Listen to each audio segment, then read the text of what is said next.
My name is Lin Yan, the ace of the Northern Frontier Outpost, a top-tier alpha capable of taking down star pirates with a single punch. Yet, I found myself burdened with an omega, delicate and fragile, whose skin was as pale as snow and whose eyes turned red at the slightest touch, and whose pheromones were a chaotic mess. Such a troublesome creature would hardly survive 3 seconds on the battlefield. Initially, I planned to let him fend for himself, but to my surprise, this little one trembled and clutched my sleeve, his eyes brimming with tears, pleading, "Please take me away." Damn it, I despise that look. I brought him home with the intention of merely displaying him as a decorative ornament. However, I soon discovered that his cooking was tantalizingly aromatic, his body irresistibly soft, and even his pheromones were sweet enough to make me uneasy. Before long, I found myself thinking of him in every circumstance, wanted to take him with me wherever I went. He became my wife, my omega. It was only later that I learned this delicate creature harbored a tremendous secret and a body riddled with scars. No matter what ex-lover or powerful aristocrat dared to lay a hand on me. Lin Yan, I obliterated their stronghold. Chapter 1. Acquiring a wife. In the Northern Frontier, at the 3rd District Supply Station, the wind howled like a dying beast, whipping through the coarse snowflakes, relentlessly battering this forsaken land forgotten by civilization. The low buildings crouched along the horizon like frozen gray beetles, the only conspicuous feature being the Union flag at the supply station entrance, tattered and faded by the winds. Shun Qingxian sat on the cold metal bench, his fingertips nearly embedding into his palm. His luxurious cashmere coat clashed starkly with the rusted metal walls, reeking of machine oil. A segment of his fair neck peeked from the collar, adorned with a suppressor patch whose edges curled slightly, seemingly incapable of fully isolating the faint yet distinct scent of his pheromones.It was a chillingly fragrant aroma, reminiscent of plum blossoms blooming after a snowfall, intertwined with an indescribably alluring sweetness, fluctuating in intensity due to its chaotic nature, elusive and hard to grasp. He had already undergone scrutiny from 3 alphas. The first was a burly captain from the station troops, who leaned in to sniff him and furrowed his brow, exclaiming, "Too faint and disordered. I want a wife who can endure and breed, not this fragile porcelain doll that requires constant care." The second was the head of a resource extraction company, whose sharp gaze swept over him with disdain. "Pheromone disorder? Sorry, our medical facilities are limited. I have no time for such troubles. I need a stable partner to help manage relationships, and you are clearly unsuitable." The third did not even wait for the introduction to finish, dismissing Shun Qingxian with a wave, repulsed by his unpredictable pheromones that offered no strong, soothing effect, as if afraid of catching some troublesome ailment, and left without another word.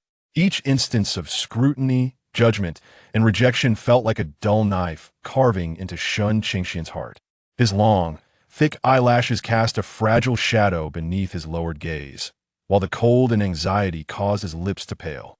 Yet, he maintained an upright posture, clinging to the last shred of his wavering dignity. He could not recall how many places he had been taken to, but invariably, there was no top-tier alpha willing to accept someone of his kind. The supply station's head, a middle-aged beta man, rubbed his hands together, his expression troubled. "Mr. Shinwell, Major Lin Yan is delayed with a mission and has yet to arrive. He is the last candidate for today. If he also—" He paused, lowering his voice. "According to regulations, you will have to enter the standard alpha matching sequence." The standard alpha matching sequence. Shun Qingxian's fingertips trembled violently. That meant a complete loss of choice, potentially matched with any rough or violent stranger alpha. If the other party could not contain his pheromones, it would only lead to greater danger and discomfort. He could almost envision that dark and hopeless future. Just then, the heavy metal door of the supply station swung open with a loud clang. A powerful wave of pheromones, accompanied by the chilling gust of wind and the acrid scent of gunpowder, surged into the space, filling it instantly. The aroma was fierce, akin to burning liquor, imbued with an ironclad heat that left the beta staff gasping for breath. A man strode in. He was tall and robust, clad in the distinctive olive-green coat of the border troops, snow clinging to his shoulders. The coat was unbuttoned, revealing a black tactical vest and a chest that exuded explosive strength. With a crew-cut, deep-set eyes and a tightly drawn jawline, his lips formed a cold, hard line. He appeared like a freshly unsheathed military blade, rugged, formidable, and radiating an undeniable aura of dominance. He was Lin Yan, the commander of the 3rd Border Outpost in the northern frontier, a top-tier alpha, renowned for his military exploits, yet relegated to this remote location. The station head rushed to greet him. "Major Lin, you finally arrived. This is Mr. Shun Qingxian, as arranged by the higher-ups. He is a 3S, rated top Omega." Lin Yan's gaze barely lingered on the beta head. Instead, it directly fell upon Shun Qingxian sitting on the bench. His eyes were sharp, carrying an evaluative and unmistakably impatient look. He quickly scanned Shun Qingxian from head to toe, taking in his overly slender form. His pallid skin, his exquisite features marred by reluctance and fatigue, and the faint yet chaotic cold sweetness of his pheromones. Lin Yan's brow furrowed immediately, and he spoke bluntly, his voice low and hoarse, laced with the chill of the wind and snow. "Is the higher-ups so idle that they have sent me a delicate creature to keep?" His tone was rife with disdain, echoing that of the previous alphas, even more direct. Shun Qingxian's heart plummeted. The last flicker of hope seemed to be snuffed out by the merciless winds. He observed Lin Yan seemingly click his tongue before turning to leave, his movements decisive and unhesitating. Despair washed over Shun Qingxian like a cold tide, engulfing him entirely. This cannot be the end. Almost instinctively, as Lin Yan's tall figure began to turn completely away, Shun Qingxian stood abruptly from the bench, nearly stumbling from the suddenness of his action. He reached out, exerting every ounce of strength, and grasped the sleeve of Lin Yan's coat. The rough, cold fabric was dampened by the snowy mist.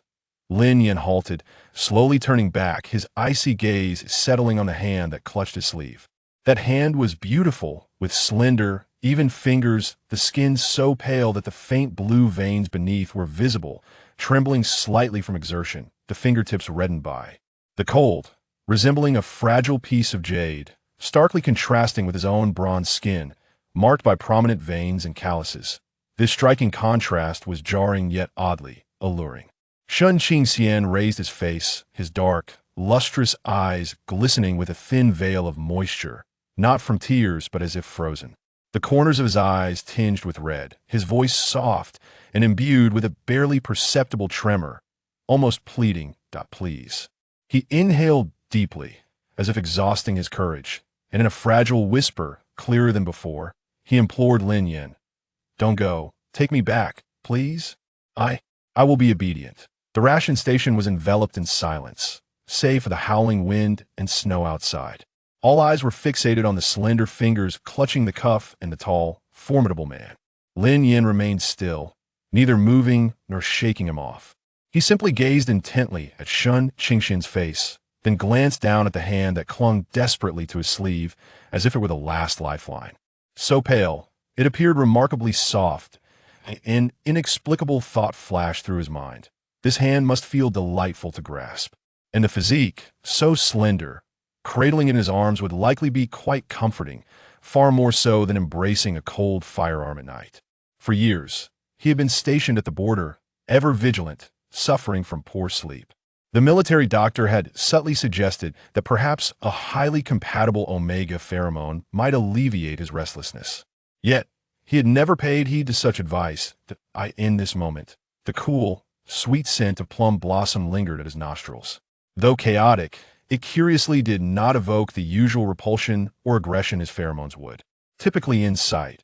Instead, it fostered a sense of vague compatibility. He had no intention of earnestly seeking a partner, nor did he wish to deal with the complications imposed from above. This one, while seemingly troublesome, was at least pleasing to the eye and appeared sufficiently weak not to interfere with his affairs. He could keep it around, serving as a comforting pillow of sorts. After nearly a minute of silence, just as Shun Qingxian was about to despair and release his grip, Lin Yan finally made a move. He did not shake him off. Rather, he subtly shifted his wrist, taking the initiative to gently press down on the cold, trembling hand, as if inadvertently brushing against the delicate skin. Then he raised his gaze to the astonished supervisor, his words succinct and authoritative. "All right, I'll take him."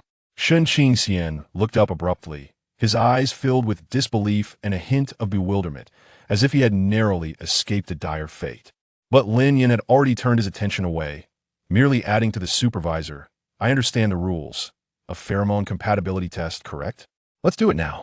He was eager to ascertain the compatibility level between himself and this delicate, pheromone-disordered Omega. If it was too low, he would be unable to protect him. Even if he brought him back, it would be a dead end in this harsh northern land. The test apparatus pierced their fingertips, extracting a minute amount of blood for analysis. The numbers on the electronic screen began to fluctuate wildly. Ultimately, a vivid crimson number settled at the center of the display. 100 absolute compatibility. Destined to beat out a profound silence enveloped the ration station. Lin Yan stared at the number, his pupils constricting as he finally confronted the seemingly fragile Omega before him.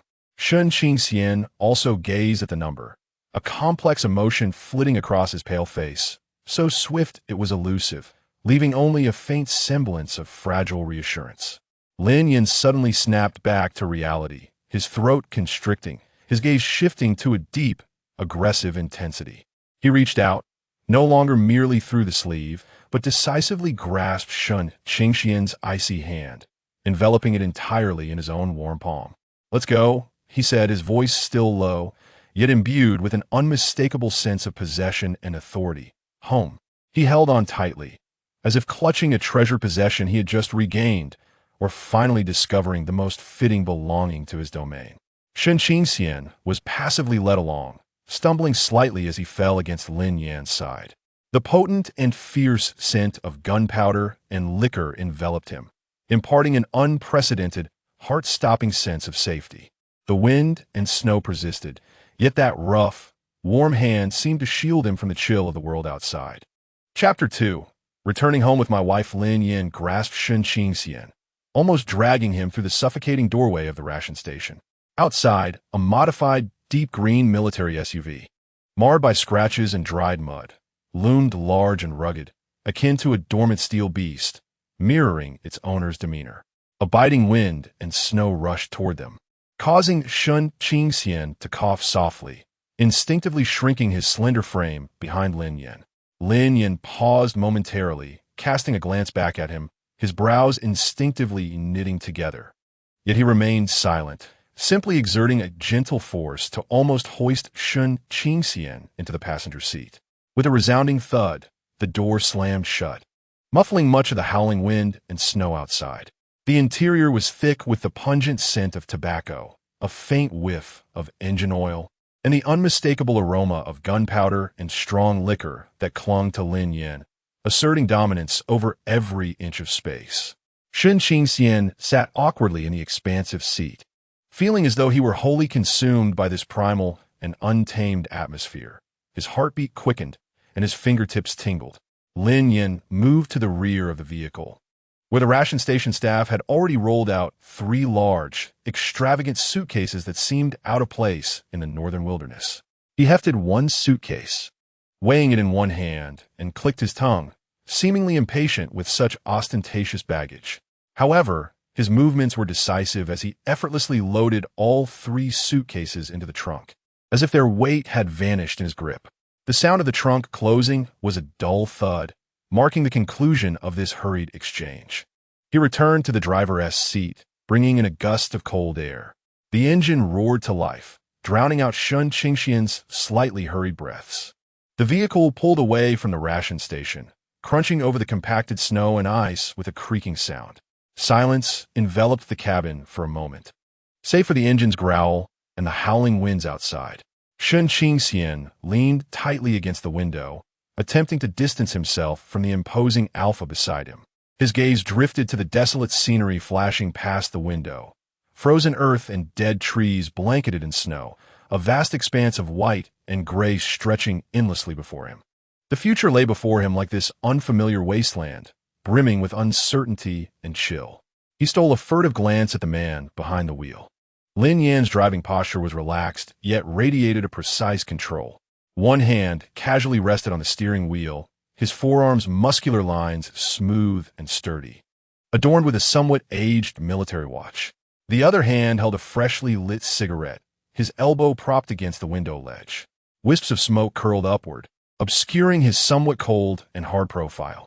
Shun Qingxian's gaze dared not linger too long, slowly descending to the rearview mirror within the vehicle.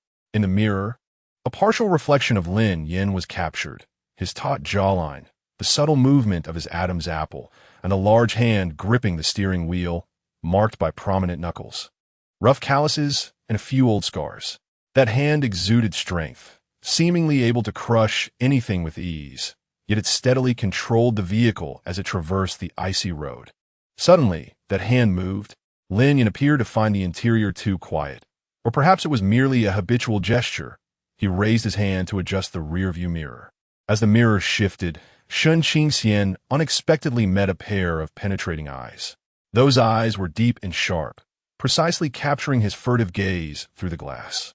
Shun Qingxian, as if scalded, abruptly lowered his eyelashes, his heart nearly ceasing, his cheeks involuntarily flushing a delicate shade of red, while his fingers nervously twisted the edge of his coat.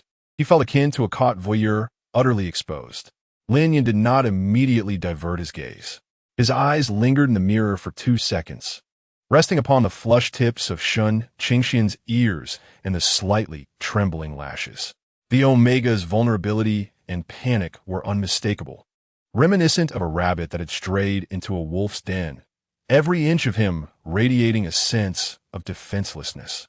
A barely perceptible smile tugged at the corner of Lin Yan's mouth, imbued with an indefinable meaning, akin to amusement, yet also tinged with a certain satisfaction. Only then did he leisurely redirect his gaze back to the road ahead, inhaling deeply from a cigarette and slowly exhaling. The gray smoke enveloped the interior of the car, mingling with his potent pheromones, becoming increasingly aggressive. Shun Qingxian, stung by the acrid scent, felt an urge to cough but stifled it, instead holding his breath and turning his face toward the window, feigning interest in the scenery, although the flush in his ears lingered. Car sick? Lin Yan's low voice suddenly shattered the silence, devoid of emotion, yet it startled Shun Qingxian, causing his shoulders to flinch slightly. He responded softly, "No, I'm not." His voice gentle, with a barely discernible nasal tone. Lin Yan did not speak again. Silence enveloped the car once more, yet an intangible tension simmered beneath, quietly fermenting.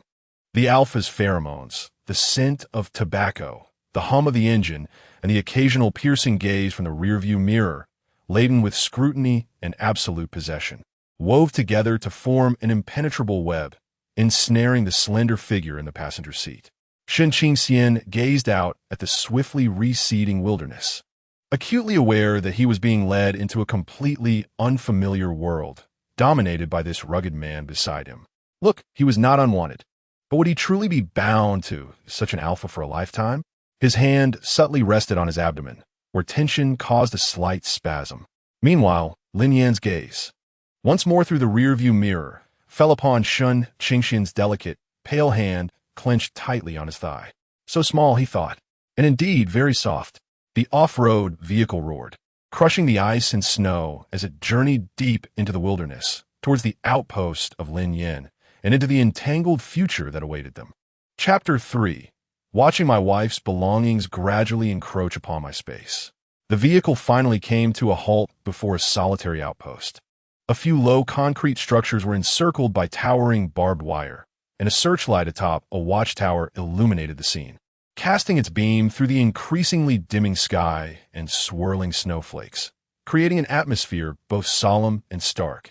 This was Lin Yan's domain, the third outpost of the northern frontier.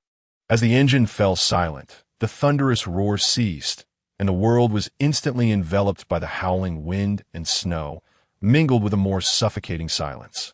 Lin Yan nimbly jumped from the vehicle, rounded to the back, and with a decisive thud, opened the trunk, effortlessly lifting out Shun Qingxian's 3 heavy suitcases and placing them heavily on the ground, leaving an imprint in the snow.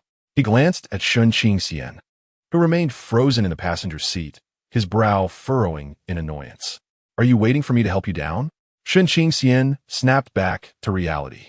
his fingers trembling slightly as he unfastened his seatbelt and pushed open the car door.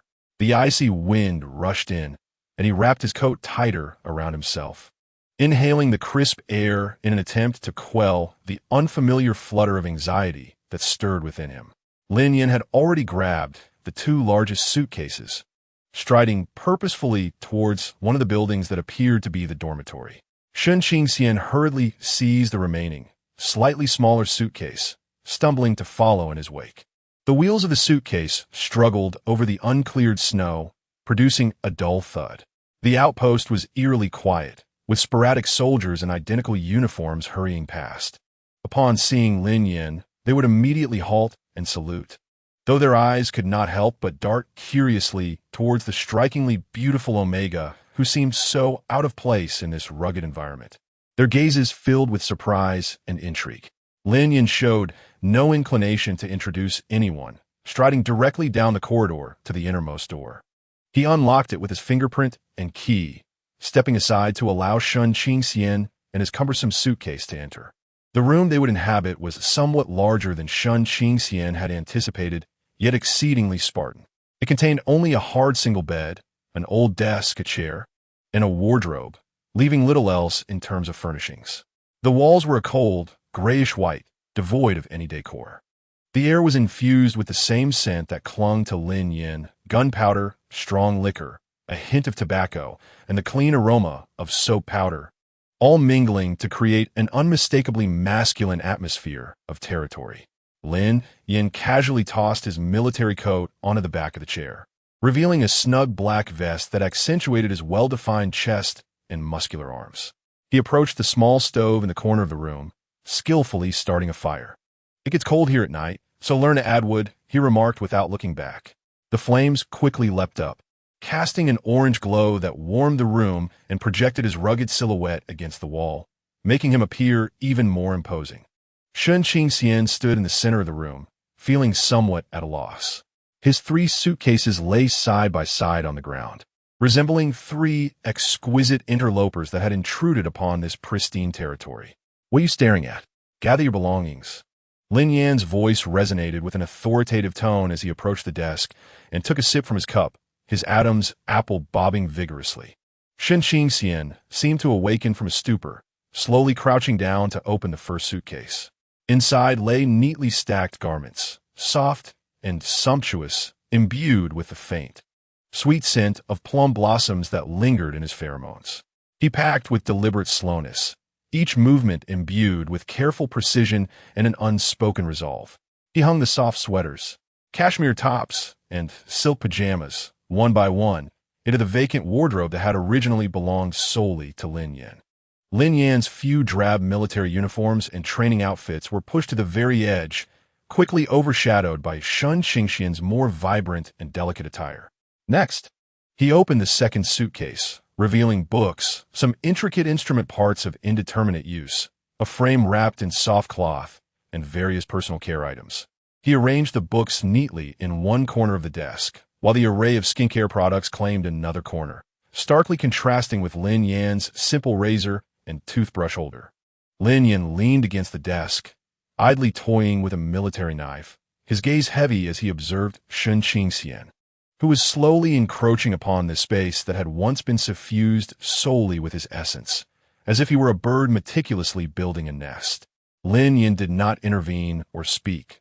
His gaze deepened, as if he were both scrutinizing and tacitly consenting to this gentle invasion. Before Shen Qingxian had finished arranging the items from the second suitcase, he ceased his efforts, setting the suitcase aside to revisit later, overwhelmed by the multitude of small items that required meticulous attention. When he opened the third suitcase, extracting a soft, cream-colored cashmere blanket, he carefully spread it over the cold, hard bed, smoothing out the corners with great care. At that moment, Lin Yan finally moved. He stepped to the bedside, his tall silhouette casting a shadow over Shen Qingxian. The latter paused in his task, nervously lifting his gaze. Lin Yan's eyes swept over the luxurious blanket, incongruous with the starkness of the bed, before returning to Shen Qingxian's face. He suddenly reached out, not to touch Shen Qingxian, but to pinch the edge of the blanket between his fingers. "Delicate," he remarked. his voice low and gravelly, leaving it unclear whether it was disdain or something else entirely. Shen Qingxian lowered his eyes, softly defending, "It will be cold." Lin Yan said nothing further. He watched as what had once belonged solely to him, the wardrobe, the desk, even the bed, was rapidly stamped with the mark of another's belongings. It was a strange sensation, not entirely unpleasant. Rather, it brought a subtle sense of gratification, as if this cold, utilitarian room had finally acquired a hint of something else. A fragrance that belonged to his Omega. Oh, he was indeed a married man now. Although this Omega appeared delicate and troublesome at this moment, his slow yet resolute manner of arranging his belongings exuded an unexpected stubbornness. Shen Qingxian ultimately produced a small incense lamp and an exquisite glass vial containing a transparent liquid. After a brief hesitation, he glanced at Lin Yan and inquired, "Can this be used? Will it help stabilize the pheromones?" Lin Yan cast a sidelong glance, nodding in affirmation. Only then did Shen Qingxian place the incense lamp on the bedside table and add a few drops of the liquid.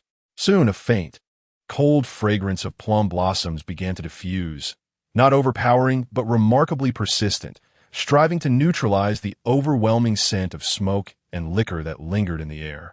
Attempting to coexist in harmony, Lin Yan inhaled deeply. The cool sweetness of the aroma penetrated his senses, curiously eliciting no aversion. Rather, it felt like a gentle spring, soothing the taut nerves worn from years of tension. He observed Shen Qingxian, who had finally completed his task, standing quietly beside the bed with his head slightly bowed, revealing a slender, pale neck, the edges of the suppression patch clearly visible. The room no longer resembled the cold, monotonous dormitory it once was. It now brimmed with traces of another person, becoming both crowded and transformed. "Are you done?" Lin Yan spoke, his voice seemingly huskier than before. Shen Qingxian nodded gently. "Then adapt," Lin Yan replied, turning towards the door. "I'll go to the cafeteria for food. Stay put." As the door closed, Shen Qingxian found himself alone in the room, accompanied only by the slowly intertwining pheromones of two distinctly different alphas and omegas. Shen Qingxian gradually sat at the edge of the bed, adorned with a soft blanket, his fingers lightly brushing against the delicate fibers. He surveyed the space, filled with Lin Yan's essence yet marked by his own presence, and gently embraced his slightly trembling knees. This was the place where he would embark on a new chapter of his life, alongside a powerful yet rough alpha who, inexplicably, allowed him to exist. From this moment on, he would be someone with a husband, someone who truly possessed his own alpha. Chapter 4. This wife rightfully belongs to him. Lin Yan soon returned, carrying two substantial military-style lunchboxes, steam wafting from the edges of the aluminum lids. He kicked the door open and placed the lunchboxes with a clang on the desk, which was partially occupied by Shen Qingxian's belongings. The rich aroma of greasy stew filled the room, intertwining with the cool plum blossom incense to create an intriguing contrast. "Time to eat," he said succinctly, pulling out a chair and opening one of the lunchboxes, revealing a mound of stewed meat and potatoes alongside two coarse grain buns. Shen Qingxian hesitated as he approached the other lunchbox, noticing that Lin Yan occupied the only chair in the room, leaving him somewhat awkwardly standing at the table's edge. Without lifting his gaze, Lin Yan gestured with his chin toward the edge of the bed. "Sit there." Only then did Shen Qingxian cautiously take a seat at the bed's edge, occupying a minimal amount of space, his back straightened like a student awaiting instruction. He opened his own lunchbox, revealing a meal identical to Lin Yan's, albeit with slightly lesser portions, which still appeared astonishingly ample to him. The chunks of meat were substantial, and the potatoes were tenderly stewed, glistening with visible fat, characteristic of a hearty, power-driven diet. He grasped a metallic spoon placed nearby, his slender fingers contrasting starkly with the clumsy utensil. Lin Yan had already begun to eat with vigorous bites, his movements swift and his chewing forceful, exuding a soldier's unique efficiency, producing barely a sound while maintaining a strong presence. Shen Qingxian cautiously scooped a small portion of potato and placed it in his mouth. The flavor was quite salty, heavily seasoned, a bit too coarse for his refined palate accustomed to delicacy. Yet, he said nothing, merely eating quietly, striving to minimize any noise and diminish his presence. The room was momentarily filled only with the sound of Lin Yan consuming his meal and the occasional crackle of the fire. An atmosphere of awkward tension lingered. Lin Yan, having devoured a significant portion of his food, slowed his pace, lifting his gaze to the Omega across from him, who was eating delicately like a cautious cat. Taking only small bites, savoring each morsel, his lips glistening with oil, appearing more supple. "What is your name?" Lin Yan suddenly inquired, his voice piercing the silence of the room with an unexpected abruptness. Shen Qingxian tightened his grip on the spoon, immediately lifting his head, swallowing the food in his mouth before responding in a soft voice. "Shen Qingxian, how old are you?" 22. "Where are you from?" Lin Yan's gaze fixed on his face, leaving no room for evasion. "The A-class residential area." Shen Qingxian's reply was even fainter, tinged with a barely perceptible avoidance, as if reluctant to elaborate on that place. Lin Yan scrutinized him for a couple of seconds, refraining from probing further about which district, and instead posed another question. "What is the matter with your pheromones?" Shen Qingxian's eyelashes fluttered, and he lowered his head, focusing on the potatoes in his lunchbox. "It's congenital. I took many medications later, which made it worse." His voice carried a resigned calmness, yet there was a subtle hint of unvoiced grievance. Lin Yan chose not to pursue this line of inquiry further, sensing that the topic rendered the Omega more anxious. He took a few more bites of food, seemingly casually asking, "What skills do you possess?" Shen Qingxian appeared momentarily taken aback by the question, pausing for a moment before softly replying, "I have some knowledge of data analysis and equipment maintenance." His voice dwindled, as if he found these skills trivial and even somewhat laughable in the presence of the Alpha, particularly in this desolate outpost. Indeed, upon hearing this, Lin Yan displayed little emotion, merely responding with a noncommittal leaving it ambiguous whether he was satisfied or not. The conversation faltered once again. Shen Qingxian resumed his focus on his lunchbox, as if it contained something irresistibly captivating, with only the faintest sounds of his spoon and lunchbox occasionally clinking, signaling that he continued to eat, albeit at a slower pace. Lin Yan had already finished his meal. He snapped the lid of the lunchbox shut, producing a crisp sound that startled Shen Qingxian, causing his shoulders to twitch imperceptibly. Lin Yan noticed this subtle gesture, his gaze flickering with interest. He remained seated, leaning against the back of his chair, his eyes unabashedly fixed upon Shen Qingxian, scrutinizing him from head to toe. He observed the way his dark hair hung down, appearing exceptionally soft, the slight tremor of his eyelashes, the delicate yet pale lips that pressed together in a nervous line, and the slender wrist that grasped the spoon. So fragile, it seemed it could snap with a mere touch. The more he looked, the more pronounced the allure became.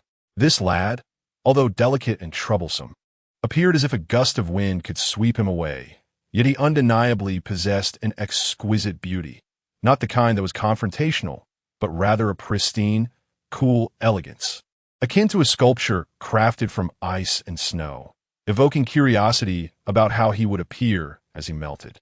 Moreover, the lad's evident fear of him, laced with a peculiar docility, greatly satisfied the Alpha's inherent desire for control. Particularly, the astonishing score of 100 on the detection device deepened Lin Yan's gaze. This Omega was destined to be his, perfectly aligned with his rough nature, from pheromones to persona. Shen Qingxian felt utterly uncomfortable under Lin Yan's scrutiny, as if seated on pins and needles, almost losing his grip on the spoon, unable to continue eating. Summoning his courage, he murmured softly, I'm full," despite a significant portion of food remaining in the lunchbox. Lin Yan's brow furrowed once more. "You ate so little? Even a cat consumes more than you do." Shen Qingxian intertwined his fingers nervously. "I really am full."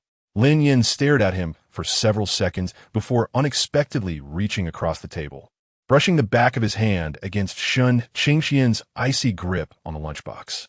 No wonder he withdrew his hand, his tone devoid of emotion. "You hardly have any meat on you. Your caloric intake isn't enough to withstand cold." He stood up, no longer fixated on the matter of food. "Clean up. Hot water is available for an hour each day. You can go to the washroom yourself." He gestured towards a direction outside the door at the left end. Having spoken, he disregarded Shun Qingxian, picking up his military coat and the empty lunchbox, striding out as if to return the lunchbox or attend to some other business. The door closed once again. At last, Shun Qingxian felt a sense of relief wash over him, exhaling softly, realizing his back had grown slightly damp. Being in the presence of this man, even in silence, was accompanied by a formidable sense of pressure and pheromones that kept his nerves taut. He gazed at the remnants of food in the lunchbox, hesitating for a moment before slowly sealing it shut. Then grasping the two empty lunchboxes, he carefully opened the door and made his way towards the washroom, following Lin Yan's directions. The corridor was devoid of life, illuminated only by the cold light overhead. He walked briskly, yet his mind inexplicably replayed the sensation of Lin Yan's rough, warm touch against his hand, fleeting, yet seemingly leaving behind a searing imprint. As Lin Yan stepped out of the room, he leaned against the cold corridor wall, igniting a cigarette and inhaling deeply. Yet, the image that lingered in his mind was that of Shun Qingxian, delicately eating with trembling eyelashes. TSK, perhaps a bit too delicate. However, it seemed he was becoming increasingly pleasing to the eye. Chapter 5. Sleeping with my wife after washing the two heavy military lunchboxes. Shun Qingxian's fingers were slightly reddened from the hot water. He paced slowly in the narrow corridor. The unfamiliar environment and the pervasive scent of Lin Yan's potent pheromones making it impossible for him to truly relax. The washroom was rather rudimentary and communal. Yet at this moment it was deserted. He hastily took a shower. The hot water supply was indeed erratic, alternating between scalding and lukewarm. It washed away his fatigue and tension, but also sapped away much of his body heat. Once he dried off and donned the soft silk pajamas he had brought, he was immediately struck by the bone-chilling cold of the night that seeped into the sentry post. The weather here was frigid for over 200 days a year. Even before winter's arrival, it was already unbearably cold. Clutching his discarded clothes, he hurried back to Lin Yan's room. The fire was still crackling, yet its warmth seemed insufficient to dispel the emptiness and chill of the space. Lin Yan had not yet returned. Shun Qingxian hesitated for a moment, approaching the wardrobe in search of a thicker garment to don. However, as his fingers brushed against Lin Yan's military jackets, he ultimately refrained from touching them.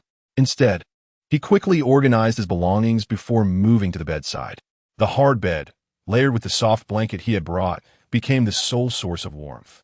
He lifted the corner of the quilt and, almost impatiently, burrowed inside, wrapping himself tightly, even his head. The quilt felt cold, carrying a hint of dampness and the faintly sweet scent of his own pheromones. He curled up, striving to absorb the scant warmth, his body shivering slightly from the chill. Yet his ears were perked, attentively listening for sounds from outside the door. After an indeterminate period, the sound of steady footsteps finally echoed from outside, halting at the door. The key turned, and the door swung open. Lin Yan entered, bringing with him a heavier chill and the scent of fresh tobacco. He closed the door behind him, his gaze immediately sweeping towards the bed. Then he paused. The room was illuminated only by a dim wall lamp, casting a hazy light. On his bed, the previously flat blanket now formed a small mound, just at the pillow's position, revealing a hint of black hair and a few soft strands. The small bump lay still, seemingly striving to conceal its presence. Lin Yan raised an eyebrow, almost able to envision the omega curled up beneath the quilt, tense and holding its breath. He removed his chilling outer garment and hung it up, deliberately creating some noise. Sure enough, the small mound trembled imperceptibly. Lin Yan approached the hearth and added a piece of firewood, allowing the flames to blaze more vigorously before he moved towards the bedside. He did not immediately take a seat. Instead, he stood beside the bed, gazing down at the small bundle. "Are you asleep?"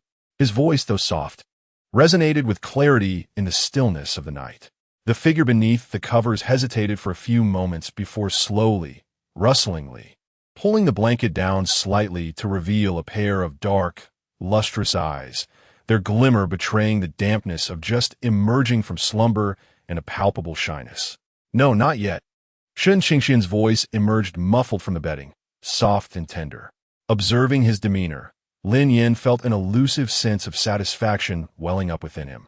He cleared his throat, seemingly contemplating for a moment, then spoke with his customary directness, devoid of any preamble.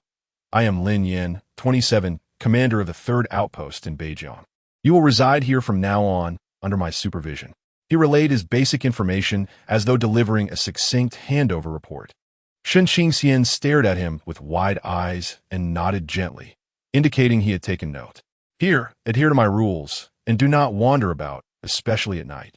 Lin Yan continued, his gaze sweeping over the half-exposed visage of the other. Should you require anything, just inform me. Shen Qingxian replied softly. The conversation seemed to stall. As Lin Yan observed him attempting to retreat back under the covers, an impulse surged within him. He reached out, not to lift the blanket, but to encircle both the person and the bedding in one motion, his arms slipping beneath Shen Qingxian's neck and around his legs. With a gentle exertion, he lifted the bundled figure entirely. Shen Qingxian gasped in surprise, instinctively clutching the fabric of Lin Yan's shirt. Unperturbed, Lin Yan adjusted their positions on the bed, then turned to lie on his side, lifting the opposite corner of the blanket and settling down. Almost immediately, he drew the still ensconced and rigid Omega into his embrace. Securing him firmly, Shen Qingxian froze completely. The warmth of a solid, muscular chest pressed against his back, the heat palpable even through the layers of bedding and their sleepwear, radiating an astonishing intensity. The overpowering scent of smoke and strong liquor enveloped him, more pronounced and unmistakable than ever, leaving him with no escape.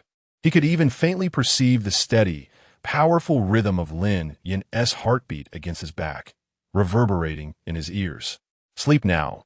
Lin Yan's voice resonated above him, threaded with an undeniable authority, his breath brushing against Shen Qingxian's hair. It will be warmer this way. We have matters to attend to tomorrow. He stated this with an air of inevitability, as if sharing a bed with an Omega was a matter of course. After all, he had matched with his partner, and though they had yet to engage fully, the warmth of their shared slumber brought both comfort and reassurance. Shen Qingxian found himself utterly bewildered, his mind a blank canvas, his body stiff as a plank of wood, even his breathing reduced to the faintest whisper. He had never been so intimately close to anyone, especially not to an alpha with such a potent pheromonal presence. Yet, the warmth radiating from behind him was astonishingly soothing, dispelling all traces of chill, even causing his cheeks to flush with heat. That powerful arm encircled him with an undeniable authority, yet strangely imparted an ineffable sense of security, as if all the tempestuous winds and perils outside had been entirely warded off. His eyelashes trembled nervously, and his fingers instinctively clutched the edge of the blanket. Lin Yan seemed to sense his rigidity, tightening his embrace slightly and inadvertently brushing his chin against the top of his head, murmuring, "Relax, I won't bite." His voice was laced with drowsiness, as if he regarded this merely as a posture for warmth and slumber. Shen Qingxian gradually, painstakingly, attempted to ease the tension in his body. The warmth emanating from behind was irresistibly alluring, and a day filled with exertion and anxiety had left him utterly fatigued. The scent of strong liquor and gunpowder mingled harmoniously with the crisp fragrance of plum blossoms at his nose, while the steady, deepening rhythm of Lin Yan's breathing filled his ears. In this utterly unfamiliar yet profoundly intimate setting, Shen Qingxian remained in a state of hesitation for some time, ultimately succumbing to the dual allure of the comforting warmth and his exhaustion.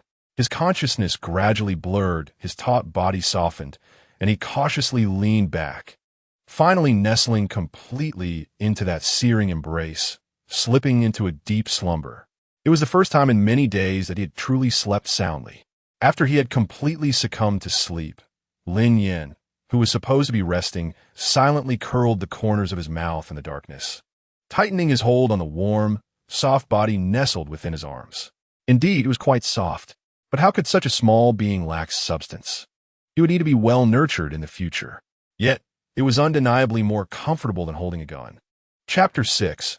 Obtaining a marriage certificate with my wife, Shen Qingxian awoke to an unprecedented sensation of warmth and suffocation. Initially, He felt as though his back was pressed against a solid, scorching wall, a source of heat that relentlessly dispelled the morning chill of the northern frontier. Then he realized that he was tightly encircled by a heavy, powerful arm, completely embedded in a broad embrace, unable to move. The intoxicating scent of gunpowder and strong liquor had become almost palpable, enveloping him like an impenetrable web. This aroma was assertive, imbued with the primal aggressiveness of an alpha. Under normal circumstances, it would be enough to induce discomfort and oppression in any omega. Yet, Shen Qingxian felt none of that. The perfect compatibility between them revealed its strange yet potent magic at this moment.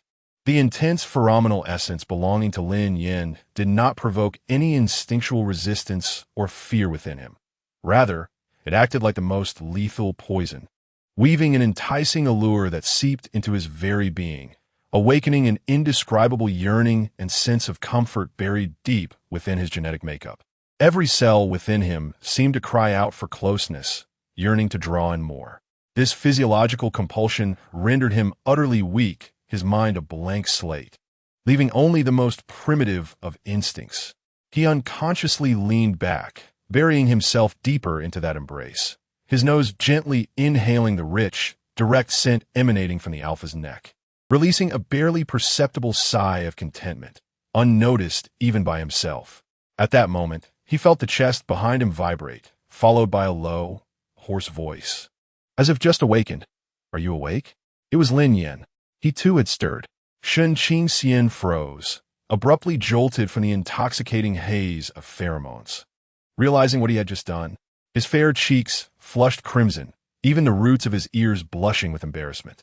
Like a startled rabbit, he instinctively recoiled, attempting to escape the overly intimate confinement.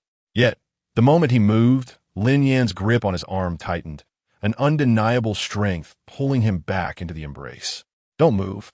Lin Yan's voice carried the languor of morning, laced with an unyielding command. In truth, he had already awakened, or rather, he had never experienced such deep and reassuring slumber. The Omega's cool, sweet plum blossom pheromones were an irresistible blend of tranquility and exhilaration for him. Holding Shen Qingxian felt akin to cradling a piece of warm, smooth jade, soft and fragrant, soothing his restless nerves and the instability of his sensitive nature. He could even sense the momentary stiffness and shyness of the body in his arms, which inexplicably delighted him.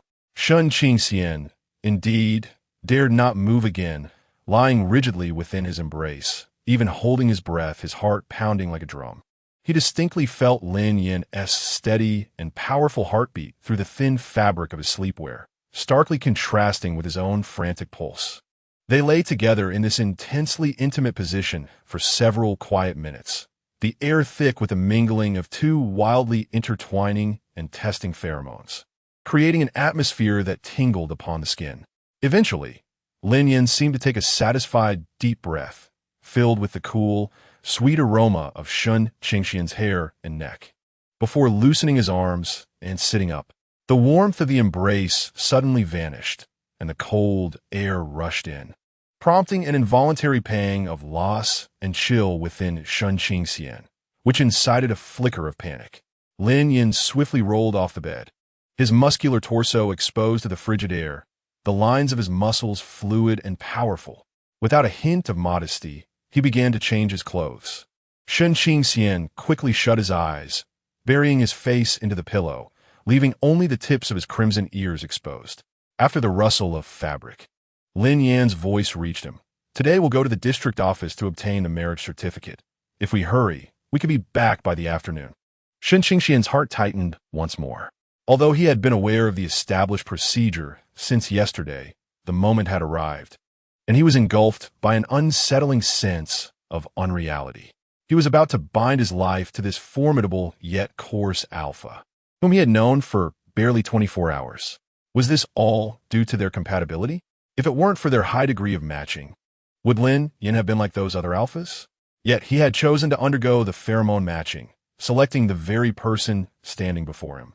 Shen Qingxian felt a tumult of emotions within, an overwhelming anxiety that made him fear abandonment. "Do you hear me?" Lin Yan's voice rose slightly in volume when he received no reply.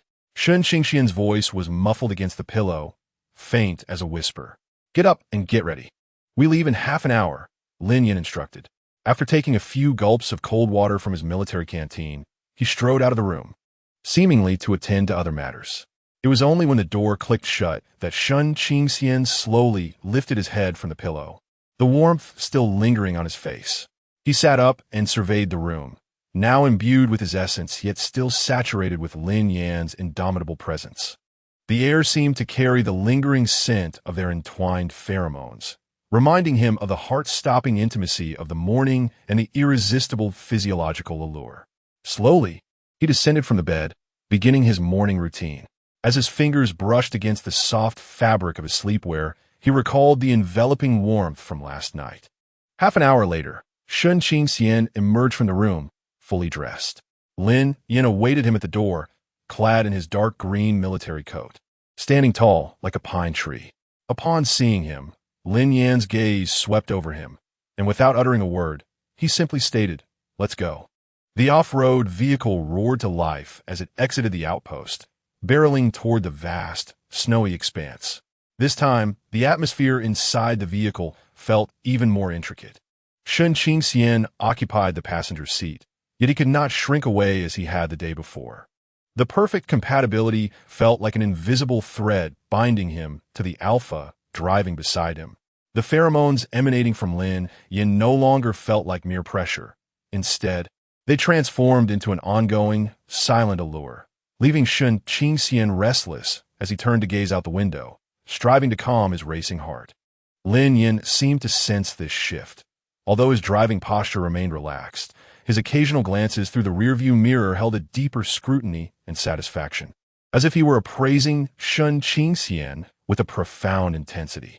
Eventually, the vehicle came to a halt at the entrance of the only administrative center in the 3rd district of northern Xinjiang. It was slightly more presentable than the supply station, but still quite rudimentary. A beta staff member processed their paperwork in a mechanical manner, prompting them to fill out forms and verify their identities. Without lifting his gaze, the staff member extended a hand for the pheromone matching report. Lin Yan retrieved the folded paper from his coat pocket and handed it over. The staff member opened a report, instinctively glancing at the figures at the bottom. When the vivid red 100 caught his eye, he widened his eyes in astonishment, gasping in disbelief as he raised his head to look incredulously at the distinctly contrasting yet side-by-side sitting alpha and omega. This 100. His voice shifted in pitch. Lin Yan maintained a stoic expression, merely responding with a faint hum. Shun Qingxian, on the other hand, lowered his head in embarrassment.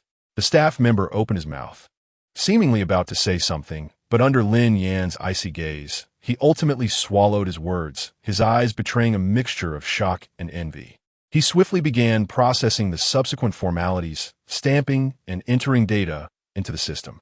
Finally, 2 crimson marriage certificates were pushed before them. The photographs were taken moments ago. In the image, Lin Yan sat upright, his expression as cold and hard as ever. Shun Qingxian was slightly turned, his face pale, his eyes reflecting a hint of timidity and confusion. Yet, the invisible tension between them was palpable even through the photograph. Lin Yan picked up his certificate, casually slipping it into the pocket of his coat, as if merely securing an ordinary document. He turned to the still-dazed Shun Qingxian and said, "Let's go. It's time to return." Shun Qingxian snapped back to reality, his fingers trembling slightly as he reached for the marriage certificate that belonged to him. The vivid red cover felt searing against his fingertips. From that moment on, legally, he was Lin Yan's wife, irrevocably marked by this formidable yet strangely alluring alpha. Chapter 7. His wife. Embracing sleep as a natural right, the 2 crimson marriage certificates felt like burning coals, each tucked away into different pockets. The engine roared to life again as the off-road vehicle departed from the administrative center, leaving behind the legal validation that could not sever the invisible bonds of matrimony that tethered them within the vehicle. The journey back seemed longer and quieter than the trip there. Shun Qingxian pressed tightly against the window, as if to embed himself into the glass, striving to distance himself from the man who had just become his lawful husband. His fingers subconsciously curled, the thin booklet in his pocket felt overwhelmingly present, its heat rendering him restless. He was married to an alpha he had known for less than 2 days, a man whose pheromones exerted a lethal attraction yet remained utterly unfamiliar. Fierce and instinctively intimidating. Yet a 100? He had previously believed that a 98 was the pinnacle. Lin Yan drove with unwavering focus, his profile sharp and devoid of discernible emotion. It seemed as if the certificate had not affected him in the least. He remained the same, Lin Yan, the commander of the northern frontier outpost. Occasionally, though, his gaze would dart swiftly to the rearview mirror, grazing over the Omega's delicate neck, faintly tinged with nervous pink. The perfect match of 100 felt like an invisible whip, striking at their instincts, while reason desperately struggled to rein them in. In the air, the acrid scent of gunpowder intertwined madly with the sharpness of plum blossoms, testing, entangling, and portraying a silent tug-of-war. The vehicle finally returned to the outpost. Lin Yan deftly parked the car, exited first, and strode towards the dormitory building without waiting for Shen Qingxian. Shen Qingxian slowly unfastened his seatbelt, inhaled several deep breaths of the frigid air, and mustered the courage to push the door open and alight. They entered the corridor, one after the other, occasionally encountering soldiers who paused to salute, their gazes unable to resist flitting between the two, filled with curiosity and inquiry. They were all aware of the commander's activities that day. Now, this stunning Omega had rightfully assumed the role of sister-in-law. Such scrutiny made Shen Qingxian feel exposed, wishing to shrink himself further.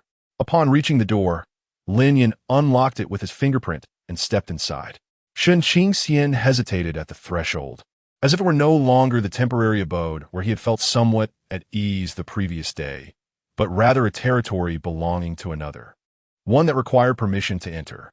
Lin Yan hung up his military coat and, upon noticing Shen Qingxian still lingering at the door, furrowed his brow in habitual annoyance. "Are you standing there as a doorkeeper?" Shen Qingxian was startled and quickly stepped inside, gently closing the door behind him. The atmosphere in the room became palpably more delicate and constricted. The two legally wed spouses occupied the same space yet felt more estranged and awkward than mere cohabitants. Shen Qingxian was at a loss for what to do, his limbs feeling misplaced. He observed Lin Yan approach the desk, seemingly intent on handling paperwork, and quietly settled on the edge of the bed, merely perching on it, retrieving a thick, worn book that resembled a data manual, lowering his gaze to feign reading, yet unable to comprehend a single word. Lin Yan sat at the desk, activating the terminal screen, his eyes scanning the dense reports, though his focus was elusive. The icy, sweet pheromones lingered at the tip of his nose, incessantly distracting him, akin to an invisible hand gently brushing against his nerves. He could distinctly sense the Omega's presence, like a delicate, exquisite object suddenly placed within his wholly private sphere, both cautiously handled and impossible to disregard. Time flowed slowly in the silence. Until lunchtime, Lin Yan rose. "Let's head to the cafeteria." Shen Qingxian promptly closed his book and stood up in unison. The cafeteria was bustling, and upon seeing Lin Yan accompanied by Shen Qingxian, the clamor diminished somewhat. While serving meals, the cook instinctively prepared a hearty portion for both Lin Yan and Shen Qingxian. But Lin Yan glanced at Shen Qingxian's slight frame and said, "Give him that portion, but have it." The cook hesitated for a moment before swiftly complying. Shen Qingxian carried a food container that held only half of what Lin Yan had, following him to an empty table to sit down. They continued to eat in silence. Lin Yan consumed his meal rapidly, while Shen Qingxian took small bites, striving to keep pace, yet still left some uneaten. This time, Lin Yan refrained from saying anything further. He merely cast a glance before picking up the 2 empty meal boxes to return them to the recycling area. Shen Qingxian hurriedly followed suit. In the afternoon, Lin Yan departed for training, leaving the room. Alone, Shen Qingxian finally exhaled a sigh of relief. He meticulously organized his belongings, arranging his books neatly and hanging his clothes with precision, endeavoring to establish a semblance of order and a sanctuary within this space suffused with Lin Yan's essence. When Lin Yan returned in the evening, he was enveloped in sweat and the earthy scent of dust. His pheromones intensified and fervent from exertion. He headed straight to the washroom for a cold shower, emerging clad in fresh attire, his hair still damp and dripping. Sun Qingxian was seated on the edge of the bed, engrossed in a book when he heard the commotion. He lifted his gaze and was met with the sight of Lin Yan, his robust upper body bare, clad only in military pants. Droplets cascading down his chiseled chest and abdomen. A blush crept onto Sun Qingxian's cheeks as he quickly averted his gaze, his heart inexplicably racing. Lin Yan seemed unperturbed by the situation, casually towel-drying his hair before taking a seat at the desk. Dinner unfolded in the same silent manner as lunch. As night descended, the crackling of the fire filled the air. The most awkward moment arrived, bedtime. The two completed their evening routines, Sun Qingxian lingering until the last moment before slowly approaching the bed. Lin Yan was already reclined against the headboard, engrossed in a military tablet. The blanket pulled to his waist, revealing the defined contours of his chest. Upon noticing Sun Qingxian's approach, he did not lift his gaze. Instead, he instinctively shifted inward, creating space on the outer edge. The action was executed so effortlessly, as if they had shared a bed for many years. Sun Qingxian stood at the bedside, fingers nervously tugging at the hem of his nightwear, his cheeks flushed and his breathing slightly labored. Despite having shared a bed with this alpha the previous night, the current moment felt entirely different now that they had received their marriage certificate. It was no longer a mere accident or a simple act of warmth, but had morphed into an obligation, or perhaps a persistent reality that they must confront. Lin Yan waited for a few seconds, sensing no movement. Finally, he lifted his gaze from the tablet, directing it toward the frozen Sun Qingxian, his expression tinged with curiosity and impatience. Not sleeping? Sleeping, Sun Qingxian murmured, almost inaudibly, as he painstakingly lifted a corner of the blanket, cautiously lying down. His body was tense, pressed tightly against the edge of the bed, striving to maintain as wide a gap as possible between them. He turned his back to Lin Yan, curling up, barely allowing himself to breathe. Lin Yan glanced at the distance Sun Qingxian seemed to wish to maintain, and then at the ample space between them that could accommodate another person, his brow furrowing. He set down the tablet and turned off the bedside lamp. The room was enveloped in darkness, illuminated only by the flickering glow of the fire. Sun Qingxian's eyes widened in the obscurity, every fiber of his being heightened, acutely aware of each breath and subtle movement of the alpha behind him. The potent pheromones seemed to take on a tangible form in the darkness, enveloping him completely. Suddenly, a heavy arm crossed over, not in an embrace, but with an undeniable force, pulling him backward by the waist. Ah! Sun Qingxian gasped softly, instantly dragged from the cold edge of the bed into the warmth of the central haven, his back pressed snugly against the searing chest. You think you could just stay away and fall off? Lin Yan's deep voice, tinged with dissatisfaction, resonated in his ear, the heated breath sending shivers down his spine. The arm rested firmly around his waist, the palm perfectly covering his flat abdomen, warmth seeping through the thin fabric of his nightclothes. Sun Qingxian became completely frozen, afraid to move. Sleep, Lin Yan ordered, seemingly adjusting to a more comfortable position, his breathing gradually growing steady and prolonged, as if holding a human-shaped pillow was entirely natural. Yet, Sun Qingxian found himself utterly unable to sleep. The compatibility between them magnified infinitely in the darkness and intimacy. The warmth radiating from behind, and the pheromones acted as the most potent sedative, yet also the most tantalizing poison, teasing his nerves. His body instinctively craved this closeness and comfort, while his rational mind screamed in unfamiliarity and tension. Thus, he lay rigidly in the embrace of his lawful husband, feeling the steady heartbeat and breath of the other, eyes wide open until the late hours of the night, when the irresistible physiological connection and extreme fatigue finally lulled him into a dazed slumber. In the darkness, Lin Yan, who was meant to be asleep, silently opened his eyes, feeling the gradual transition of the body in his arms from rigidity to ultimate relaxation, the cool, sweet scent lingering at the tip of his nose, bringing him an unparalleled sense of reassurance mixed with a restless urge, a faint flicker of satisfaction passing through his gaze, unnoticed even by himself. Although still unfamiliar. The other seemed somewhat afraid of him. But this is his wife. Holding her while she sleeps is entirely justified. Chapter 8. Did my wife misunderstand? In the early morning, Shun Qingxian awoke once more in that domineering yet warm embrace. Having experienced the previous night, his awakening was slightly slower this time, yet his heartbeat remained erratic. He lay stiffly, hesitant to move, until he felt Lin Yan stir behind him, releasing his arm to rise. Only then did he breathe a sigh of relief, as if granted a reprieve. Lin Yan maintained his usual no-nonsense demeanor. Washing up, changing clothes, preparing to leave, his focus unwavering. As if the Omega, blushing and with flickering eyes on the bed, was merely a breathing ornament in a room. Today is patrol. I'll be back tonight.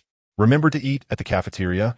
Lin Yan tossed this remark over his shoulder, grabbing his military cap and striding out of the room.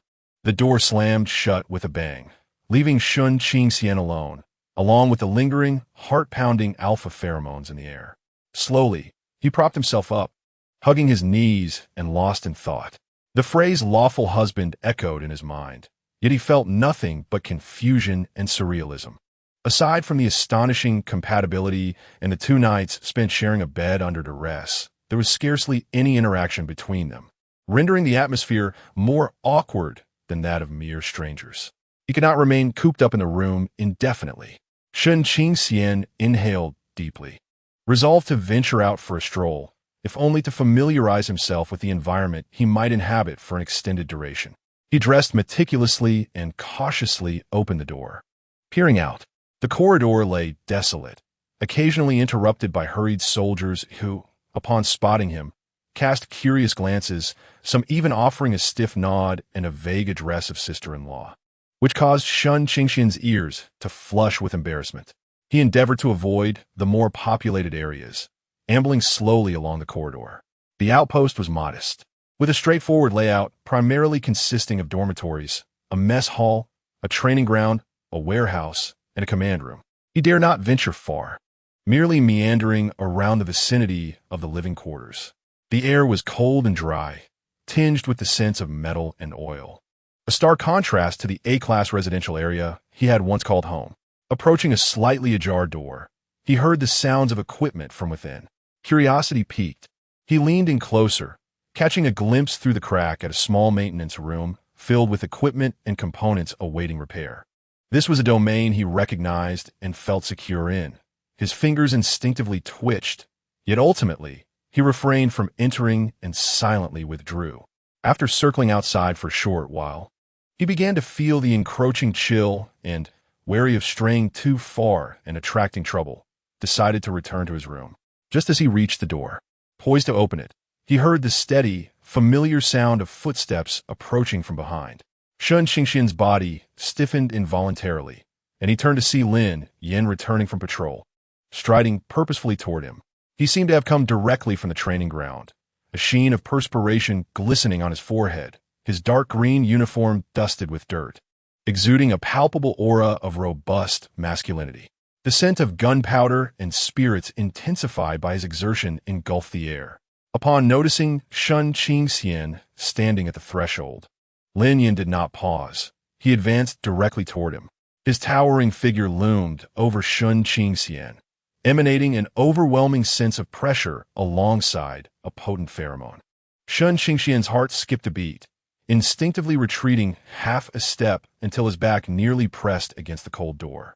Lin Yan appeared oblivious to his tension, or perhaps he noticed but chose to disregard it.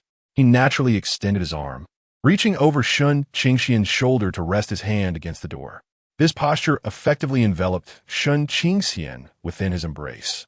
With his other hand, he retrieved a key to unlock the door. The proximity of their bodies rendered Shun Qingxian acutely aware of Lin Yan's heated presence and the compelling pheromones that enveloped him. In that instant, Shun Qingxian held his breath, his mind a blank slate, save for one frantic thought spiraling in his consciousness. What was he planning to do? Here? Now? Was this a fulfillment of marital obligations due to their recent union? Was he about to kiss him? His cheeks flushed crimson, his eyelashes trembled violently. and his fingers nervously clutched the door panel behind him, his toes curling in apprehension. In fear, he shut his eyes, his body rigid as if awaiting judgment. Yet, the anticipated event did not occur. A soft click resonated as the door lock was released, and the weight pressing down upon him abruptly vanished. Lin Yan decisively pushed the door open and entered the room beside him, as if that earlier aggressive stance was merely a convenience for opening the door. As he removed his dust-covered coat, he casually inquired, "Have you been out?" Shun Qingxian remained stiffly leaning against the door, his heart pounding wildly, his face aflame with the embarrassment of his overly vivid imaginings. Slowly, he opened his eyes and beheld Lin Yan, who appeared entirely unaffected and even bore a hint of fatigue from patrolling, and he realized that he had overthought the situation entirely. "Yes, just walked around nearby," he replied softly, his voice tinged with an almost imperceptible tremor, hastily lowering his head as he stepped into the room, fearful of revealing his discomposure. Lin Yan merely acknowledged him with a grunt, not probing further, and approached the table to drink from a glass of water. Shun Qingxian exhaled quietly, yet he felt an inexplicable and subtle sense of loss that he could not comprehend. He shook his head, attempting to cast aside this peculiar emotion. In the evening, Shun Qingxian was crouched on the floor, organizing some loose items at the bottom of his suitcase, when Lin Yan emerged from the shower, clad in a tank top and long pants, drying his hair as he approached from behind. As Shun Qingxian heard the footsteps and turned, a shadow loomed over him. Lin Yan bent down, his arm reaching past Shun Qingxian's side to retrieve a military backpack positioned beside the suitcase. This posture once again enveloped Shun Qingxian, as if he were being embraced from behind. The warmth of Lin Yan's damp chest nearly pressed against Shun Qingxian's back. The heat of freshly washed skin was astonishing, and the refreshing scent of soap mingled with a potent pheromone, once more enveloping Shun Qingxian completely. Shun Qingxian's body stiffened instantly, a small component slipping from his grasp and clattering to the floor. He found himself spiraling into uncontrolled thoughts, his heart racing to his throat. However, Lin Yan merely lifted the backpack and stood up, departing without a trace of hesitation, seemingly oblivious to Shun Qingxian's odd behavior and the fallen component. Shun Qingxian slowly picked up the item from the ground, his ears burning with a heat that felt as though it could bleed. Was the first incident an accident, and the second as well? This man seemed devoid of any ambiguous intentions. His proximity was merely for the sake of convenience and instinct, perhaps not even perceiving him as an alluring omega, but rather as a mere possession requiring responsibility. This realization left Shun Qingxian's emotions in turmoil. A mixture of relief and a faint sense of frustration at being overlooked, coupled with embarrassment over his own tendency to overreact. As night fell, when Lin Yan instinctively reached out to draw him into his embrace once more, Shun Qingxian, though still rigid, no longer felt the heart-stopping terror he had experienced on the previous occasions. He merely remained stiff, listening to the steady rhythm of Lin Yan's breathing behind him, silently contemplating. Perhaps he merely sought a warm pillow to hold. This realization inexplicably left him feeling somewhat melancholic. Chapter 9. Introducing my wife the following day. Lin Yan seemed to finally comprehend that confining his delicate and quiet omega companion within the four walls of their room might not be entirely appropriate, primarily out of concern that he might become ill from the solitude, which would only complicate matters further. During breakfast, he observed Shun Qingxian, who timidly sipped his porridge and still dared not meet his gaze, and suddenly spoke up. "I will take you to meet some people later." Shun Qingxian paused, gripping the spoon tightly, and lifted his head, his eyes reflecting a mix of confusion and caution. Lin Yan continued succinctly, "There are all omegas residing here, along with a few beta family members. Let them help you acclimate, lest you find yourself idle and lost in thought." His tone remained as direct as ever, even slightly brusque, revealing little warmth, resembling more an attempt to resolve a potential inconvenience. Shun Qingxian responded with a soft acknowledgement, lowering his head, feeling a flutter of anxiety mingled with a vague sense of anticipation. After all, facing Lin Yan, this moving iceberg, along with the suffocating aura of his pheromones, was undeniably overwhelming. Once breakfast concluded, Lin Yan indeed led Shun Qingxian out, directing him toward the other side of the dormitory building.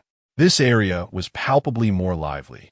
Clothes hung in the corridor, and a few small flower pots adorned the windowsill, albeit the plants appeared somewhat wilted.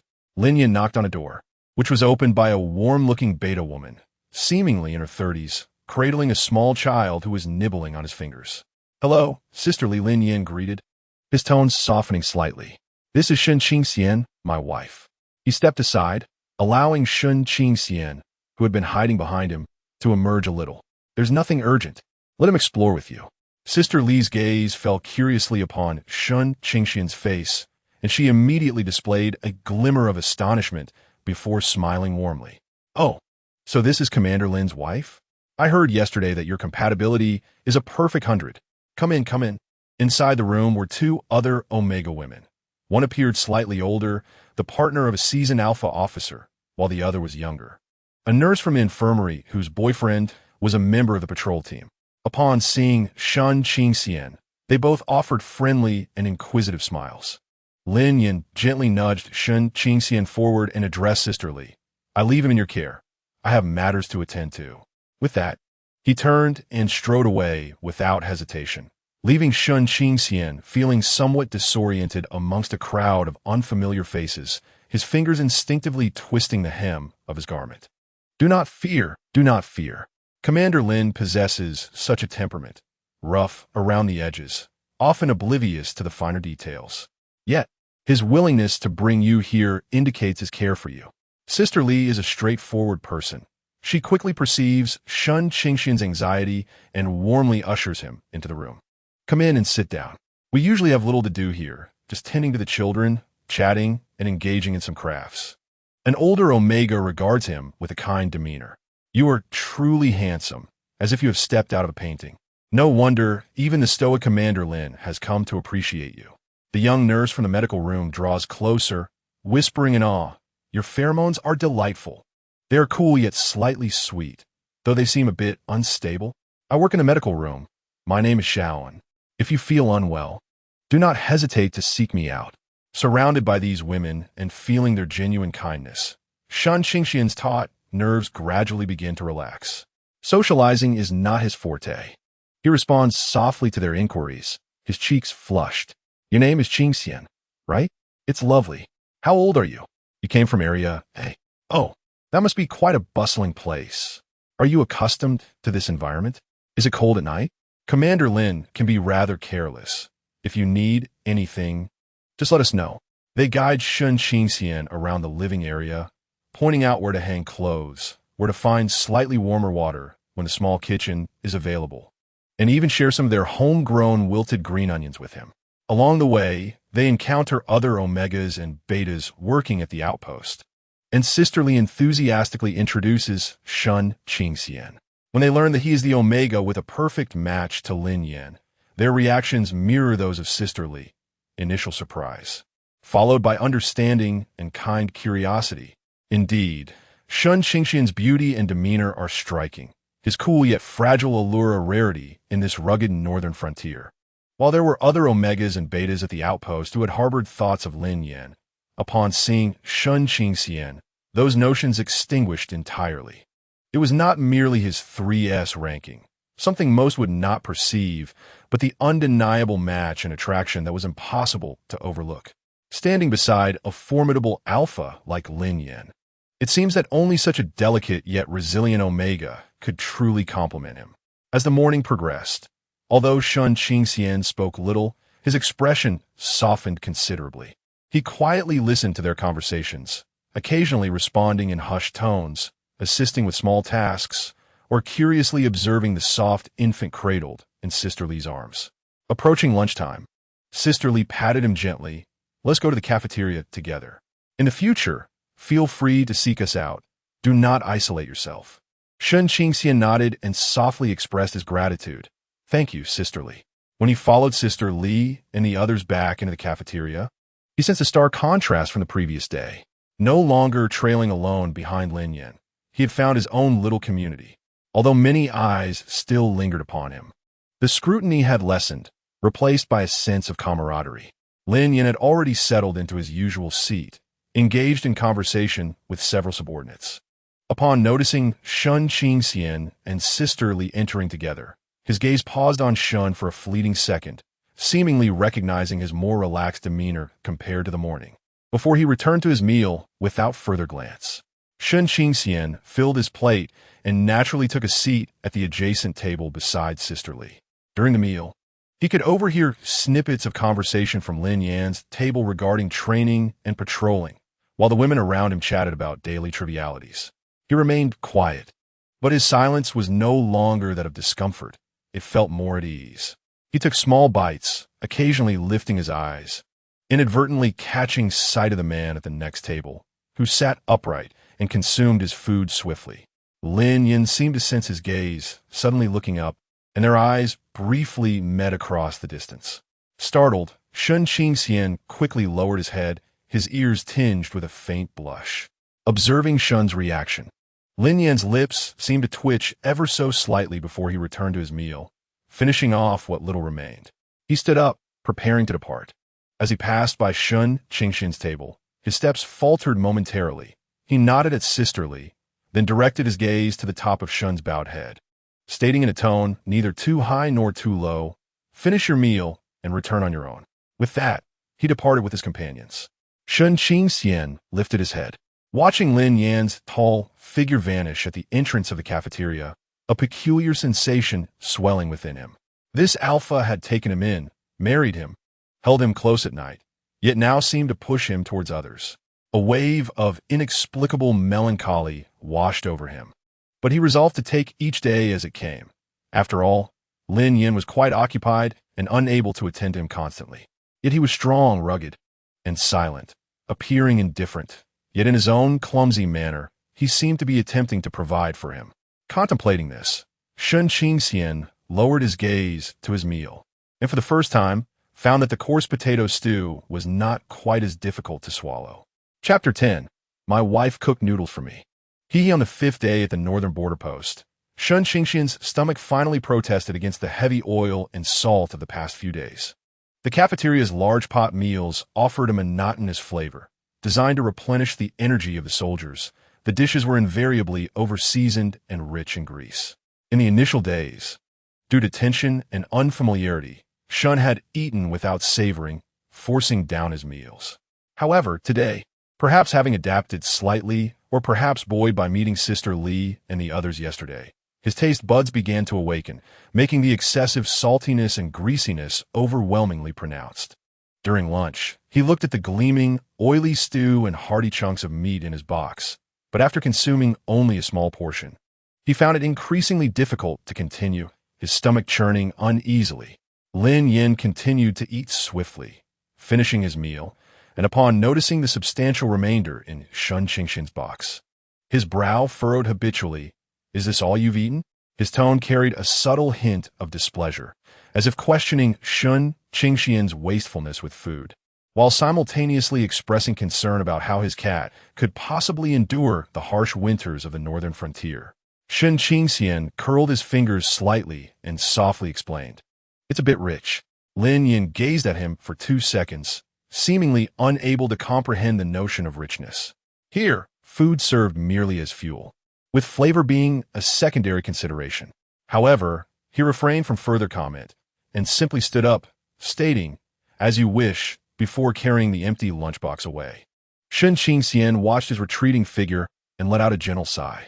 In the afternoon, seizing the opportunity while Lin Yan was absent, Shun Qingxian recalled the small kitchen that Sister Li had introduced him to the previous day. It allowed family members to occasionally prepare simple meals. After a moment's hesitation, he decided to give it a try. The small kitchen was modestly equipped, yet it possessed the essential cookware and seasonings. He discovered a small, unopened bag of flour, some dried shiitake mushrooms, a few wilting scallions gifted by Sister Li, and even stumbled upon a small basket of vibrant greens that seemed to have been grown by the cooks themselves. Shun Qingxian rolled up his sleeves and washed his hands. His movements were not particularly skilled, yet they were meticulous. Kneading the dough, allowing it to rest, rolling it out, and slicing it into strands. Each step was executed with precision, akin to assembling a delicate instrument. The slender figure busied himself in the cramped kitchen, beads of sweat forming at his temples. Yet his expression remained intensely focused, momentarily forgetting his sense of dislocation. He brewed a simple vegetarian broth using the dried mushrooms, seasoning it lightly with salt. Once the water boiled, he added the noodles, retrieving them once cooked and placing them into a bowl, accompanied by a couple of vibrant greens, garnished with finely chopped scallions, and finally drizzled with the clear mushroom broth. The aroma of the food wafted through the small kitchen, mingling with the faintly sweet scent of his plum blossom pheromones, creating an atmosphere of warmth. As he surveyed the ample noodles in the pot, he hesitated for a moment. Ultimately, he fetched 2 clean bowls and evenly divided the noodles into 2 portions, one for himself and the other, which he regarded with a slight blush. He recalled Lin Yan's intense daily training and patrols, which surely consumed a great deal of energy. He simply did not wish to waste food. Sun Qingxian reassured himself. He carried the 2 bowls of noodles back to his room with great care. Lin Yan had yet to return. He placed one bowl on the desk and settled down with the other, taking small, deliberate bites. The light, warm broth slipped soothingly into his stomach, providing much-needed relief from the rich meals of the past few days, prompting a contented sigh to escape his lips. Just as he reached the halfway mark, the door swung open, and Lin Yan entered, bringing with him a chill from outside. His gaze immediately fell upon the steaming bowl of clear broth noodles on the desk and the sight of Sun Qingxian, seated on the edge of the bed, delicately savoring his meal from a porcelain bowl. The room was infused with a faint, unfamiliar aroma of food, distinct from the usual atmosphere. Lin Yan's actions paused momentarily as his gaze fell upon the bowl of seemingly insipid noodles in Sun Qingxian's hands, his brow instinctively furrowing in curiosity. "What are you eating?" Sun Qingxian, upon noticing his return, nervously set down the bowl, his fingers unconsciously tracing the rim as he softly replied, "Noodles. I cooked a bit for myself." After a brief hesitation, his gaze drifted toward the other bowl of noodles on the desk, his voice dropping to a whisper imbued with a subtle anticipation and timidity. I made a bit extra for you. Would you like to try it?" Having spoken, he immediately lowered his head, as if fearing rejection or feeling like he had overstepped. Lin Yan remained silent as he approached the desk, observing the bowl of clear broth with only a few green vegetables scattered throughout. This was in stark contrast to the rich, savory meals he was accustomed to, appearing almost tasteless. He glanced back at Sun Qingxian, who slightly bowed his head, exposing his fair neck, fingers nervously entwined, resembling a timid creature anxious about disapproval. After a few seconds of silence, Lin Yan pulled out a chair and sat, picking up a pair of clean chopsticks that had been thoughtfully prepared by Sun Qingxian. He lifted a mouthful of noodles, blowing gently on them before tasting. Indeed, the flavor was quite mild, merely a hint of saltiness and the natural essence of the food itself, which felt rather bland for someone like him, who was used to bolder tastes. He raised his eyes to Sun Qingxian, who was surreptitiously glancing at him, his expression tinged with a barely perceptible blend of anxiety and hope, akin to a small animal offering its prey, yet fearing its master's disapproval. Lin Yan said nothing, his face impassive as he continued to consume the bowl of delicate noodles, his pace still brisk, but seemingly a touch more refined, at least devoid of loud, slurping noises. Sun Qingxian watched him eat, his heart quietly easing, even feeling a faint thrill. He too lifted his bowl once more, continuing to savor his meal in small bites. For a moment, the room fell into a tranquil hush, only the subtle sounds of their noodle consumption mingling with the crackling of the fire, creating an oddly serene and warm atmosphere. Before long, Lin Yan had finished his bowl, even sipping the broth clean. He set it down, noticing that Sun Qingxian had just completed his last mouthful, placing the smaller porcelain bowl down beside him. Indeed, the Omega's appetite was as modest as that of a cat. Yet he had polished off the entire serving today. Lin Yan took note of this detail. In the past, at the cafeteria, Sun Qingxian often left much uneaten. It seemed this meal suited his palate. Inexplicably, as he gazed at the now empty bowl that belonged to Shun Qingxian. A thought suddenly surfaced in Lin Yan's mind. This delicate creature, though a bit of a hassle, was surprisingly easy to care for. One bowl of clear noodles could suffice. This realization inexplicably brought him a sense of comfort, even causing the corners of his mouth to curve ever so slightly upward, though it quickly reverted to his usual stoic demeanor. He rose from his seat, tidying away the 2 empty bowls, succinctly delivering an assessment. Not bad. With that, he departed, seemingly to wash the dishes. Shun Qingxian stood there, momentarily stupefied, savoring the simplicity of those words. To hear "not bad" from Lin Yan's lips likely constituted a commendation of considerable merit. Watching Lin Yan's retreating figure, a flicker of joy began to blossom within him, expanding like ripples from a stone cast into a lake. He glanced down at his fingers, which still retained a trace of the warmth from the bowls. This man, it seemed, was not as unapproachable as he first appeared. After all, he had devoured the noodles he had prepared, albeit somewhat bland. Chapter 11. Bringing hand cream for his wife. Days later, Lin Yan received a temporary assignment for a collaborative patrol, necessitating his departure from the outpost for 2 days. Prior to his departure, he maintained his usual businesslike demeanor, offering Shun Qingxian a brief admonition to stay put and not wander off, before striding away with his equipment in tow. Shun Qingxian lingered at the door, watching his tall, upright figure vanish at the corridor's end, feeling an inexplicable emptiness wash over him, as if the room had suddenly turned cold and desolate. The mission proceeded smoothly. During a break, one of the Alpha team members, now married, rubbed his frostbitten, cracked hands while pulling out a small tube of hand cream from his pocket, grinning as he boasted, "My spouse insisted I bring this, claiming the winds here are fierce, and without it, my hands would be rough as sandpaper." Nearby, several bachelors teased him, but the team member remained unperturbed, happily applying the cream, a faint scent of cheap osmanthus wafting through the air. Lin Yan, initially leaning against the vehicle to clean his gun, had little interest in their banter. However, upon hearing the phrase rough as sandpaper, he hesitated momentarily. Almost instinctively, the image of Shun Qingxian's delicate, pale hands flashed before him, slender, with well-defined knuckles, the skin so refined that faint blue veins were visible beneath the surface, resembling a handful of warm, soft jade, in stark contrast to his own hands, which were calloused, scarred, and coarse. Those hands certainly did not appear capable of withstanding the abrasive winds of the northern frontier. He found those hands quite pleasant to the touch, rather than abrasive.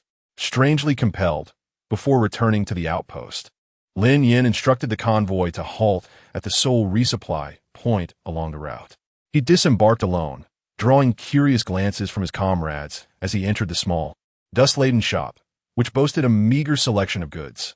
He lingered at the shelves for a moment, scanning the poorly packaged daily necessities, and ultimately, guided by intuition, selected a tube of milk-scented hand cream that appeared the most appealing. He paid for it and tucked it away in his pocket, his expression stoic, as if purchasing not hand cream, but some tactical gear. By the time he returned to the outpost, evening had descended. Lin Yan, bearing the dust and chill of the day, pushed open the door. Shun Qingxian was seated on the edge of the bed, engrossed in a book, and immediately lifted his gaze upon hearing the noise. Upon seeing Lin Yan return, a flicker of light instinctively flashed in his eyes, akin to a small creature waiting for its master to come home.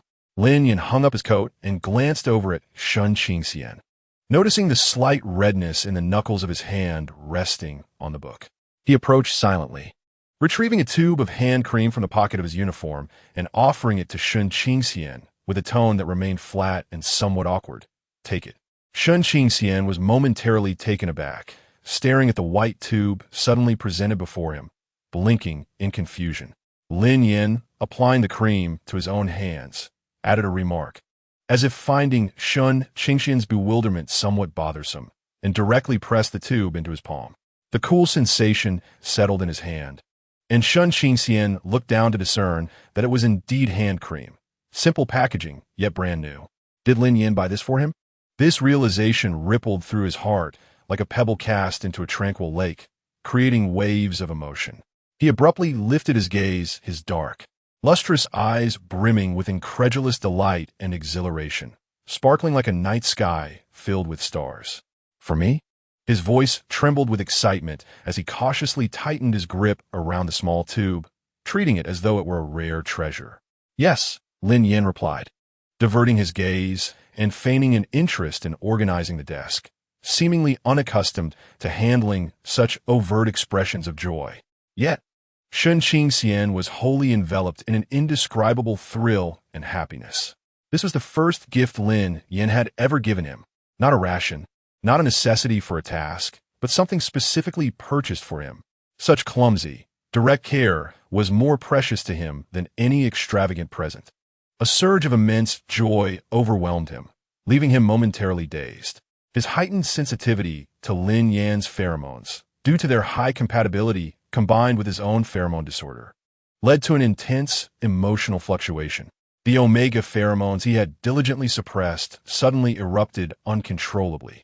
The crisp scent of plum blossoms intensified, releasing an unreserved sweetness that only manifested during moments of utmost joy, transforming from a mere whisper to a vivid allure, sweet yet not cloying, possessing a captivating charm that spiraled through every corner of the room, intertwining joyfully with the potent aroma of smoke and spirits. Lin Yan's movements abruptly froze. The sudden sweetness of the pheromones struck him like a precision missile, triggering his most primal instincts as an alpha. The 100 compatibility revealed its formidable power in that instant. He felt an immediate and visceral reaction upon sensing the delightful pheromones. Blood surged toward a singular point. A wave of heat enveloped him, muscles tensed, and his breathing grew noticeably heavier. He swiftly turned his head, his gaze deepening with intensity, resembling a predator fixating on its prey. Locking onto the omega, still lost in his elation. Shen Qingxian remained blissfully unaware, his gaze fixated on the hand cream in his grasp, a smile struggling to break free at the corners of his mouth. The cloying scent of his pheromones continued to emanate uncontrollably, silently beckoning. Lin Yan's Adam's apple bobbed violently, beads of perspiration forming at his temples. With immense willpower, he fought against the overwhelming urge to pull Shun into his embrace, to mark and possess him. He could not linger any longer. Abruptly, he spun around, his movements awkward and stiff as he strode toward the door, yanking it open and casting a hasty remark over his shoulder. "I'm going to take a shower." His voice was hoarse and strained. With that, he almost fled the scene, disappearing down the corridor toward the cold shower. The sound of the door slamming shut jolted Shen Qingxian back to reality.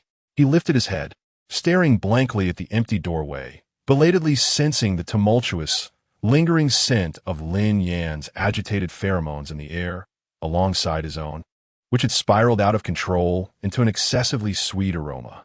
In that instant, comprehension dawned upon him, and his cheeks flushed a deep crimson, the color spreading to his neck. He hastily covered his face with his hands, mortified beyond measure, as his own cloying pheromones seemed to retreat in shock, reverting to a cooler, plum blossom scent, albeit still tinged with confusion and embarrassment. Heavens, what had just transpired? Meanwhile, in the cold shower, the frigid water cascaded over Lin Yan's heated body, yet could not immediately extinguish the raging fire ignited by the perfect match of omega pheromones. Leaning against the icy wall, he gasped for breath, replaying the image of Shen Qingxian's sparkling, surprised eyes and the maddening sweetness of his pheromones. He cursed softly and shut his eyes. Damn, this was more potent than any aphrodisiac. One was blushing and flustered in the room, while the other, under the cold water, struggled to suppress his instincts in a state of utter disarray, caught in the turmoil of their maddening compatibility. Chapter 12. So what? He still has to sleep with his wife. The sound of water in the washroom continued for quite some time before it finally ceased. The door swung open, a wave of chilly, humid air rushing in. Lin Yan stepped inside, his hair dripping wet, clad only in loose military trousers, while his bare skin bore a faint, cold flush from the icy water, the muscles taut as if still resisting the extreme restraint. He did not glance at Shen Qingxian, instead walking straight to the wardrobe, turning his back and pulling on a clean tank top. Even in this action, one could sense the lingering heaviness and awkwardness emanating from him, a result of forced suppression. Shun Qingxian nearly curled into himself, perched on the edge of the bed, his head bowed low, fingers unconsciously digging into the packaging of the hand cream, producing a faint clicking sound. The cloying pheromones that had filled the air were desperately reined in by him, replaced instead by an eerie atmosphere tinged with the sense of cold water vapor, gunpowder, and unspoken awkwardness. He discreetly rummaged through his suitcase at lightning speed, extracting a more potent suppression patch to replace the old one on his neck, which had likely diminished in effectiveness due to his recent emotional upheaval. The new patch, with its chilling touch, sent a slight shiver through him, yet it also bestowed a faint sense of security. Once Lin Yan had changed his attire, he finally turned around.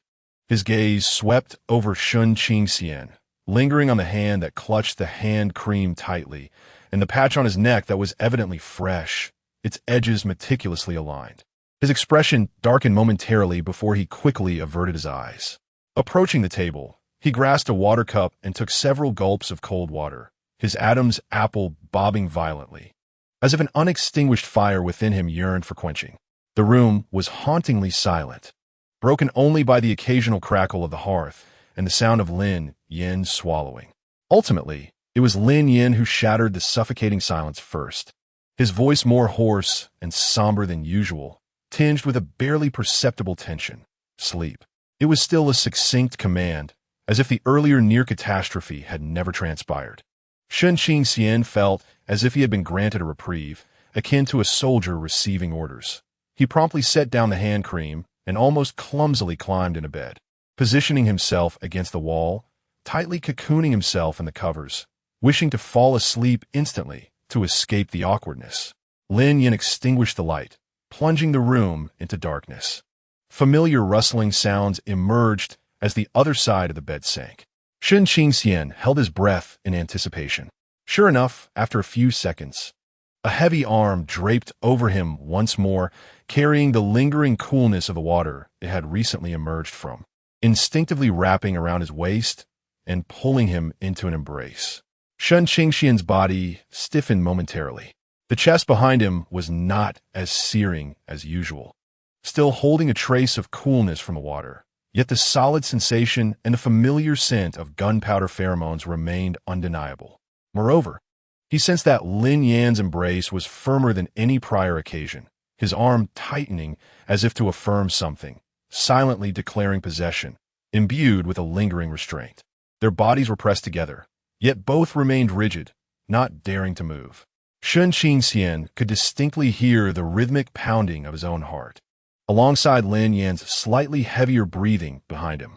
The potent suppression patch endeavored to maintain the stability of Shun Qingxian's pheromones, yet the perfect compatibility allowed the faintly subdued, sweet plum blossom fragrance to tease Lin Yan's nerves like a hook, barely perceptible yet tantalizing. Meanwhile, Lin Yan's pheromones, subdued yet still powerful after the cold water, enveloped Shun Qingxian, providing a sense of security while simultaneously reminding him of the recent, heart-stopping loss of control. It was an experience steeped in contradiction. The body instinctively yearns for closeness due to high compatibility, yet reason and embarrassment create an invisible barrier between them. Lin Yan's chin rested upon Shun Qingxian's crown, and suddenly, it moved ever so slightly, as if he were inhaling the faint, lingering fragrance from the strands of hair. Then, as if realizing something, he promptly returned to stillness. Shun Qingxian curled his toes in response. This night was destined to be arduous. Both remained wide-eyed in the darkness, maintaining rigid postures, acutely aware of each other's warmth and heartbeats, as well as the awkward yet ambiguous tension that thrived in the silence. Time seemed to stretch indefinitely until Shun Qingxian, overwhelmed by fatigue and the gradually warming body behind him, could no longer resist the pull of sleep, and his consciousness began to fade. Just before he succumbed entirely, he felt the arm wrapped around his waist tighten ever so gently in a soothing manner.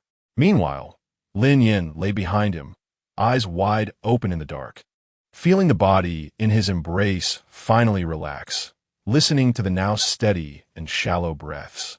the tip of his nose filled with a sweet scent that lingered with a cool undertone.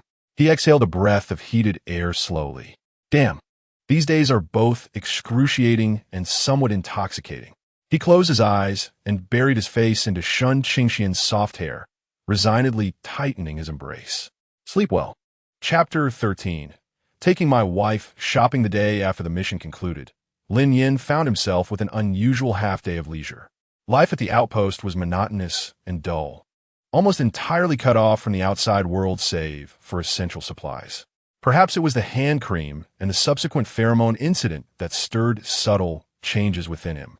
Or perhaps it was the sight of Shun Qingxian, who always remained quietly in the room, that felt overly oppressive. During breakfast, he unexpectedly spoke up, his tone remaining flat. I'll head to town to replenish supplies and submit a report this morning. Would you like to join me? Shun Qingxian, who was sipping his porridge, abruptly lifted his head, the spark of excitement in his eyes causing Lin Yan to momentarily pause. It was a dazzling blend of surprise, anticipation, and disbelief, almost dispelling the faint gloom and caution that typically shrouded Lin Yan's gaze. Is that all right? Shun Qingxian's voice trembled with careful confirmation, as if fearing he had misheard.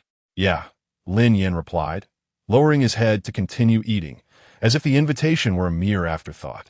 Finish your meal quickly. Okay. Shun Qingxian responded immediately, his eating pace quickening significantly. The town's market was a considerable distance from the outpost, and Lin Yan drove the rugged vehicle. Throughout the journey, Shun Qingxian's mood visibly brightened, his gaze fixed on the swiftly passing desolate landscape. His profile softened, a hint of a smile gracing his lips. Lin Yan caught glimpses of him through the rearview mirror several times, remaining silent, yet the grip on the steering wheel seemed to ease slightly. The so-called town was merely a short dirt road flanked by low houses and shops selling the most basic necessities, frequented by local residents and border soldiers.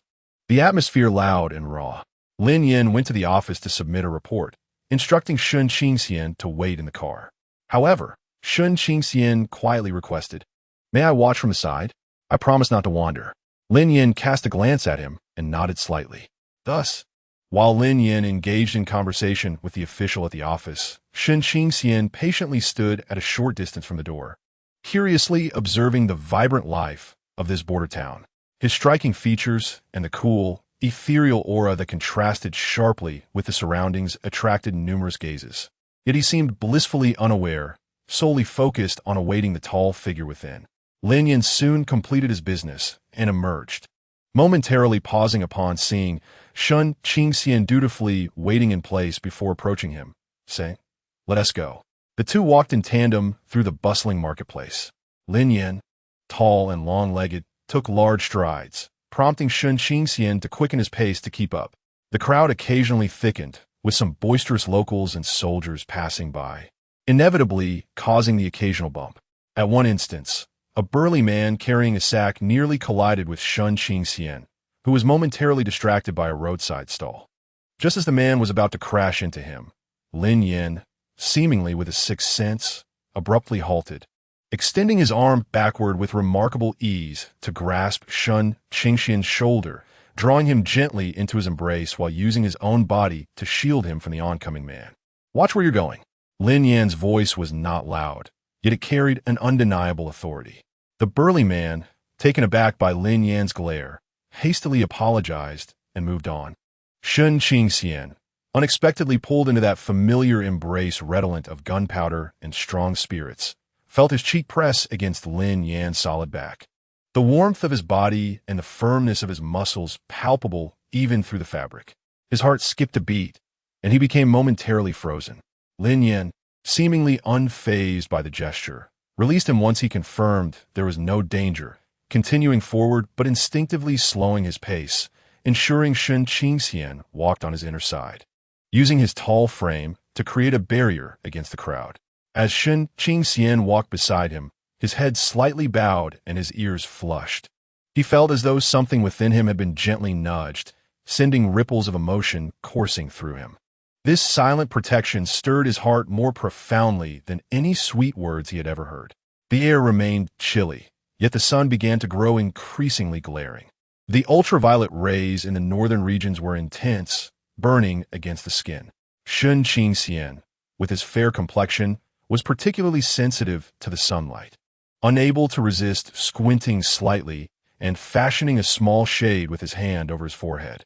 Noticing this, Lin Yan stole a glance at him but said nothing, instead positioning himself slightly to the side to shield Shun Qingxian from the sun with his height. After walking a bit further, they passed a stall selling local wool hats, where Lin Yan suddenly halted, casually picking up a dark, seemingly ordinary hat and placing it atop Shun Qingxian's head. The broad brim instantly cast a shadow, shielding him from the harsh sunlight. Shun Qingxian lifted his head in a daze, peering at Lin Yan through the shadow of his hat brim. Lin Yan had already settled the payment, his expression remaining unchanged, as if he were merely engaging in the most ordinary of tasks. He succinctly instructed, "Put it on," and continued walking ahead. Shun Qingxian adjusted the slightly oversized hat, feeling the residual warmth of Lin Yan's fingers within it. He quickened his pace to catch up, the corners of his mouth involuntarily lifting in the shadow beneath the brim.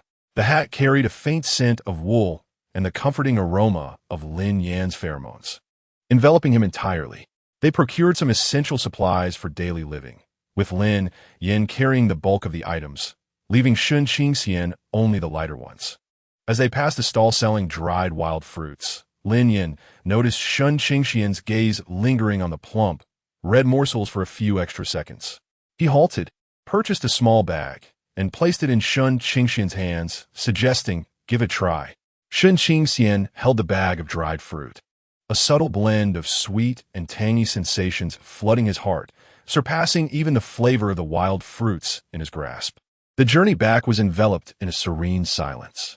Shun Qingxian cradled the felt hat and a packet of wild fruits in his arms, gazing out at the scenery that had transformed from desolation to an endearing charm, feeling a lightness he had never experienced since arriving in the northern frontier. He discreetly turned his head to observe Lin Yan, who was focused on driving. The man's rugged profile, illuminated by the light streaming through the car window, appeared softened, though his jawline remained resolute. Yet, Shun Qingxian felt an unspoken tenderness and care emanating from beneath that hardened exterior. Every detail, the protective embrace of the crowd, the hat perched atop his head, the dried fruit nestled in his hands, felt like pebbles cast into the still waters of his heart, sending ripples of emotion cascading outward. This silent guardianship, expressed through action rather than words, instilled within him an unprecedented sense of safety and exhilaration. Lin Yan seemed to sense Shun Qingxian's gaze. Casting a glance through the rearview mirror, Shun Qingxian immediately averted his eyes, lowering his head, his fingers unconsciously stroking the felt hat, while his heart raced. A sweet and gentle pheromone wafting uncontrollably through the car. Lin Yan tightened his grip on the steering wheel, the subtle movement of his Adam's apple barely perceptible.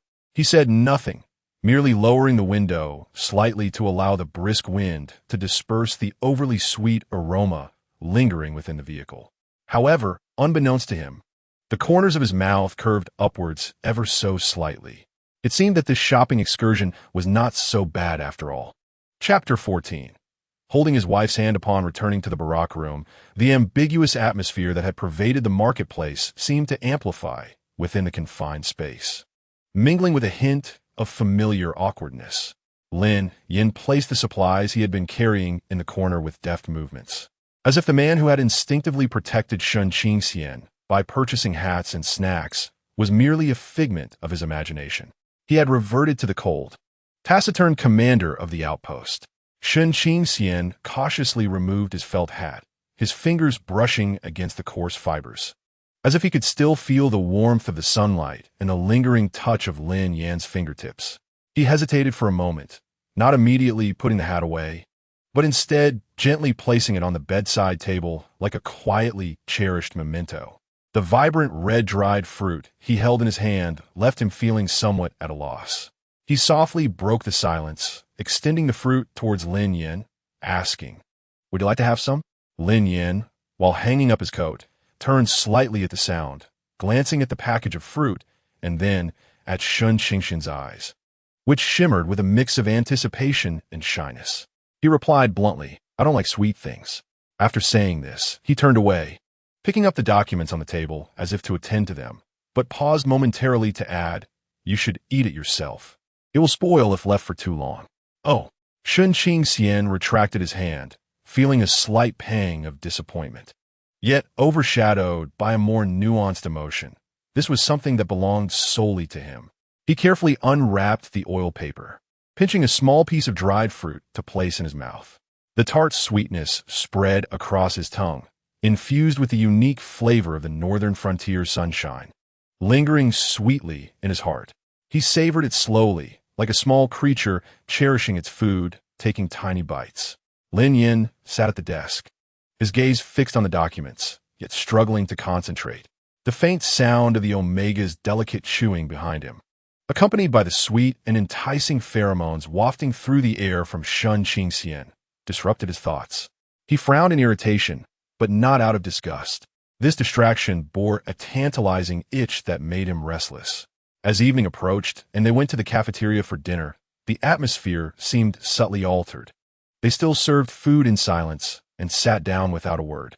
However, when the cook was about to serve Shun Qingxian a generous portion of rice, Lin Yan suddenly spoke up, "Get another bowl of soup on the side."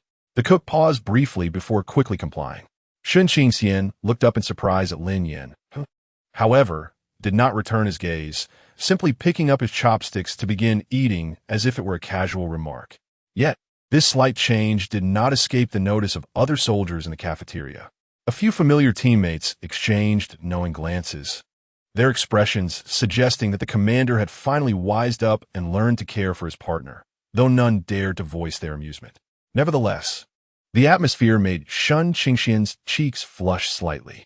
He lowered his head, sipping the egg drop soup that had been separately served to him, garnished with a sprinkle of scallions, feeling warmth in his stomach and heart. That evening, after Shun Qingxian finished his shower and emerged, he found Lin Yan leaning against the headboard, holding the hand cream, seemingly perusing the instructions. Although his face retained its usual stoic demeanor, upon noticing Shun Qingxian's presence, Lin Yan lifted his gaze and handed over the cream with an authoritative tone, "Apply it." Shun Qingxian accepted the hand cream, a sweet sensation blooming within him. He squeezed a small amount of milky cream and meticulously applied it to his hands. The delicate scent of milk gradually wafted through the air, intertwining with his own cool and sweet plum blossom pheromones, creating a unique and cozy fragrance. He applied it with great care, not neglecting even the spaces between his fingers. Lin Yan leaned against the side, observing intently, his gaze resting on the white, slender hands that appeared even softer due to the application, his eyes deep and inscrutable. Lost in thought, once he finished applying the hand cream, Shun Qingxian prepared, as usual, to cautiously edge towards the bed to sleep. Unexpectedly, Lin Yan suddenly set down what he was holding and naturally reached out, wrapping his arms around Shun Qingxian's waist, pulling him into an embrace and adjusting their position to one that was comfortable for both before pulling the blanket over them. The command for sleep remained succinct and to the point. Shun Qingxian froze in his embrace, his heart racing like thunder. Although this was not their first time sharing a bed, each instance of being so forcefully drawn into his arms, feeling the warmth of his body and the reassuring presence, still left him unable to suppress his tension and fluttering heart. Yet this time, amidst the nervousness, there seemed to be a hint of something more, perhaps a subtle sense of reliance. Gradually, his rigid body relaxed, tentatively leaning back to bury himself deeper into that warm, sturdy embrace. Lin Yan appeared to sense his acquiescence, tightening his hold slightly, his chin unconsciously brushing against the damp strands of hair atop Shun Qingxian's head. The room was filled only with the crackling of the fire and the rhythmic mingling of their breaths. The sweet milk and plum blossom fragrance blended completely with the assertive scent of smoke and strong liquor beneath the warm covers, indistinguishable from one another. Listening to the steady, powerful heartbeat beside him and feeling the reliable warmth at his back, Shun Qingxian experienced an unprecedented sense of security enveloping him. He quietly opened his eyes, using the faint glow of the firelight to observe the large, calloused hand belonging to an alpha resting across his waist. This hand could easily snap an enemy's neck, deftly manipulate the most intricate weapons, and effortlessly lift heavy luggage. Yet now, it shielded him from the crowd, adjusted his cap, offered him a bag of dried fruit, and even purchased a hand cream. This stark contrast softened Shun Qingxian's heart immensely. With the utmost gentleness, he brushed his fingertips against Lin Yan's hand. The texture was rough yet warm, just a fleeting touch. However, he sensed the muscles in the arm encircling him tense for a brief moment, and the breath above him caught slightly. Terrified, Shun Qingxian immediately froze, holding his breath, fearing he had annoyed Lin Yan. Yet, the anticipated push away never came. Lin Yan remained silent, and then that large hand shifted, decisively enveloping Shun Qingxian's small hand entirely within its warm palm. His hand was so small, so soft, perfectly fitting within Lin Yan's grasp. Neither of them moved or spoke further. Yet, an unspoken and searing warmth surged through the tightly clasped hands, cascading between the two. Shun Qingxian's face flushed deeply, while the corners of his mouth involuntarily curved into a sweet smile amidst the darkness. He closed his eyes, surrendering peacefully to dreams woven with the fragrant plum blossoms and the smoky haze of fine spirits. Behind him, Lin Yan lay awake in the obscurity, acutely aware of the soft, cool touch in his palm, as his throat involuntarily tightened. Damn it! The perfect compatibility of 100 was truly overwhelming. Yet for the first time, he felt no urge to douse himself with cold water. Instead, he simply held the person in his arms tighter and closed his eyes. Chapter 15. Building a snowman for my lifetime in northern Xinjiang was interminable and monotonous, with the outside world perpetually blanketed in an endless expanse of pristine snow. Life at the outpost was so regimented it bordered on the mechanical. Aside from essential training and tasks, most of the time was spent indoors. Although Shun Qingxian possessed a calm demeanor, being confined within the four walls for days, surrounded by a limited selection of books and components, inevitably led to a sense of gloom. Moreover, he could not constantly seek out Sister Li and her companions, as they were busy with their own affairs. That afternoon, while Lin Yan attended a meeting in the command room, Shun Qingxian found himself alone in their quarters, gazing out at the snow-covered landscape glistening in the sunlight. Suddenly, an idea sparked in his mind. He donned his warmest attire, wrapped a thick scarf around his neck, and stealthily slipped out of the dormitory, making his way to a relatively secluded patch of land behind the building. The snow here was deep, untouched, and pristine. He knelt down, putting on the thick cotton gloves Lin Yan had purchased for him, and began to clumsily roll snowballs. In District A of the capital, it was a rare occurrence to see snowfall. Even if it did, his family would never permit him to frolic in the snow outside. Lacking experience, his movements were awkward, and the snowballs varied in size. Yet he remained focused, a rare sparkle illuminating his dark eyes. After considerable effort, a crooked, unremarkable snowman finally began to take shape. He used 2 small black stones for eyes, found a twig for a nose, and even removed his own scarf, carefully wrapping it around the snowman.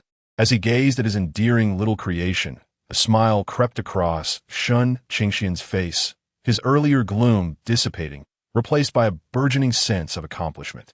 He crouched beside the snowman, gently poking its plump belly with his finger, murmuring to himself, "You shall be named Little Bing." This was his first snowman, and he felt an immense sense of pride. Just then, laughter erupted nearby as several soldiers, having finished their training, passed by, engaged in playful snowball fights. They momentarily overlooked the corner where Shun Qingxian and his diminutive snowman were nestled. One soldier, chased by a comrade, instinctively scooped up a handful of snow and, without glancing back, hurled it toward the wall in a bid to thwart his pursuer. The snowball, dense and forceful, arced through the air, striking his target with a dull thud.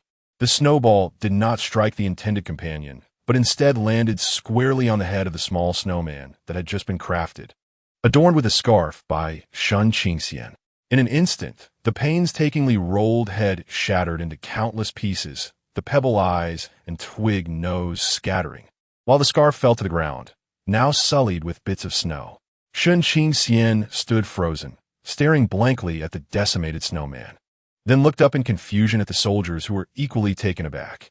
The soldier who had thrown the snowball finally noticed the presence of someone behind the wall and the snowman he had inadvertently destroyed. His face quickly turned to one of regret and embarrassment as he rushed over, exclaiming, "I'm so sorry. I didn't see you. It was truly unintentional." The other soldiers gathered around, each offering their apologies in a chorus of remorse. It's all right, Shun Qingxian instinctively murmured, lowering his head to retrieve the fallen scarf, attempting to mask his emotions. However, upon seeing the scattered remnants of the snowman he had so carefully assembled, his heart ached sharply. It was not merely a snowman. It represented a small, cherished solace from his loneliness, a creation imbued with a touch of innocent yet genuine joy. Now all of it was gone. The sense of grievance and disappointment washed over him like a cold tide, extinguishing the faint flicker of joy he had felt.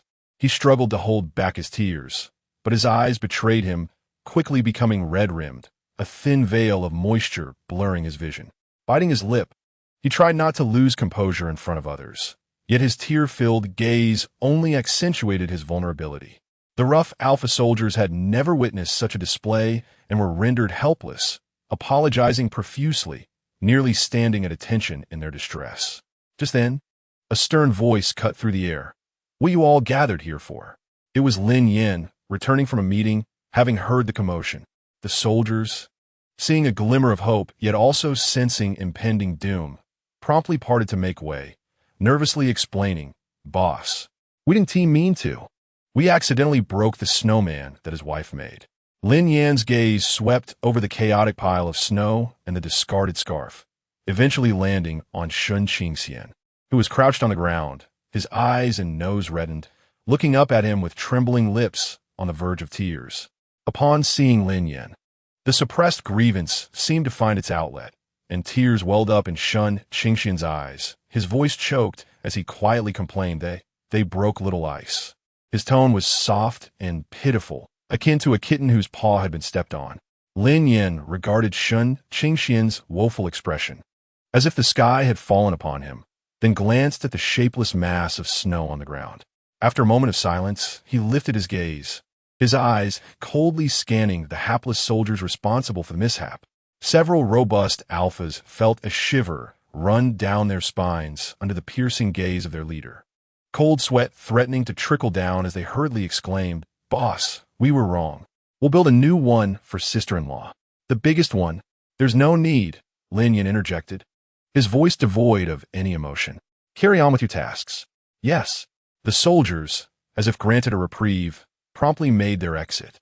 Only Lin Yan and Shun Qingxian remained in the open space, the latter still crouched on the ground, valiantly attempting to suppress his tears. Lin Yan approached him, his towering figure casting a shadow over Shun Qingxian. He remained silent, bending down to pick up the snow-dusted scarf from the ground.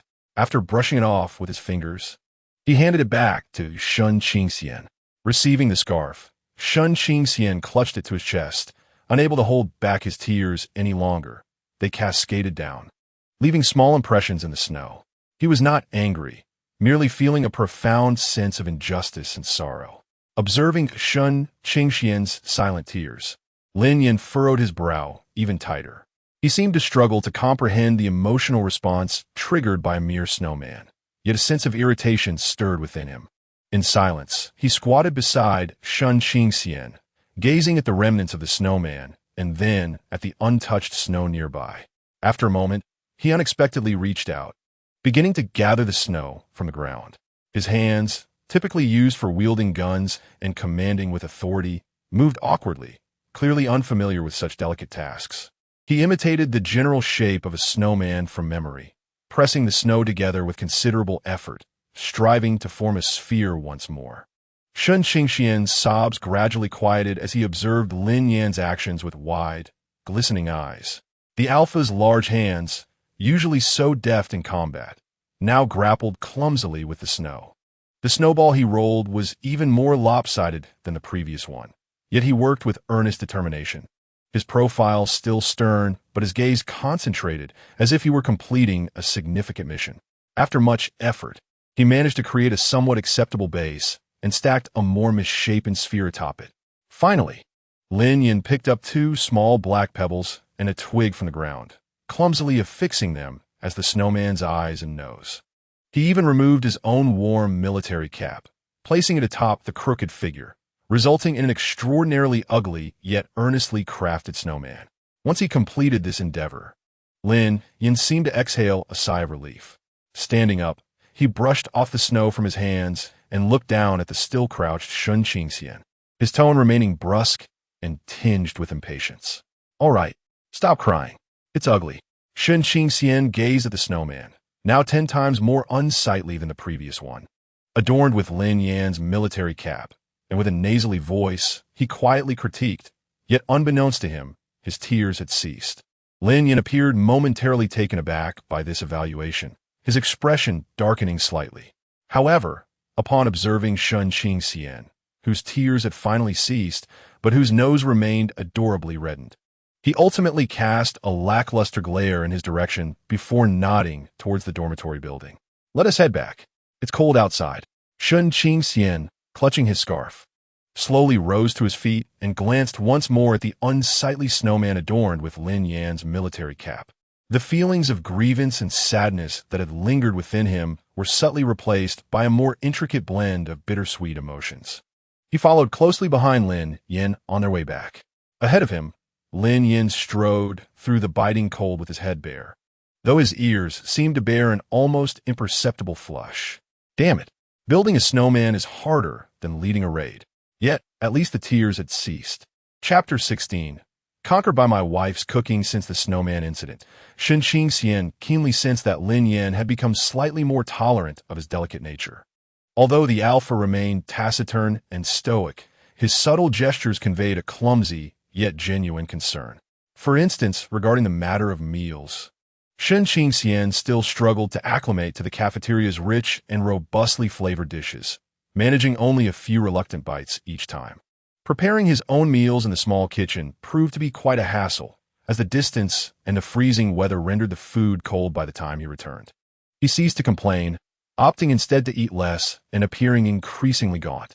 Lin Yan watched this with a furrowed brow that deepened with each passing day.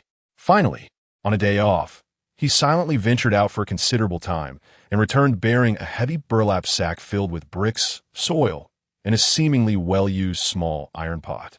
Shun Qingxian, seated by the bedside with a book, looked on in astonishment as Lin Yan began to arrange the bricks in a corner of the room. "What are you doing?" He could not help but inquire.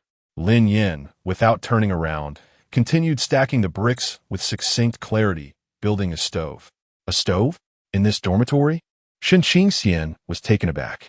"Yes," Lin Yan replied, his hands deftly working as if this skill of outdoor survival were second nature to him. "This way. You wouldn't have to go so far. It's a hassle."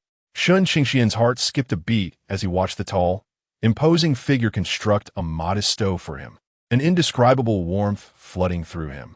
He set his book aside and approached, whispering, "May I help?" Lin Yan shot him a glance, noticing his slender wrists and fair fingers, and promptly thrust a bundle of kindling into his arms. "Stay to the side and don't make a mess." His tone remained brusque, yet Shun Qingxian felt no discomfort. Cradling the bundle of firewood, he obediently stood by, a smile creeping onto his lips. Before long, a simple yet sturdy little stove took shape in the corner of the room. Lin Yan, seemingly out of nowhere, produced a small chimney and skillfully connected it to the wall-less vent. Finally, he placed the small iron pot atop the stove. "Let us give it a try," he said, brushing the dust from his hands and turning to Shun Qingxian. Shun Qingxian's eyes sparkled with excitement as he hurried to the small storeroom to gather the essential oil, salt, rice, and flour. He cautiously approached the cook, requesting a handful of fresh vegetables and some eggs. When the little stove first emitted curling wisps of smoke and the pot was filled with the sizzling sounds and delicate aromas of food, this cold and monotonous dormitory was instantaneously enveloped in an unprecedented warmth reminiscent of home. Shun Qingxian busied himself around the small stove. His pale cheeks flushed by the flickering flames, his gaze focused and bright. His movements were swift, clearly indicating that he was no stranger to the art of cooking. Soon, a steaming bowl of noodles, with a clear broth cradling a poached egg and vibrant greens, was ready. He hesitated for a moment before serving 2 bowls, gently placing the more generously garnished one before Lin Yan, who sat at the table, ostensibly perusing documents but subtly glancing in his direction. "Would you like to try some?" he whispered, tinged with anticipation and nervousness. Lin Yan set down his documents, examined the beautifully presented and aromatic bowl of noodles, then met Shun Qingxian's expectant gaze. Without a word, he picked up the chopsticks and took a bite. The noodles were al dente, the broth rich and flavorful, the poached egg perfectly cooked, and the vegetables crisp and tender. It was an entirely different realm from the cafeteria meals he was accustomed to, though he offered no verbal praise. His pace of eating was noticeably slower than during his cafeteria visits, and he finished the entire bowl. As Shun Qingxian watched the empty bowl before him, his heart swelled with sweetness akin to sipping honey. From that moment on, the small stove in the dormitory became Shun Qingxian's personal sanctuary. The ingredients at his disposal were limited, yet he consistently transformed them into delectable dishes. He prepared stir-fried seasonal vegetables, simple steamed eggs with minced meat, and occasionally crafted dumplings with thin skins and ample filling. His culinary creations were not solely light and delicate. He sometimes ventured into heartier stews, mastering the art of braising with just the right balance of flavors, crafting sauces that were rich yet not overly greasy, their enticing scents wafting down the corridor, tempting passing soldiers to inhale deeply.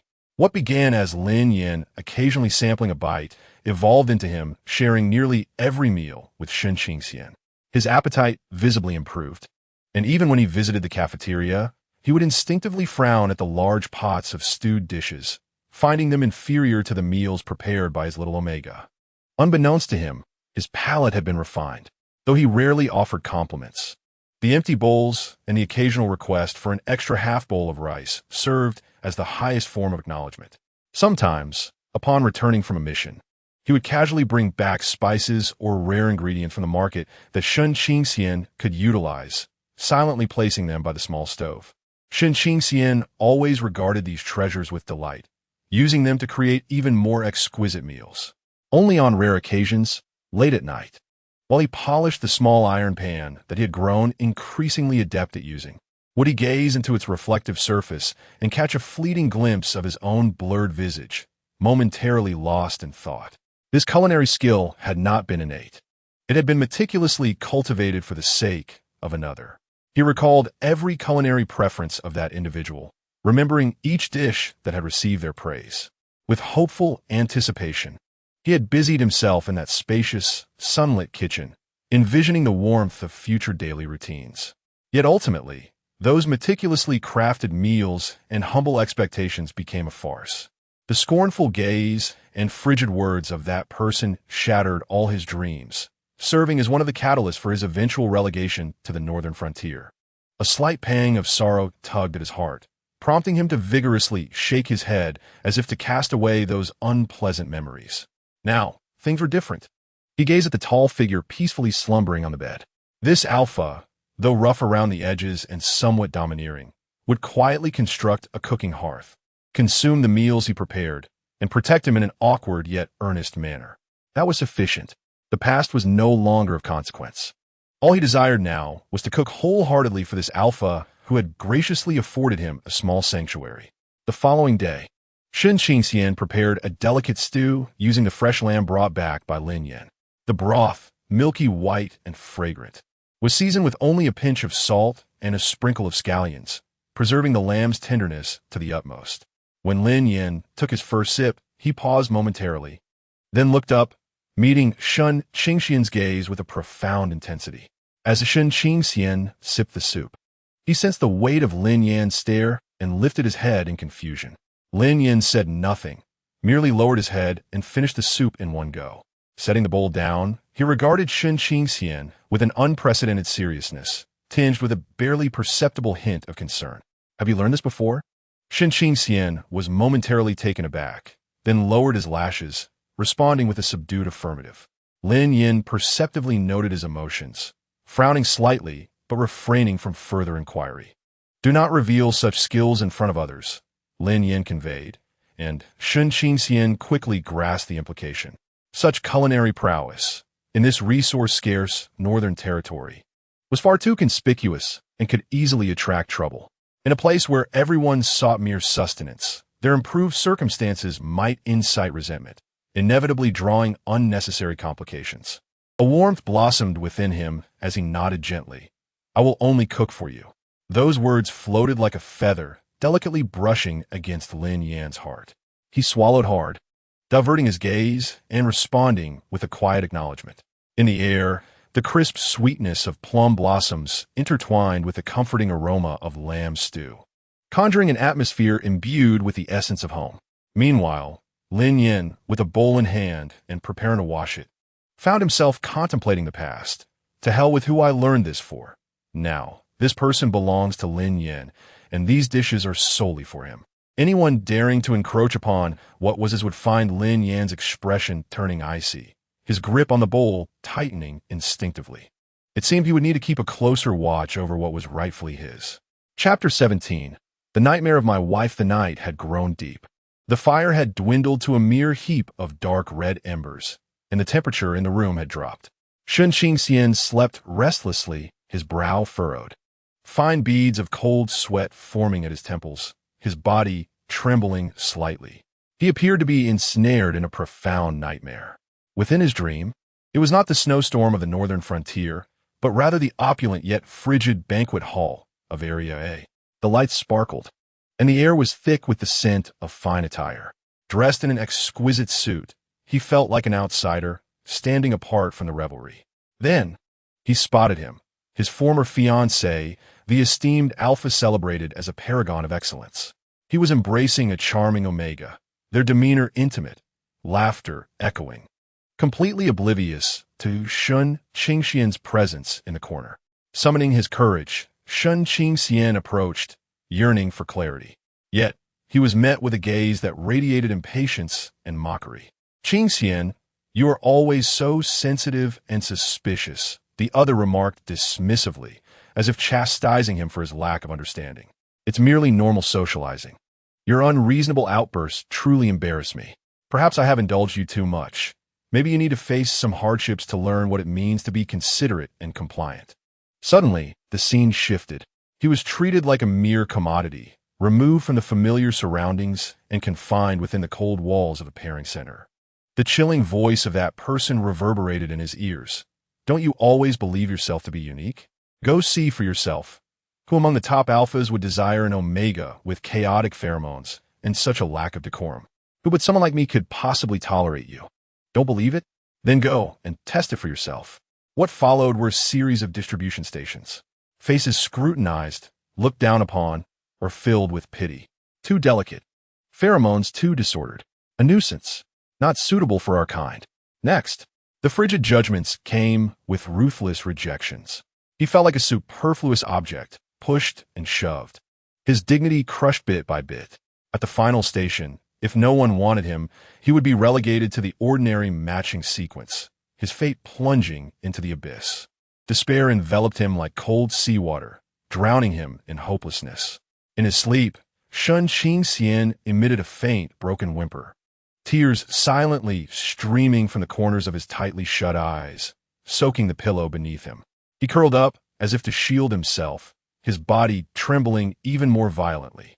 Lin Yan, who had been holding him closely, awoke almost instantly. The vigilance of an alpha is keen. The slightest tremor in his arms, accompanied by the stifled, sob-like breaths, jolted him from slumber. Lowering his gaze, illuminated by the faint glow reflected from the snowy landscape outside, he beheld Shen Qingxian's pale face, streaked with tears, his eyelashes clumped together, lips quivering, engulfed in profound pain and terror. Lin Yan's brow furrowed tightly. He was not adept at offering comfort, and his attempts often felt somewhat clumsy. He instinctively tightened his arms, drawing the cold, trembling body deeper into his warm embrace. attempting to dispel the chill and fear with his body heat. "Hey," he murmured, his voice hoarse from sleep. "Shun Qingxian?" Shun Qingxian did not awaken. Instead, he struggled slightly, ensnared by the nightmares and the sudden feeling of confinement, his whimpers becoming more pronounced, akin to a helpless creature trapped in a snare. Lin Yan observed his agonized expression, an inexplicable surge of irritation and a vague, unnameable anger rising within him. Who had reduced him to tears? That damn dream? After a moment of hesitation, he clumsily raised his hand, using the rough pads of his fingers to awkwardly wipe away Shun Qingxian's tears. The gesture lacked tenderness and even caused him some discomfort. Yet perhaps it was the warmth and the callous touch that felt so achingly real, or perhaps the dominant and familiar pheromones that brought a sense of security. But Shun Qingxian's struggles gradually subsided. He unconsciously buried himself deeper into Lin Yan's embrace, seeking warmth and protection. Lin Yan sensed his dependence, his body momentarily pausing before tightening his hold further. He lowered his head, resting his chin atop Shun Qingxian's soft hair, emitting a low, indistinct sound of reassurance from his throat, reminiscent of a beast guarding its treasure, a discordant melody, yet imbued with an instinctual, comforting strength. His pheromones, no longer restrained, were released instinctively and gently, the potent scent of gunpowder and strong liquor now devoid of aggression, standing as a formidable fortress, shielding the fragile Omega within his arms from all terrifying nightmares. Amidst his warm breath and awkward yet steadfast embrace, Shun Qingxian's tense body gradually relaxed, his shivers subsiding, and his rapid breaths transforming into a steady, languorous rhythm. It seemed he had finally escaped the icy grip of a nightmare, finding a safe harbor, sinking deeper into slumber. Yet, remnants of unshed tears clung to his eyelashes, rendering him particularly endearing. However, Lin Yan did not succumb to immediate sleep. In the dim light, he gazed at the serene visage of the person in his arms, his fingers unconsciously brushing lightly over the slightly swollen eyelids. He was aware that Shun Qingxian hailed from area, that he possessed a past, and that he seemingly harbored secrets. Yet he never pried. The North had its own rules. The past was inconsequential. But now, witnessing Shun Qingxian's profound sorrow in his dreams, Lin Yan felt that inexplicable restlessness and destructive urge surge once more within him. He darkly contemplated that if he were to discover who had caused the tears of the person in his arms, he would undoubtedly. At that thought, he tightened his embrace further, as if fearing that he might flee.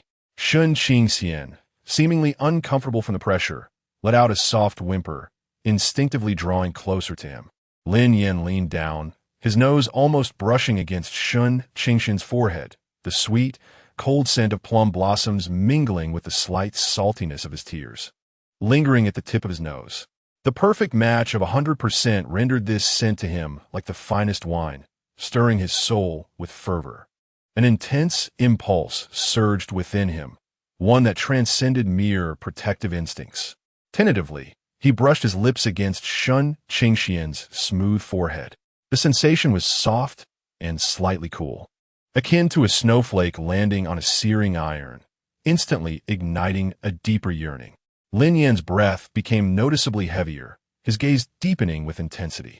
Struggling to restrain himself, he ultimately tightened his embrace and placed a kiss atop Shun Qingxian's head, releasing a suppressed murmur that resembled a sigh. Sleep. It was uncertain whether he was commanding Shun Qingxian or warning himself. That night, Shun Qingxian slept deeply and peacefully in the latter half.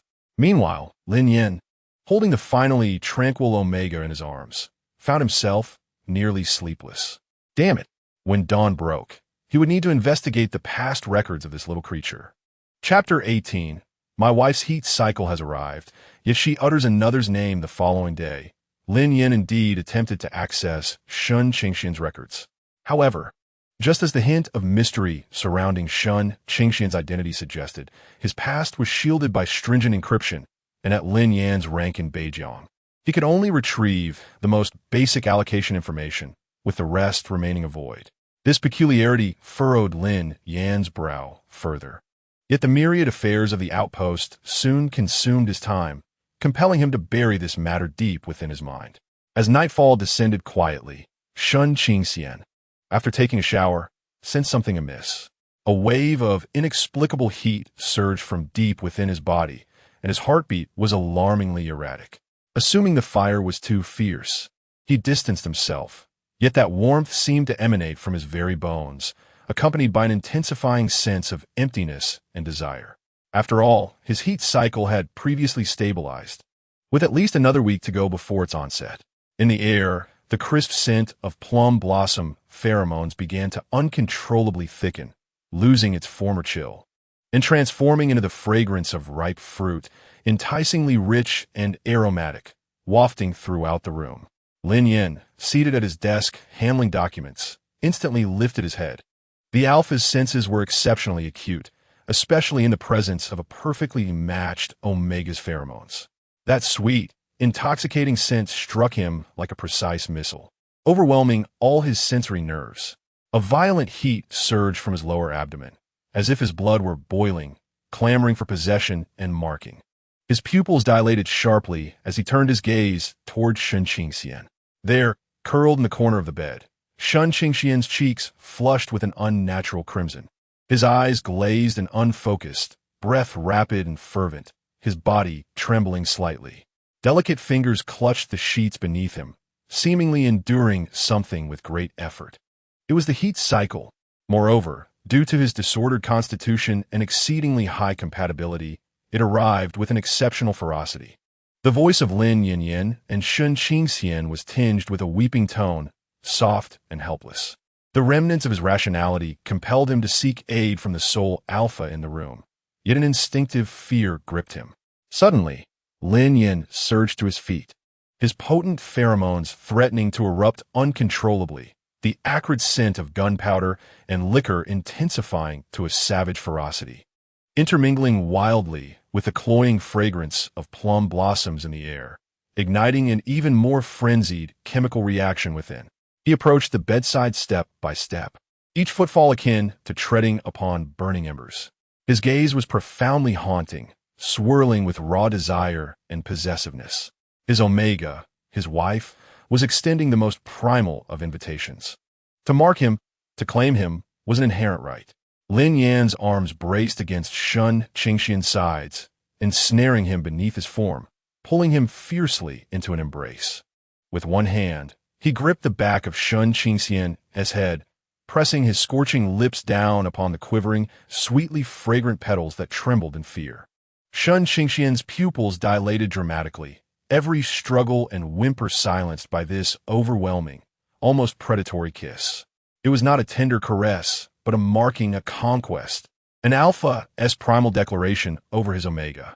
Lin Yan's kiss was devoid of gentleness, laden with brutal possessiveness, his tongue forcing its way past Shun Qingxian's teeth, voraciously claiming every breath, swallowing his whimpers and tears. The potent scent of liquor and smoke surged through this kiss, forcibly infiltrating Shun Qingxian's being, searing his nerves as it melded with the sweet pheromones boiling within him. Initially, Shun Qingxian fought desperately, pounding against Lin Yan's iron-like chest, but soon, under the overwhelming physiological influence and the instinctive drive of his heat, his struggles weakened. His body shamefully began to soften, even responding involuntarily. His rationality was crumbling. Just as Lin Yan was on the verge of losing all control, ready to consume the one in his arms entirely, the kiss concluded.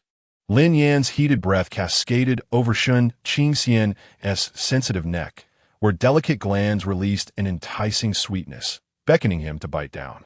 Shun Qingxian trembled in fear from Lin Yan's powerful aura and oppressive presence. The yearning of his heat intertwined with an instinctual dread of the alpha, causing his mind to spiral into chaos. As Lin Yan lowered his head, his scorching lips nearly grazing Shun Qingxian's nape, the latter suddenly thrashed about, crying out in confusion, his voice laden with profound fear and desperation. "Don't go. Gu Yanqing, please don't do this. I feel so miserable. Don't abandon me." The name Gu Yanqing struck Lin Yan like a bucket of ice water, instantly extinguishing the nearly consuming flames of desire. His movements froze abruptly, all impulse and longing arrested in that moment. Gu Yinqing? Who was that? Why, in such a state of emotional turmoil, when Shen Qingxian needed an alpha the most, did he instead call out the name of another alpha, accompanied by a profound sense of fear and desperation, recalling the nightmare that had awakened him in tears last night? Considering his mysteriously sealed past and the disarray of his pheromones, a vague yet infuriating conjecture began to form in Lin Yan's mind. What had this alpha, Gu Yinqing, done to him in the past? An overwhelming desire for possession and fury eclipsed the lust in an instant. Lin Yan abruptly released Shen Qingxian's lips. His crimson eyes fixated upon him, his voice grave and terrifying as if he were a denizen of hell. Gu Yinqing? Who is he? Shen Qingxian trembled in fear at the sight of Lin Yan's dreadful expression, the haze in his eyes clearing slightly as a wave of immense terror and shame surged within him. He gazed at the alpha before him, who seemed to have been provoked, realizing to whom he had called out. His complexion paled instantly. No, he shook his head in panic, tears streaming down his face more violently. Yet Lin Yan's reason had already been consumed by jealousy and rage. He looked at the person on the bed and then pressed his heavy body down, kissing him fiercely once more, this time with even more brutality, laden with a punitive intent. Shen Qingxian closed his eyes in despair, his body trembling violently from the desires of his estrus and the fears within, as if he had returned to that pitiful, undignified state of being at the mercy of others. Just when he thought all hope was lost, the alpha atop him suddenly halted. Lin Yan propped himself up, his scarlet eyes fixed intently on the trembling omega beneath him, who was crying and whose pheromones remained irresistibly sweet, veins pulsing at his temples in a display of intense struggle. He could smell it. Besides the sweet, arousing pheromones, there was the scent of fear, an overwhelming, almost tangible fear, and that damn name of another alpha. At that moment, Shen Qingxian, overwhelmed by discomfort and terror, began to plead desperately. Inhibitor, my inhibitor in the bottom of the box, please save me. The last 3 words were shattered and filled with the despair of impending collapse. Lin Yan gazed down at the omega beneath him, trembling and in a haze of confusion, whose eyes, usually filled with caution and timidity, now reflected pure agony and fear. This fear seemed to stem largely from the alpha, from the very act of marking itself. A tumult of complex emotions surged within Lin Yan: rage, jealousy, heartache, and a trace of reluctance. If he marked him at this moment, how would he be any different from that scoundrel Gu Yinqing, taking advantage of a vulnerable moment? Moreover, Shen Qingxian was calling out another's name, and even if it were born of fear, it weighed heavily on his heart. He desired him, but not under these circumstances, not while he was still haunted by the shadow of another alpha, not when he was so utterly unwilling. The formidable force of self-discipline once again came into play. Lin Yan abruptly straightened up, almost violently yanking the blanket to envelop Shen Qingxian, isolating him from the intoxicating allure of temptation. He then turned and strode purposefully towards Shen Qingxian's suitcase. He rummaged through it and retrieved a black box containing several potent suppressants, clearly prepared by Shen Qingxian for his own use. Without a moment's hesitation, Lin Yan extracted one, returning to the bedside. With a certain roughness, he flung aside the blanket, restraining Shen Qingxian's flailing arms to find a vein, injecting the frigid suppressor into him. The medication required time to take effect. The cloying pheromones in the air, matched at a perfect 100, were for Lin Yan an exquisite torment. Veins throbbed at his temples, sweat dripped from his chin, and each breath he took was labored, akin to a rusted bellows, with every inhalation feeling as though he was swallowing poison, intensifying his anguish and yearning. He gazed at Shen Qingxian, who lay on the bed, slightly subdued, yet still whimpering in discomfort due to the effects of the suppressant, his eyes filled with conflict. Ultimately, he did something exceedingly rare. He found another suppressor and without hesitation plunged it into his own arm. The icy liquid momentarily quelled his almost riotous alpha instincts and pheromones. Yet the yearning and restlessness that stemmed from the depths of his soul could not be entirely silenced. He leaned against the wall, gradually sliding down to the floor. Watching as Shun Qingxian began to calm down, his chest heaving violently, his gaze obscure. For the first time during an Omega's heat, the Alpha, who held the absolute right to mark, chose to resort to a suppressant. This was solely because he did not wish to become yet another source of fear for him. Time passed, though Lin Yan could not tell how long, until Shun Qingxian's pheromones gradually subsided, sinking into a state of weary tranquility. Only then did Lin Yan slowly rise. Approaching the bed, he extended his hand, using his rough fingertips to delicately wipe away the dry tears from Shun Qingxian's face, his movements imbued with an indescribable tenderness. His gaze fell upon the pink glands of the nape of Shun Qingxian's neck, deep and contemplative. Gu Yanshen, he committed this name to memory. Then he leaned down, gently placing a kiss devoid of any carnal desire, but almost like a promise, on that smooth forehead. "Sleep," he whispered, his voice hoarse. "It won't happen again. You will never have to fear again. No one will ever harm you like this." Chapter 19. Anger with the Wife. A heart full of injustice and jealousy, the following morning, Shun Qingxian awoke in a state of extreme fatigue and a faint ache. Memories from the previous night surged in fragmented waves. Uncontrolled pheromones, searing kisses, the terrifying gaze of the Alpha, broken pleas, the chilling suppressants, and a forbidden name he had uttered in desperation. Each vivid image filled him with a shame that made his toes curl, his complexion shifting from red to pale. He cautiously opened his eyes, only to find Lin Yan's presence had vanished from the room. The suffocating scent of interwoven pheromones in the air has significantly diminished. Yet a lingering sweetness mixed with the ferocity of their entanglement remains, a reminder that everything that transpired last night was not merely a figment of his imagination. He propped himself up on his weary body and immediately caught sight of the empty suppressor syringe resting on the bedside table, accompanied by another empty tube of alpha suppressor. Lin Yan had used suppressants as well? This realization pierced Shun Qingxian's heart with a subtle sting, evoking a complex bitterness within him. He recalled Lin Yan's last pair of crimson yet struggling eyes from the previous night, along with the husky utterance of "sleep now." Once again, it seemed he had blundered. The door swung open, and Lin Yan entered, carrying breakfast. He remained clad in his crisp military uniform, his expression as cold and unyielding as ever, devoid of any discernible emotion, as if the uncontrollable, furious Alpha from the previous night was a mere stranger. He placed the meal box on the table, his gaze not even lingering on Shun Qingxian, and coldly uttered, "Eat," before turning away to the window, his back to Shun Qingxian as he lit a cigarette. The swirling smoke enveloped his upright form, which, despite its composure, bore an inexplicable tension. Shun Qingxian gazed at Lin Yan's silhouette, opening his mouth to say something, perhaps an apology or an explanation regarding that name, but his throat felt constricted, rendering him voiceless.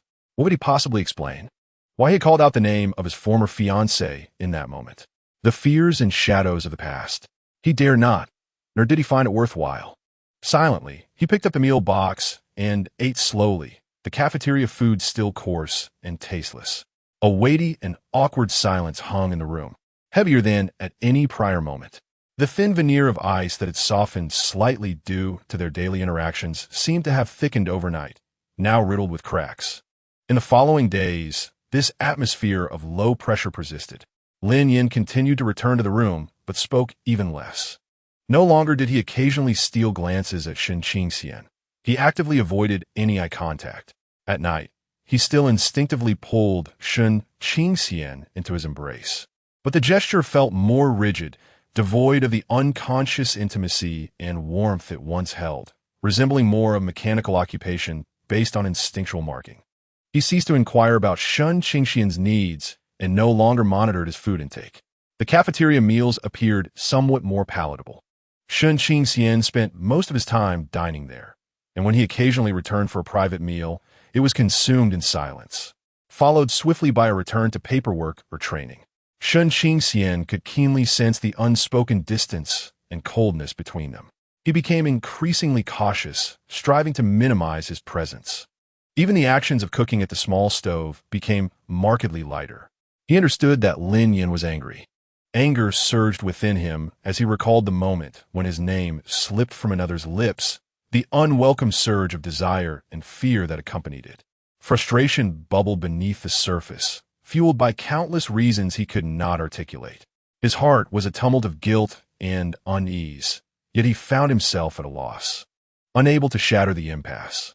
Each time he mustered the courage to speak, the sight of Lin Yan's unyielding profile and his emotionless gaze rendered him mute, swallowing his words once more.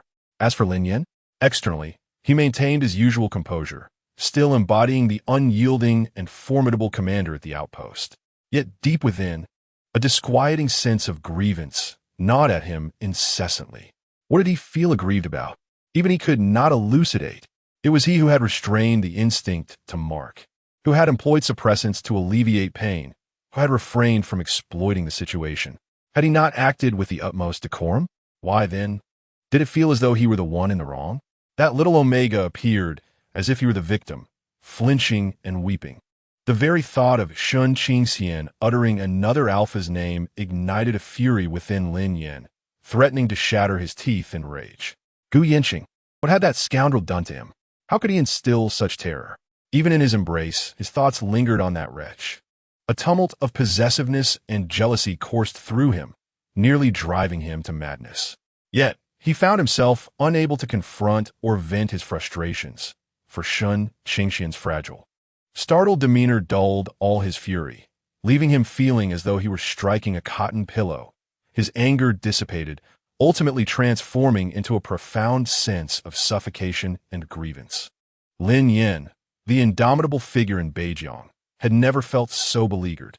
Thus, this inexpressible turmoil manifested as an even colder exterior and a deeper silence in their interactions.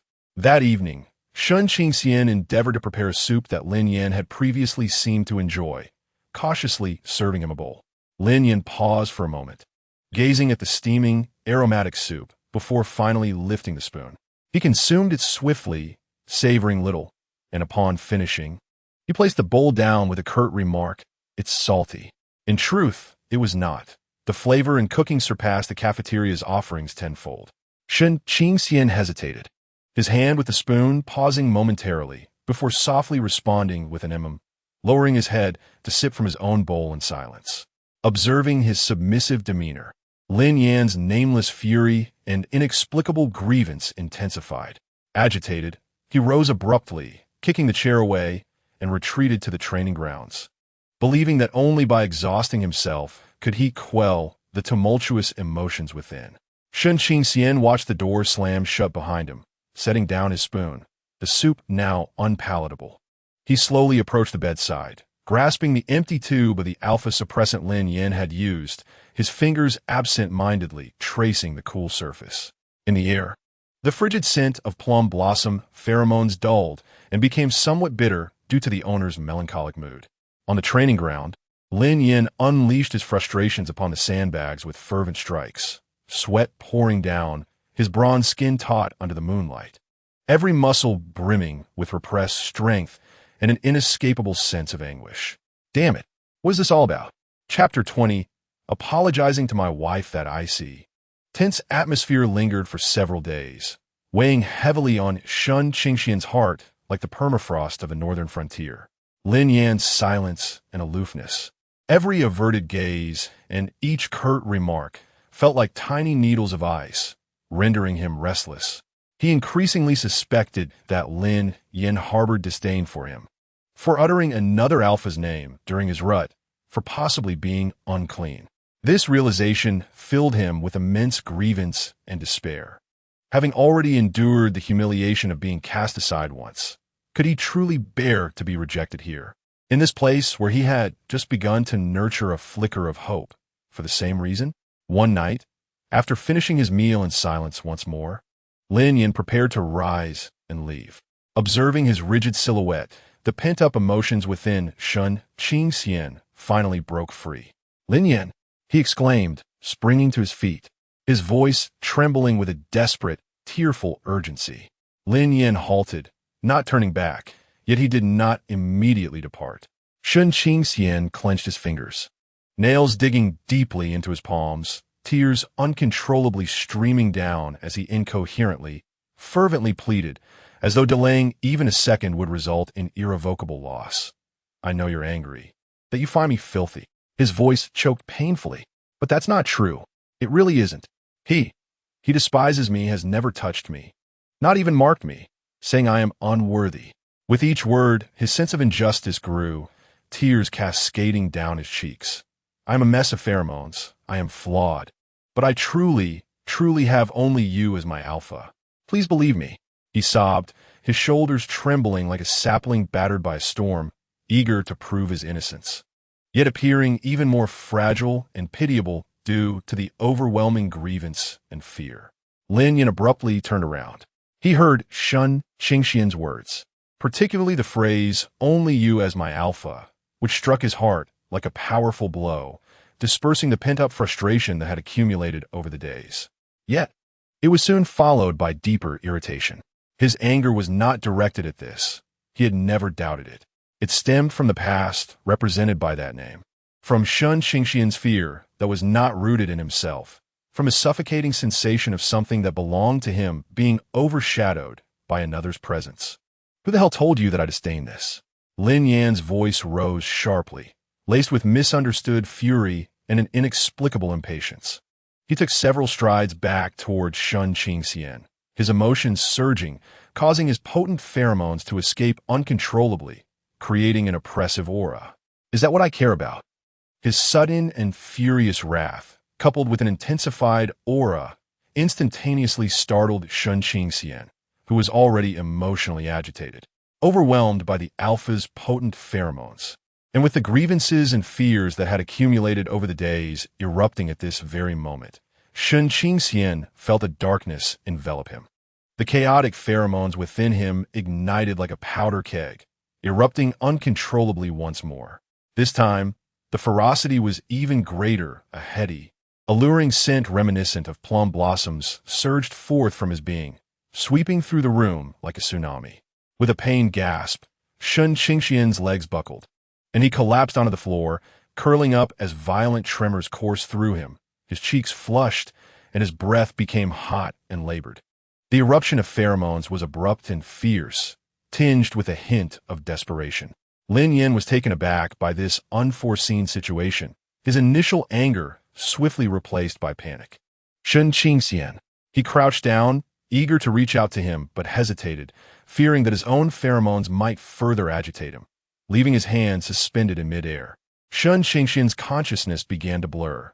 He futilely stretched out his hand, attempting to grasp his suitcase, his voice fragmented and broken. The suppressants are gone. I've used the last one. The expensive, specially formulated suppressants he had brought to manage his chaotic constitution had already been exhausted.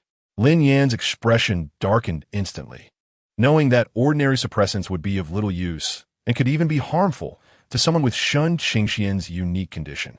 Damn it, he cursed under his breath, almost clumsily lifting Shun Qingxian and placing him on the bed, wrapping him tightly in the blanket. Hold on.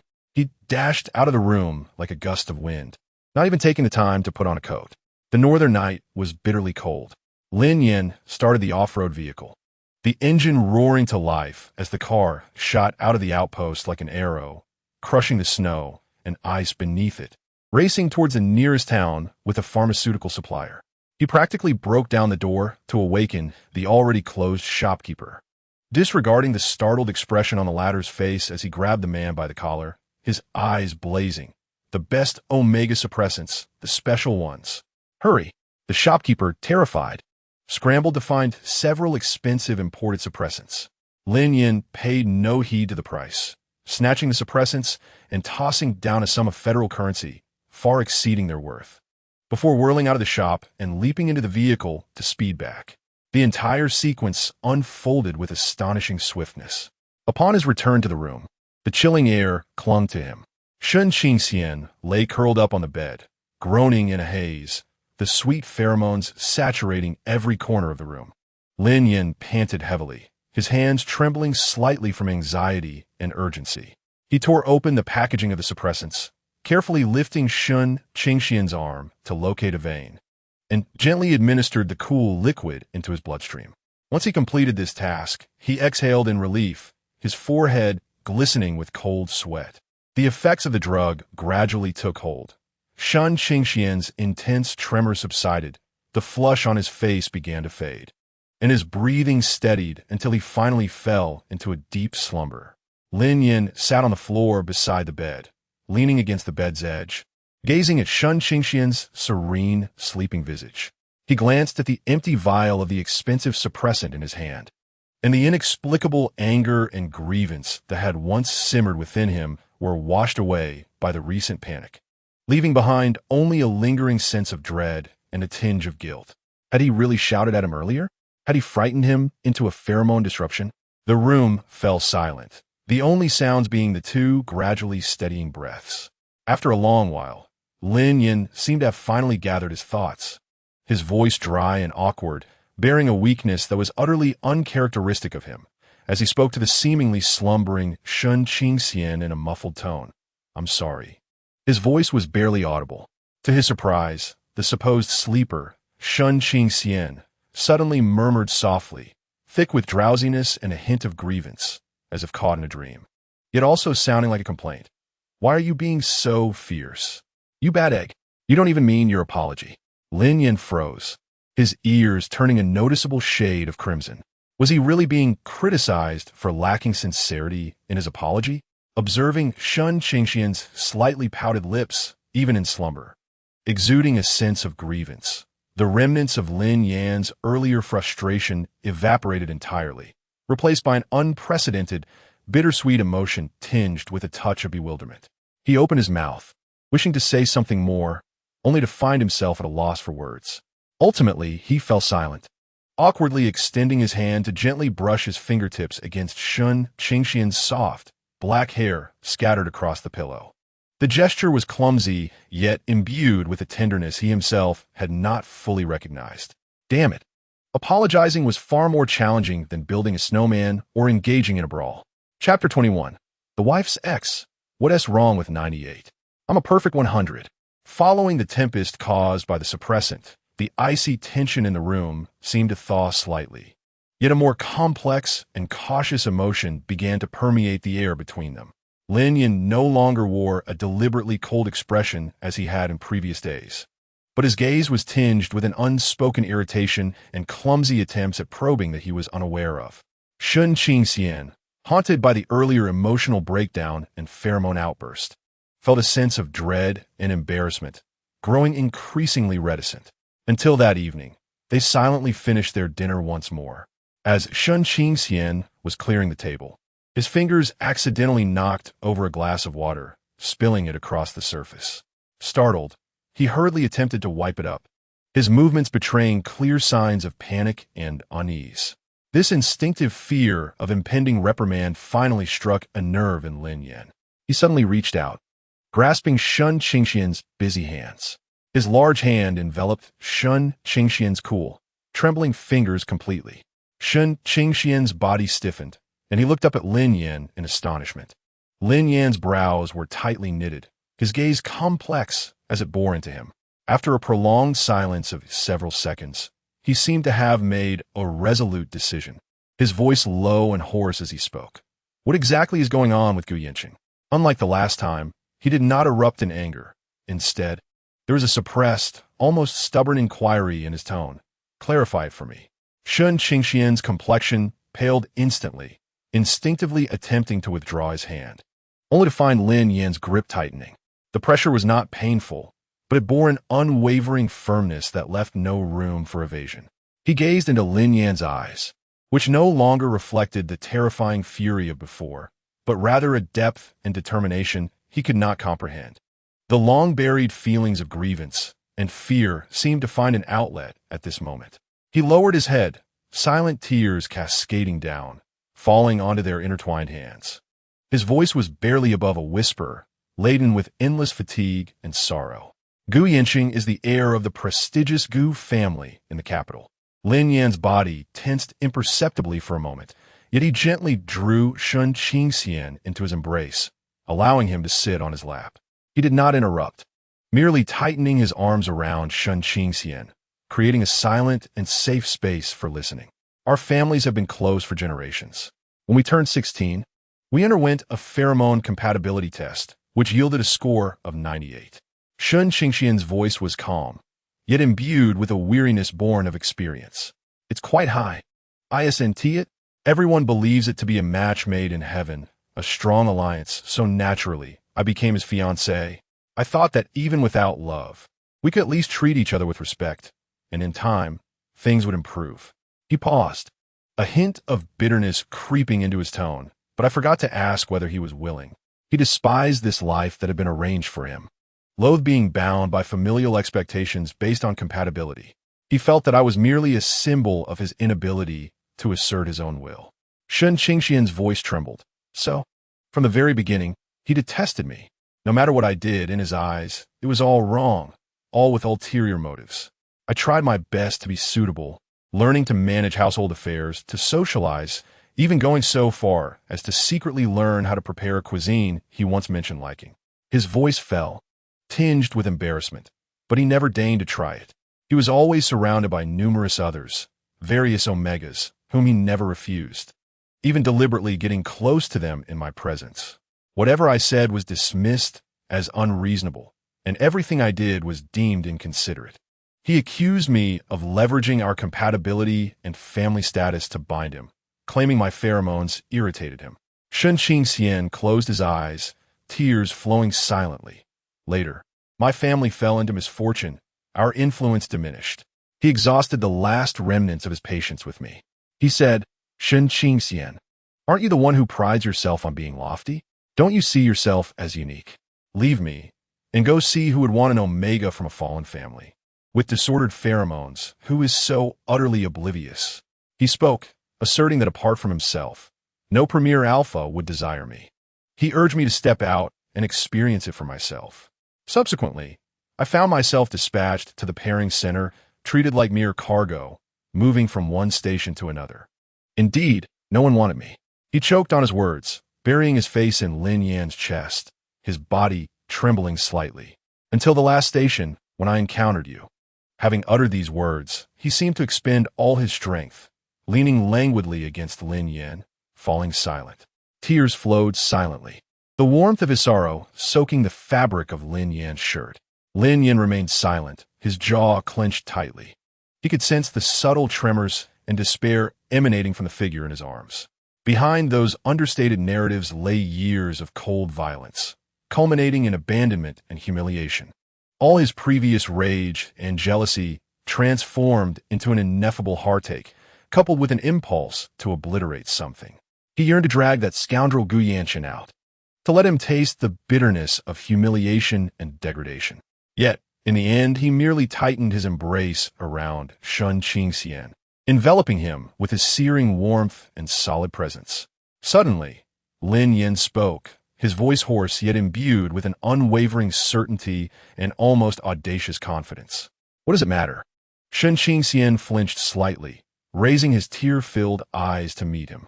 Lin Yan lowered his gaze, his dark eyes piercing yet seemingly ablaze with a hidden fire. What I possess is beyond 100. What he rejects, I shall claim. The words, assertive and coarse, even somewhat vulgar, struck Shun Qingxian's heart like a heavy hammer, shattering the frozen barriers within him. Lin Yan's voice became deep and powerful, carrying an undeniable weight. This is your rightful place. I am your alpha. It was not rooted in familial interests nor forced by compatibility, but a choice made by Lin Yan, the commander of the northern frontier outpost. Shun Qingxian's tears flowed more fiercely, yet this time they reflected not indignation and despair, but a release of long-suppressed anguish, finally understood and accepted by another. He reached out, cautiously grasping the fabric of Lin Yan's shirt, as if seizing a lifeline. Lin Yan gazed at his tear-streaked eyes and reddened nose, the remnants of his previous wrath dissolving into gentle tenderness. He hesitated, lifting his hand to roughly wipe away the tears from Shun Qingxian's face. Do not cry, he said, his actions still lacking in gentleness, yet his tone softened considerably. He is not worth it. Shun Qingxian nodded, stifling a sob, yet instinctively curling closer into his embrace. Thus, the two remained nestled on the cold floor, the flickering glow of the fire casting warm shadows upon them. In the air, the once disordered and unsettling scent of plum blossoms now harmoniously entwined with the assertive aromas of gunpowder and strong liquor, merging seamlessly, inseparable from one another. The shadows of the past lingered, yet they were distanced by the solid warmth of the present embrace. Lin Yan contemplated that when the opportunity arose to return to the capital, he would surely find a reason to confront that individual with the surname Gu.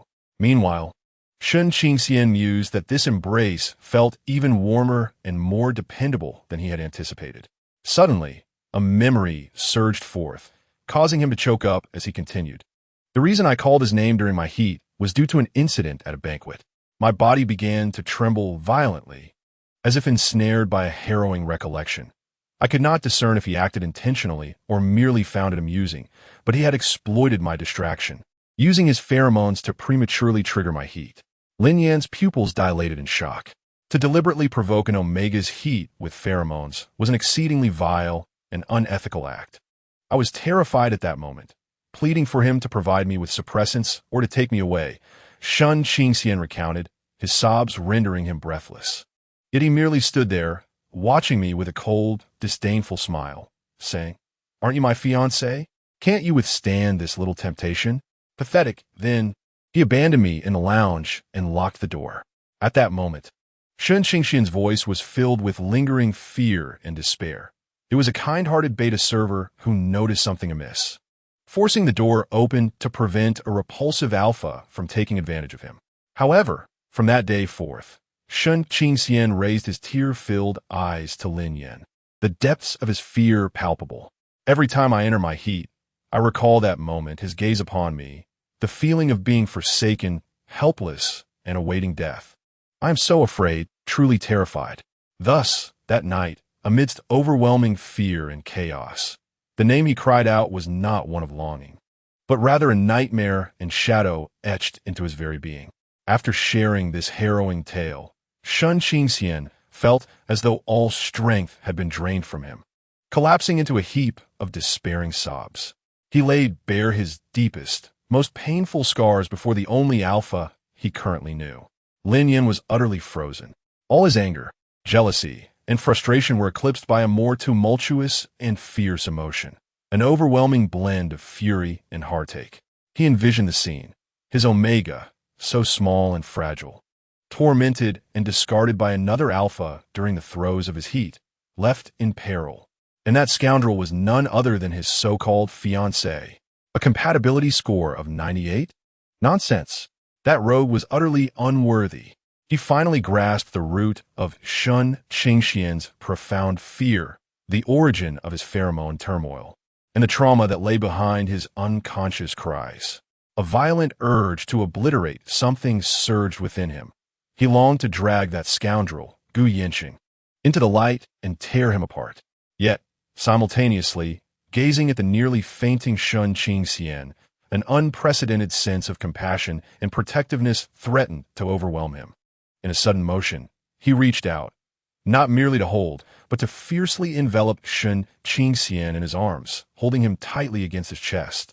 The intensity of his embrace felt as though he aimed to merge him into his very being, shielding him from all past injuries with his own body.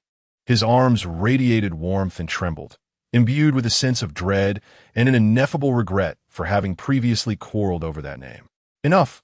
Lin Yan's voice was hoarse, laced with a panic and tenderness he was unaware of. It's all in the past. Shun Qingxian wept in his arms, heart-wrenching sobs releasing all grievances and fears in that moment. He clutched at Lin Yan's shirt as though grasping the last lifeline in a drowning sea. "I'm sorry," Lin Yan clumsily repeated, his large hand awkwardly patting Shun Qingxian's back in an attempt to console him. "I'm sorry for being harsh and for pressuring you that night." He finally comprehended the source of his anger. It was directed at the scoundrel who had once hurt Shun Qingxian, at himself for not having encountered him sooner to protect him, and at the realization that he had inadvertently become another source of his fear. Shun Qingxian cried until he was utterly spent, ultimately collapsing against Lin Yan, leaving only faint sobs in his wake. The room, once filled with a sweetly alluring pheromone, now turned bitter and fragile due to the tumultuous emotional upheaval of its master. Yet, Lin Yan's commanding and potent pheromones lost their aggressiveness, transforming into a steadfast and warm bastion that tenderly enveloped the bitter aroma, silently conveying protection and solace. In this moment, their perfect compatibility revealed its positive aspect. Words were unnecessary, as pheromones directly communicated their emotions and intentions. Lin Yan lowered his head, his chin brushing against Shun Qingxian's soft hair, his voice deep and solemn. Akin to an oath, from now on, it will not happen again. With me here, no one shall ever treat you that way again. That Gu Yinxing had better pray he does not fall into my hands. The last remark carried an unmasked chill of murderous intent. Shen Qingxian quivered slightly in his embrace. Yet fear eluded him, replaced instead by an unprecedented sense of security. Gradually, he extended his arms, wrapping them around Lin Yan's sturdy waist, burying his face deeper into the comforting expanse of his chest. This time, the ice that lay between them dissolved completely amidst their tears and heartfelt honesty. Chapter 22. My wife says to let me mark next time after the fervent emotional release. The room settled into an unusual tranquility. Shun Qingxian remained nestled in Lin Yan's embrace, the reassuring scent of smoke and liquor enveloping him. The heart-wrenching sobs gradually subsided, leaving only occasional, delicate gasps. Lin Yan held him, his large hand gently patting Shun Qingxian's back, reminiscent of soothing a frightened young creature. His gaze, typically filled with cold authority, softened, revealing an unexpected focus and tenderness he had not recognized within himself. After a considerable time, Shun Qingxian's emotions finally reached a state of calm. He shifted slightly, seemingly reluctant, yet somewhat bashful, as he withdrew a fraction from Lin Yan's searing embrace, though still encircled within the warmth of Lin Yan's arms. With his head bowed, his cheeks and the area around his eyes still bore a lingering flush, his lashes damp and clinging together, while his fingers unconsciously twisted the fabric of Lin Yan's shirt, as if steeling himself for a momentous decision.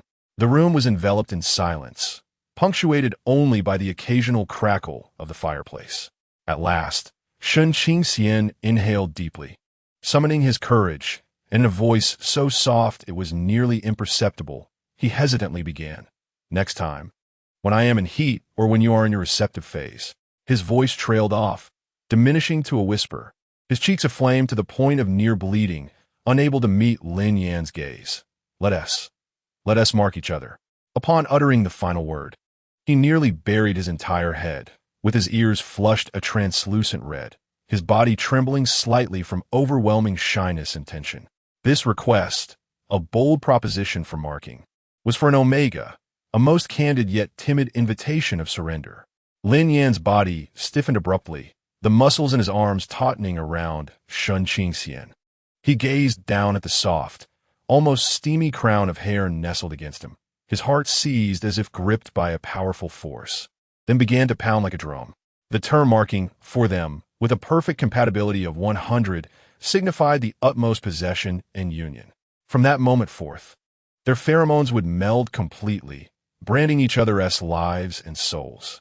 He had contemplated this before, countless times driven by instinctual yearning. Yet at this moment, hearing Shun Qingxian articulate such a delicate and bashful request, laced with a hint of vulnerability and trust, an indescribable, fervent emotion surged through his entire being. It transcended mere physical desire. It was a profound sense of responsibility and an ineffable fulfillment that enveloped him. This petite omega, after revealing the most visceral of scars and unveiling his deepest fears, chose to surrender himself entirely to him. Lin Yan's Adam's apple bobbed violently, his breathing growing somewhat labored. He remained silent for a good 15 seconds, as if processing the immense impact, striving to quell the tumult within him stirred by that word. Ultimately, he raised his hand, not with the roughness of before, but rather with the tender touch of his fingertips, gently and even a bit tremulously brushing away the remnants of tears from Shun Qingxian's dampened eyes. His movements, though clumsy, were imbued with an extraordinary tenderness. Then, he lowered his head, resting his forehead against Shun Qingxian's their breaths entwining, their noses nearly touching. He could sense the tension in Sun Qingxian, whose lashes quivered with anxiety. As Lin Yan spoke, his voice was low and raspy, imbued with an unprecedented solemnity that seemed to convey the weight of an important vow. "When you next enter your heat," he paused, adding with a commanding yet no longer frightening tone, "you must not fear me." Sun Qingxian trembled slightly at his close proximity and words, but upon hearing the initial affirmation and the somewhat awkward request that followed, the immense weight that had long hung over his heart finally fell away. A wave of intense shyness and a hint of secret anticipation surged within him. He nodded almost imperceptibly, his voice barely a whisper. Receiving this response, Lin Yan appeared satisfied. However, he did not immediately release Sun Qingxian. Instead, he held him close and gazed deeply into his eyes, as if he wished to imprint his likeness upon his very soul. Then, he lowered his head and pressed a gentle kiss to Sun Qingxian's forehead, followed by a soft touch to his nose, and finally, with great restraint, he brushed lightly against his slightly pursed, soft lips, which had tightened in nervousness. Unlike the previous instance of his heat, characterized by ferocity and dominance, this kiss was brief yet tender, imbued with a sense of comfort and promise. As soon as their lips met, Sun Qingxian felt as if he had been scalded, his entire being freezing in place, his cheeks ablaze with a rosy hue that extended to his neck. Observing his bashful demeanor, which seemed on the verge of igniting, Lin Yan's chest swelled with an inexplicable restlessness and satisfaction. He emitted a low, almost pleasurable chuckle from his throat, pulling Sun Qingxian firmly into his embrace, his chin resting against the top of his head. "Time for bed," he commanded, yet his tone was laced with an unprecedented warmth. Sun Qingxian obediently nestled into his embrace, listening to the steady, powerful rhythm of his heartbeat, enveloped by the dominant yet gentle pheromones that wrapped around him securely, instilling an unparalleled sense of comfort and grounding. Between them, they had finally and truly taken a significant step toward one another. The promise of marking was like planting a seed in the icy wilderness, awaiting the arrival of spring to bloom in resplendent glory. Chapter 23. One must learn to cherish one's wife. The fierce conflict and candid conversation had swept through like an unexpected blizzard, forcefully washing away the past, yet inadvertently clarifying and solidifying certain aspects of their relationship. Since then, Lin Yan seemed to have entered an awkward phase of compensation and appeasement. He remained taciturn, his expression often cold and rigid, yet subtle, undeniable changes began to manifest in his actions. This was first reflected in his concern over Sun Qingxian's cooking. He became increasingly attentive to his culinary endeavors, actively monitoring the procurement list for supplies. One day, after returning from training, he walked in with a small bag wrapped in oil paper, casually tossing it onto the busy countertop where Sun Qingxian was working, his tone still as brusque as ever. "I found this on the way. Take it." Upon opening the bag, Sun Qingxian was astonished to discover several fresh, plump fish. In the harsh and frigid northern frontier, fresh fish was indeed a rarity. He lifted his head in astonishment, but Lin Yan had already turned to wash his hands, leaving behind a seemingly impatient silhouette. However, Sun Qingxian noticed that the roots of his ears appeared slightly flushed. At the dinner table, a pot of creamy, fragrant fish soup had been added. Lin Yan silently consumed 2 large bowls. A few days later, Sun Qingxian discovered a charmingly crafted new storage shelf beside the small stove, neatly categorizing his various spices and tools, making them far more accessible. He glanced at Lin Yan, who was engrossed in a document, showing no sign of acknowledgement, as if the shelf had sprouted from his very being. The nights spent side by side were no longer marked by frigid silence. Lin Yan still instinctively pulled Sun Qingxian into his embrace, though the motion seemed to have softened, the grip around him transforming from a suffocating confinement to a more protective hold. They began to converse about the day's events, sharing amusing anecdotes with one another. Occasionally, in the depths of the night, Sun Qingxian would unconsciously nuzzle closer to him, and rather than stiffly retreating, Lin Yan would adjust his position to ensure Shun Qingxian's comfort. Shun Qingxian's pheromone disorder would still occasionally fluctuate. During such times, Lin Yan no longer merely furrowed his brows in observation or vacated the vicinity. Instead, he would approach with a concerned frown, extending his hand to awkwardly touch Shun Qingxian's forehead or neck with the back of his hand to gauge his temperature. He would then retrieve a less refined yet effective suppressor from his pocket, placing it in Shun Qingxian's hand, and brusquely add, "Let me know if it's uncomfortable." Though his tone remained less than gentle, the tenderness in his actions was unmistakable. On one occasion, while Shun Qingxian was packing, a sharp edge of an object inadvertently cut his finger, and blood beads quickly emerged.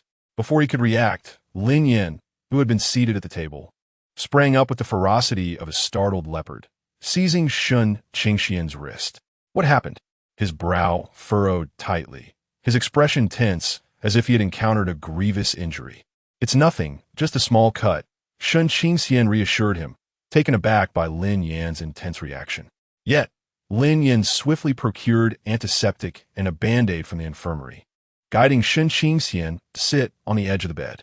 He crouched before him, lowering his head, and with his large, calloused hands, accustomed to wielding firearms, he meticulously and somewhat clumsily cleaned the wound and applied the Band-Aid.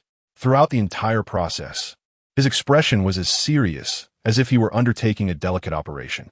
Shun Qingxian observed Lin Yan's focused profile and slightly pursed lips, feeling the gentle pressure of his fingertips, and his heart swelled with warmth, akin to being immersed in soothing water. After securing the Band-Aid, Lin Yan squeezed Shun Qingxian's finger to check for any issues, only releasing his grip once he was satisfied, lifting his gaze thereafter. Shun Qingxian gazed at Lin Yan, momentarily taken aback by his expression. It appeared that Lin Yan had just realized the implications of his earlier actions. His demeanor swiftly reverted to its usual stoic hardness. He averted his gaze awkwardly and mumbled, "Be more careful next time." With that, he rose and returned to his desk, his posture betraying a hint of rigidity. Shun Qingxian glanced at the crooked Band-Aid on his finger, unable to suppress a soft chuckle as he lowered his head. What truly quickened his heartbeat was Lin Yan's occasional gestures of kindness. Sometimes, after training, Lin Yan would pull out a few wild berries, unique to the northern region, from his pocket, tart yet sweet. Other times, upon returning from town, he would bring back a small bag of coarse yet richly aromatic cheese made by local herders. Lin Yan would offer these treats to Qingxian with an impassive expression, as though they were merely convenient find along the way, carefully observing his reaction as he took small bites. If Qingxian's eyes lit up and a smile graced his lips, Lin Yan would subtly shift his gaze, the slightest movement of his throat suggesting satisfaction. Conversely, if Qingxian's response was tepid, Lin Yan would take note and resolve to bring something different next time. This clumsy yet sincere form of affection gradually seeped into Qingxian's life. He could distinctly sense that this formidable, rugged alpha was tentatively mending the rifts created by their previous Cold War, striving to treat him with kindness in his own unrefined manner. Lin Yan no longer accepted Qingxian solely out of obligation or compatibility. He began to genuinely see him, caring for his feelings and awkwardly responding to his needs. Shun Qingxian's defenses, under this persistent and clumsy warmth, began to thaw. He found himself no longer perpetually on edge or fearful, but rather enveloped in an unprecedented sense of security and belonging. He began to voice his thoughts quietly when Lin Yan was reviewing documents, and even dared to tentatively embrace his sturdy waist at night when pulled into his arms. No longer tensing up completely. In those moments, he could feel Lin Yan's body tense momentarily, his arms tightening around him, breaths growing heavier. Yet ultimately, Lin Yan would do nothing more than draw him closer. The pheromones in the air had transformed from previous conflict and tension into a harmonious blend. The once biting scent of plum blossoms had softened into a sweet, comforting aroma, intertwining effortlessly with the bold, smoky notes of alcohol, as if they were always meant to coexist in this way. That evening, Qingxian prepared a warm porridge and 2 light dishes on a small stove. Lin Yan sat across from him, silently eating. However, instead of getting up immediately after finishing, he observed Shen Qingshan as he cleared the table and suddenly spoke, "In a few days. Come with me to town." Shen Qingshan paused, turning back with a questioning look in his eyes. Lin Yan diverted his gaze, focusing on the dancing flames of the stove. His voice steady and unvaried, "I'll get you some warm clothing. Winter is fast approaching." Shen Qingshan paused momentarily, a warmth blossoming in his heart as he gently nodded in agreement. "All right." He observed Lin Yan as seemingly cold yet subtly uneasy profile, the corners of his mouth involuntarily curving upwards. The goodness of this alpha resembled the rugged stones of the northern frontier, harsh, abrasive, and, at times, lacking in expression. It was substantial and steadfast, capable of shielding one from the fiercest gales and snowstorms. Chapter 24. Shopping with my wife a few days later. Lin Yan indeed kept his word. Early one morning, the off-road vehicle roared to life, departing the outpost and heading toward the town. The atmosphere within the vehicle was markedly different from their initial trip to the town. Though still predominantly silent, the suffocating awkwardness and estrangement had dissipated. Shen Qingshan sat in the passenger seat, his mood buoyed by a light, anticipatory thrill, occasionally stealing glances at Lin Yan, who was intently focused on driving. The Alpha's start profile was sharply defined in the morning light, his hands gripping the steering wheel with assured strength. Through the rearview mirror, Lin Yan caught Shen Qingshan's gaze but said nothing, merely swallowing slightly in acknowledgement. The town remained as boisterous and rugged as ever. After parking, he succinctly instructed, "Stay close," and stepped out of the vehicle first. Shen Qingshan hurried to follow. This time, Lin Yan noticeably slowed his pace, ensuring Shen Qingshan walked slightly behind him, using his own body to shield him from the throngs of people. His sharp gaze swept over the surroundings, as if he were not shopping, but rather on a protective mission. They bypassed the stalls selling miscellaneous goods and headed straight for the town's sole shop that appeared somewhat reputable, specializing in ready-made garments and fabrics. The shop was modest in size, the goods somewhat haphazardly arranged, and the air was thick with the scent of fabric and camphor balls. The proprietress, a warm-hearted beta middle-aged woman, was initially startled upon seeing Lin Yan enter, but her face quickly transformed into a welcoming smile. "Commander Lin? What a rare visit. What can I help you with today?" Lin Yan's gaze swept over the sturdy clothing hanging on display before settling on Shen Qingshan. With a nod of his chin, he instructed, "Choose a few warm ones for him." It was only then that the proprietress noticed the strikingly beautiful Omega behind Lin Yan, her eyes lighting up with awe and curiosity. "Oh my, this young gentleman is quite handsome. Come over here and have a look. These are the new thick cotton jackets and fur vests, perfect for the wind." Feeling a bit bashful under the proprietress's enthusiastic attention, Shen Qingshan instinctively glanced at Lin Yan. Lin Yan nodded, encouraging him to choose. Shen Qingshan approached the row of clothing, his fingers grazing the thick fabrics. The winter attire from the northern frontier was predominantly rugged and utilitarian, with colors largely consisting of grays, blacks, and military greens, starkly contrasting with the delicate garments he had previously worn. The proprietress picked up a long black cotton coat, saying, "How about this one?" The fabric is composed of fine cotton, making it feel as though one is wrapped in a quilt. Before Shen Qingshan could utter a word, Lin Yan furrowed his brow, remarking, "It's too heavy." He recalled Shen Qingshan's petite frame. Such a weighty garment would make walking a challenge. He pointed to a deep gray sheepskin vest, asking, "What about this?" The shopkeeper quickly replied, "This one is lightweight. Pair it with a sweater underneath and an outer coat, and it will keep you warm." Shen Qingshan tried on the sheepskin vest. The size was somewhat large, leaving it loosely draped over his slender form, accentuating his delicate features and lending him a somewhat pitiable appearance. Lin Yan's expression tightened further. "No, this is too big. It looks drafty." Taking matters into his own hands, he rummaged through the rack and finally pulled out a military-style downcoat in a deep green hue, featuring a fur collar. This design appeared more streamlined than the others and looked lighter yet warmer. "Try this one," he suggested. Shen Qingshan took the coat and donned it. Although it still fit a bit loosely, it was an improvement over the vest. The fluffy down coat enveloped him, and the fur collar framed his fair cheeks. rendering him akin to a cuddly creature, both warm and endearing. Lin Yan scrutinized him from head to toe, seemingly satisfied at last. He turned to the shopkeeper, stating, "We'll take this one.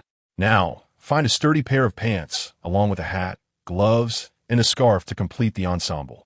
The shopkeeper beamed with delight and promptly began searching for the items.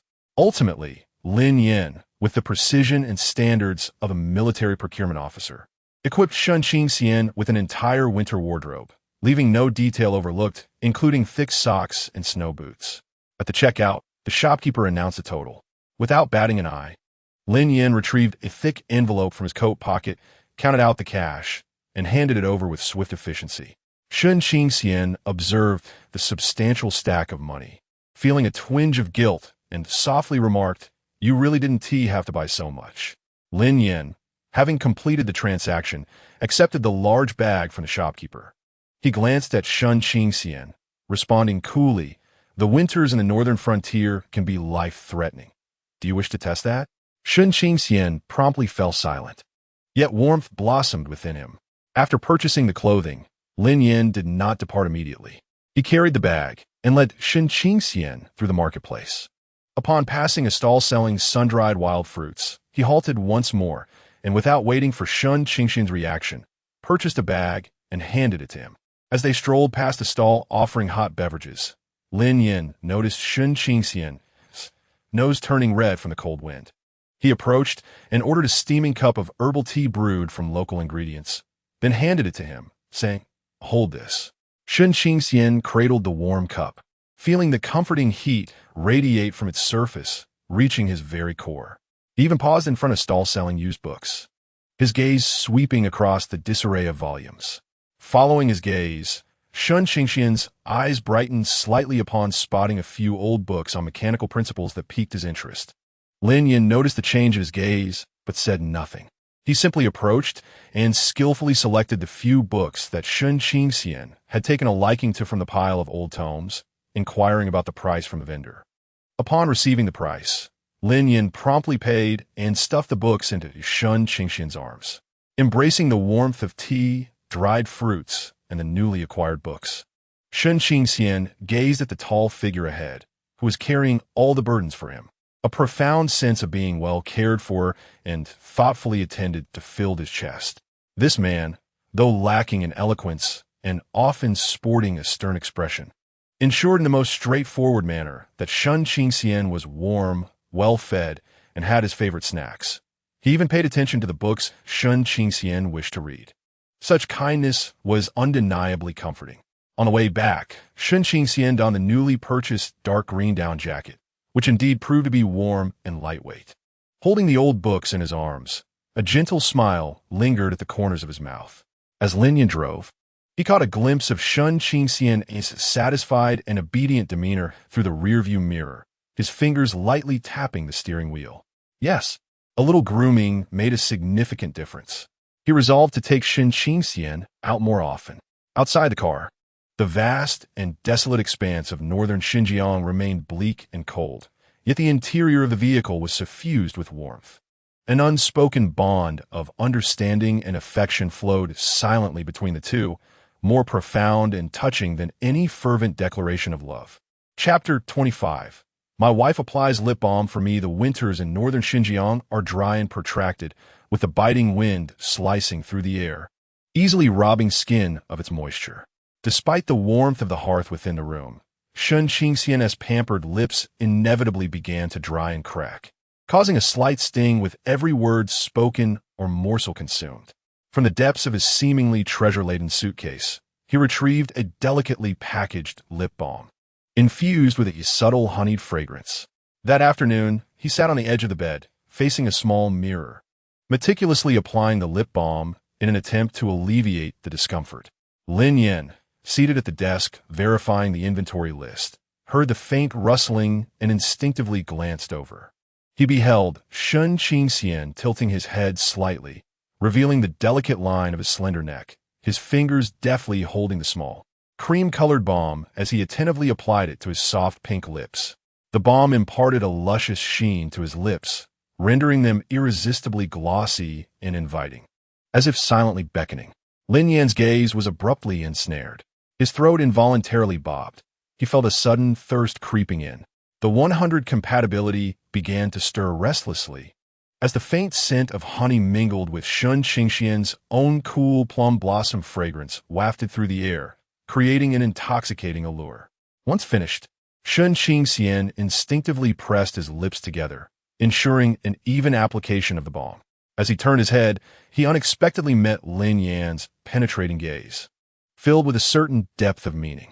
His cheeks flushed slightly, and he awkwardly set down the lip balm and mirror. His eyes inadvertently wandered over Lin Yan's lips. Due to years spent in harsh environments, Lin Yan's lips, though well-shaped, bore a darker hue and were evidently dry, with a few subtle cracks visible. An impulsive thought surged forth, tinged with both trepidation and a burgeoning desire for closeness. He tightened his grip on the lip balm, his fingertips warming slightly, and hesitantly murmured, "Would you like to apply some?" Immediately, regret washed over him, deeming his suggestion utterly foolish. Someone like Lin Yan would never stoop to such frivolities. He would surely disdainfully refuse. Sure enough, upon hearing the suggestion, Lin Yan's brows instinctively furrowed, his expression morphing into one of palpable disdain as he curtly retorted, "No need.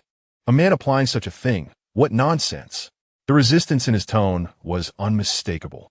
Shun Qingxian felt a pang of disappointment and awkwardly prepared to retract the lip balm, a tinge of unjust grievance swelling within him. However, just as he began to withdraw his hand, Lin Yan clicked his tongue in evident impatience, then abruptly grasped Shun Qingxian's wrist with a force that left no room for argument, pulling him closer. Caught off guard, Shun Qingxian leaned forward, nearly tumbling into Lin Yan's embrace. He looked up, bewildered, to find Lin Yan's stern visage still set in a frown, as if he were undertaking a highly unwelcome task. Yet, he lowered his head slightly, presenting his face, etched with impatience, directly before Shun Qingxian, his gaze averted, unwilling to meet Shun Qingxian's eyes. The message was unmistakable.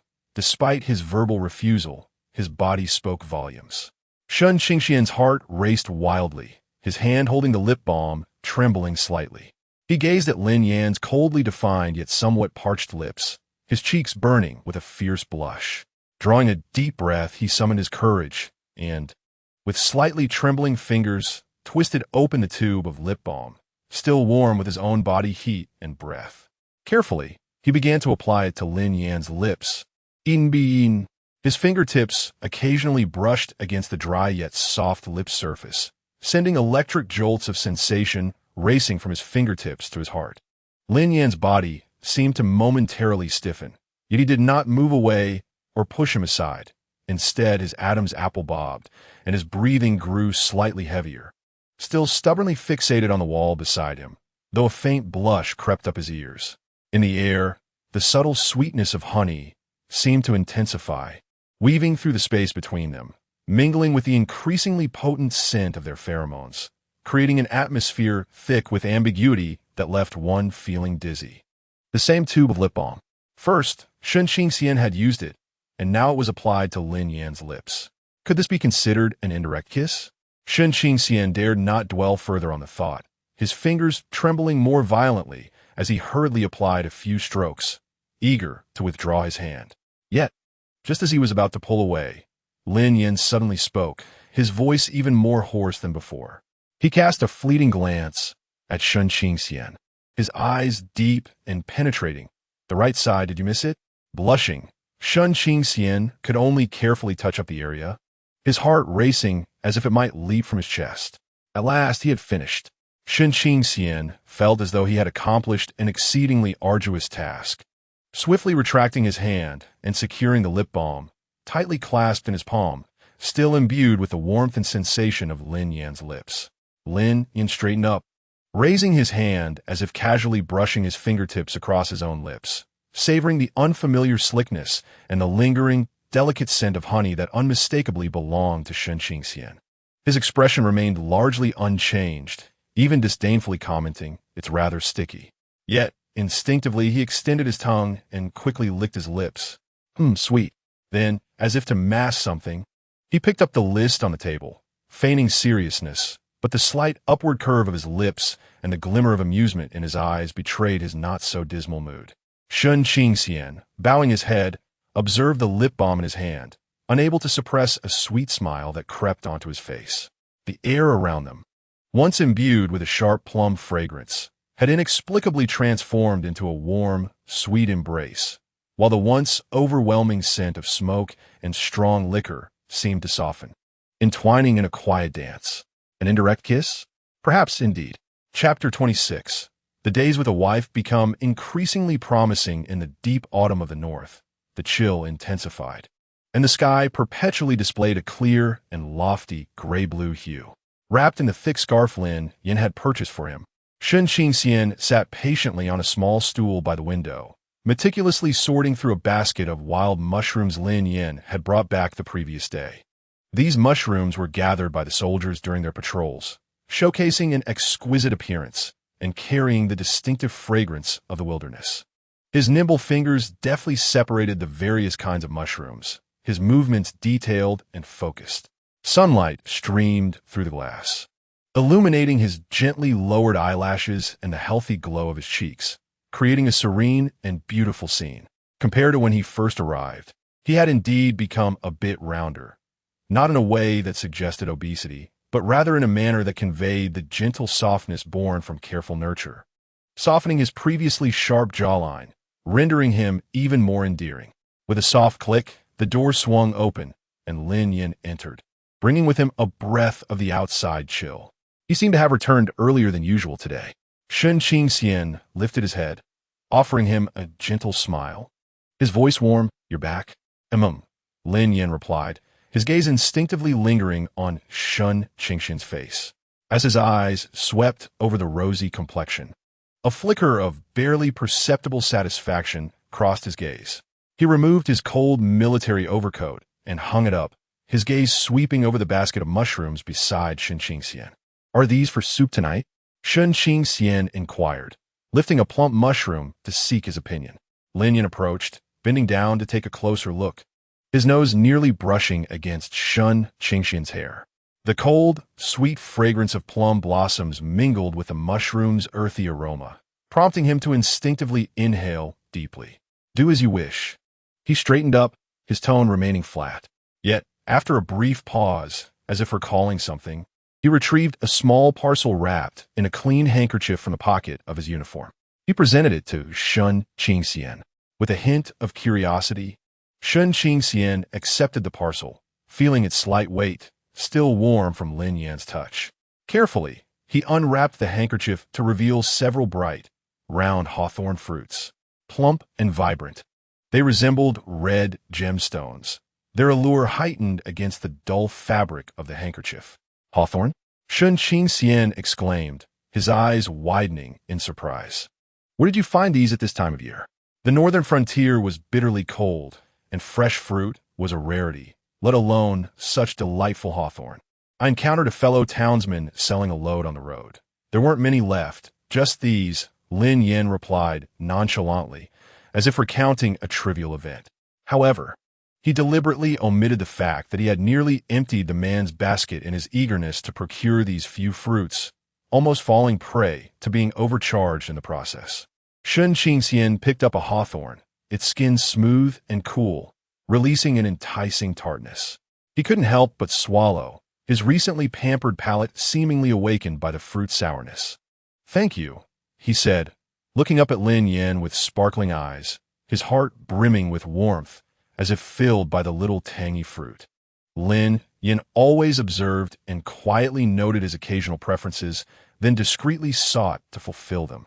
Feeling somewhat uncomfortable under Shun Qingxian's gaze, Lin Yan averted his eyes and stiffly added, "It's rather sour. I don't see what's so appealing about it." Despite his feigned disdain, his gaze couldn't resist drifting toward Shun Qingxian's porcelain fingers holding hawthorn. Unfazed by his contradictory words, Shun Qingxian tenderly rewrapped the hawthorn, contemplating.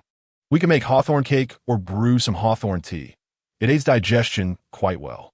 He had already begun to devise how to make the most of this unexpected delight. Lin Yan merely hummed in acknowledgement, choosing not to elaborate further. He walked to the table to sip water, yet his attention remained fixed on Sun Qingxian, observing him carefully storing the hawthorn and then returning to his task of sorting mushrooms.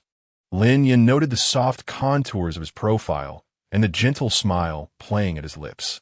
It was a sight of complete relaxation, immersed in the small joys of life. The fleeting unease from having spent too much faded away, replaced by an overwhelming sense of satisfaction. Worth it. Even if it had cost a rare commodity, it was worth it simply to see him smile so beautifully. At dinner, the exquisite flavor of the mushroom soup required no further elaboration. After the meal, the dessert was a warm hawthorn soup hastily prepared by Sun Qingxian in the afternoon. The crimson broth, thick and translucent, offered a perfect balance of sweetness and tartness, alleviating the heaviness of the meal while delighting the palate. Lin Yan, maintaining a stoic demeanor, consumed 2 large bowls without uttering a word of praise. However, the empty bowls served as the finest testament to his approval. That night, nestled in Lin Yan's warm embrace, Sun Qingxian felt a comforting warmth radiating from within, courtesy of the hot soup and hawthorn concoction, leading to an exceptionally sweet slumber. With each breath, he inhaled the reassuring scent of smoke and spirit that clung to Lin Yan, accompanied by a faint lingering tang of hawthorn. Lin Yan, holding the soft and fragrant body in his arms, instinctively placed his hand on Sun Qingxian's waist, his fingertips savoring the warmth of the tender flesh. And a deep sense of satisfaction surged within him as he reveled in the success of his nurturing efforts. Lowering his head, he brushed his nose against Sun Qingxian's silky hair, inhaling the delightful fusion of the cold plum blossom fragrance and the subtle sweetness of hawthorn, which enveloped him in an incredibly grounding and fulfilling sensation. In this harsh northern wilderness, the bleakness seemed to dissipate, transformed by the presence of the Omega, who was gradually flourishing under his care, her complexion glowing and her eyes sparkling. He even began to find joy in the routine of gathering food to nourish her, which was undeniably more engaging than confronting cold, lifeless weaponry and maps. As winter officially descended upon the northern frontier, fierce winds swept through, carrying snowflakes that could easily pierce through thick cotton clothing, with the chill creeping up from the feet to the knees, an excruciating cold. Although Sun Qingxian's complexion had improved thanks to Lin Yan's care, her constitution remained fragile, particularly sensitive to the cold. Each night, her feet felt like blocks of ice, refusing to warm even after prolonged contact. That evening, upon returning to the room after washing up, Lin Yan found Sun Qingxian already curled up in bed, with only her fluffy head peeking out. Yet beneath the covers, her feet were restlessly rubbing against each other, evidently trying to generate warmth, while her lovely face was slightly furrowed, indicating discomfort. Lin Yan frowned but said nothing, climbing into bed and drawing her into his embrace as usual. With his long legs brushed against Sun Qingxian's icy feet, he barely suppressed a hiss. Why are they so cold? His tone held a familiar impatience. Yet his arms tightened around her, attempting to share his warmth. It will be better if we hold like this for a while, Sun Qingxian responded softly, embarrassedly retracting her feet, fearing she might chill him further. However, Lin Yan did not allow her to withdraw. Instead, he used his warm legs to encase her frigid feet. The contrast between his rough skin and her delicate coldness caused both to shiver slightly. Yet this warmth proved insufficient, as Lin Yan could feel her body trembling slightly from the coldness of her feet. After a moment of silence, he suddenly seemed to have an idea and sat up abruptly. Sun Qingxian looked at him, puzzled. Lin Yan then got out of bed and rummaged through the drawers until he unearthed an old, dark wooden footbath. This is likely the supply issued by the outpost, yet he had never utilized it before.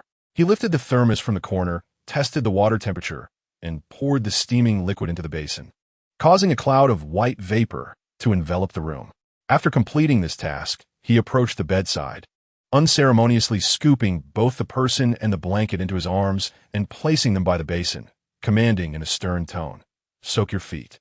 Sun Qingxian gazed at the steaming water, then at Lin Yan's unwavering expression, momentarily taken aback, a warm current flooding his heart. He obediently extended his cold feet from beneath the blanket, cautiously dipping them into the water. The scalding temperature elicited a soft gasp, his toes instinctively curling as the pale skin of his feet flushed with a delicate pink. Lin Yan, with an exasperated click of his tongue, crouched down, his large hand reaching into the water to grasp Shun Qingxian's slender ankle, preventing him from withdrawing. His palm was rough and warm, yet his grip was gentle, firmly pressing the icy feet into the soothing water. Endure it a little. It will get better soon.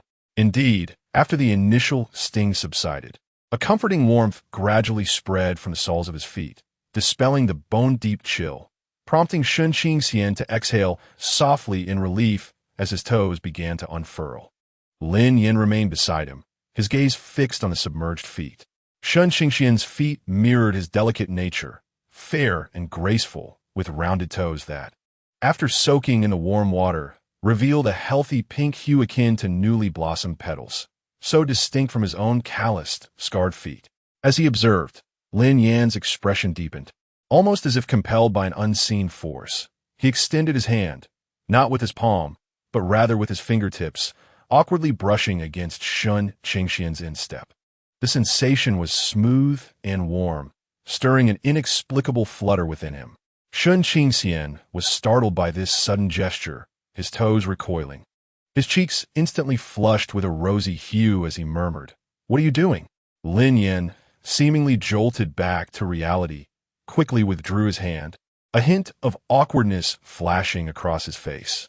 To mask his discomfort, he gruffly retorted, "Just checking if the water is still warm." With that, he deliberately stirred the water, causing ripples to dance across the surface, the steam rising to obscure the subtly charged atmosphere between them. Shun Qingxian lowered his gaze, unable to suppress a smile that crept upon his lips. He watched Lin Yan who, despite being a tall and imposing alpha commander capable of intimidating new recruits on the training ground, now resembled a clumsy apprentice guarding a foot-soaking basin. His brows furrowed tightly as if undertaking a Herculean task. The warmth within him swelled into a torrent, rendering him completely at ease. After soaking for about 10 minutes, the water had cooled somewhat. Shun Qingxian's feet were thoroughly warmed, and his entire body basked in a comforting glow, his cheeks aglow with a vibrant flush. Lin Yan tested the water temperature, rose to his feet, retrieved a dry towel from the side, and squatted down once more. Without a moment's hesitation, he grasped Shun Qingxian's ankle, drawing his foot from the water with a firm grip. He meticulously, even somewhat forcefully, dried it with the towel, paying careful attention to the spaces between the toes. His movements, though not gentle and somewhat clumsy, were infused with a focus and earnestness that caused Shun Qingxian's heart to flutter. Once dried, Lin Yan effortlessly lifted him horizontally and tucked him back into the warm embrace of the quilt, heated by the crackling fire. The feet, now pleasantly warm from soaking, were immediately enveloped in comfort, prompting Shun Qingxian to instinctively curl his toes. Lin Yan quickly completed his own washing routine before returning to bed and gathering Shun Qingxian into his arms once more. This time, when his hands encountered Shun Qingxian's feet, they were no longer cold, but warm and soft. A satisfied hum escaped him as he encircled those cozy feet with his own legs, as if guarding a precious treasure. From now on, every evening would see him issuing commands with an authoritative tone. Shun Qingxian responded softly from within his embrace, his voice laced with the languor and contentment that followed a warm soak. He nuzzled closer to Lin Yan, seeking a more comfortable position. In the air, the sharp scent of plum blossom pheromones, tempered by the warmth of their bodies and the satisfaction of their souls, transformed into a gentle, sweet aroma, intertwining with the comforting scent of smoke and spirits. Lin Yan lowered his head, his chin brushing against Shun Qingxian's hair, which bore a faint fragrance of shampoo, inhaling deeply. Merely soaking the feet. It was indeed a bit of a bother, yet the sensation was quite pleasant. At the very least, the person nestled in his arms was warm from head to toe. Chapter 28. My adorable, foolish wife. The frigid days in northern Jiang were relentless, with thick, intricate frost adorning the window panes day after day. Wrapped snugly in a heavy blanket, Shun Qingxian sat on a chair by the window, gazing blankly at the world outside, draped in a shroud of silver. The crackling fire filled the room with warmth, creating a stark contrast to the icy landscape beyond. His gaze unconsciously traced the frost patterns on the glass, and in a moment of drifting thoughts, he was reminded of a cold fact he had encountered long ago while still in Area A. It was said that in extreme cold, if one were to lick an outdoor metal object or frozen surface, their tongue would instantly stick. He had often seen people do this while scrolling through terminals. Of course, he understood the principle behind it. Saliva would freeze rapidly, binding the warm tongue to the frigid metal surface. Rationality told him it was both foolish and dangerous. However, perhaps it was the warmth of the room that rendered him somewhat drowsy, or perhaps he had grown bolder due to the indulgence of Lin Yan during this period. Alternatively, it could be that infernal curiosity that suddenly stirred within him as he gazed out at the frost-laden, seemingly chilling metallic edges of the window frame. To shield against the wind, some of the older windows in the dormitory were constructed with metal frames, and an absurd yet audacious thought suddenly emerged in his mind. Just a gentle touch? Surely that would be harmless? After all, he could retract it quickly enough. Compelled by an unseen force, he slowly rose to his feet, approached the icy window like a puppet guided by invisible strings. He slightly parted his lips and tentatively extended the tip of his delicate tongue towards the cold metal edge of the window frame. The moment he made contact, a shockingly intense and irresistible chill surged through him. There was no time to react. His tongue had genuinely adhered to the frigid metal. Shun Qingxian's eyes widened in disbelief. Instantly alert, panic and absurdity washed over him as he attempted to pull back, only to feel a sharp, tearing pain at the tip of his tongue. As if further effort would strip the skin away, he dared not move again, emitting a muffled whimper tinged with tears. Frozen in a most comical yet pitiable position, bent at the waist, his face pressed against the window, his tongue stuck to the frame, unable to withdraw. The icy sensation and slight pain brought forth tears in an instant. This was disastrous. Just then, the door creaked open with a click. Lin Yan entered, exuding an aura of coldness, having just removed his military cap and brushed off the snow atop it. Upon raising his gaze, he was met with a scene that rendered him momentarily speechless. His little Omega was awkwardly crouched against the window, rear slightly elevated, trembling from the rigidity and fear. Upon hearing the door open, he looked up with tear-filled eyes, an expression of profound embarrassment and despair, emitting indistinct whimpers for help. Lin Yan. He was stunned for a full 3 seconds before comprehending the situation. Then, an overwhelming sense of incredulous amusement surged within him. He struggled to maintain a straight face, yet his lips involuntarily twitched before erupting into a short, low chuckle that escaped his throat. The sound, though faint, struck Shun Qingxian like a bolt from the blue. He was already overwhelmed with fear, embarrassment, and pain, and upon hearing Lin Yan laugh at him, a wave of immense grievance flooded over his meager rationality. Tears streamed down more fiercely, and his whimpering grew louder, his gaze towards Lin Yan filled with accusation and indignation. Realizing that Shun Qingxian was crying, Lin Yan quickly recognized the gravity of the situation and hastened over, attempting to suppress his amusement. Yet, the remnants of mirth in his eyes and the slight upward curve of his lips did not escape Shun Qingxian's notice. "Do not move." Lin Yan's voice carried a trace of barely perceptible exasperation and amusement. He extended his hand, not to forcibly pull, but to gently cover the area of the window frame where Shun Qingxian was stuck, using his palm to gradually warm the cold metal with his body heat. His hand was broad and scorching, the warmth slowly permeating through the metal. Shun Qingxian, rigid in his stance, felt the gradual thawing process. His cheeks flushed to the point of near explosion, wishing desperately for a crevice to hide within. How embarrassing! How foolish! After a moment, sensing the adhesive force weakening, Lin Yan cautiously cradled Shun Qingxian's chin, softly commanding, "Withdraw slowly." Obediently, Shun Qingxian began to retract his tongue with utmost caution and slowness. Finally freed, his tongue was met with a rush of numbness and a sharp, fiery sting, accompanied by a metallic taste likely from a slight scrape incurred during his struggle. The moment he regained his freedom, Sun Qingxian hastily covered his mouth, turning his back to Lin Yan, his shoulders trembling slightly, his ears tinged a deep crimson, even his neck adorned with a rosy hue. The pain was one aspect, but more overwhelming was the embarrassment and anger. He had been ridiculed. Lin Yan observed his pitiful yet endearing demeanor, akin to a frightened ostrich wishing to disappear into itself, and then glanced at the suspiciously damp mark on the window frame. The laughter he had barely managed to suppress began to resurface. He cleared his throat, attempting to sound more serious. "What is the matter? Aren't you too old for such foolishness?" His inquiry only deepened Sun Qingxian's sense of grievance, a muffled voice escaping from between his fingers. Tinged with a whimper and thick with nasal tones, "I was just curious. Who knew it would really stick, and you would laugh at me?" The more he spoke, the more aggrieved he felt, nearly on the verge of tears. Lin Yan, witnessing Sun Qingxian's blend of vulnerability and charm, felt the remnants of amusement within him dissolve into an indescribable softness. He reached out, attempting to pull down the hand that concealed Sun Qingxian's face. "Let me see. Are you hurt? Don't look."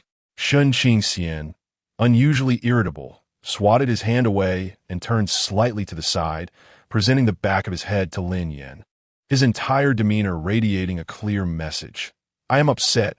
Comfort me, or this matter will remain unresolved." It was the first time Lin Yan had seen Sun Qingxian throw a small tantrum. He was not his usual cautious self, but instead exuded a boldness born from being somewhat spoiled.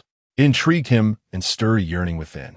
Rather than continue to pry his hand away, he wrapped his arms around the sulking little Omega from behind, resting his chin atop the fragrant crown of his hair.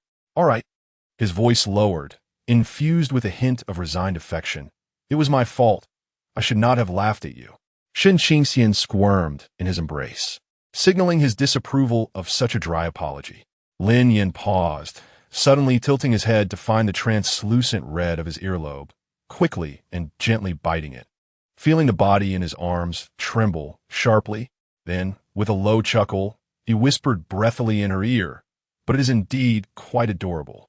Before Sun Qingxian could react, he forcefully turned her around, lowering his head to capture her slightly parted lips, which were tinged with surprise and shyness, glistening with a hint of moisture and redness.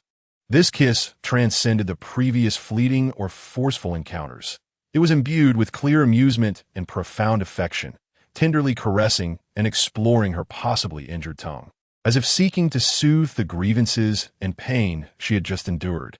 All of Sun Qingxian's pent-up frustration and embarrassment vanished in an instant under the unexpected warmth and dominance of this kiss. She clumsily responded, her cheeks aflame and heart racing wildly. Even the slight sting of her tongue transformed into a sweet sensation.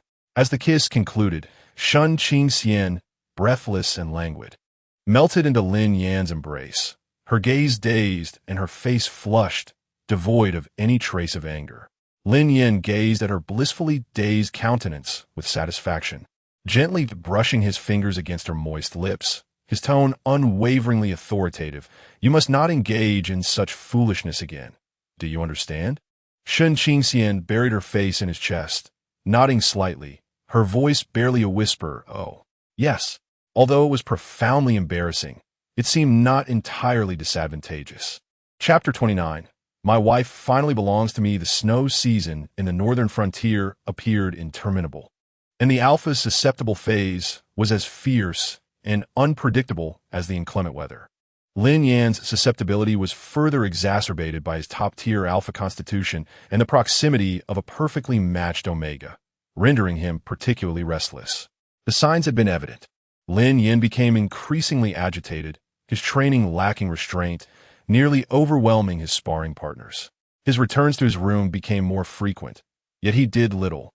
Resembling a caged beast pacing back and forth, his gaze often uncontrollably fixated on Sun Qingxian, as if a ghostly green flame flickered within the depths of his eyes. The scent of gunpowder and strong liquor emanating from him intensified and destabilized, charged with aggression and an indescribable thirst, akin to the oppressive rumble of thunder before a tempest. Unsettling Sun Qingxian, who had to cautiously temper her own cold plum blossom pheromones, fearing that an inadvertent spark might ignite a powder keg. At last, on a dreary afternoon, the taut string snapped completely. Lin Yan had just returned from outside, still reeking of wind and snow. He pushed open the door, but his motion abruptly halted, his hand bracing against the doorframe, veins standing out. Taking a deep breath, he raised his head, and his usually sharp, icy gaze was now clouded with alarming bloodshot veins, his pupils shimmering with a near-bestial, ghostly green light. The susceptible phase had arrived. The intense and nearly tangible pheromones erupted from within him like a tsunami, instantaneously enveloping the entire room. This was no longer the usual domineering force. Rather, it brimmed with the most primal and savage possessiveness and aggression, wildly assaulting Shun Qingxian's senses. Shun Qingxian sat at the bedside, mending a military uniform of Lin Yan, which had frayed at the cuffs.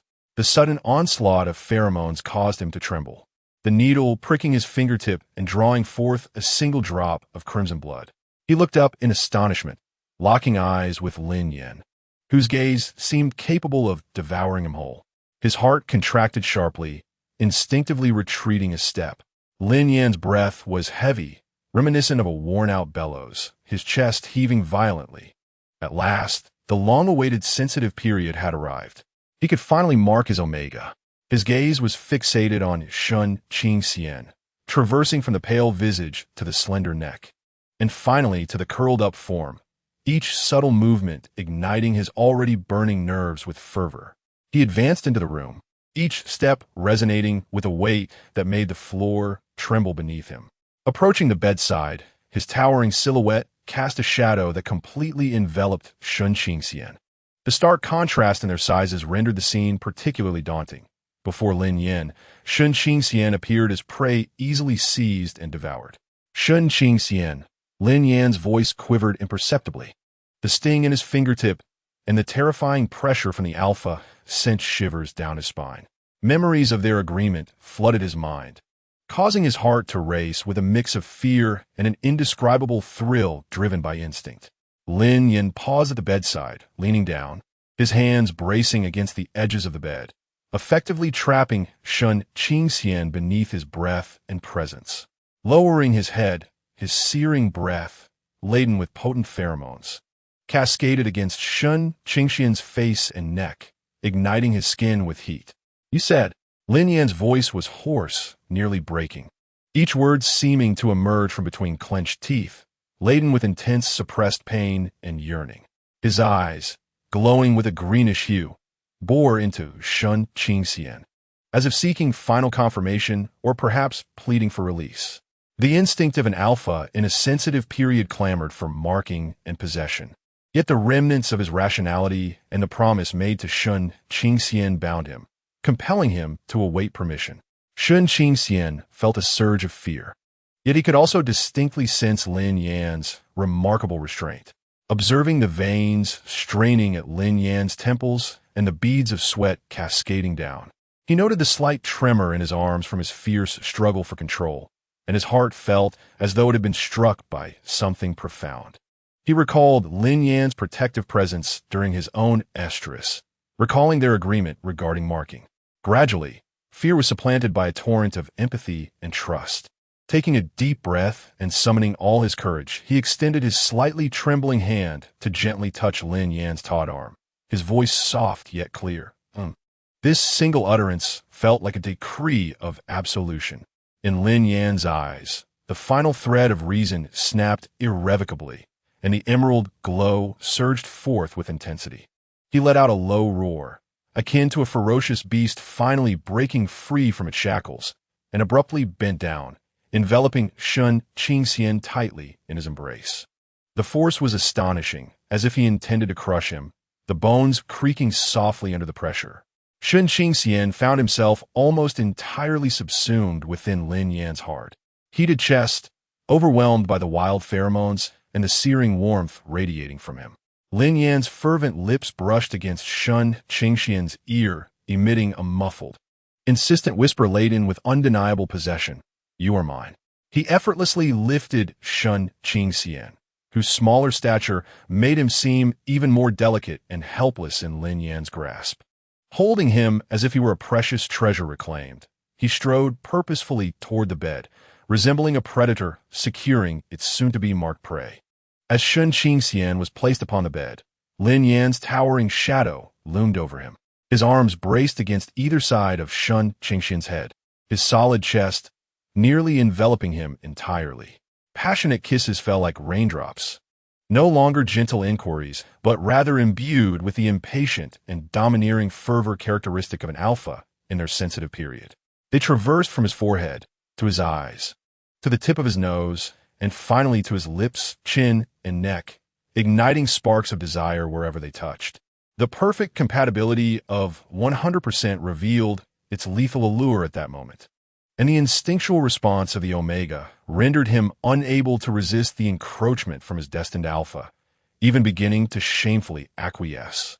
Lin Yan's kiss ultimately lingered at the nape of Shun Qingxian's neck, where the delicate skin exuded an enticing sweetness. His heated breath against that spot elicited a shudder from Shun Qingxian. As he parted his lips, his sharp canines grazed the soft flesh. Shun Qingxian, anxious, closed his eyes tightly, awaiting that climactic moment of marking. Yet, Lin Yan's movements faltered for an instant. He lifted his head, his blood-red eyes fixed upon the Omega beneath him, as if seeking confirmation. "May I mark you?" Even in such a fervent moment, he remembered to seek his consent. Shun Qingxian's heart melted into a puddle of tenderness. He opened his misty eyes, gazing at the alpha who, despite being driven nearly to madness by instinct, stubbornly held onto his promise. He raised his head, planting a kiss upon Lin Yan's chin, his voice fractured yet resolute. "Mark me, Lin Yan." Under the overwhelming impact, Shun Qingxian's consciousness began to blur, surrendering to the ceaseless possession and the comforting sense of belonging. The stark difference in their sizes rendered him even more vulnerable beneath Lin Yan, yet also brought them into closer alignment, as if it were their destined state. The storm of the sensitive period had finally found its sole refuge. Chapter 30. The sensitive period concluded. The moment the marking was completed felt akin to a tumultuous flood breaking through the last dam. The restless agitation and ferocity of Lin Yan during his sensitive period seemed to find an outlet, yet rather than dissipating, it transformed into a more intense and obsessive possession and dependency. In the ensuing days, Shun Qingxian truly experienced the torment of a top-tier alpha's sensitive phase, especially one that had just undergone marking. Lin Yan had nearly become his large, humanoid talisman, radiating warmth and possessing an extraordinary adhesive quality. He no longer frequented the training ground, dismissing all non-essential tasks. His sphere of activity revolved entirely around Shun Qingxian, rarely extending beyond a 3-meter radius. Wherever Shun Qingxian moved, Lin Yan's gaze followed. Should Shun Qingxian be out of sight for more than a few minutes, anxiety would ensue, his pheromones becoming unstable, and he would rise to seek him out until he reclaimed the Omega who exuded a reassuring scent.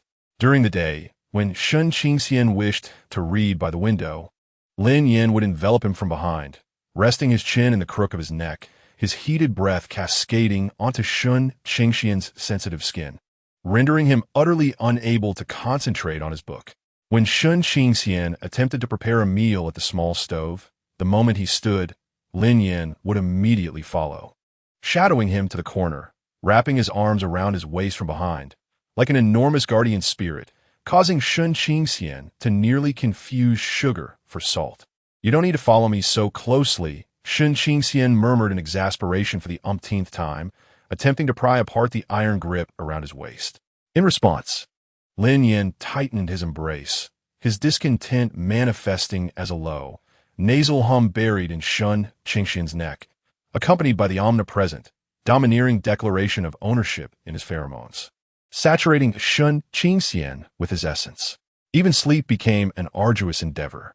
Lin Yan was no longer satisfied with merely holding him.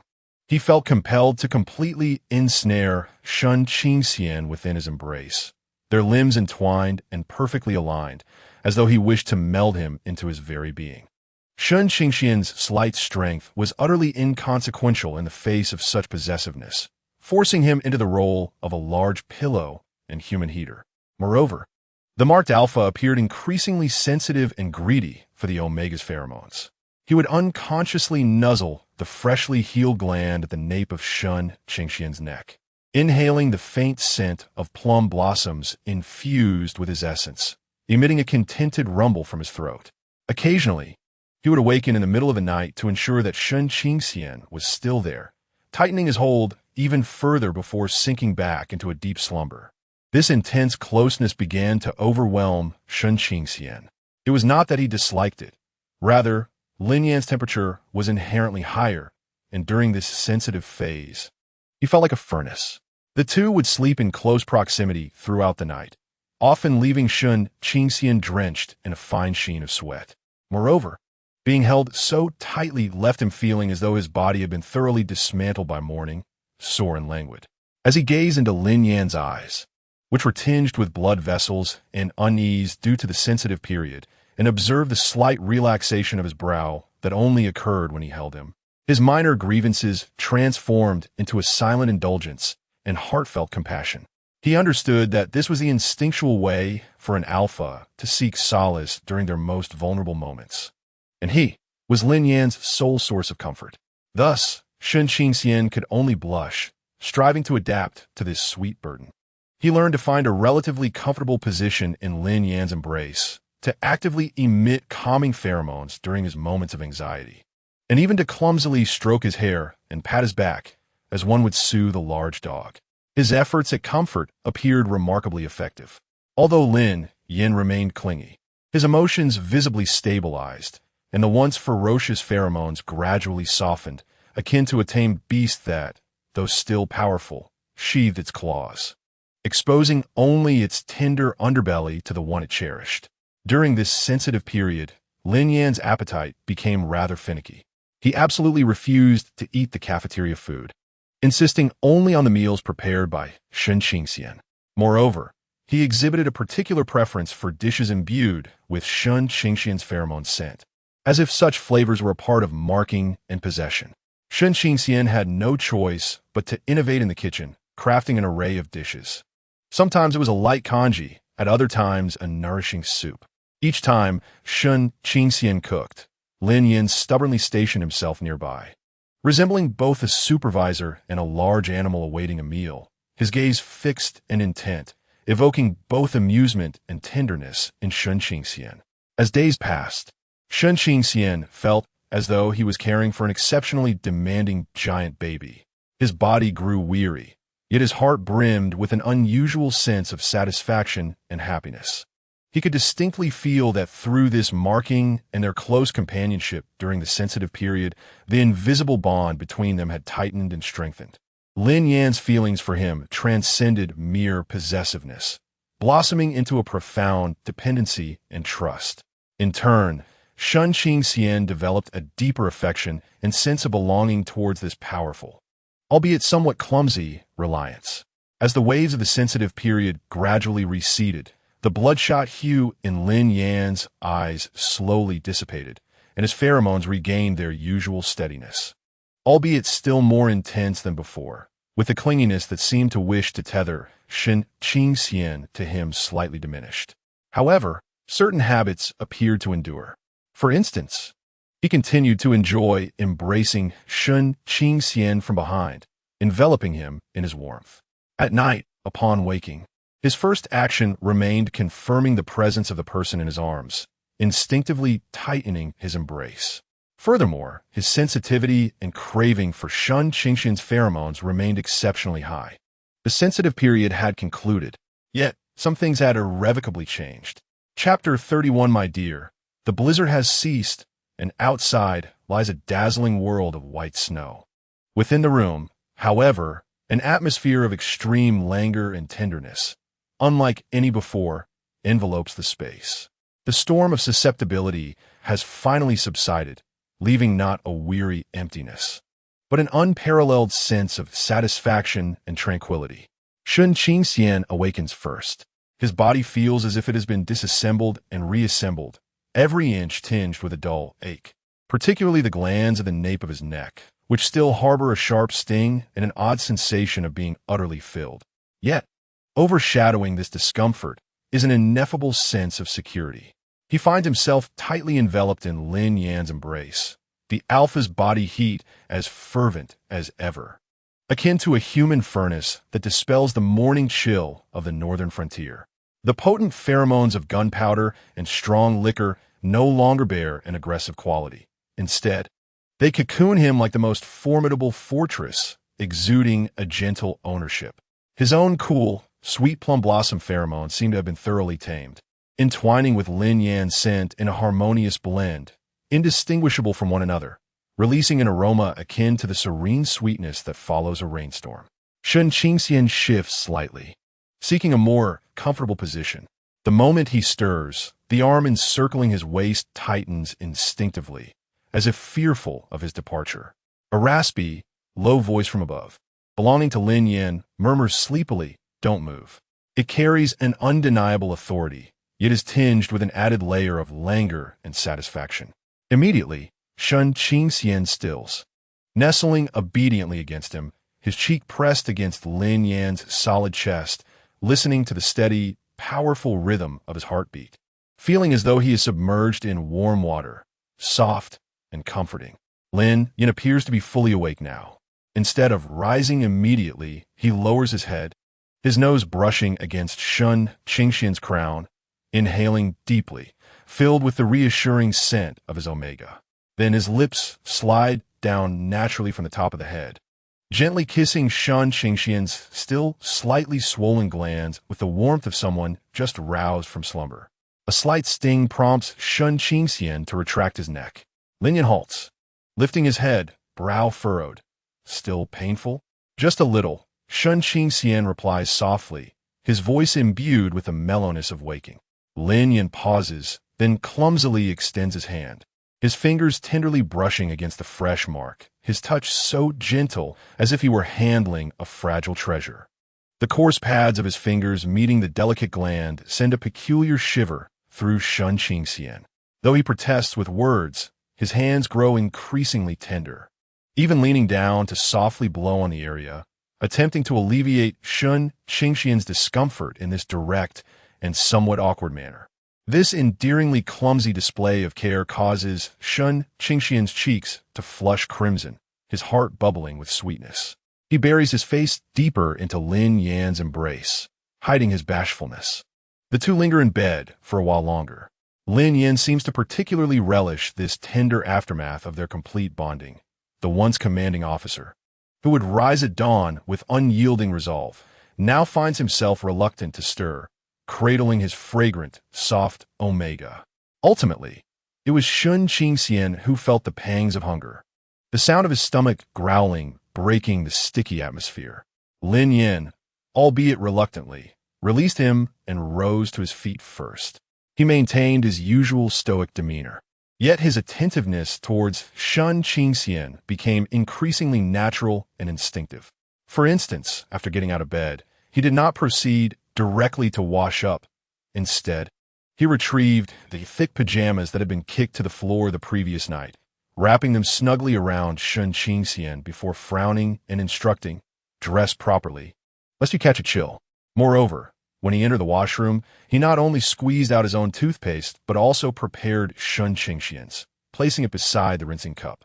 Noticing Shen Qingxian's somewhat awkward gait, his brows furrowed deeper. Without hesitation, he strode over and hoisted Shen Qingxian into his arms, disregarding Shen Qingxian's startled gasp, and carried him straight to the sink, setting him down with a firm remark, "Standing is exhausting."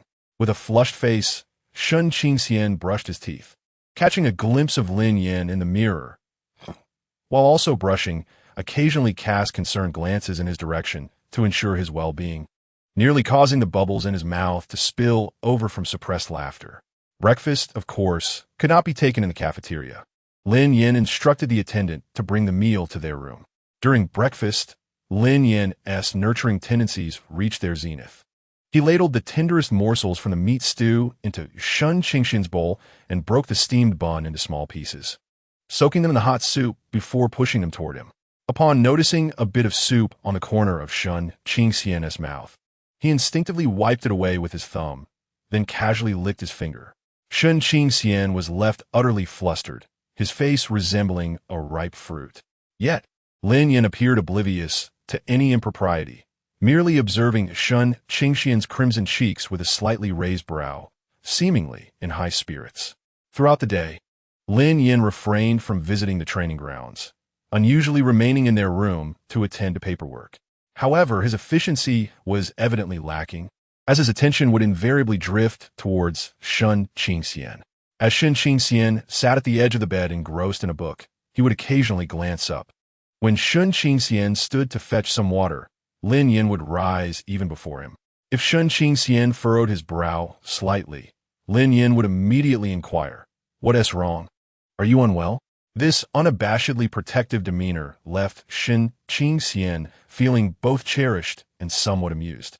He sensed that he had become a precious treasure to Lin Yan, one that required constant vigilance. As night fell, this intimacy reached its peak.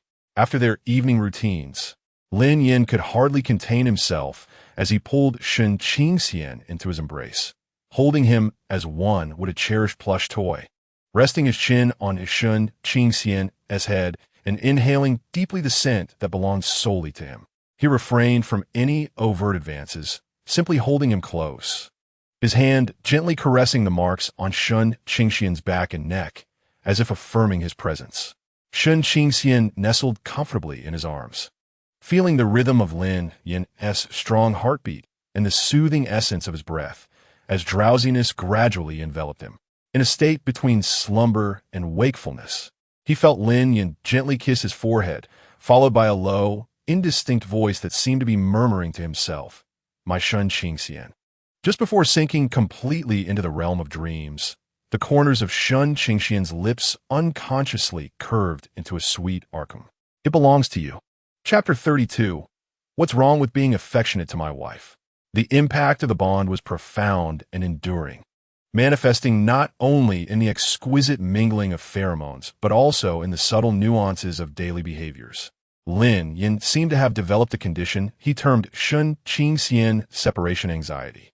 Whenever the slender figure was out of sight for even a moment, he would instinctively begin to search, his brow furrowing unconsciously, and the pheromones around him would take on a restless tone.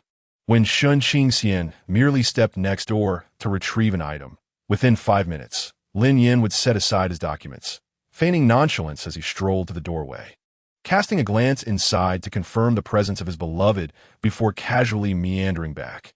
If Shun Qingxian went to the washroom to wash his hands, scarcely had the door closed when heavy footsteps would echo outside, or a discreet cough would sound from the hallway. On one particularly exaggerated occasion, Shun Qingxian found himself captivated by the sight of snowbirds frolicking in the snowy expanse outside, losing track of time. Once Lin Yan completed his tasks and noticed the absence of Shun Qingxian from his line of sight, he immediately rose, striding across the room to scan the surroundings. Upon finding nothing, his expression darkened, agitation seeping into his pheromones. Just as he was about to exit in search of him, he turned and spotted Shun Qingxian, curiously pressed against the glass window, his delicate figure facing away. He exhaled sharply in relief, only to feel a twinge of embarrassment for his overreaction.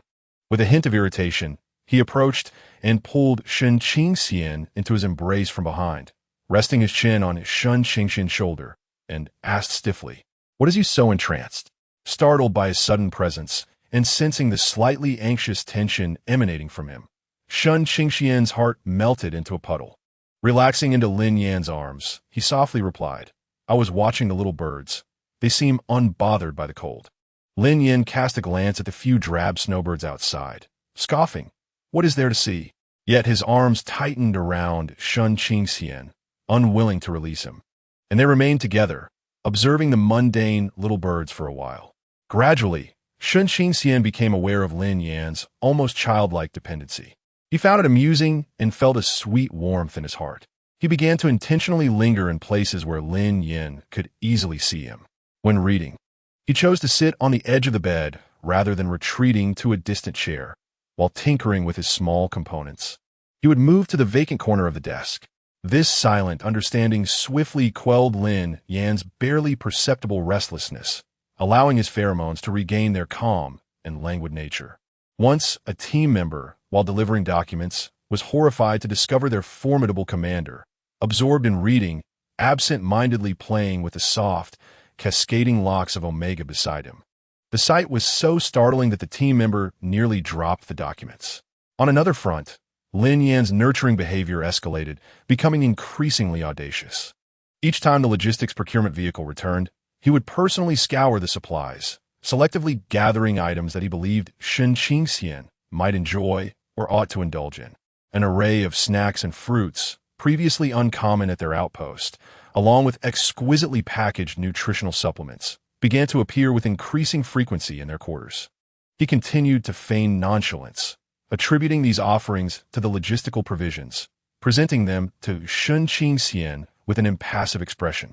Should Shen Qingxian express reluctance to eat, Lin Yan would furrow his brow, regarding him with a disapproving gaze that seemed to say, "Why are you being so disobedient?" Only when Shen Qingxian reluctantly acquiesced and consumed a morsel would Lin Yan's gaze finally shift away in satisfaction. Shen Qingxian felt as though he was being transformed into a little piglet. However, witnessing Lin Yan's contentment in his role as a provider made it difficult for him to refuse. He could only strive to eat a little more. As night fell, their sleeping hours metamorphosed into Lin Yan's grand pillow experience. He insisted on holding Shen Qingxian tightly, ensuring that there were no gaps between them, as if this closeness could guarantee the safety of his possessions. If Shen Qingxian, lost in deep slumber, unconsciously attempted to turn, Lin Yan would groggily pull him back, mumbling indistinctly in his dreams, "Don't move." Shen Qingxian felt both helpless and sweetly charmed. At times, when the embrace became too constrictive for sleep, he would cautiously attempt to shift the iron grip of Lin Yan's arm. Yet, the moment he stirred, Lin Yan would awaken instantly, his eyes sharp and alert, exuding a hint of vigilance. What's wrong? Only after confirming that Shen Qingxian was merely adjusting his position and not in discomfort or attempting to leave, would Lin Yan relax once more, pulling him back into his embrace and habitually kissing the nape of his neck before drifting back to sleep. This all-encompassing, meticulous guardianship left Shen Qingxian both amused and touched, deeply aware of how profoundly he was cherished and needed. That night, nestled in Lin Yan's arms, listening to his steady heartbeat, Shen Qingxian couldn't resist whispering, "You seem particularly." He struggled to find the right words. Lin Yan, eyes closed and seemingly on the brink of sleep, merely murmured a vague hum, while unconsciously patting Shen Qingxian's back, as if to soothe him to sleep. After a moment's thought, Shen Qingxian rephrased, "You seem more clingy." The hand patting his back faltered momentarily. From above, Lin Yan's voice, tinged with a hint of discontent and conviction, responded, "My Omega, who else should I cling to?" Following this declaration, as if to further affirm his point, he tightened his embrace, burying his face in the crook of Shen Qingxian's neck, deeply inhaling the cool, sweet scent of plum that bore his mark, letting out a sigh of satisfaction. As he slept, Shen Qingxian secretly smiled in his embrace, peacefully closing his eyes. Indeed, he was his alpha, although somewhat clingy, a touch domineering and overly generous in his affections. He belonged to him. Chapter 33. A hug from my wife, the bond marked between them, was an invisible tether, binding them more deeply together. Lin Yan's clinginess grew exponentially, reaching a point that was both exasperating and amusing. Shen Qingxian noticed that Lin Yan seemed to have developed a new skill for precisely locating his whereabouts, no matter which corner of the room Shen Qingxian occupied. Once Lin Yan had completed a portion of his duties or simply wished to take a break, he would effortlessly saunter over and seamlessly draw Shen Qingxian into his embrace, as if it were the most natural gesture, akin to picking up a glass of water, while Shen Qingxian diligently studied a new recipe at the small stove.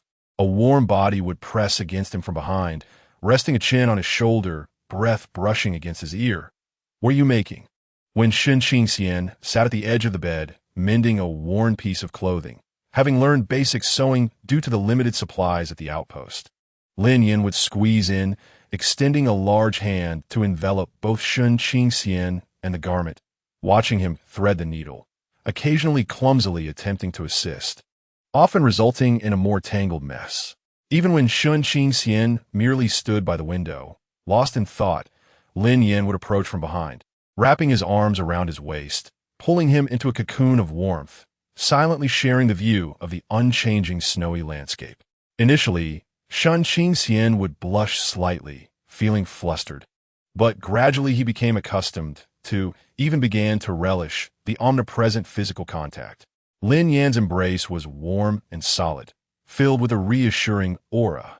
He resembled a large, human-shaped heater, a cushion that automatically tracked his omega. Moreover, Lin Yan seemed to derive immense pleasure from the ability to keep Shun Qingxian within his territory at any moment.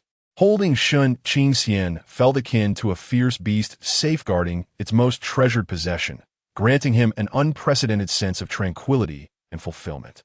His pheromones during these moments were always the most stable and gentle, even carrying a hint of languor. Another notable change was Lin Yan's burgeoning interest and possessiveness towards Shun Qingxian's belongings.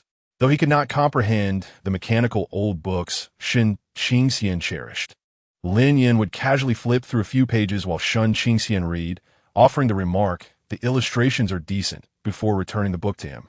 As for the cup Shun Qingxian used for drinking, at some point, Lin Yan began to use it directly, finishing his drink and casually placing it back in front of him. The hand cream had also become a shared item. Now, after washing his hands, Lin Yan would instinctively reach for it, apply it, then compare the warmth of their hands, remarking disdainfully, "Why are yours still so cold?" before tucking both hands into his warm coat pockets for warmth. What caused Shun Qingxian's heart to race was Lin Yan's apparent fascination with the nape of his neck, where a mark lingered, a remnant of their intimate connection. He would unconsciously trace that skin with his fingers, feeling the impressions left behind and the active glands beneath. At times, while engrossed in documents, his fingers would wander there on their own accord.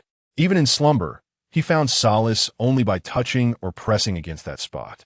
One day, as Shun Qingxian reclined on the bed, engrossed in a book, the collar of his sleepwear slightly gaped, revealing a glimpse of his nape and the mark. Lin Yan arrived after attending to his tasks, saying nothing, but bending down to tenderly kiss the mark repeatedly with his lips, as if engaged in a silent ritual. The warmth of the contact and the subtle fluctuation of alpha pheromones rendered Shun Qingxian weak and breathless, causing him to bury his flushed face into the pillow and quietly protest, "Stop it." Only then did Lin Yan lift his head, a barely discernible smile and satisfaction glimmering in his eyes as he pinched Shun Qingxian's flushed earlobe, teasingly remarking, "You're so delicate." Their days flowed in this sticky, almost conjoined manner, with Shun Qingxian's complexion growing increasingly radiant, his skin fair yet imbued with a healthy blush, his gaze bright and gentle, occasionally humming a tuneless melody. He resembled a carefully nurtured flower, blooming ever more vibrantly amidst the northern winds and snows. Meanwhile, Lin Yan maintained his stern demeanor and resolute approach. Yet to the soldiers at the outpost, he inexplicably seemed less intimidating. Some even dared to jest that their leader's fierce aura had softened considerably, rendering him more benevolent in appearance, though no one would dare let Lin Yan overhear such words. That night, after finishing his shower, Shun Qingxian emerged to find Lin Yan holding a hairdryer, seemingly procured from logistics, standing at the bedside with a serious expression. "Come here," he commanded. Shun Qingxian obediently approached and sat down. Lin Yan activated the hairdryer, its warm breeze enveloping Shun Qingxian's damp hair. The motions retained a certain clumsiness and directness characteristic of military demeanor, occasionally tugging at his hair, yet the force was meticulously controlled. With his head bowed, Shun Qingxian felt Lin Yan's slightly rough fingers weaving through his hair, leaving him utterly softened inside. After drying his hair, Lin Yan set aside the dryer and naturally pulled him into an embrace, inhaling the refreshing scent of shampoo mixed with the fragrance of cold sweet plum. Releasing a contented sigh, "Time for bed," he declared, as they both sank into the soft blankets. Shun Qingxian nestled into the most comfortable position in Lin Yan's arms, listening to the steady heartbeat beside him, enveloped by a reassuring aura.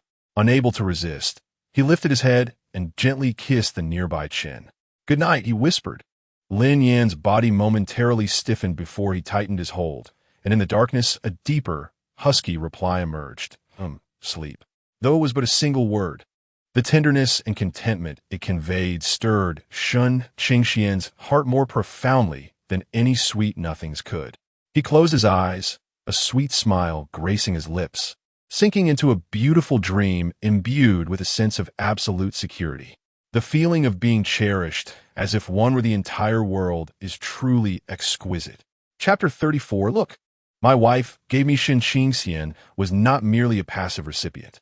Within Lin Yan's clumsy, yet sincere affection, day after day, his heart, once encased in ice, had long since thawed, blossoming with the courage and desire to reciprocate. He began to pay attention to Lin Yan's needs. He often thought of applying cream to Lin Yan's hands, which had been cracked by the harsh winds, yet he would frequently forget.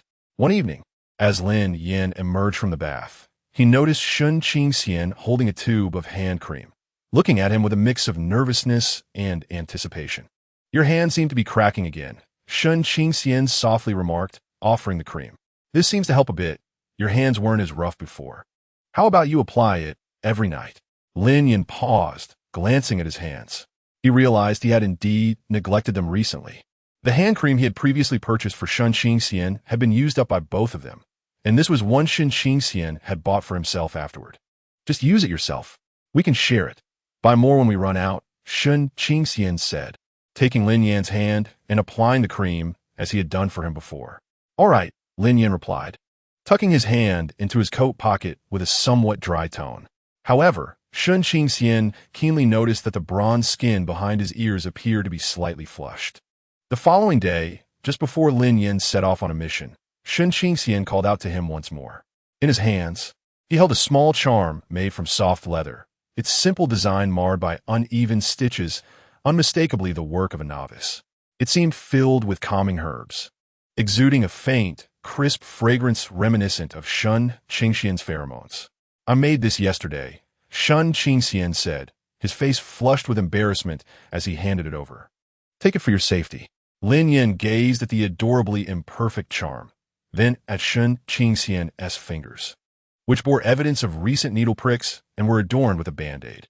His brow furrowed tighter, as though he wanted to voice some disdainful remark, but ultimately, he simply accepted it, shoving it into the innermost pocket of his military coat, close to his heart, without a second glance. "Such a hassle," he murmured, turning on his heel and striding away, though his steps seemed a touch lighter than usual. From that mission onward, the soldiers at the outpost gradually noticed a change in their commander, who had once scoffed at romantic gestures and derided anyone boasting of gifts from an Omega. During breaks between missions, they would gather around, nibbling on rations. One team member pulled out a pouch embroidered by his wife, reveling in its scent, drawing forth a chorus of good-natured laughter and envy. Previously, Lin Yan would have shot a disdainful glance or delivered a cutting remark that would leave the speaker speechless. Yet this time, he merely listened with an expressionless demeanor. Then, to the astonishment of all present, he leisurely retrieved the small, unevenly stitched leather amulet from his pocket, examined it closely, and even mimicked the gesture of bringing it to his nose to catch a whiff of the faint, cool sweetness of plum fragrance lingering upon it. Subsequently, under the incredulous gazes of everyone, he nonchalantly returned the amulet to his pocket and with an utterly serious expression, remarked, "Not bad." The team members were left baffled. "Chief, are you all right? What is that? Where did that unsightly thing come from? And what does that smug expression mean?" Once again, the team was engaged in the maintenance of their weapons. One member, brandishing a handkerchief gifted by Omega, meticulously polished his beloved firearm, only to be met with playful jests from the others. After Lin Yan finished caring for his sidearm and cleaned his hands, he, under the watchful eyes of all, produced that hand cream, the very same one he had once disdainfully labeled as overly feminine, and began to earnestly apply it to his cracked hands. The motion was not particularly graceful. Yet the effect was akin to a nuclear explosion. The armory fell into an abrupt silence, and all the team members gaped in disbelief. The previously boastful member, mustering his courage, stammered, "Chief, what is that? It smells rather nice." Lin Yan lifted his eyelids and shot him a glance, his hands still in motion, his tone devoid of emotion, yet suffused with a pride that could choke one. "Oh, it's for my Omega. They insisted I use it, claiming it would prevent my hands from cracking and becoming uncomfortable." The team members gasped. "Help! The chief has been bewitched. Not only has he used Omega's hand cream, but he is also flaunting it, speaking such ostentatious words with such earnestness." The most outrageous moment came during a celebratory banquet following a joint exercise, where officers from other units casually discussed their own Omega strictness regarding alcohol consumption. Lin Yan, seated at the head of the table and quietly sipping his drink, suddenly set down his glass, pulled out the small amulet once more, and began to caress it. His tone was light and airy, yet each word struck deeply. It's best to drink less. My partner doesn't stop me. It's just that this thing." He shook the amulet. "Once it smells of alcohol, it loses its fragrance, and it won't be easy to explain upon returning." All the officers and soldiers present were left petrified, witnessing the fierce Commander Lin, with his stern visage, uttering the most ostentatious remarks in the calmest tone, was utterly surreal. The Lin Yan who once scoffed at displays of affection had perished. The one who now stood was the love-struck Lin Yan, unabashed in his adoration.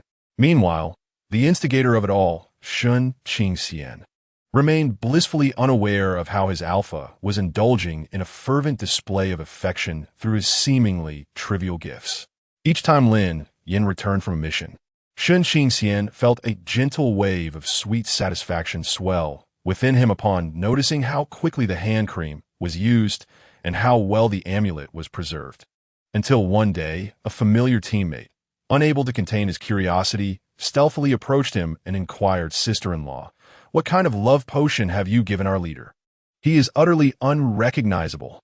Shun Qingxian wore a puzzled expression. "Huh?" Upon hearing the teammate's comical lament, his eyes widened in astonishment, and soon his entire face flushed crimson, his heart bursting with sweet fireworks of joy. To think that the seemingly unremarkable gifts he had given were so treasured, even proudly cherished by the seemingly stoic alpha. That evening, when Lin Yan returned, Shun Qingxian gazed upon his still expressionless face, and, recalling the words he had heard earlier, couldn't help but lower his head and chuckle softly. So this was how his alpha acted in love, somewhat clumsy, a tad childish, and irresistibly adorable. Chapter 35. Indeed. My wife is that adorable after being thoroughly marked and hearts intertwined. Lin Yan viewed Shun Qingxian through a lens imbued with a soft glow and an amplifying charm. Once finding him delicate and troublesome, requiring careful handling, he now found every aspect of him delightful, igniting a yearning to hold him close, to cherish him constantly. Shun Qingxian sat quietly by the window, engrossed in a book, sunlight dancing upon his delicate lashes, casting playful shadows. Lin Yan, lost in admiration, could hardly focus on his documents, his mind consumed by a singular thought. How can one be so well-behaved? I want to kiss him. In the kitchen, Shun Qingxian busied himself, donning an ill-fitting apron, a sprinkle of flour adorning his nose as he diligently stirred the pot. Leaning against the doorframe, Lin Yan found the sight of his little chef utterly enchanting. I want to kiss him. Even when Shun Qingxian stifled a small yawn, a hint of tears glistening at the corners of his eyes, languid like a satisfied cat, Lin Yan felt an overwhelming urge to protect and cherish him. I want to kiss him. With such thoughts, he acted upon them. Now, embracing, cuddling, and kissing Shun Qingxian's forehead and cheeks had become second nature to Lin Yan, performed with utmost ease. Shun Qingxian gradually grew accustomed to this affection, even responding with a soft gaze or a gentle smile after a kiss, further fueling Lin Yan's sense of fulfillment, convinced that his Omega was the best in the world. However, this adorable filter reached its zenith when Shun Qingxian occasionally found himself in a predicament. In the resource-scarce northern frontier, he cherished every item. One day, noticing a frequently worn sweater of Lin Yan fraying at the cuffs, he decided to mend it. Retrieving a needle and thread, he clumsily began threading. Recalling the steps he had seen before, the outcome was predictable. He overestimated his skills and underestimated the yarn's resilience. Instead of mending the tear, he inadvertently worsened it, creating a larger hole and absurdly stitched the intact part of the sweater to the damaged section, resulting in a chaotic mess of crooked stitches that was truly a sight to behold. When Lin Yan returned, he found Sun Qingxian staring despondently at a sweater that had been utterly ravaged, his brow furrowed, and his small face contorted with distress. Several band-aids adorned his fingers where needles had pricked him. Upon seeing Lin Yan, Sun Qingxian resembled a child caught in wrongdoing, promptly concealing the sweater behind him, his eyes flickering with guilt, his voice tinged with trepidation and frustration. "I accidentally ruined your sweater." He presumed Lin Yan would be displeased, considering the scarce resources at the outpost. However, as Lin Yan approached and picked up the sweater, which resembled a piece of abstract art, he surveyed the grim scene of destruction and then glanced at Sun Qingxian's woeful expression, brimming with self-reproach without a hint of frown. To his surprise, he thought, "This silly child, even in destruction, appears so pitiable." His expression of grievance suggests that it is Lin Yan who has wronged him, and those fingers pricked again, truly a blend of clumsiness and endearment. Instead of feeling anger, he found the guilty and helpless Omega before him to be irresistibly charming, softening his heart. Disregarding the sweater, he casually tossed it aside and pulled Sun Qingxian into his embrace, the first order of business being to inspect the bandaged fingers. His tone firm, yet the content entirely different. "It's just a ruined sweater. If it's damaged, so be it. Does it hurt?" Sun Qingxian, taken aback, looked up at him. But Lin Yan interrupted, leaning down to gently kiss the bandaged area. "Don't do this again.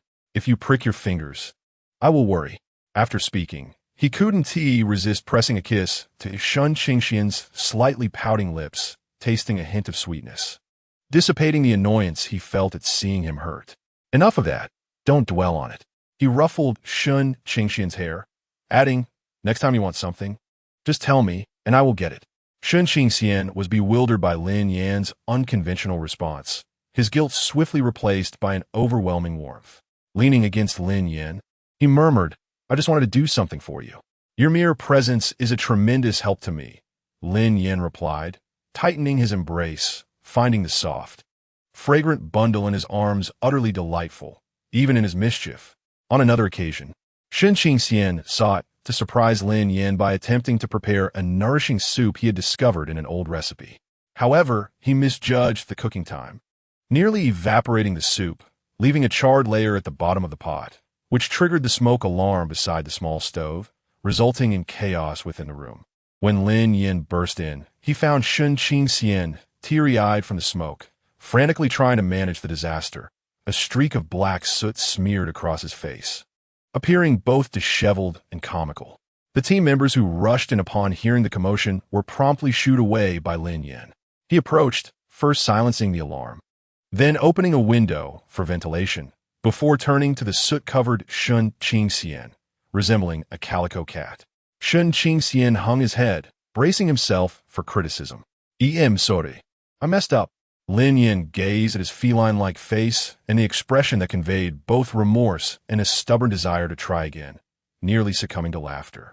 He maintained a stern facade, reaching out to wipe the soot from Sun Qingxian's face with his thumb, only to smudge it further. "Are you trying to poison me?" he asked in a deliberately grave tone. Sun Qingxian immediately shook his head. "No, it's soup. It's just hot." Before he could finish, Lin Yan pulled him towards the wash basin. As he washed his face, Lin Yan scolded him. "If you want to poison me, just say so. There's no need for such theatrics." Sun Qingxian was amused to the point of laughter, his feelings of defeat evaporating like mist.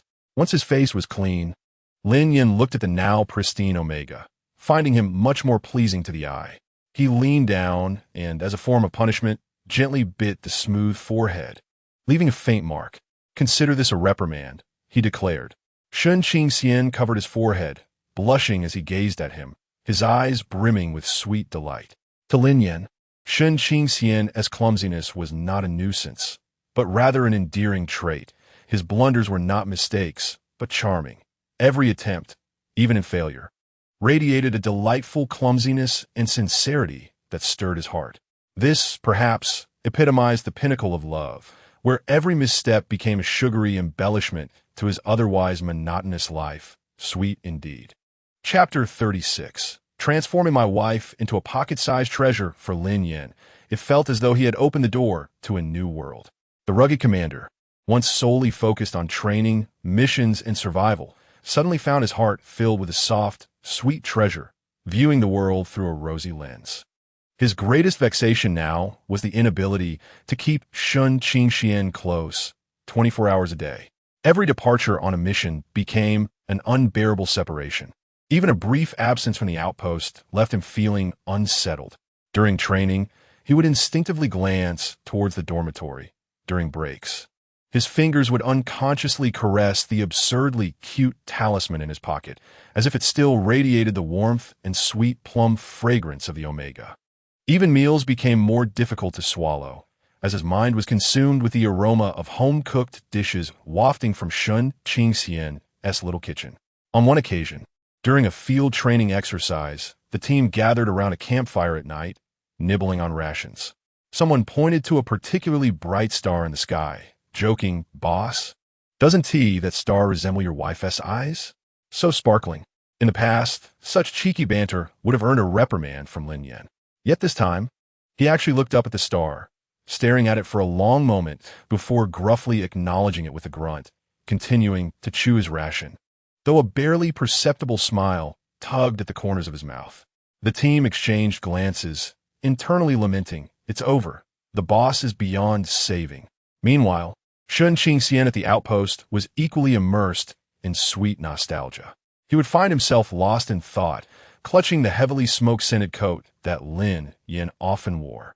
He would gaze at their shared little stove, reminiscing about how Lin Yan, though silent during meals, would always transfer the meat to his bowl. At night, without that fervent embrace and the steady rhythm of Lin Yan's heartbeat, he would occasionally find himself restless. He began to prepare portable snacks for Lin Yan, such as savory jerky and fragrant baked cakes, carefully wrapping them before stowing them in his military backpack. Before Lin Yan embarked on his journeys, he would rise onto his toes, meticulously adjusting Lin Yan's collar, only to be pulled into a tight embrace, breathless from the kisses that followed.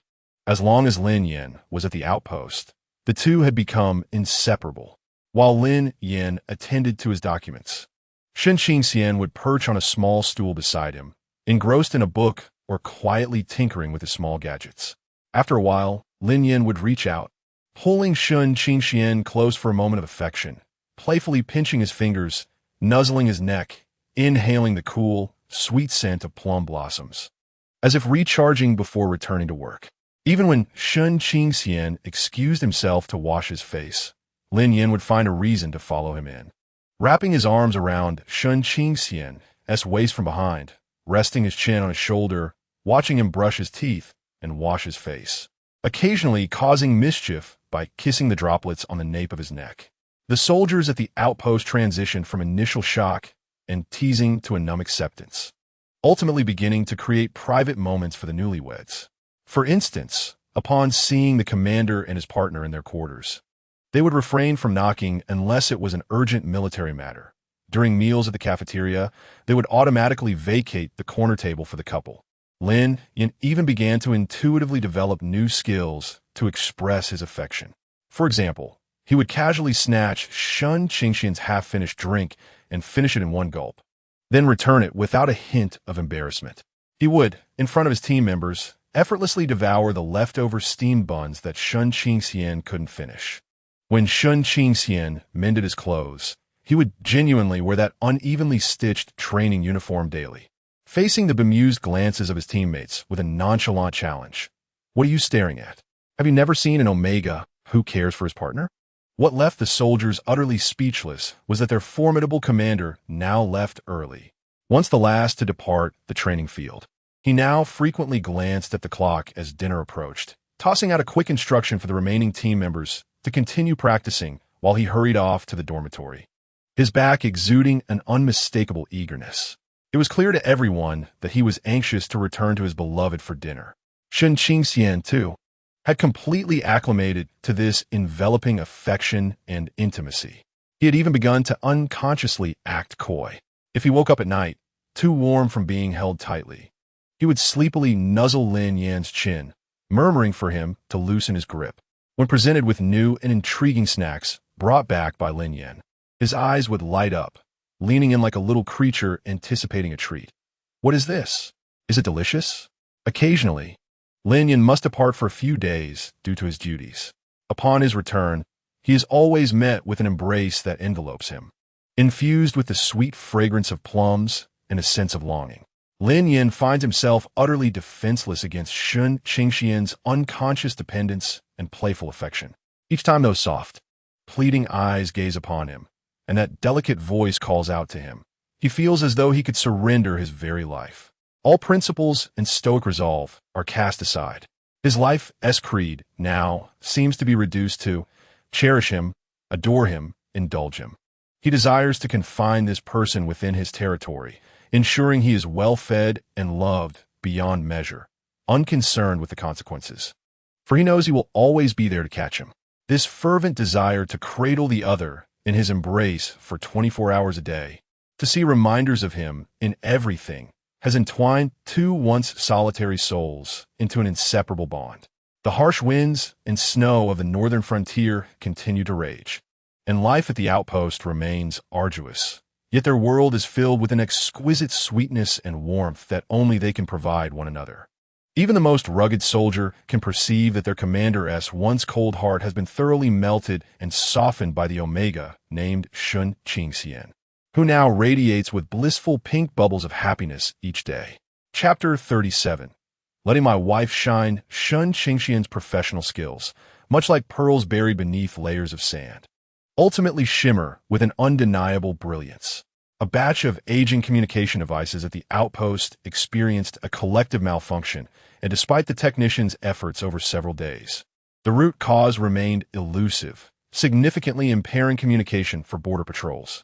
The anxious adjutant, with a blister forming at the corner of his mouth, approached Lin Yan with a malfunction report, seeking guidance on whether to request specialized technical support from higher-ups, which would take at least a week.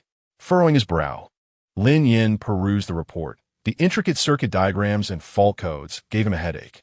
By instinct, he glanced at Shen Qingxian, who was quietly seated by the bed, engrossed in a book on communication principles. In an impulsive moment, he inquired, "Can you understand this?" Shen Qingxian looked up, approached to take the report, and examined it intently for several minutes. In his usually gentle and warm eyes, a focused and sharp light began to emerge, an expression Lin Yan rarely witnessed, one that belonged to his realm of expertise. It seems to be a common aging issue with the main control module, leading to signal attenuation and crosstalk, Shen Qingxian articulated, pointing to several data points on the report with a clear and assured voice. It may not be a single component failure, but rather a design flaw in the entire batch that becomes apparent under extreme low temperatures. Perhaps we could consider bypassing the main control and reconstructing a temporary bridge using the backup lines. As he spoke, he seemed to radiate light.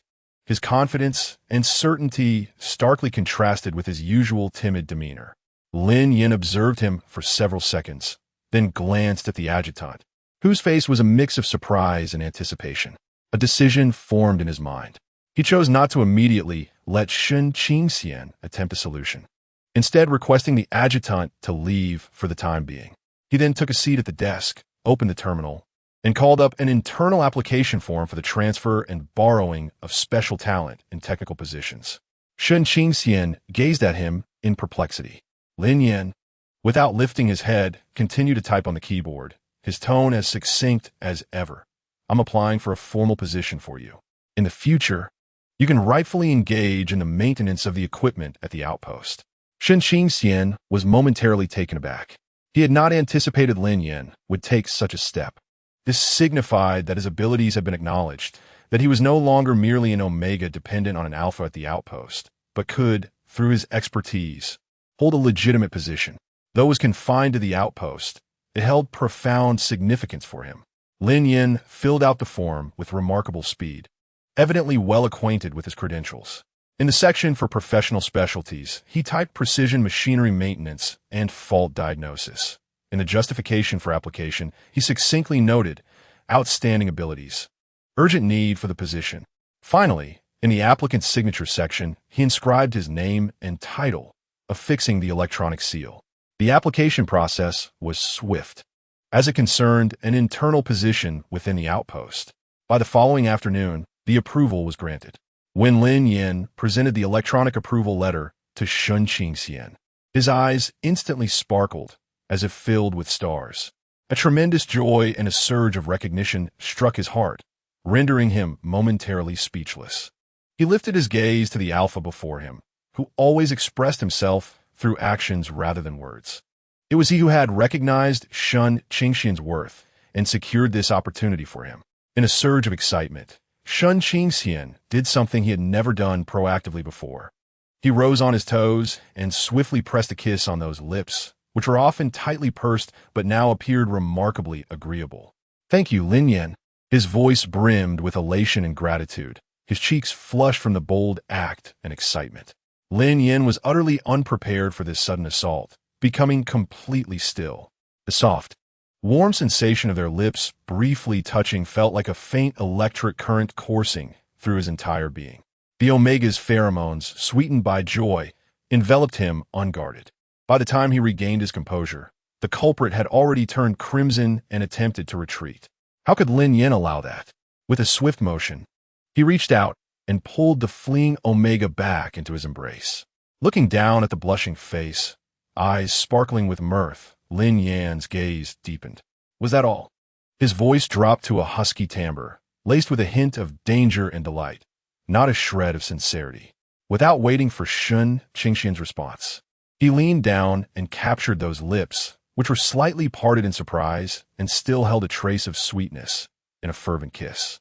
The kiss transcended mere superficiality, brimming instead with an intensity of aggression and possessiveness, yet imbued with an unmistakable sense of joy and reward. In his own manner, he expressed profound gratitude for this sweet offering that had been so willingly presented. As the kiss concluded, Shun Qingxian had already melted into his embrace, breathless, her eyes shimmering, her lips even more swollen and glistening than before. Lin Yan gazed with satisfaction at his handiwork, his thumb brushing against her moist lip. His tone laced with a barely perceptible pride. "If you wish to visit the machinery warehouse in the future, just let me know. For now, you belong to me, as does that place." Shun Qingxian buried her flushed face into his sturdy chest, her heart bursting with the sweetness of 100 overly indulgent candies. He had finally found a position where he could excel, a privilege bestowed by the one he cherished most. This was perhaps the feeling of dreams and love colliding in a splendid embrace. Meanwhile, Lin Yan cradled the blissful Omega in his arms, contemplating. It seems he would need to find more tasks for her to undertake, for a job well done would yield rewards. And he was quite pleased with this proactive display of affection. Chapter 38. Finally remembered? Bah, scoundrel. Simultaneously, in the capital, at the Gu family estate, in a late-night study, a solitary crystal wall lamp cast a dim glow, illuminating Gu Yinqing's tall and slender figure, projecting a somewhat lonely shadow upon the expensive handmade Persian carpet. He had just concluded a lengthy holographic multinational conference, wrapping up the latest round of interstellar mineral investment proposals under the family name. His fingertips pressed against his slightly throbbing temples, the expensive brandy swirling in the crystal glass glinted amber, yet he found it inexplicably tasteless. An ineffable sense of emptiness seized him without warning. It felt as if a small portion of his heart had suddenly collapsed, not painful, yet exuding a chilling sensation that stirred an unwarranted restlessness within him. His gaze drifted aimlessly across the reflective surface of his desk before settling on a vaguely marked date on the electronic calendar. It had been over 3 months since Shun Qingxian had been sent away. How swiftly time had passed. That figure, always quietly trailing behind him with a hint of timidity and anticipation. That Omega, whose pheromones carried a cold. Sweet plum blossom fragrance, yet always seemed disordered enough to furrow one's brow, had been absent from his sight for such a length of time. Gu Yanqing's brows furrowed unconsciously. Initially, he was merely weary of the family's endless arrangements and control, fatigued by the suffocating engagement presented to him as a perfect match. Shun Qingxian's presence served as a constant reminder of the humiliation of a marriage devoid of autonomy. Thus, he had pushed her away in the most hurtful manner, humiliating her and even deriving a twisted pleasure from casting her into the so-called ultimate fate of an omega within the allocation system. He yearned to ascertain what fate awaited Shun Qingxian, now stripped of the Shun family's illustrious aura and devoid of his protection. Aside from that excessively beautiful visage and a rather chaotic 3S rated omega status, he firmly believed that Shun Qingxian would encounter relentless obstacles at every allocation station, ultimately awakening to the harshness of reality, much like the most unfortunate of omegas, bearing shattered dignity and precarious health, only to be relegated to the matching sequence of ordinary alphas. Perhaps an even grimmer outcome awaited him. The ordinary alphas, upon discovering his 3S rating and the disarray of his pheromones, would be even more reluctant to claim him, deeming him unworthy. He had never entertained the notion that another elite alpha would take on such a burden. What high-ranking alpha was not proud and exacting in their standards for a partner? Who would willingly embrace an omega whose heart belonged to another, whose pheromones were in disarray, and who required meticulous care? The meager compatibility would pale in comparison to the true scrutiny of reality. Moreover, the Shun family's influence had dramatically waned over the past 3 months. Logically, all elite alpha allocations should have been completed by now. Could it be that he had truly slipped into the realm of ordinary matches? Surely, those mundane alphas could not be so blind as to provoke a top-tier omega. This thought made Gu Yanqing's fleeting emptiness turn into a sharp pang of unease. He took a sudden swig of his drink, the fiery liquid coursing down his throat, yet it could not quell the inexplicable irritation that had arisen within him. Almost instinctively, he opened his personal terminal, his fingertips hovering over the nearly forgotten name of Shun Qingxian in his contacts for several seconds. Should he inquire about his well-being? No, that was utterly inconceivable. Such an action would contradict his status and betray the very intention behind sending him away. He merely sensed something amiss. A 3S rated omega, even amidst pheromone turmoil, ought not to remain so silent for this long, as if swallowed by the depths of the sea. The Shun family seemed unusually reticent as well. A deviation from the norm. Had he been claimed by some unrefined alpha from a peripheral star system, one who lacked discernment? The thought of Shun Qingxian's delicate need for expensive suppressants and meticulously nurtured physique falling into the hands of a brutish lout tightened Gu Yanqing's furrowed brow, infusing his underlying irritation with an unrecognized gloom. He set down his glass with a resounding chime, the sound jarring in the stillness of the study. A familiar voice returned to its characteristic coolness and aloofness. The butler, clad in a black tailcoat, appeared silently at the door, bowing politely in wait for instructions. Gu Yanqing caressed the crystal glass, his gaze drifting to the unquenchable brilliance of the neon lights outside in the capital. His tone flat and devoid of emotion. Investigate the current matching district of the Shun family member, and relay the results directly to me. Yes, young master. The butler replied respectfully, without a single question, and quietly withdrew. Once again, the study was left in solitude with Gu Yanqing. He lifted the wine glass once more, yet lingered far from his lips.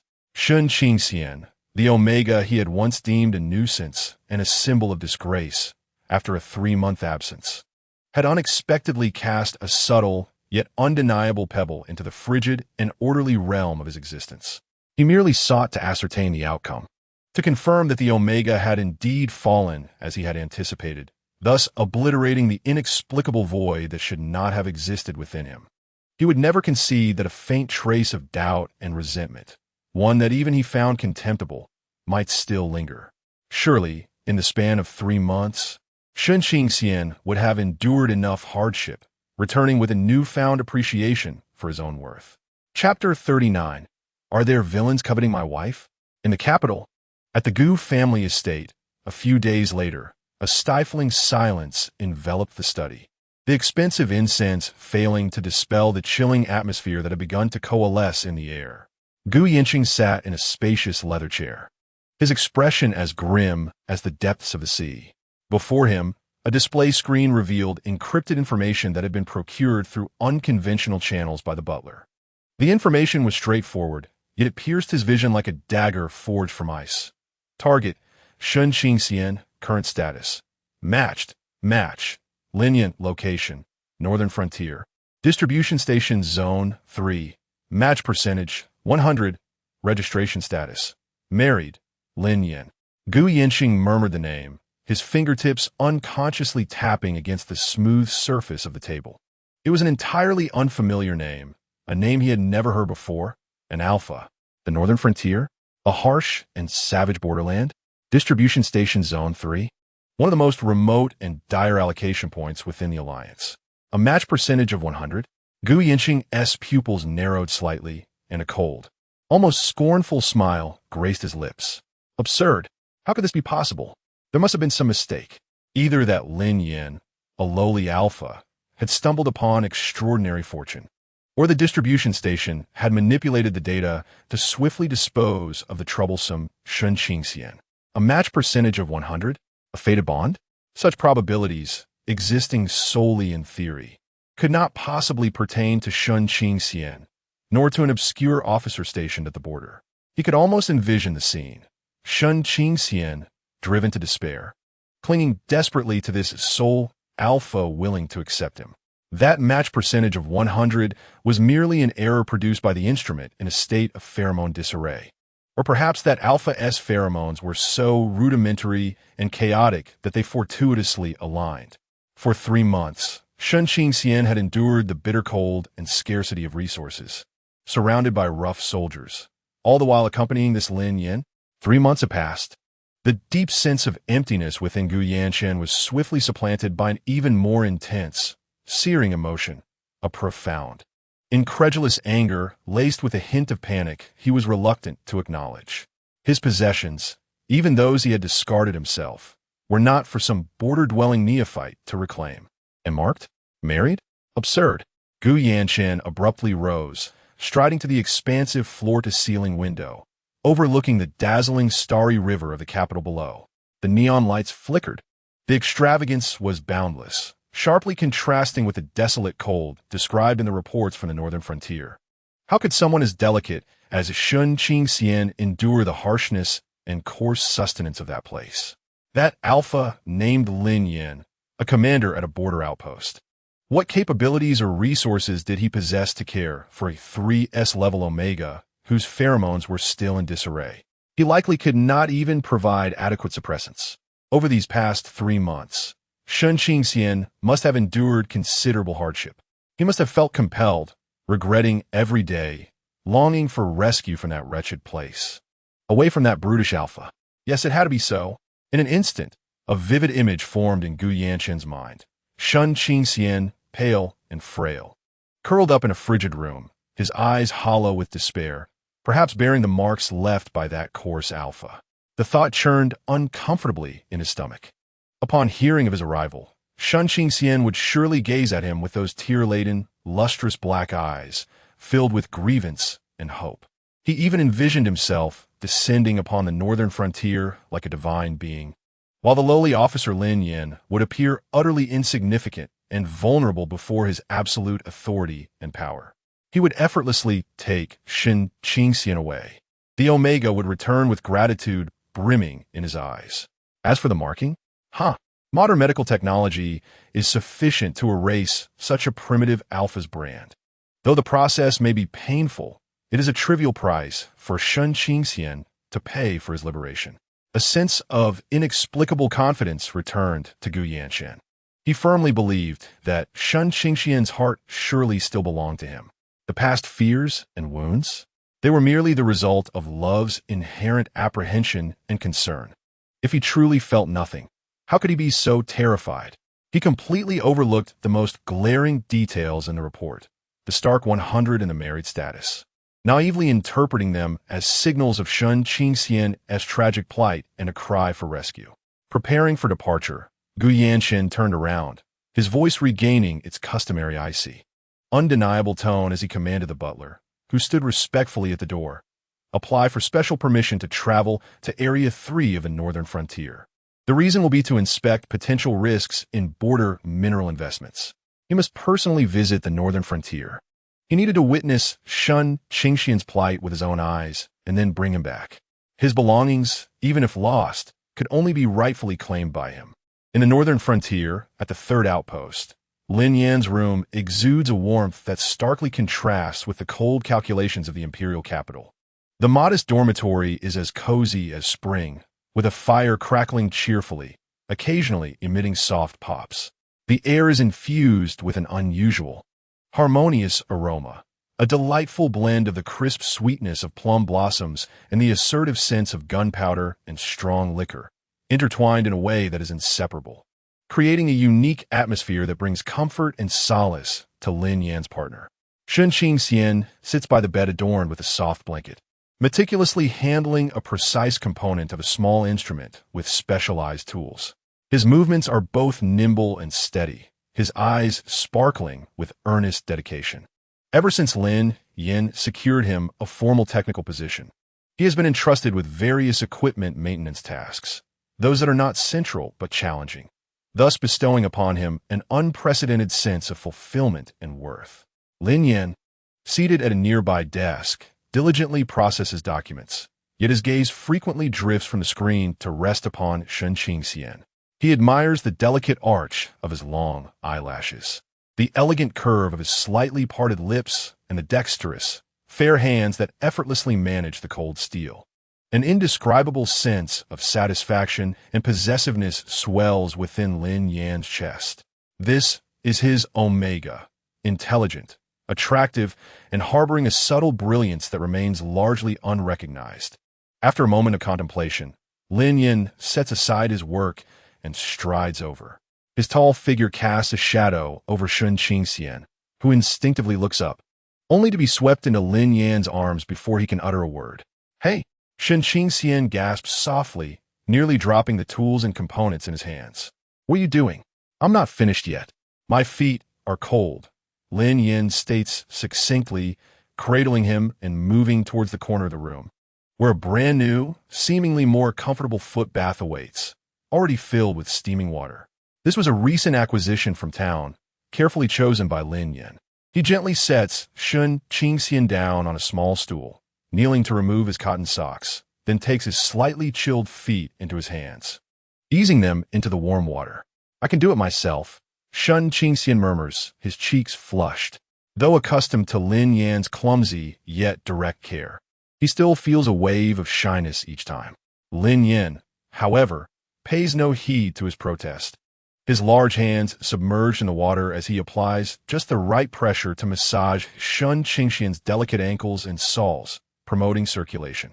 The rough pads of his fingers glide over the tender skin, eliciting a subtle shiver. As Shun Qingxian gazes at the alpha before him, his expression imbued with an undeniable focus, his heart melts. The initial embarrassment gradually dissipates, replaced by an overwhelming warmth. He relaxes, surrendering to the unique comfort of his alpha's attentiveness. Once the foot soak concludes, Lin Yan retrieves a soft, dry towel, meticulously drying each foot, ensuring not a single toe is overlooked. He gently lifted the person once more, placing them back onto the warm bed, enveloping them snugly in a thick blanket. "Next time, remember to wear thick socks," Lin Yan admonished with a frown, as if Shun Qingxian's cold feet were a grave oversight on his part.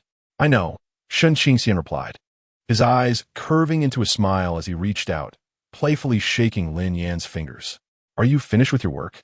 Lin Yan responded, grasping his slightly cool hand, completely enveloping it within his own warm palm.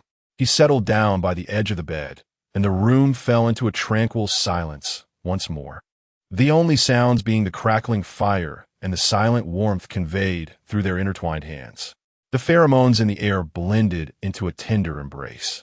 Shun Qingxian gazed at their clasped hands, One hand, with its prominent knuckles, was rough and strong, while the other was pale and slender, seemingly delicate, yet harboring a different kind of resilience. They fit together perfectly. He leaned gently against Lin Yan's shoulder, inhaling his reassuring scent, feeling as though the harsh winds and snow of the northern frontier had become more bearable.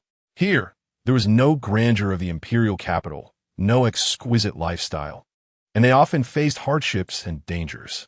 Yet, here was Lin Yan, this alpha who, though he spoke little, expressed his affection through every action, placing Sun Qingxian at the very center of his heart. They had built a solid and warm home together. Little did he realize that the very person who once cast him into the abyss was now approaching their hard-won tranquility, armed with arrogant misunderstandings and a laughable savior complex. Lin Yan, sensing something amiss, tightened his grip on Sun Qingxian's hand instinctively, his gaze drifting to the dark night sky outside, glinting with a barely perceptible fierceness reminiscent of a beast guarding its territory. Chapter 40. Time for the wife. Again, the days in the northern frontier were brief. Shortly after noon, the sky took on a hazy blue-gray hue. The crackling fire in the room kept the cold at bay, creating an atmosphere so warm it bordered on lethargy. Sun Qingxian sat by the window, holding an old book on signal transmission, yet his gaze wandered, leaving pages unturned for quite some time. A familiar, subtle restlessness began to spread from deep within his body. Unlike the sudden, fierce onslaught of feelings he experienced last time, this sensation resembled a slow tide, gradually and undeniably saturating his limbs. His skin became acutely sensitive, every brush of fabric eliciting a faint shiver. Deep within, a hollow itch stirred, unpleasant yet distracting, making it difficult to concentrate. Most importantly, the once harmonious blend of Lin Yan's pheromones, which had settled into a cool plum blossom scent, began to swell uncontrollably into a rich, sweet aroma, wafting through the air like an unspoken, alluring invitation. His heat cycle was approaching. With the experience from last time, coupled with the alleviation of his pheromone disorder thanks to Lin Yan's meticulous care, his body seemed to be issuing an early warning. Sun Qingxian's cheeks involuntarily flushed, and his ears burned with heat. He discreetly lifted his gaze towards Lin Yan, who was seated at the desk, his brow slightly furrowed as he focused intently on the terminal screen. Alpha appeared to be engaged in urgent military communications, his profile exuding a cold, hardened concentration. Should he disclose it? Sun Qingxian's fingers unconsciously curled, gripping the edges of the pages, although they had marked each other completely and experienced the most intimate of moments. The mere thought of voluntarily informing the other about his impending heat was enough to make him wish to vanish into the ground. He bit his lip, torn internally. Yet, the heat within his body steadily escalated, and the sweet, cloying pheromones restlessly sought to entwine themselves with the comforting scent of smoke and liquor wafting from the other end of the room. Lin Yan's fingertips danced rapidly across the screen, completing the final directive and preparing to connect to the next communication channel. Suddenly, his movements halted abruptly. A rich, cloyingly sweet plum blossom fragrance surged into his senses like an invisible hand, seizing his entire attention in an instant. This scent was far more potent than usual and felt amiss. Lin Yan's gaze snapped up, his sharp eyes piercing towards Sun Qingxian by the window. There he saw his Omega, cheeks flushed, eyes shimmering with moisture, anxiously attempting to lower his head in a bid to conceal himself. The sight of Sun Qingxian's restless demeanor, teetering on the brink of speech yet shyly hesitant, ignited every instinct within Lin Yan as an alpha. With barely a moment's hesitation, Lin Yan severed the incoming communication request and swiftly set his terminal to do not disturb mode. All work-related matters were cast aside in that fleeting moment. He rose to his feet, striding towards Sun Qingxian. A towering shadow enveloped him, emanating an intense aura of pressure mingled with an undercurrent of urgency. Sun Qingxian was startled by his sudden movement, his heart racing as if it might leap from his chest. He watched as Lin Yan approached, crouching down before him, those deep-set eyes locking onto his, swirling with suppressed flames of desire. Was Lin Yan's voice low and hoarse, tinged with a terrifying urgency, signaling that it was upon them.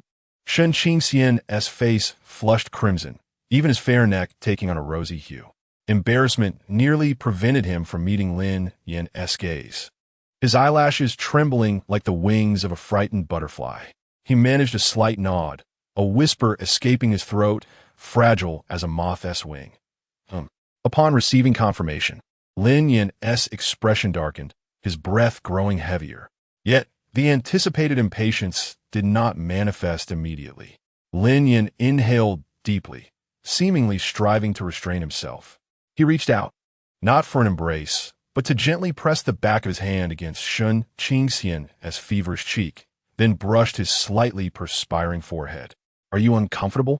he inquired, his tone uncharacteristically laced with a taut tenderness. Shen Qingxian shook his head, then nodded again, unable to articulate whether it was discomfort or something else entirely. He simply felt the heat, an emptiness within, yearning to draw closer to the alpha before him, just a little more. This dependence and longing triumphed over his shyness. Summoning his courage, he leaned forward, extending his slightly trembling arm to encircle Lin Yan's neck, burying his flushed cheek into the warmth of the other's solid collarbone. Akin to a small creature seeking refuge and solace, Lin Yan softly called his name, his breath warm and fragrant, cascading over Lin Yan's sensitive skin. An invitation of the most direct nature. Lin Yan's Adam's apple convulsed violently, the taut string of rationality finally snapping. He tightened his embrace, holding the willingly surrendering Omega tightly, his grip fierce enough to feel as if he might meld him into his very being. Lowering his head, his heated lips sought out Shen Qingxian's with an undeniable force, kissing him fervently. This kiss was unlike any prior, brimming with an overwhelming desire for possession on the verge of spiraling out of control. When the kiss concluded, both were left breathless. Lin Yan scooped up the soft, dazed Shen Qingxian, carrying him towards the bed adorned with a plush blanket. He carefully laid Shen Qingxian down, yet did not immediately follow. Instead, he turned to open the low cabinet beside the bed, a cabinet Shen Qingxian had often been curious about but had never dared to explore. The sight within momentarily stunned the hazy-minded Shen Qingxian. Neatly arranged were several boxes of various high-efficiency inhibitors, clearly prepared to prevent a recurrence of his previous condition. Soothing pheromone sprays, and even a few tubes of expensive omega-specific nutritional supplements and hydrating gels, all intended for the potential situations that might arise during estrus. Most prominently, resting atop was a bottle of premium lubricant and a small box of brand-new ultra-thin condoms. Had Lin Yan been prepared all along? Had he been waiting for this day? Shen Qingxian's heart felt as though it had been struck by the softest of blows, a bittersweet warmth flooding through him. Lin Yan retrieved the lubricant and the box. His demeanor slightly awkward, the back of his ears tinged with a suspicious hue of red, yet his movements were resolute. He gazed at the Omega on the bed, his eyes glistening with anticipation, his voice hoarse. "I've always kept this on hand." He paused, adding, as if to justify his actions, "to spare you discomfort." With that said, he finally leaned down, enveloping his Omega within his embrace. This time, there were no sudden surprises, no shadows of fear. No other Alpha's name lingering in the air. Only the overwhelming, irresistible attraction born of their perfect compatibility, and the profound love and trust that had already blossomed between them. Shen Qingxian met him halfway, responding with unpracticed yet determined movements to his alpha. Outside, the northern wind continued to howl, but within the room, only the rising heat intertwined breaths, and the intoxicating aroma of plum blossoms mingled with the scent of smoke and strong liquor remained. Lin Yan's preparations were exceedingly thorough. Despite the inherent intensity of an alpha's nature, he remained attentive to Shen Qingxian's feelings, guiding him gently and avoiding any discomfort. This heat period transformed from a torment of pain and fear into an exquisite intimacy and tenderness. Meanwhile, someone was still on his arduous journey, while here, spring was in full bloom. Chapter 41. Outing with my wife, the 3 days of the heat period felt like a prolonged and sweet descent into bliss. The atmosphere in the room, thick with pheromones, gradually mellowed, It was no longer the fierce intertwining that threatened to ignite, but had evolved into a deeper, more profound merging of warmth, akin to the tranquil bay after a storm, where gentle ripples danced across the surface, filled with contentment and peace. Shun Qingxian lay languidly in the soft bedding, feeling utterly relaxed, not even wanting to move a finger. His consciousness floated like a buoyant vessel upon warm waters, rising and falling gently. Deep within, he still felt the lingering sensation of complete possession.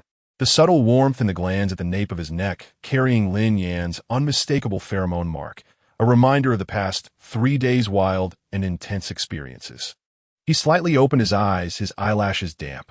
Before him was Lin Yan's robust chest and sharply defined jawline. The alpha held him tightly, with an arm possessively wrapped around his waist, embodying a posture of absolute ownership and protection. Lin Yan seemed to have just awakened from a deep slumber. His eyes bore a hint of languor. Upon noticing Shun Qingxian's wakefulness, he naturally leaned down to kiss his forehead, his voice husky and alluring. "Awake?" Shun Qingxian's voice was soft, imbued with the sweetness and dependency of the aftermath.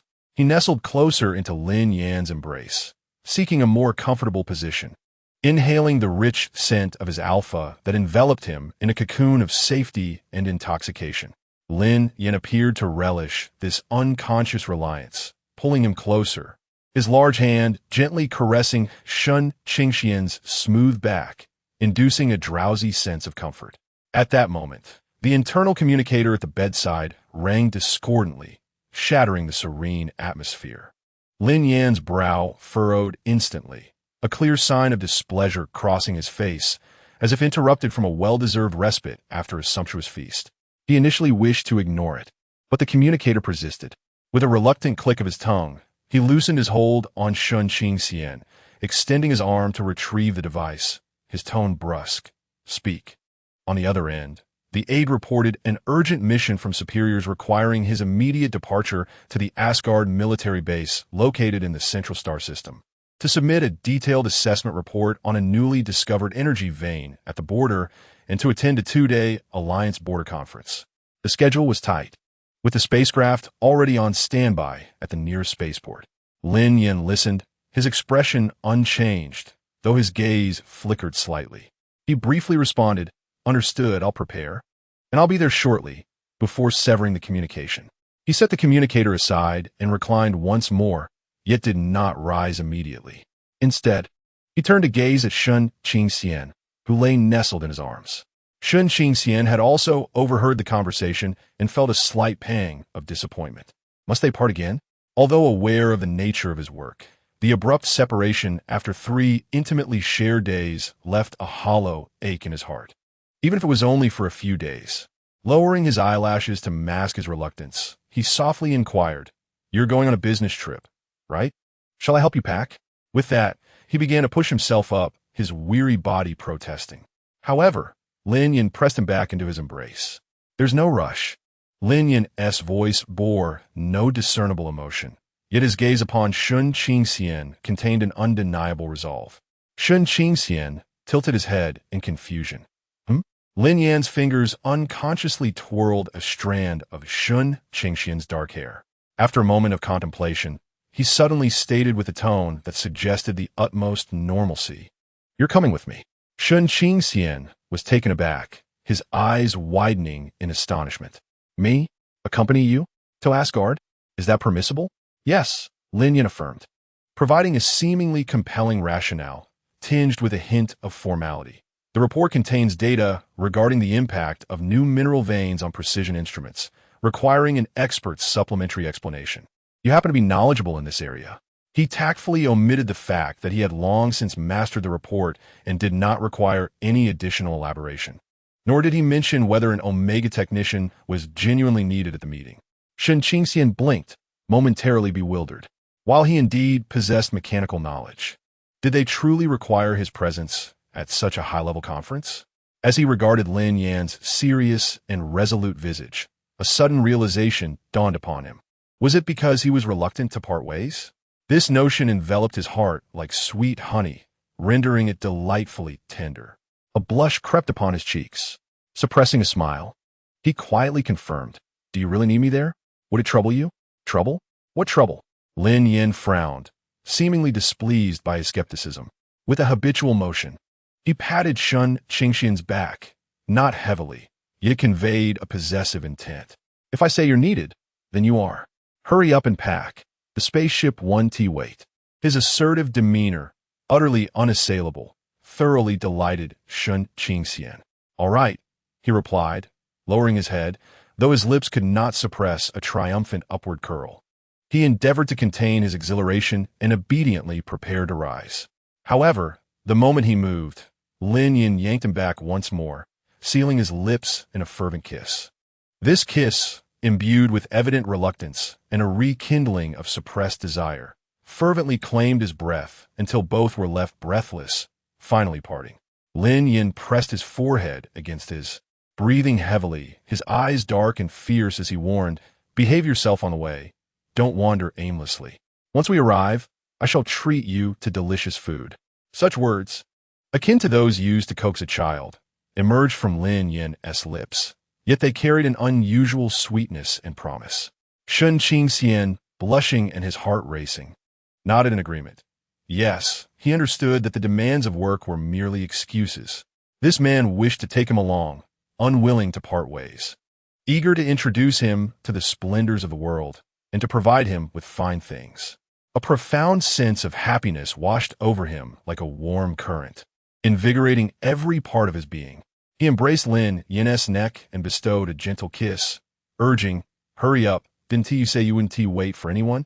As Lin Yan's private military spacecraft soared through the atmosphere of the northern frontier, heading towards the vast expanse of the Starry Sea, a sleek, luxurious private vessel emblazoned with the Gu family crest descended gracefully onto the humble landing pad of the northern frontier's third outpost.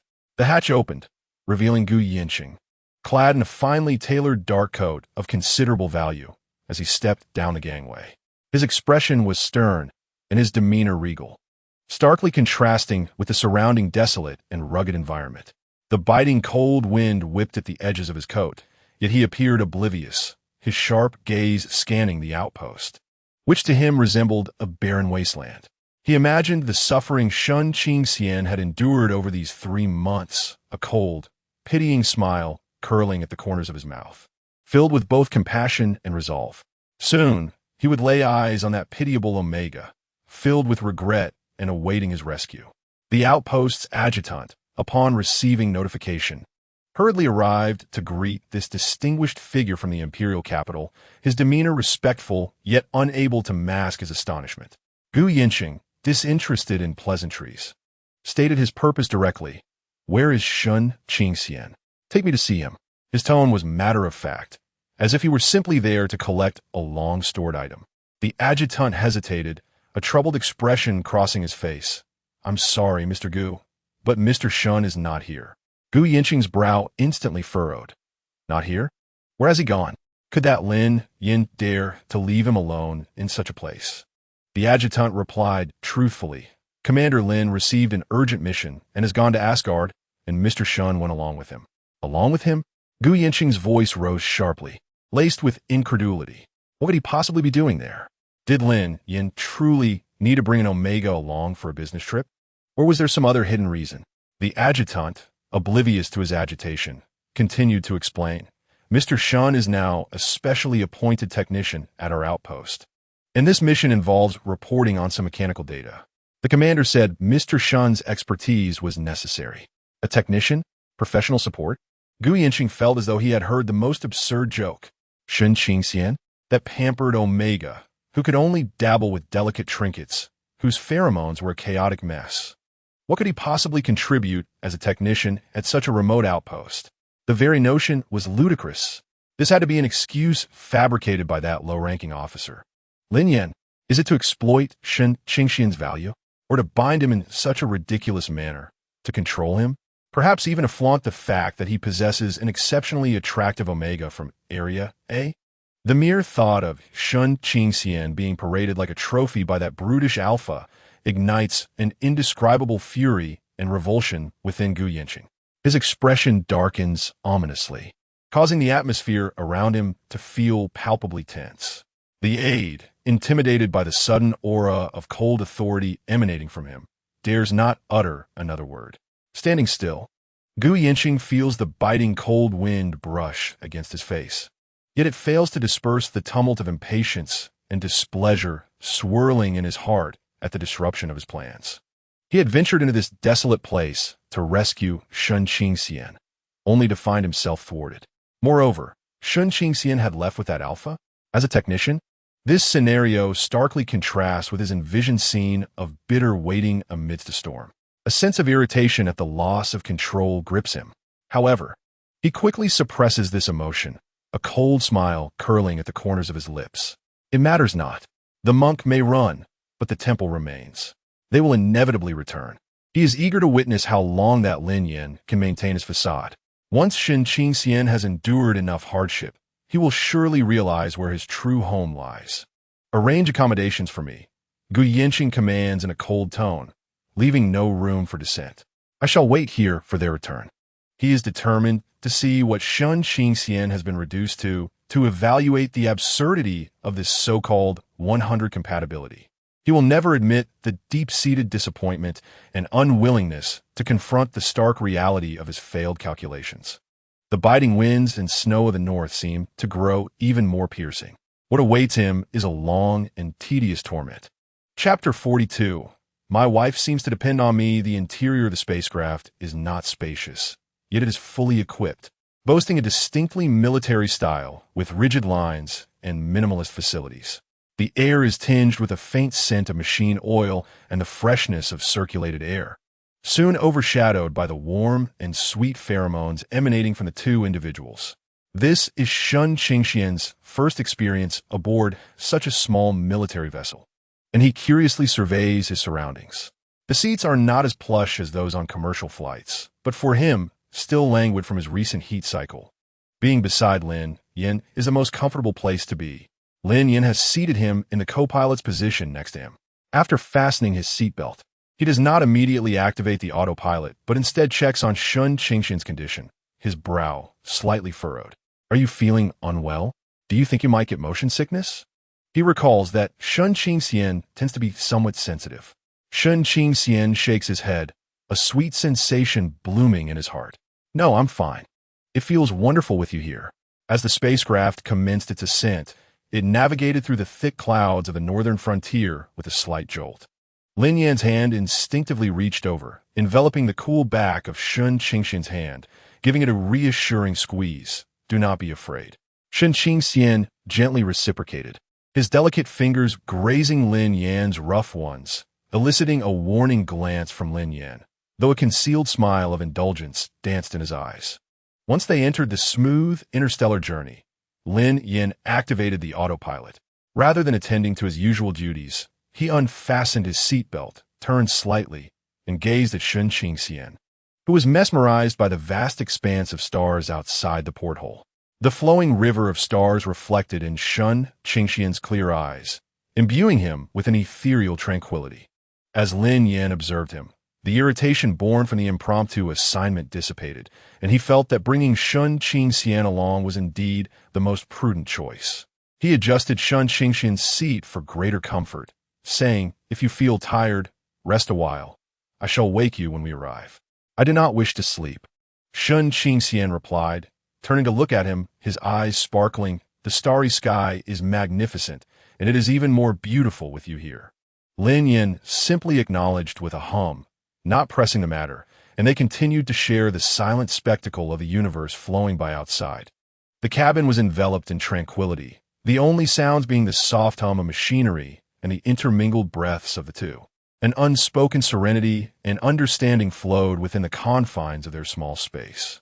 Lin Yan's large hand remained clasped around Shun Qingxian's, gently caressing the delicate skin of his hand and wrist, as if he were cherishing a rare treasure.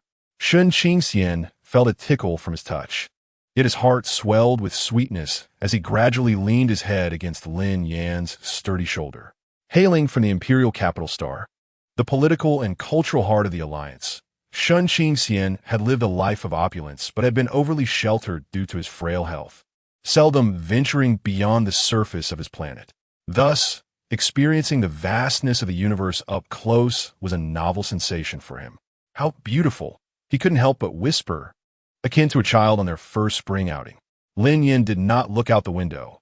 Instead, he admired Shun Qingxian's radiant profile. He observed the graceful length of his lashes, the delicate curve of his nose, and the slightly swollen lips parted in awe. An indescribable sense of fulfillment filled Lin Yan's chest. Look at his omega. A mere glimpse of the starry sky could bring him such joy. How easy it is to nurture him.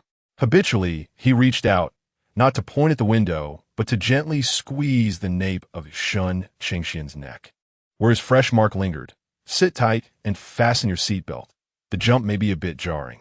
Oh, Shun Qingxian obediently adjusted his position and tightened his seatbelt, though his gaze still flickered towards the window. Indeed, after a brief bout of turbulence, the spacecraft stabilized into a smooth transition. Lin Yan unbuckled his seatbelt and rose to retrieve something from the small storage compartment at the back. Shun Qingxian's gaze instinctively followed him. Lin Yan produced a thermos and retrieved a small package of seemingly crisp snacks, reminiscent of those he had previously purchased in town for Shun Qingxian to enjoy. He poured the warm, fragrant liquid, imbued with a sweet fruit essence, into the cup lid and offered it to Shun Qingxian, saying, "Have a sip." It's easy to get parched after the leap. He then instinctively opened the snack bag and placed it beside Shun Qingxian, adding, "If you're hungry, nibble on these." We still have several hours until we reach Asgard. Throughout these actions, his expression remained stoically indifferent, as if merely fulfilling a routine task. Yet, within Shun Qingxian's heart, a sweet sensation bubbled forth. He accepted the cup lid, sipping the perfectly warm fruit tea, and took a piece of the snack, savoring its delightful crispness and sweetness, flavors he adored. He looked up and offered Lin Yan a soft smile, saying, "Thank you." Lin Yan swallowed, his Adam's apple moving slightly, and responded with a nonchalant diverting his gaze to the control screen ahead, seemingly engrossed, though the corners of his mouth subtly curved upward in the faintest smile. The spaceship sailed through the serene expanse of the starry sea. Initially, Shun Qingxian felt exhilarated, but gradually, the combination of intense emotions and travel fatigue began to weigh on him, lulling him into drowsiness. His little head bobbed like a chick pecking for grains. Lin Yan glanced at him, extending his hand to gently press Shun Qingxian's head against his broad, sturdy shoulder. "If you're tired, sleep," he urged. Inhaling the comforting scent of gunpowder and fine liquor, Shun Qingxian nestled into a cozy position, murmuring softly before quickly succumbing to slumber. Lin Yan adjusted his posture to provide a more stable support. The weight of Shun Qingxian's form and the gentle warmth of his breath filled him with a sense of accomplishment surpassing that of winning a fierce battle. He even allocated a portion of his focus to manually fine-tuning the ship's internal environment, optimizing the temperature and softening the lighting. A few hours later, as the spacecraft approached the spaceport of Asgard, an announcement rang out, rousing Shun Qingxian from his slumber. Groggily, he opened his eyes to find himself nearly nestled in Lin Yan's embrace, covered by Lin Yan's military jacket. His face flushed, and he quickly straightened. "Have we arrived?" "Almost," Lin Yan replied, stretching his somewhat numb shoulders, his tone remaining steady.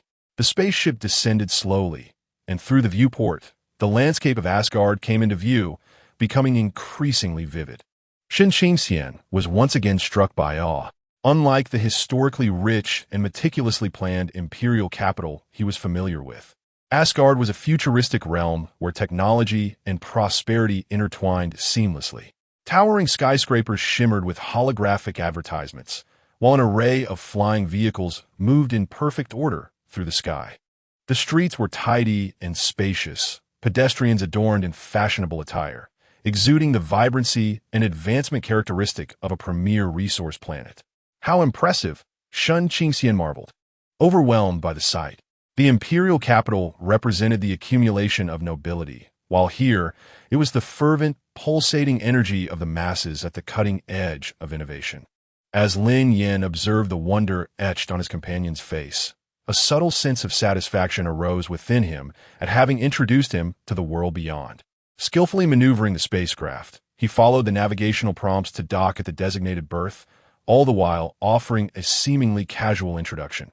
Asgard, one of the central hubs for technology and trade within the Alliance. Here, artificial intelligence and virtual reality technologies are most advanced. Once the ship had come to a halt and the hatch opened, a rush of air distinct from the northern territories enveloped them, warm, humid, infused with a scent reminiscent of fresheners and energy sources. Lin Yan was the first to rise, extending his hand to Shun Qingxian. "Let us go." Shun Qingxian placed his hand into Lin Yan's warm, dry grasp, allowing himself to be led down the gangway. As his feet touched the pristine, mirror-like surface of the spaceport, he surveyed the bustling and efficient surroundings, feeling an unexpected surge of nervousness that prompted him to instinctively draw closer to Lin Yan. Lin Yan immediately sensed his subtle unease, tightening his grip slightly and leaning in to whisper reassuringly, "Stay close to me, don't be afraid." His voice, though soft, radiated a calming strength. Shun Qingxian lifted his gaze to meet the striking and resolute profile of his alpha, the remnants of his apprehension dissipating significantly. Indeed, Lin Yan was by his side. Clearly well acquainted with the locale, Lin Yan expertly guided Shun Qingxian with one hand while managing their modest luggage with the other, swiftly navigating through the spaceport security checks. They were met by a competent-looking Beta officer clad in Alliance military uniform. "Major Lin Yan, welcome to Asgard. Your accommodations and meeting materials have been prepared," the officer stated, saluting with a curious glance at the striking Omega, whose beauty contrasted sharply with Lin Yan's demeanor, yet professional decorum restrained further inquiry. Lin Yan returned the salute, succinctly replying, "Thank you." The officer then escorted them to a private high-speed hover vehicle bound for the reception area within the military base. Inside the vehicle, Shun Qingxian continued to gaze with fascination at the rapidly passing urban landscape outside. Elevated tracks extended on either side, while colossal holographic projections showcased an array of products and information, all exuding a sense of futurism. Noticing Shun Qingxian nearly pressing his face against the glass, Lin Yan couldn't help but gently pull him back, saying, "Sit properly." Shun Qingxian offered an embarrassed smile, adjusting himself obediently, though his eyes sparkled with excitement. Soon, the hover vehicle arrived at a sleek, modern building that radiated technological sophistication. The officer handled their check-in and handed over the room key. "Your room is on the top floor. The meeting begins tomorrow at 9 in the third conference center of the base. Here is your access pass and agenda." "Thank you," Lin Yan replied as he accepted the items. After the officer departed, Lin Yan swiped open the door to their room. The spacious interior adhered to standard military hospitality, featuring modern and practical furnishings. The expansive floor-to-ceiling windows offered a breathtaking view of Asgard's dazzling nightscape, where streams of vehicle lights intertwined with vibrant neon, creating a spectacle akin to a galaxy. "Wow," Shun Qingxian breathed, moving toward the window, his awe palpable once more. This place is even more magnificent than his residence in the capital of the empire. While the capital exudes a historical charm, this locale is entirely different. Lin Yan set down his luggage and naturally wrapped his arms around him from behind, resting his chin atop his head. "Do you like it?" Shun Qingxian nodded vigorously, leaning against the warmth of his companion's chest, gazing out at the sea of stars and lights, feeling an overwhelming sense of happiness that seemed almost surreal. Just yesterday, he was in the northern frontier, bustling around a small stove by the hearth. Today, he found himself on the most prosperous planet of the Alliance, enjoying such a view with Lin Yan by his side. "First, go take a shower," Lin Yan said, giving his waist a gentle pat. "After that, I'll take you to eat. This place is renowned for its culinary delights." At the mention of food, Shun Qingxian's stomach audibly protested, having long since digested the scant snacks from the spacecraft. Blushing, he wriggled out of Lin Yan's embrace to retrieve a change of clothes from his suitcase. Lin Yan watched his retreating figure with a soft gaze. He took out his communicator and began to review the culinary guide to Asgard that his aide had sent him, a compilation he had specifically requested before their departure. Since he had brought Shun Qingxian along, he intended to ensure he savored only the finest offerings. In the bathroom, steam enveloped the air as Shun Qingxian stood beneath the expansive showerhead, the warm water washing away the fatigue of travel. He curiously fiddled with the smart temperature control and automatic massage features, marveling once more at the advanced technology and convenience of life in Asgard. After his shower, he donned the new attire Lin Yan had prepared for him, a soft, light-colored turtleneck sweater paired with well-fitted trousers that accentuated his fair complexion, imbuing him with a cool elegance softened by warmth. As he emerged from the bathroom, Lin Yan had already taken a quick shower himself, now clad in a crisp, dark green military uniform, standing by the floor-to-ceiling window, engaged in a call, seemingly confirming the details of an upcoming meeting. His profile was chiseled, his tone succinct and commanding, radiating an undeniable authority. However, upon seeing Shun Qingxian, he swiftly concluded his conversation, directing his attention to him with a thorough yet subtle appraisal. "Is something wrong? Does it not suit you?" Shun Qingxian asked nervously, glancing down at himself. "It's fine," Lin Yan replied, approaching him effortlessly, adjusting the collar of his sweater with a casual touch, his fingertips brushing against Shun Qingxian's delicate neck. "You're just too thin. You should eat more." His gestures were so natural, as if he had performed them countless times before. Shun Qingxian felt a warmth spread across his cheeks, his heart swelling with sweetness. "Let's go," Lin Yan said, retrieving his outerwear and extending his hand once more. This time, Shun Qingxian did not hesitate, placing his hand into Lin Yan's large palm, which enveloped it firmly. The living quarters of the Asgard military base were distinctly separated from the combat zones, yet they brimmed with an aura of efficient technology. They descended in a silent hover lift, traversing through several bright and immaculate corridors, arriving at the specialty food area adjacent to the officers' dining hall. This venue resembled more of a small, futuristic food plaza than a traditional restaurant. A diverse array of food stalls is neatly arranged, wafting enticing aromas into the air. Holographic menus scroll gracefully above, showcasing the distinctive culinary delights from various star systems within the Alliance, ranging from exquisite molecular gastronomy to hearty interstellar barbecues. Numerous individuals clad in military uniforms or casual attire weave through the bustling atmosphere, which is lively yet not overwhelming. Shun Qingxian's eyes are utterly captivated. Although he has encountered sophistication during his time in the imperial capital, primarily in high-end banquet halls, this vibrant marketplace filled with the essence of culinary arts is a refreshing novelty for him. Lin Yan appears to have a clear objective. He takes Shun Qingxian's hand and strides purposefully toward a bustling stall that specializes in Asgard's local delicacy, ecologically tank-grilled fish. Utilizing high-tech tanks that simulate natural ecological cycles for the instant cultivation and grilling of fresh fish. 2 portions. Lin Yan instructs the intelligent robot behind the stall, then turns to Shun Qingxian and inquires, "Can you handle spicy food?" Shun Qingxian gazes at the shimmering blue-scaled fish swimming in the tank and nods, just a little. Lin Yan adds to the robot, 1 mildly spicy, 1 normal. After completing the transaction effortlessly with a chip payment, they await their meal. Curiously, Shun Qingxian observes a nearby stall selling cotton candy that resembles glowing clouds, as well as ice cream that produces white smoke when instantly frozen with liquid nitrogen. Lin Yan follows his gaze but remains silent. When the grilled fish is ready, he carries 2 fragrant portions. The pristine fish fillets generously adorned with a secret sauce and garnishes, and finds a quiet spot to settle down. The flavor of the grilled fish is extraordinarily delightful. The flesh melts in the mouth, the sauce rich with a unique fragrance, and a mildly spicy taste perfectly tantalizes the taste buds. Shun Qingxian savors each bite, his eyes narrowing in pleasure, consuming slowly yet with great enthusiasm.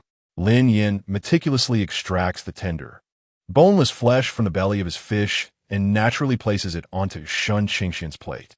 "I can't eat that much," Shun Qingxian whispers, yet his heart flutters as if brushed by a feather. Lin Yan, succinct in his eating, swiftly tackles the portions with crispy skin and bones, his actions revealing a nurturing instinct.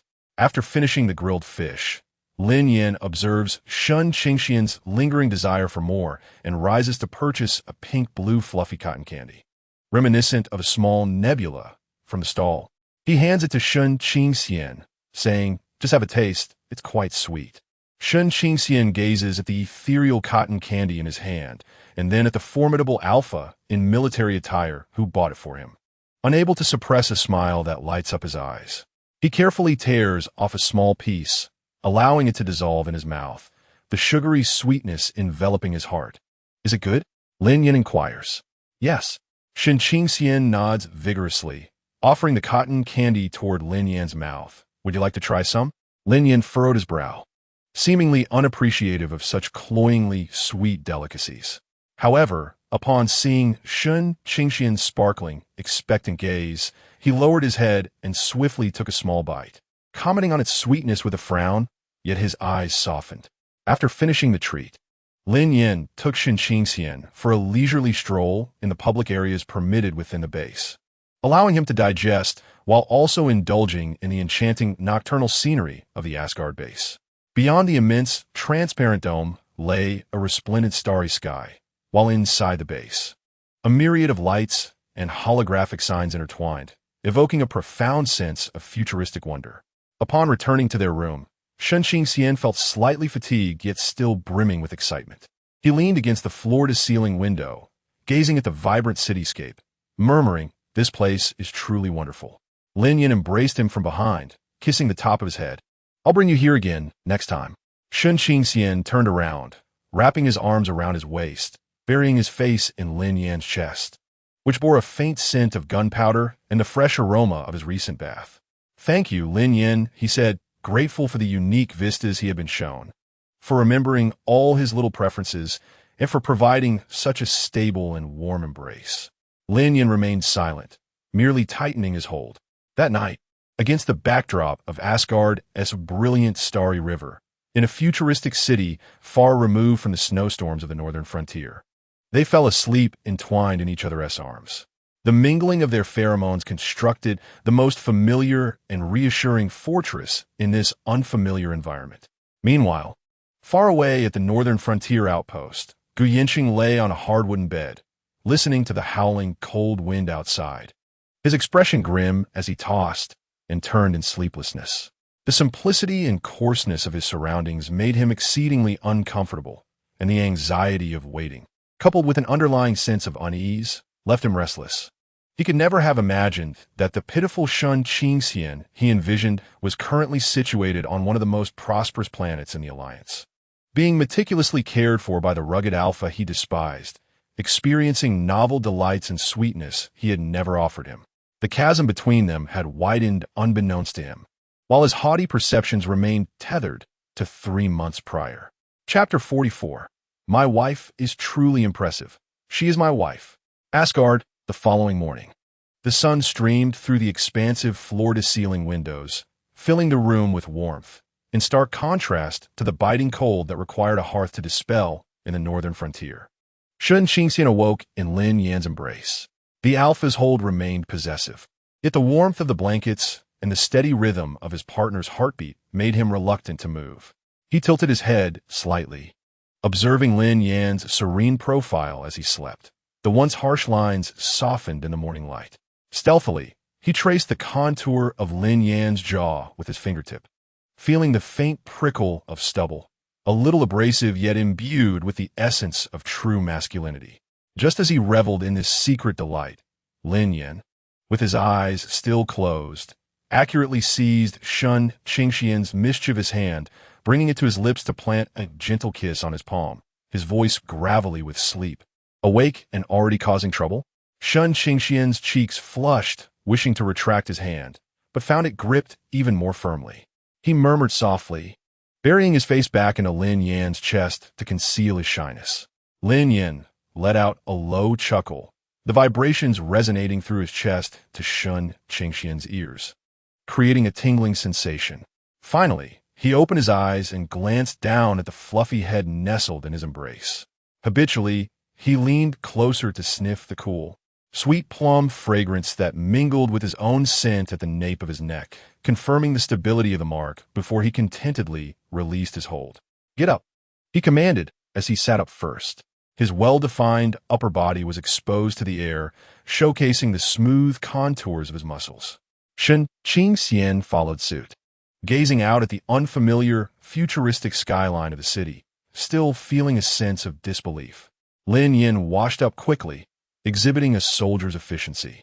When he emerged and noticed Shen Qingxian still seated on the edge of the bed, lost in thought, he approached and retrieved a neatly pressed, slightly formal set of casual attire from the wardrobe, which he had arranged in advance. Handing the clothes to Shen Qingxian, he said, "You need not attend the entire meeting. There will be breaks and presentations. I will have someone call for you when needed. In the meantime, you can wait for me in the lounge or the base library. Do not wander off." He spoke with a meticulousness akin to that of a parent advising their child. "Okay, I understand," Shen Qingxian replied, taking the clothes and nodding obediently. The two shared breakfast in the room, delivered by the intelligent housekeeper, nutritionally balanced, elegantly presented, and delicious. As the meeting time approached, Lin Yan donned his crisp military uniform, the insignia gleaming as he exuded a calm and austere presence, a stark contrast to the alpha who had bought him cotton candy the previous night.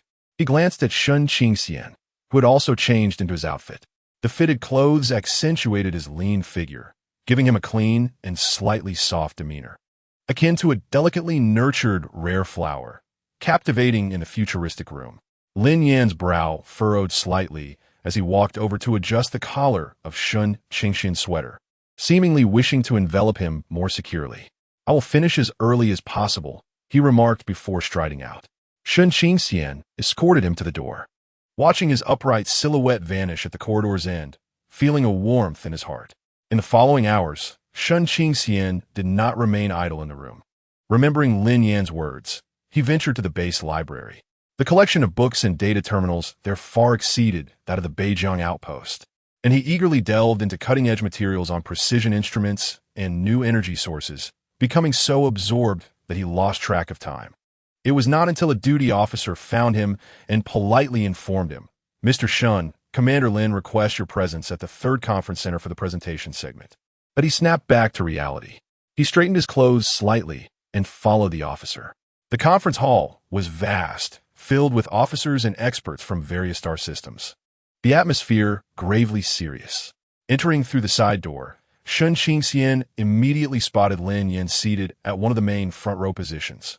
He was intently listening to the report, his profile stern, fingers unconsciously tapping on the table, emanating an undeniable aura of authority.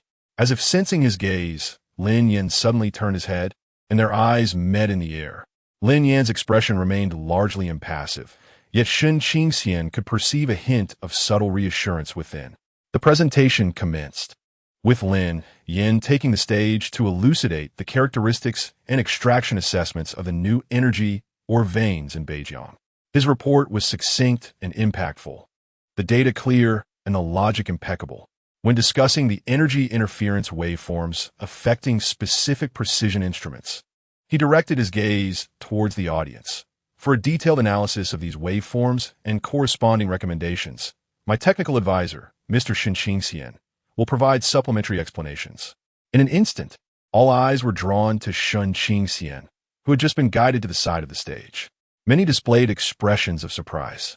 A technical advisor, seemingly so young and delicate, an omega nonetheless. Shen Qingxian inhaled deeply, clenching his slightly perspiring palms. Approaching the forefront, Lin Yan seamlessly stepped aside, ceding the spotlight to him, while he positioned himself silently and steadfastly behind, a solid support. Shen Qingxian activated the data model he had hastily compiled in the library, connecting to the holographic projection.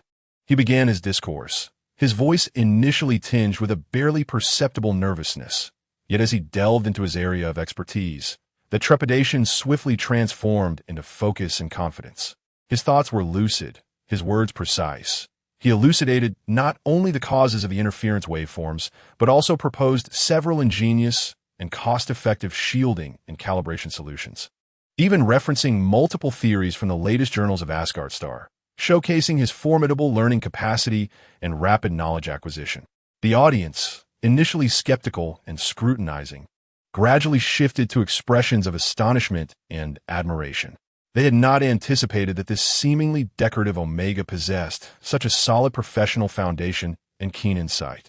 Standing behind him, Lin Yan observed the Omega, radiating an aura of wisdom and composure, a faint glimmer of pride and satisfaction flickering deep within his eyes. Indeed, he was impressive. Upon the conclusion of Sun Qingxian's presentation, a moment of silence enveloped the room before it erupted into sincere applause. Several experts posed questions, to which Sun Qingxian responded with clarity and structure. After he had finished addressing the inquiries, Lin Yan stepped forward to provide a brief summary, subsequently escorting Sun Qingxian off the stage. Throughout the entire process, his demeanor exuded a sense of protection and possession.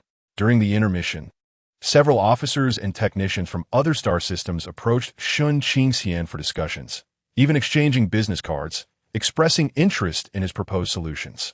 Lin Yan remained by his side, speaking little, yet exuding a formidable presence that naturally deterred unnecessary interruptions. He would only interject a word or two during overly technical discussions, ensuring Sun Qingxian would not become overly fatigued. Once the break concluded, Sun Qingxian was no longer required to attend a meeting. Lin Yan escorted him to the entrance of the library, handing him a permission card along with a small bag of exquisitely packaged Asgardian delicacies he had taken during the tea break. "If you tire, return to your room. I'll come find you later." Sun Qingxian clutched the treats and a book, his eyes sparkling with joy. Meanwhile, at the northern outpost, Gu Yanqing stood in the modest room, gazing out at the perpetually dreary sky and the thick blanket of snow, his mood plummeting to its nadir. The bed was uncomfortably hard, the air thick with a noxious scent of cheap cleaning agents mingled with machine oil, and the cafeteria's food was coarse and nearly inedible.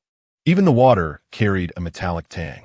The premium nutritional supplements and fragrances he had brought with him felt like a lifeline. He attempted to inquire with the officer in charge about Sun Qingxian's circumstances there, his tone dripping with condescension. He must be struggling in such conditions, right? That Lin Yan hardly seems the nurturing type. The officer paused, a strange expression crossing his face as he carefully chose his words. Mr. Sun had some initial difficulties adjusting, but Commander Lin has been quite attentive to him. Mr. Sun appears to be in much better health now. He has regained some weight. Really? Gu Yanqing scoffed, utterly unconvinced. What could possibly be good about this? Living in such a place? Eating that swill? The officer replied. The commander even had a small stove set up in Mr. Sun's room, so he could prepare meals to his liking. He frequently travels to town to buy fresh fruits and supplies for him. Last time when Mr. Sun's snowman was accidentally damaged, the commander personally. Enough, Gu Yanqing interrupted, his expression darkening. To him, these gestures appeared laughably trivial and cheap, utterly divergent from the cruelty and exploitation he had envisioned.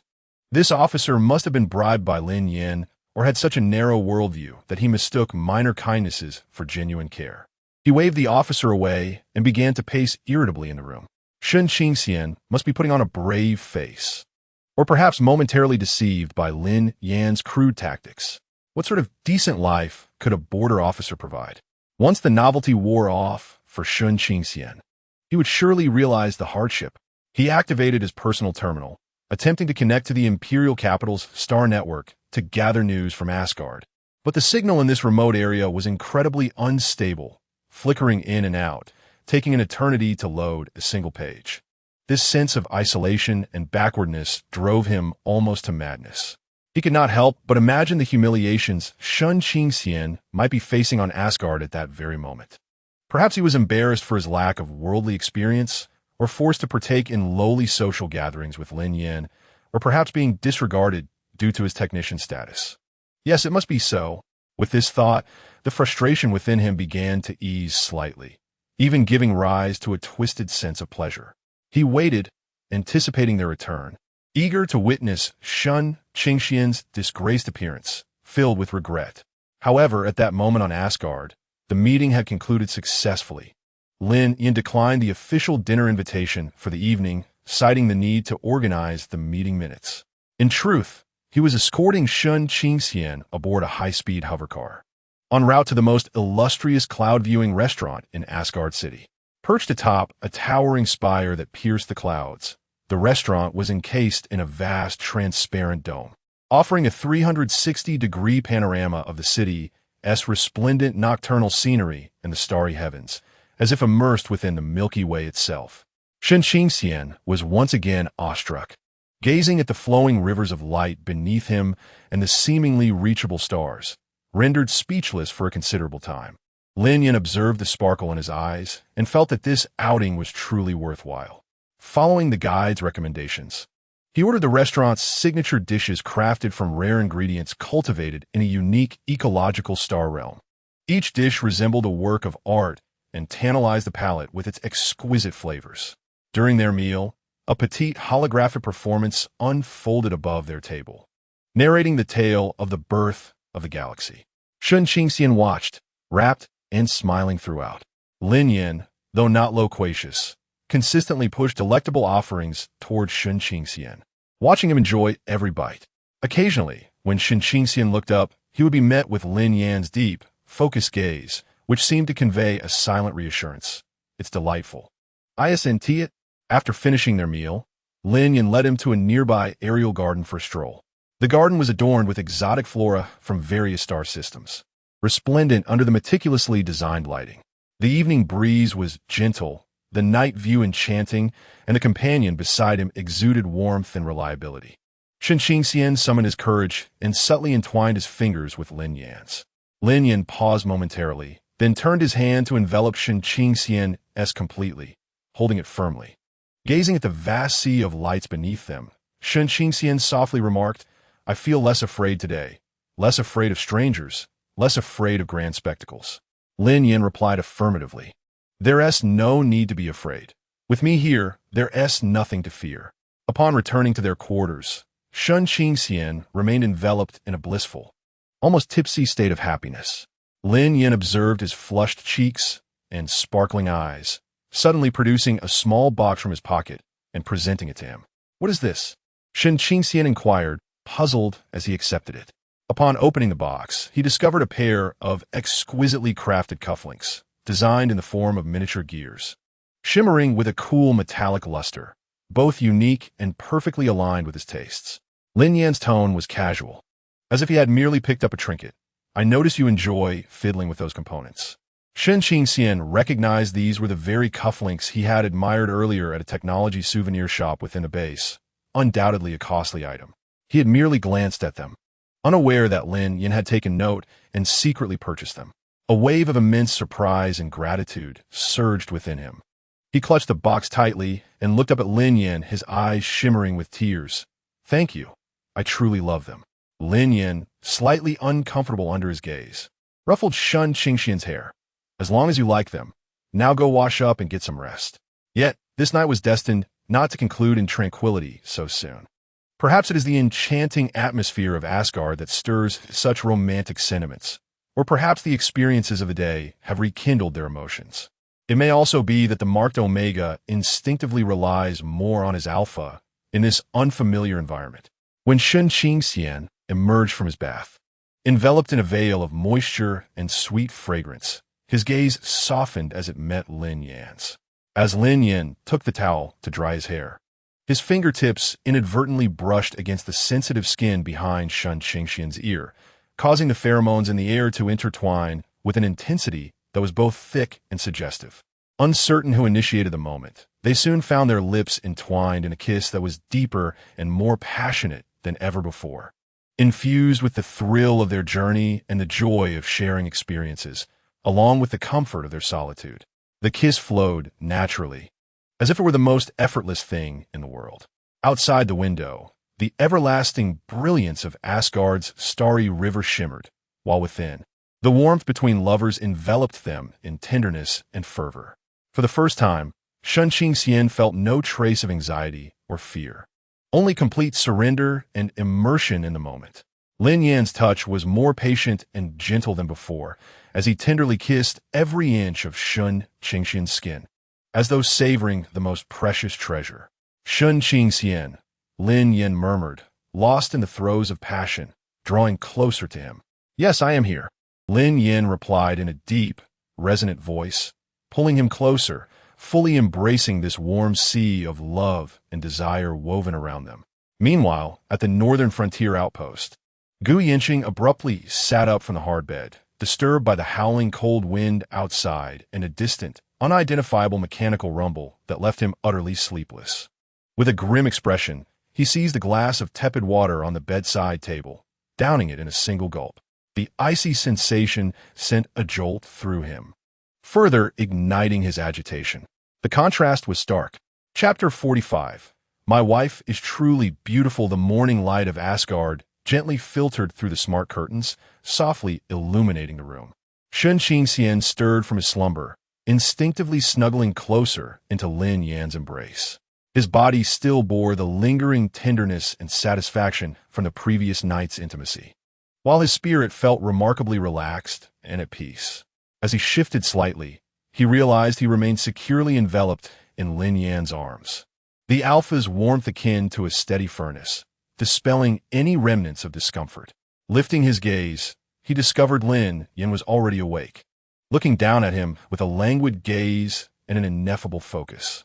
Upon noticing Shun Qingxian's awakening, Lin Yan naturally leaned in, planting a gentle kiss on his forehead, then on his nose, and finally on his slightly swollen lips, a kiss imbued with a raspy warmth of morning and tender affection.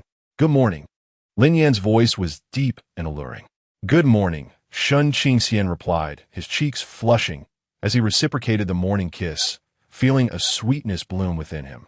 The two lingered in their warmth for a moment longer before Lin Yan rose first.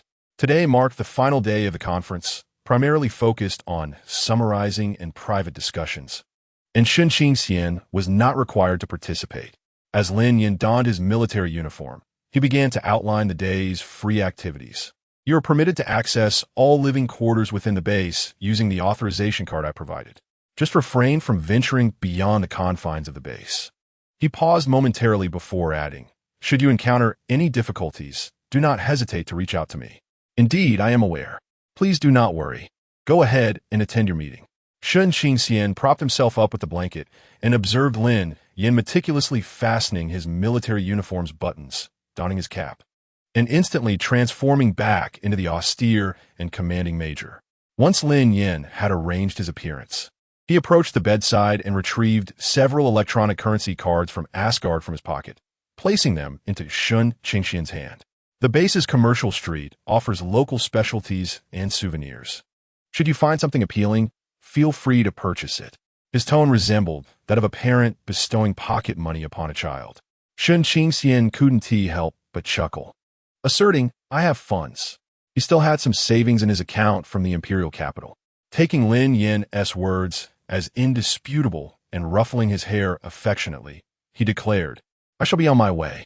After bidding farewell to Lin Yan, Shun Qingxian rose with a buoyant spirit to freshen up. Gazing into the mirror, the spring-like glow in his eyes and the satisfaction on his face were unmistakable, prompting him to shyly touch his slightly flushed cheeks. He resolved to make the most of the day.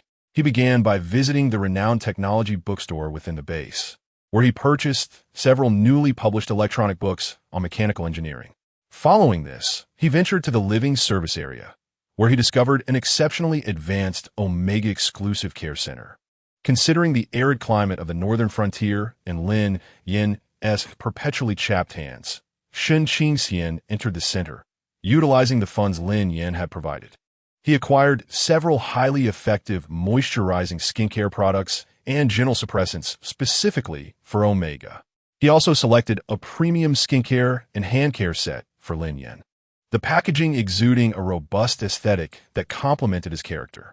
At noon, guided by the base's navigation system, he located a highly rated vegetarian restaurant and sampled a meat substitute dish crafted from unique Asgardian flora, which pleasantly surprised him with its exquisite taste. In the afternoon, he spent the majority of his time in the base's public leisure area.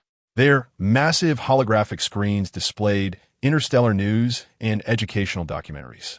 He ordered a drink made from exotic interstellar plants and comfortably nestled into a soft chair, captivated by a presentation on the latest advancements in Starship engine technology.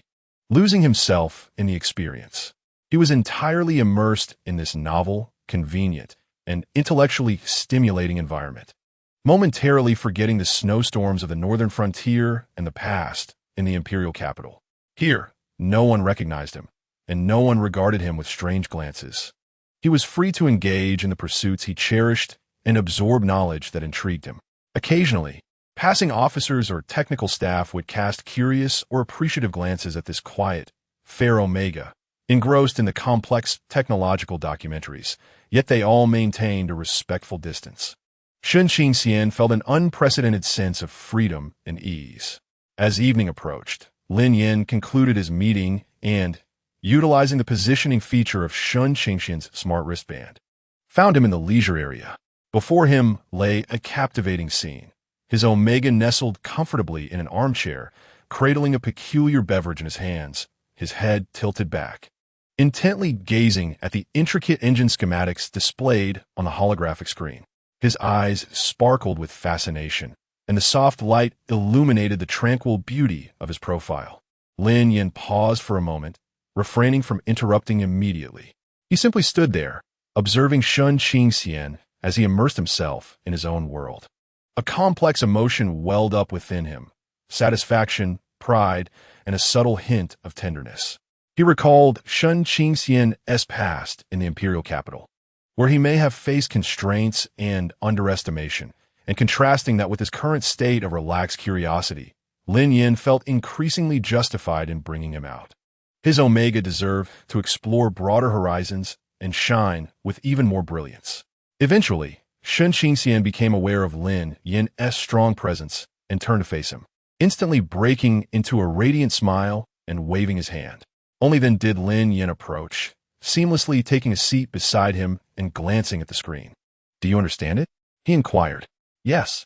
This new energy conversion model seems to enhance efficiency by about 7% compared to traditional designs.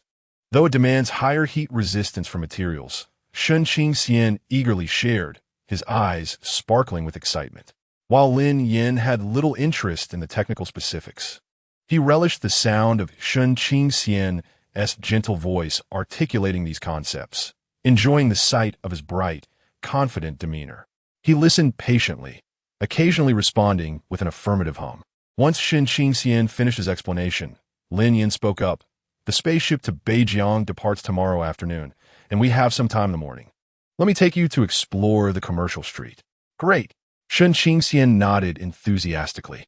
The following morning, Lin Yan indeed took Sun Qingxian to a sizable commercial street within the base. This vibrant marketplace showcased unique products from various star systems, ranging from high-tech gadgets to handcrafted artworks, an array that dazzled the senses. Sun Qingxian purchased an intelligent temperature-regulating scarf, a specialty from Asgard, for Sister Li, who had shown him much kindness at the outpost. He also acquired a set of the latest medical repair cream for Nurse Xiao, and even selected several boxes of energizing military chocolate for the soldiers who often stole glances at him. Lin Yan followed closely behind, responsible for carrying items and handling payments. His expression remained consistently stoic, yet his gaze remained fixed on Sun Qingxian, observing the warmth of his profile as he carefully chose gifts and the joy illuminating his eyes upon discovering new trinkets. As they passed a store specializing in high-end tools and model kits, Sun Qingxian's attention was captured by an exquisitely detailed mini starship engine assembly model. His eyes betrayed a clear affection, but upon glimpsing the steep price tag, he hesitated and averted his gaze. Lin Yan noticed this and said nothing. Instead, as Sun Qingxian wandered to another stall, he discreetly turned back, efficiently purchased the model, and instructed the shopkeeper to wrap it meticulously. At last, after Sun Qingxian had successfully acquired gifts for everyone, he turned around to find Lin Yan holding yet another large bag. "What is this?" he inquired with curiosity. On the road, Lin Yan expressionlessly handed him a bag. Sun Qingxian opened it to find the engine model he had admired several times. He looked up in astonishment. "This is quite expensive." "It's fine," Lin Yan interrupted him nonchalantly, "to save you from boredom on the way back." Embracing the weighty model box, Sun Qingxian felt an overwhelming warmth and fullness in his heart. He gazed at Lin Yan, words piling up in his chest, finally transforming into a gentle, "Thank you." Lin Yan, feeling his ears warm under Shun Qingxian's gaze, averted his eyes and picked up other shopping bags. "Let's go. Time for dinner." We depart in the afternoon. The return flight was equally smooth. Shun Qingxian leaned against Lin Yan, fiddling with his newly purchased model parts, occasionally sharing a few interesting discoveries with him. Lin Yan remained reticent, but listened attentively, occasionally offering practical insights on military equipment. Outside, the starry river morphed into a vibrant, flowing corridor once more. Shun Qingxian knew they were heading back to Beijing, to that cold yet rugged home, brimming with genuine warmth. He was no longer the anxious Omega who had clung tightly to Lin Yan's sleeve. This journey had unveiled a broader world to him, affirmed his worth, and deepened his appreciation for Lin Yan's meaningful actions. He felt emboldened and fortified to confront the frigid wilderness and the shadows from the past that might still linger. As he watched the stars racing backward outside the window, he gently clasped Lin Yan's hand resting on his knee. Lin Yan reciprocated, their fingers intertwining. "If you're tired, sleep for a while," he suggested. Shun Qingxian replied, closing his eyes with a sense of security. In the Beijing outpost, Gu Yinqing's expression was beyond difficult to describe. Nearly ashen, after several days, the starkness and monotony of this wretched place, along with the pervasive chill, had nearly drained him of all patience. The exquisite food he had brought was long gone, leaving him to endure the coarse meals from the cafeteria that he deemed unfit even for livestock. The inconsistent signal hindered his ability to manage affairs in the capital, amplifying his frustration. He had imagined countless scenarios of Shun Qingxian suffering here to console himself. Yet a deep-seated unease grew within him.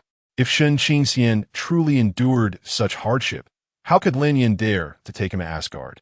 Especially in the capacity of a technician, the sensation of complete loss of control made him restless. Just as he was on the verge of resorting to extreme measures to force a connection with Asgard, his aide finally brought news. Lin Yan's ship had returned and was about to land. Gu Yinqing abruptly stood up, adjusting his expensive coat, striving to restore his usual aloof and dignified demeanor. He glanced at the blurred metallic walls of the room, ensuring his appearance remained impeccable, a stark contrast to the surroundings. He was determined to witness for himself Shun Qingxian, who must have suffered greatly, looking worn and regretful, and to see how Lin Yan had fared in his perceived coarseness. Chapter 46. Who Dares to Bully My Wife? The spacecraft landed steadily on the rudimentary helipad of the northern outpost, and, as the hatch opened, a gust of frigid wind rushed in. Lin Yan was the first to descend the ladder, the hem of his military coat billowing dramatically in the wind. He turned back, instinctively extending his hand towards Shun Qingxian inside the cabin.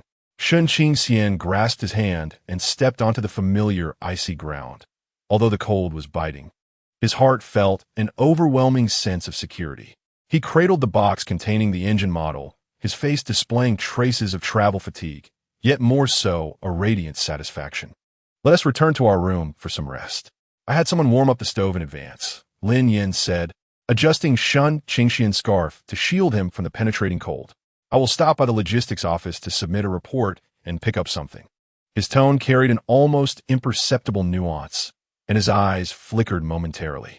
The ring, which he had secretly commissioned the most skilled craftsman at the outpost to create using a rare piece of stardust he had stumbled upon during his last mission, should be ready. The stone was entirely pitch black, yet refracted star-like glimmers under light, harder and more precious than diamond. Upon first sight, he had felt it was perfect for Shun Qingxian. He was eager to see Shun Qingxian wearing it. "All right," Shun Qingxian replied, trusting and compliant. He indeed felt a bit weary, longing to return to their modest yet warm little nest. "Wait for me," Lin Yan said, giving his hand a firm squeeze before relaying a few instructions to the adjutant who had approached for the handover, then striding towards the logistics office with a rare sense of urgency in his demeanor. Shun Qingxian watched him go, a smile playing on his lips. Turning, he clutched his beloved model and the gifts he had bought for his friends, his steps light as he made his way towards the dormitory building. He lowered his head, carefully watching the compacted snow beneath his feet, mentally planning to stow the model first before distributing the gifts to everyone. Suddenly, a figure blocked his path, casting a shadow over him. Shun Qingxian instinctively stepped aside, thinking he had obstructed someone. However, the figure shifted as well, once again obstructing him. Confused, Shun Qingxian lifted his gaze, and upon recognizing the person before him, the color drained from his face instantaneously. He tightened his grip on the box, his knuckles turning white. His pupils constricted in shock and fear, instinctively taking a step back as if confronted by a terrifying monster. Gu Yanqing. How could he be here? How could he appear in the northern region? Gu Yanqing regarded the Omega he had awaited for several days, and the sight before him was entirely different from the weary, desolate image he had conjured in his mind. Shun Qingxian stood there, wrapped in an expensive-looking dark green down jacket, his scarf obscuring part of his face. The exposed cheeks were fair and delicate, even hinting at a healthy flush. Those black, lustrous eyes, which always bore the marks of timidity and melancholy, were now filled with shock and fear, yet deep within them flickered a glimmer of light he had never witnessed before. And what was it that he held in his arms? It appeared to be some exquisite model toy. The essence of his being no longer exuded the fragility and thinness of old. Instead, it radiated a resilient fullness, as if nurtured with care. How could this be? The dissonance and inexplicable discomfort surged within Gu Yanqing, reaching a crescendo that starkly contrasted with his anticipated narrative. He suppressed the tumult of odd sensations within him and forced a semblance of a cold smile, laced with a self-assumed air of pity and superiority, as he spoke, his voice dripping with the usual condescension. Shun Qingxian, look at you.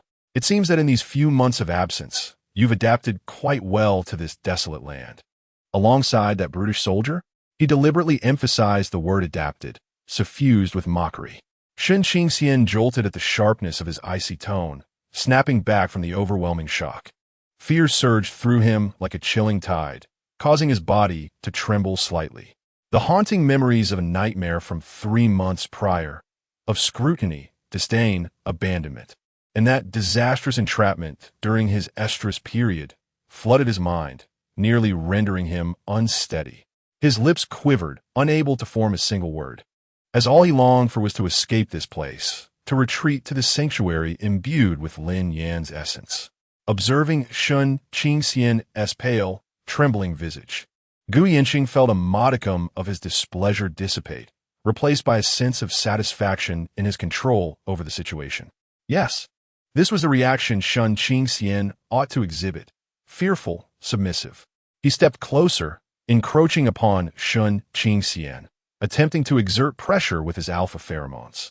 However, he keenly sensed that the once cool and sweet, yet always chaotic plum blossom pheromones emanating from Shun Qingxian, although now fluctuating due to fear, bore an underlying steadiness, intricately entwined with an overwhelmingly potent scent of gunpowder and strong liquor.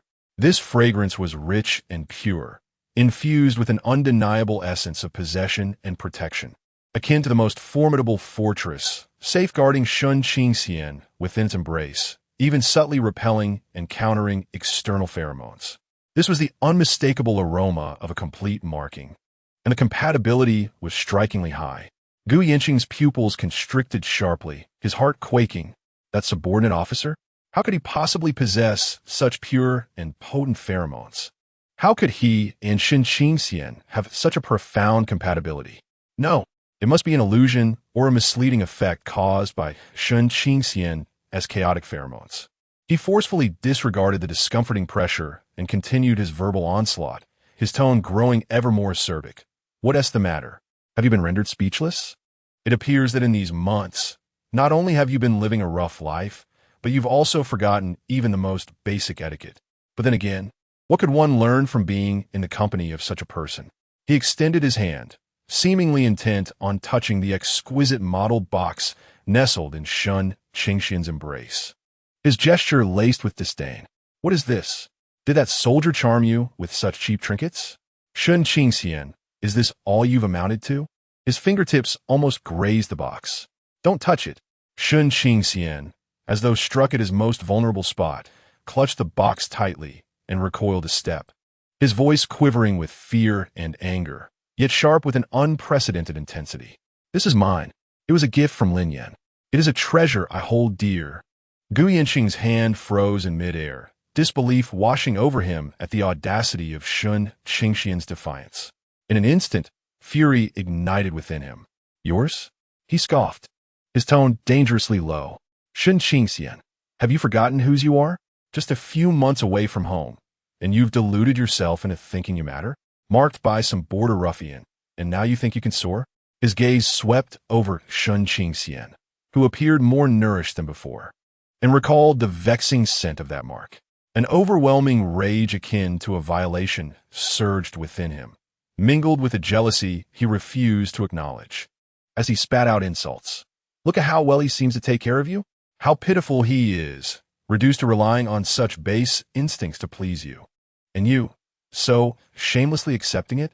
Shun Qingxian, you are truly becoming more and more." The words degraded lingered on the tip of his tongue. "Shut up." A sharp cry, tinged with tears yet remarkably clear, abruptly interrupted Gu Yanqing's venomous tirade. Shun Qingxian trembled like a leaf in the wind, his face pale to the point of translucence, tears streaming uncontrollably down his cheeks.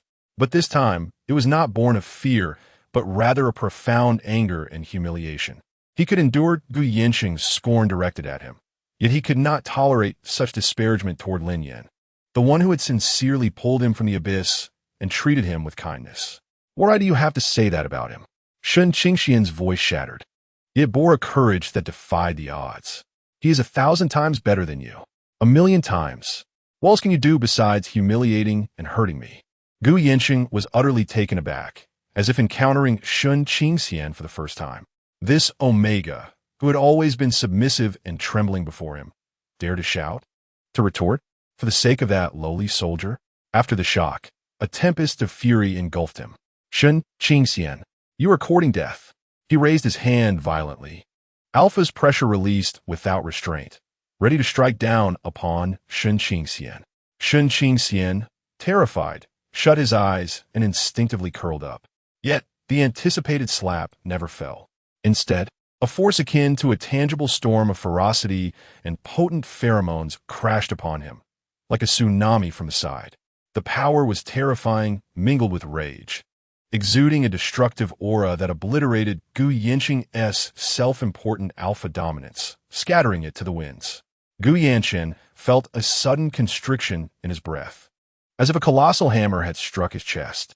With a muffled groan, he stumbled back uncontrollably, his face draining of color, leaving only a look of horror. He abruptly turned his head towards the source of the pheromones. There stood Lin Yan, who had returned unbeknownst to him, a few paces away. Clad in his dark green military coat, he stood tall and imposing, yet his entire aura had transformed. His cold, unyielding face bore no expression, but his eyes were as dark and tempestuous as the most savage blizzards of the northern borders, swirling with terrifying fury and unabashed murderous intent. He advanced step by step, his military boots crunching on the ice and snow, each sound sending a shiver down Gu Yanqing's spine. Every footfall felt like a crushing blow to his heart.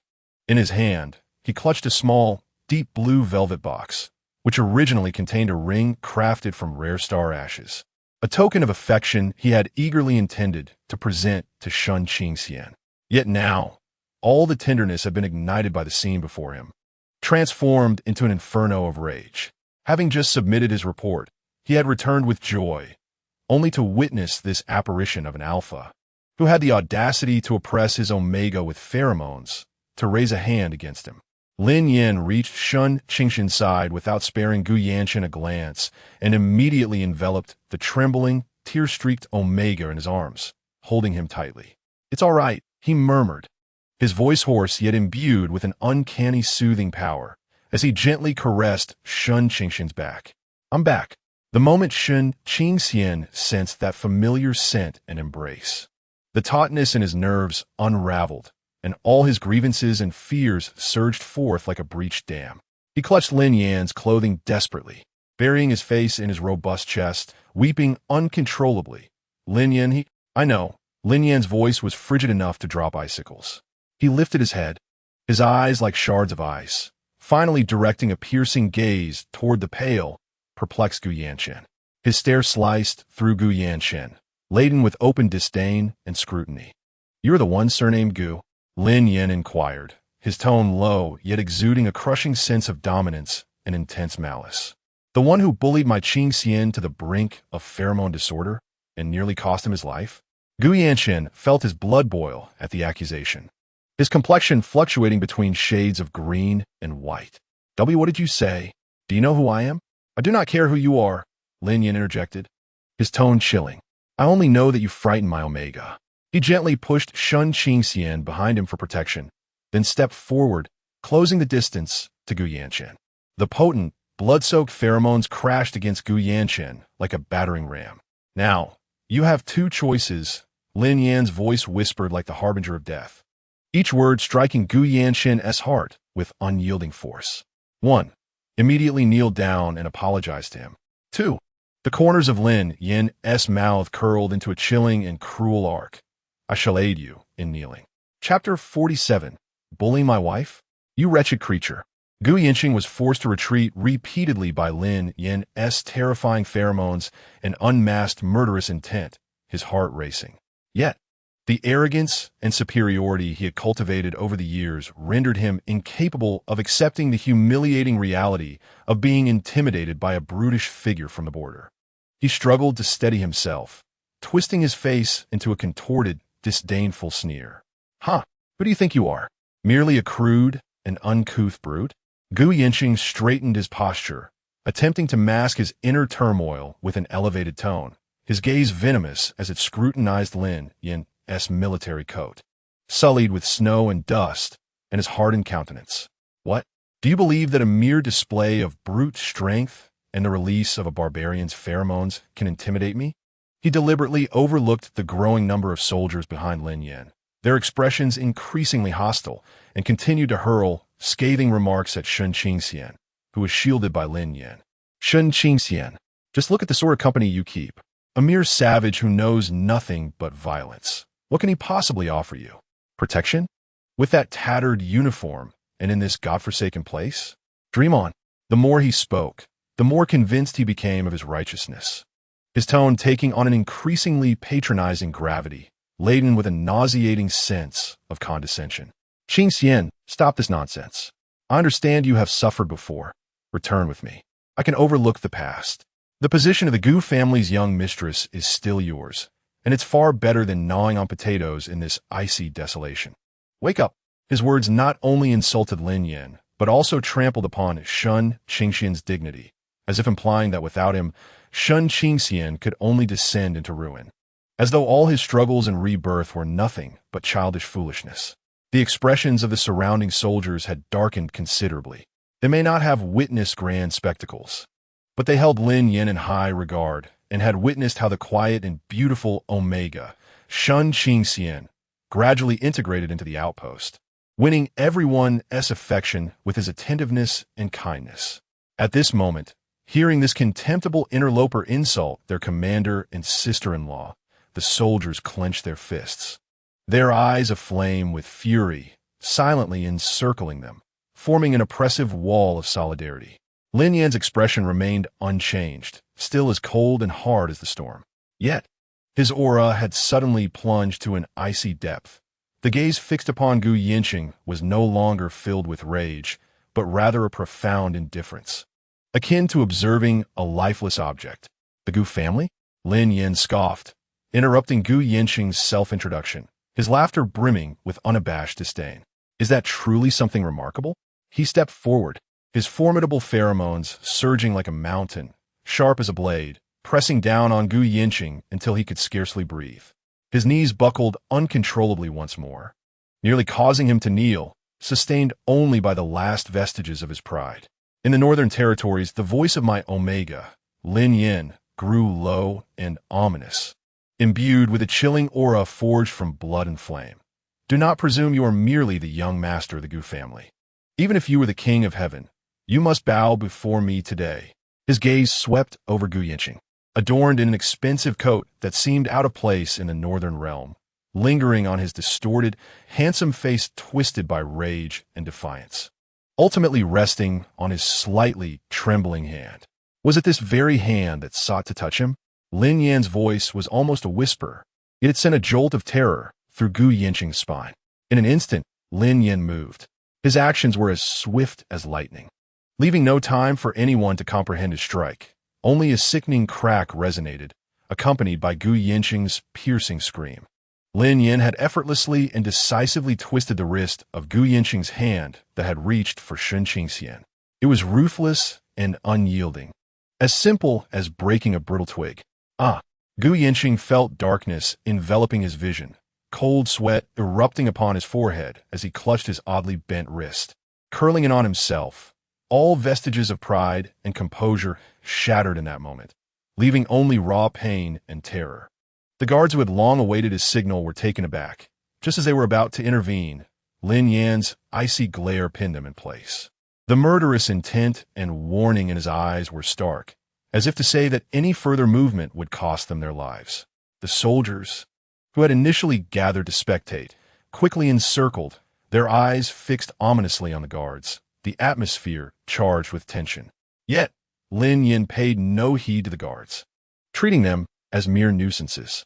He looked down upon Gu Yanqing, trembling and in agony, as one would regard refuse. It appears you have chosen the wrong side.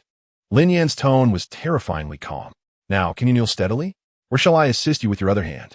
The intense pain and unprecedented fear shattered Gu Yanqing's mental defenses.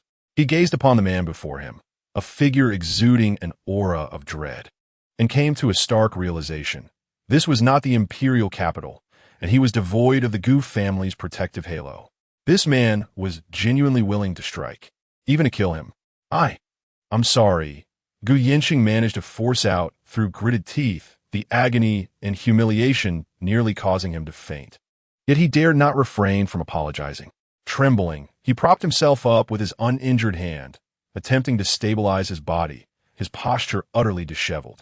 However, Lin Yan seemed to ignore him completely, turning his attention to Sun Qingxian, who he guarded so closely, his tone suddenly softening by several degrees, almost coaxing. Qingxian, he said, yes, sorry. Tell me, will you forgive him? Sun Qingxian, still reeling from the sharp crack and the terrifying presence Lin Yan had unleashed, was momentarily dazed. Her eyes red as she clutched at Lin Yan's clothing.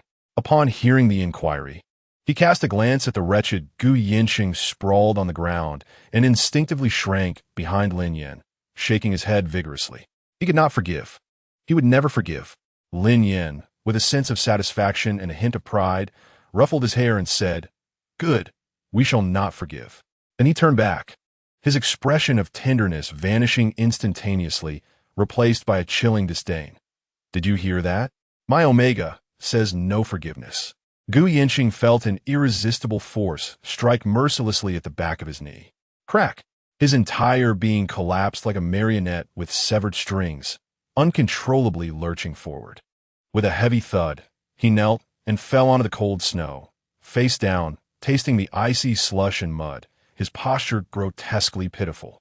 The force of that kick was so immense it felt as though his kneecap would shatter, and an excruciating pain engulfed him, rendering him unable to utter a coherent word, only able to scream and convulse. For a moment, the entire world seemed to fall silent. The only sounds were the howling cold wind and Gu Yanqing's agonized moans. Resembling a wretched dog lying in the snow, Lin Yan slowly retracted his leg, as if he had merely kicked aside an obstructive stone. He looked down with disdain upon the curled-up figure of Gu Yanqing, his gaze frosty, as if viewing a pile of refuse. He could not be bothered to utter another word to such detritus.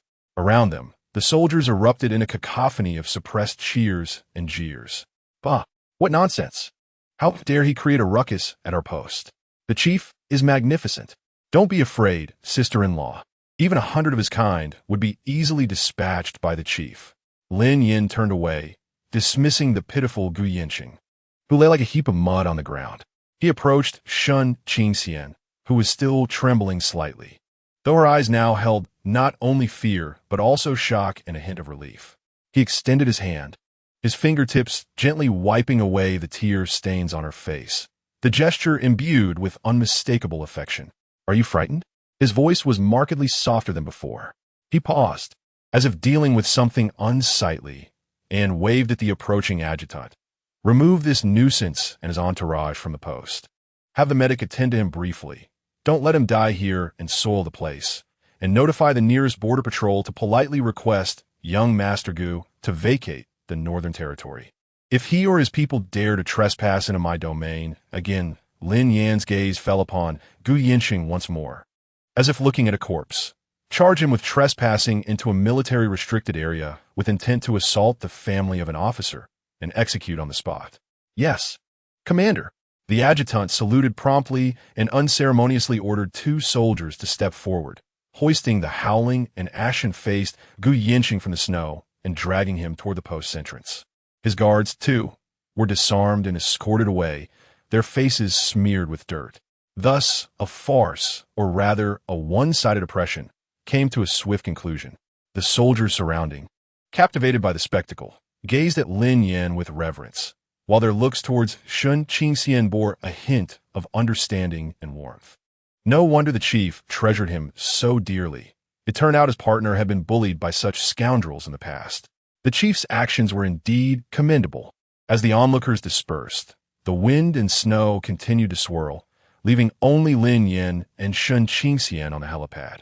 At last, Lin Yan fully turned around, cradling Sun Qingxian's icy face in his hands, his thumbs gently wiping away the traces of tears, his brow furrowed with concern.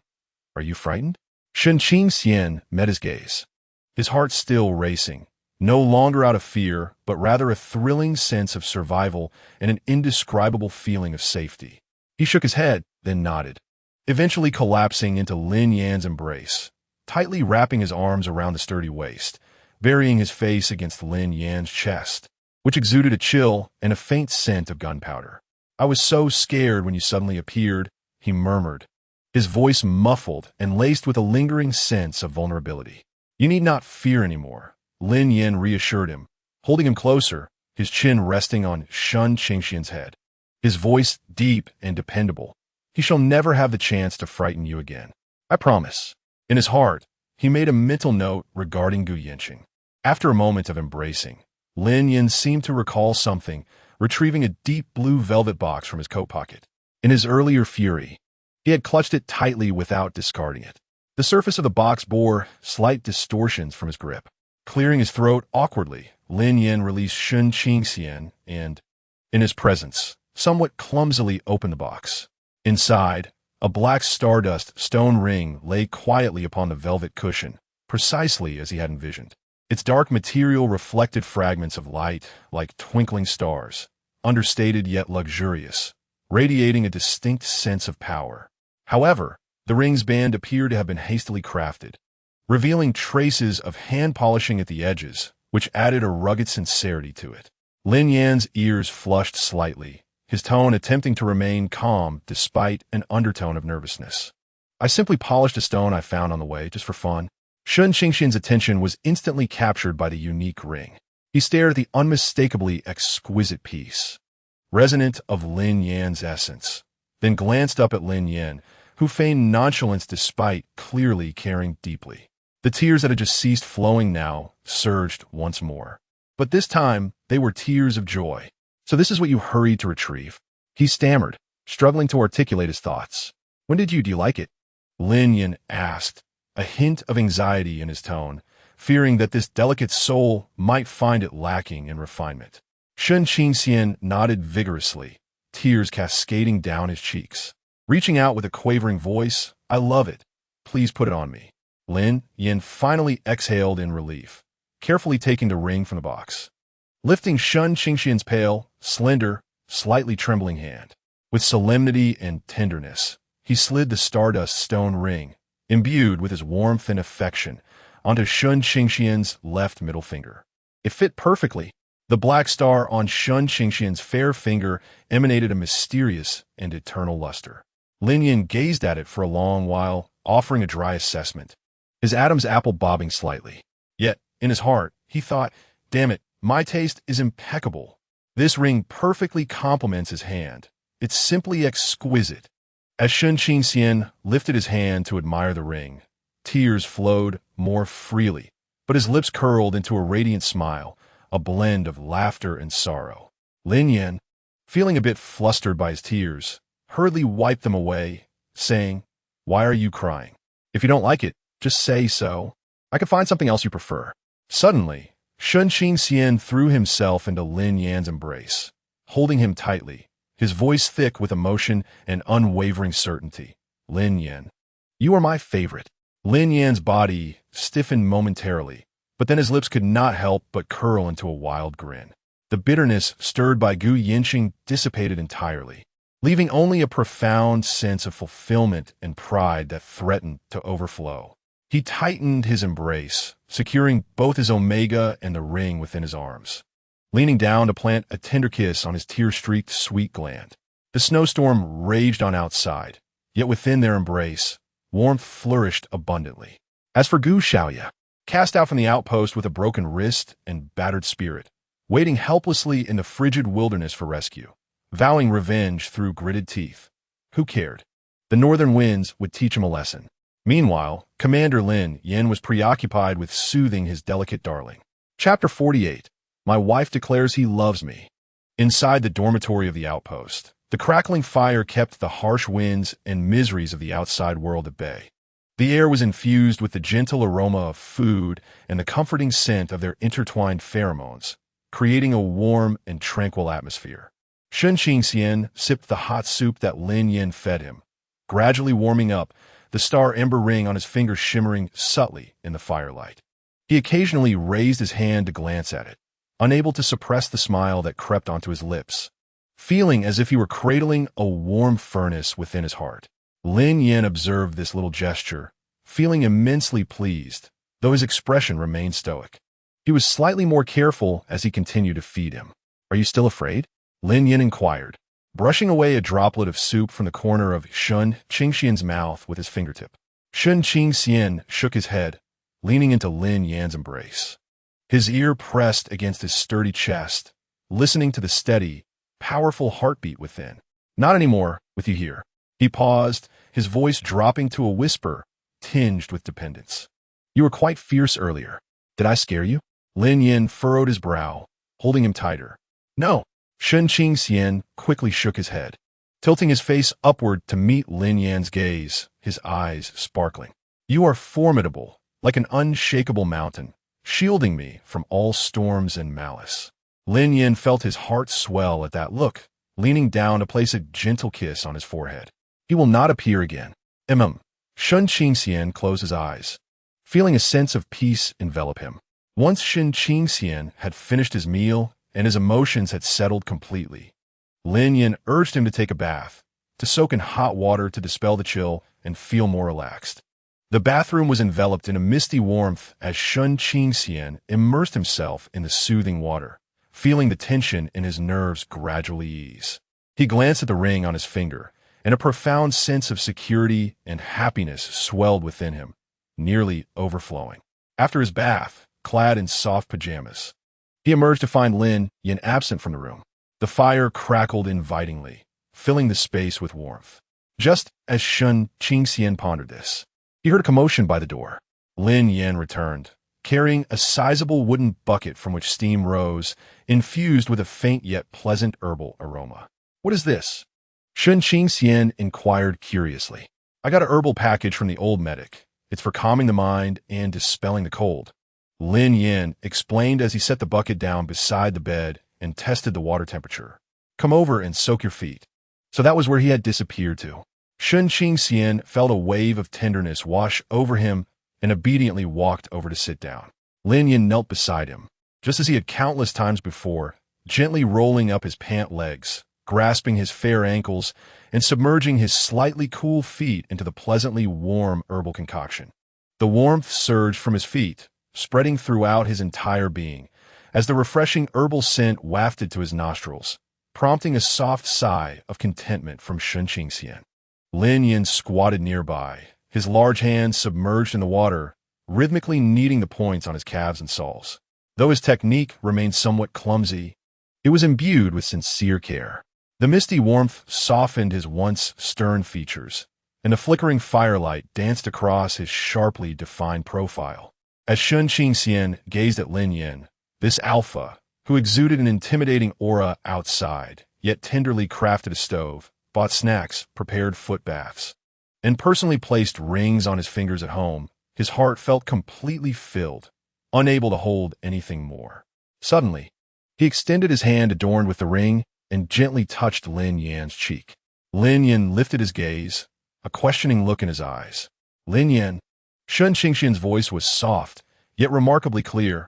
I love you. Lin Yan's body froze abruptly, his hand pausing on Shun Qingxian's ankle. In his dark pupils, it was as if a myriad of stars had suddenly exploded, or like stones cast into a deep pond, creating ripples. He stared at Shun Qingxian for several seconds, seemingly to affirm the truth of those words. Then, a powerful surge of overwhelming joy and exhilaration erupted from the depths of his heart, almost drowning him. He sprang to his feet, disregarding the wetness on his hands, and swept Shun Qingxian off the chair. Shun Qingxian gasped, instinctively wrapping his arms around Lin Yan's neck. Lin Yan cradled him, spinning twice in the not-so-spacious room, emitting a deep, joyous laugh that resonated from his chest, his usually sharp, cold eyes now brimming with fervent love and pride, nearly spilling over. Say it again, he paused, resting his forehead against Shun Qingxian's, their breaths mingling in the heated air, his voice hoarse with emotion. Shun Qingxian felt her cheeks flush and her heart race under his gaze. Yet she mustered the courage to look into his eyes and clearly utter, Lin Yan, I love you. In the next moment, a fervent kiss descended upon her like a torrential downpour. This kiss was unlike any before, brimming with uncontrollable passion and profound possessiveness, yet infused with an almost reverent tenderness. Shun Qingxian responded with ardor, fully opening herself and surrendering entirely. The medicine barrel toppled to the side, water pooling and flowing unnoticed. The flames in the hearth blazed more fiercely, casting their entwined silhouettes against the wall in a tapestry of intimacy. Chapter 49. Your fiancé? Meanwhile, at a temporary medical station on the northern border, the atmosphere was starkly different from the warmth and beauty within the outpost. It was akin to hell. Gu Yanqing lay on a hard cot, his wrist having been hastily treated and stabilized by the family doctor accompanying him. Yet waves of excruciating pain continued to assail him, causing cold sweat to bead on his brow. What tormented him further was the humiliation and rage swelling within. He, the heir of the illustrious Gu family in the imperial capital, a favored son of heaven, had been treated like refuse by a brutish border officer in this savage land. Humiliated and expelled before so many witnesses. An unparalleled disgrace, a humiliation of the utmost degree. Lin Yan, I want you dead. I will make you pay. Gu Yanqing's face contorted in fury as he ground his teeth, his eyes brimming with venom and madness. How had he, who had never endured such treatment in his life, come to this? The private doctor and the guards nearby fell into a hushed silence, afraid to utter a word. Young master, please calm down, urged an older guard, summoning his courage. That Lin Yan is likely not an ordinary man. I inquired a bit just now. He is the commander of the 3rd outpost in the northern border, holding the rank of major. However, that is merely what is visible. It is said that he has achieved notable feats at the border and is highly regarded. Moreover, he seems to possess some special background. No one knows where he hails from, and even the regional commander here treats him with deference. Special background? Gu Yanqing scoffed, his voice hoarse from pain. What kind of background could a mere border soldier possibly have?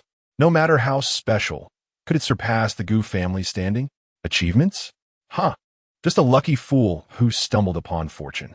He could not absorb any of this information. At this moment, his mind was clouded by rage and jealousy.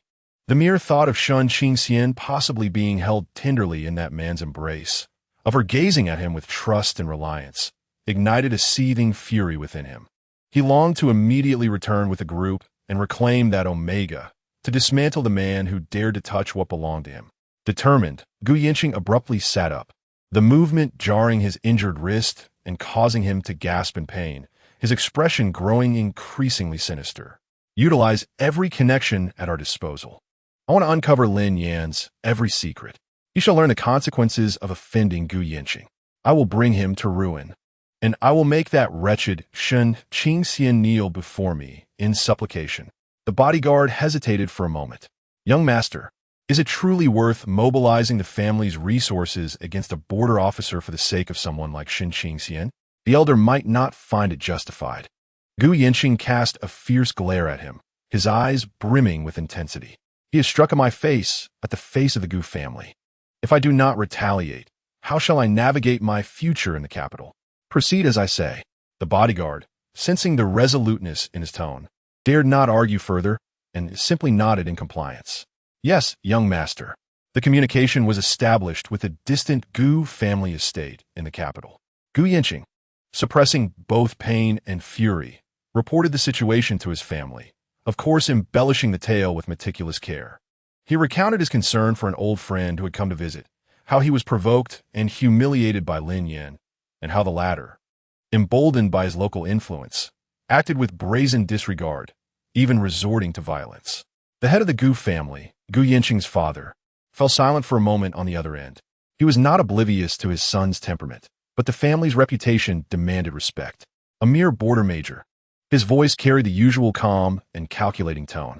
"We can look into the background, but if it proves to be complicated, there's no need to escalate matters over such a triviality. The Gu family's strength should be wielded judiciously. An Omega who has grown tiresome is not worth excessive investment. We can find a pretext to reprimand that officer and restore our honor." These words fell like a bucket of cold water, momentarily dousing some of Gu Yanqing's fervor, yet only deepening his sense of frustration and indignation. His father's implication was clear. Shen Qingxian was not worth such a price. Was it unwise to confront a potentially influential border officer over him? But he could not swallow this humiliation. The mere thought of Lin Yan and Shen Qingxian intertwined twisted his heart in agony. "Father, Shen Qingxian is my fiancé," Gu Yanqing attempted to persuade. "Enough." Gu Yanqing's father interrupted, his tone leaving no room for dissent. "Focus on your recovery and return swiftly. The family will manage this matter." The communication abruptly ended. Gu Yanqing furiously smashed the communicator to the ground, shards scattering. His chest heaved violently, and a menacing glare consumed his expression. The family will manage this? He knew his father all too well. Profit was paramount. Would he allow this to pass without retribution? To endure such a disgrace? To let Shen Qingxian frolic freely in that brute's embrace? No, absolutely not. Gu Yanqing clenched his uninjured hand tightly, his nails digging deeply into his palm. If the family would not act openly, he would resort to subtler means. He would ensure Lin Yan paid dearly, reclaim Shen Qingxian, and make him regret his departure. To realize that abandoning Gu Yanqing was the gravest error of his life. A sinister plan began to take shape within his twisted heart. He gazed out at the dark night sky of the northern border, a cold and cruel smile curling at his lips. "Lin Yan, Shen Qingxian, we shall see." At this moment, within the warm confines of the northern frontier outpost, Lin Yan, having just concluded a jubilant celebration, contentedly embraced the utterly exhausted and slumbering Shen Qingxian. His fingers unconsciously toyed with the star emberstone ring, while Shen slept soundly. Outside, the storm brewed quietly beyond the realms of sweet dreams. Chapter 50. Your husband is not so. Weekdays passed, and the remnants of sweetness gradually settled, yet the hint of unease stirred within Shen Qingxian, ignited by Gu Yanqing's appearance, remained stubbornly like the frost upon the northern windows, not completely thawed, particularly when he found himself alone. Gazing at the ring on his finger, a symbol of stability, he would invariably recall the venomous gaze Gu Yanqing had cast upon him as he departed, along with the intricate web of power held by the Gu family in the capital. He was well aware of Lin Yan's formidable prowess as the unchallenged commander of the northern frontier. Nevertheless, the Gu family was a behemoth that had stood in the capital for over a century, wielding immense wealth and connections, capable of influencing high-level decisions within the alliance. No matter how strong Lin Yan was, he was still confined to this modest territory. If the Gu family truly resolved to seek revenge. As these thoughts coursed through his mind, Shen Qingxian's hand, which had been organizing the desk, faltered slightly, his fingers curling subconsciously, and his complexion paled a few shades. That night, the two nestled together under the warm blankets, with Sun Qingxian leaning against Lin Yan's heated chest, feeling the steady rhythm of his heartbeat. Yet, an undercurrent of unease lingered within him. After much hesitation, he finally succumbed to the urge, speaking in a barely audible whisper. His voice tinged with a scarcely perceptible tremor. "Lin Yan, do you think Gu Yanqing and his family will come looking for trouble?" He turned to face Lin Yan, tilting his head up to gaze at the angular lines of Lin Yan's jaw in the dim light of the hearth, worry etched across his features. "The Gu family holds significant power in the capital, and I fear they might target you." Before he could finish, Lin Yan lowered his head, meeting his anxious, dark eyes. Instead of responding immediately, he leaned in, brushing his nose against Sun Qingxian's smooth forehead, then planted a tender kiss on his slightly cool lips, a kiss imbued with soothing reassurance. As the kiss concluded, Lin Yan locked eyes with him, his brow arching slightly in a habitual manner that conveyed not gravity, but rather a playful, almost mischievous amusement. "Is this what keeps you awake at night?" His voice was deep, laced with the huskiness of recent slumber and an inexplicable confidence. Sun Qingxian found himself momentarily taken aback by this reaction, nodding slowly. "Yes, I'm worried." A sudden, low chuckle escaped Lin Yan, reverberating through his chest and sending a tingling sensation down Sun Qingxian's back. He tightened his embrace, pulling Sun closer, then leaned in to whisper in his ear, his warm breath caressing the sensitive skin, his voice low yet brimming with an audacious self-assurance. "My dear, do you really think your husband, the commander of the northern frontier, is just any random soldier off the street?" Sun Qingxian blinked, somewhat bewildered by his words. Observing Shun's innocent expression, Lin Yan's smirk deepened, radiating a blend of mischief and charm. He continued in a low, magnetic tone, as if sharing a secret. "The Gu family? Perhaps they can stride confidently within their small territory in the capital." His tone was nonchalant, as if critiquing a ferocious cat. But to extend their reach into the northern frontier, he paused, his tongue brushing against his cheek, a cold glint flashing in his eyes, akin to a wolf on the snowfield fixating on its prey. Let alone the fact that the Gu family would not dare to engage in a fierce struggle over a discarded pawn with me. Lin Yan's thumb caressed Sun Qingxian's nape, sending a shiver through him. Even if they were emboldened by audacity, should they truly dare to come, his voice suddenly imbued with an ironclad severity and undeniable ferocity. "I could effortlessly crush their outstretched claws, one by one, feeding them to the snow wolves at the border. The northern frontier is not as simple as you imagine."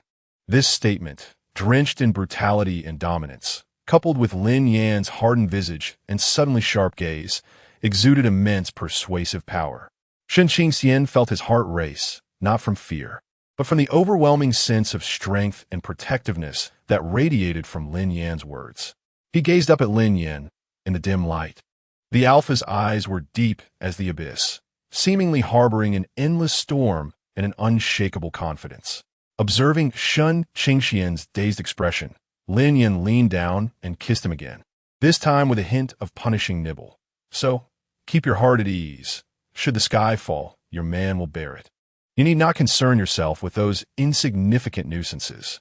He tousled Sun Qingxian's hair, his tone reverting to a languid ease. "Sleep now, and cease your idle thoughts." His hands, unceremoniously slipping beneath Sun Qingxian's nightshirt, teasingly pinched the soft flesh at his waist. "This way, I'll render you incapable of entertaining other thoughts." Sun Qingxian's face flushed crimson, all his unease and worries dissipating under Lin Yan's domineering yet rugged reassurance. He buried himself in Lin Yan's embrace, inhaling the comforting scent of gunpowder and strong liquor, as if the heavy stone weighing on his heart had truly been kicked away by Lin Yan. Indeed, what was he so worried about? His Alpha was capable of effortlessly breaking Gu Yanqing's wrist with bare hands and could toss the young master of the capital out of the sentry post with a mere utterance. He was the strongest presence in this frigid expanse. Lin Yan observed Sun Qingxian's body relax anew, feeling his breathing gradually stabilize, his gaze softening. He truly did not regard the Gu family with any apprehension, not out of blind arrogance. Some trump cards need not be revealed now, lest they frighten his little Omega. All he needed was for Shun Qingxian to know that with him, there was nothing to fear.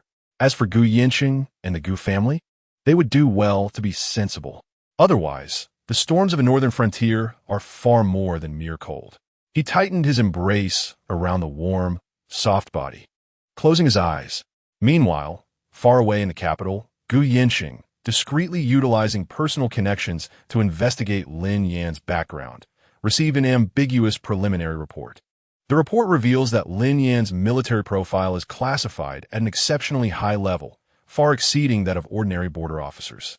The only accessible information pertains to his overt achievements, while his early experiences and records of certain special missions remain conspicuously absent, as if deliberately erased by an unseen hand. Chapter 51. A date with my wife. Since Lin Yan made that domineering yet reassuring declaration, Shun Qingxian's lingering worries evaporated completely. He resembled a plant that had finally unfurled its leaves, blooming with increasingly radiant brilliance under the sun of the northern frontier. Lin Yan observed this transformation with satisfaction, and within the heart of that rugged man, the rare cells of romance began to stir quietly. He gazed at the star emberstone ring on Shun Qingxian's finger, feeling that something was still missing. Whatever other Omegas had, his Omega should possess, and it ought to be even better.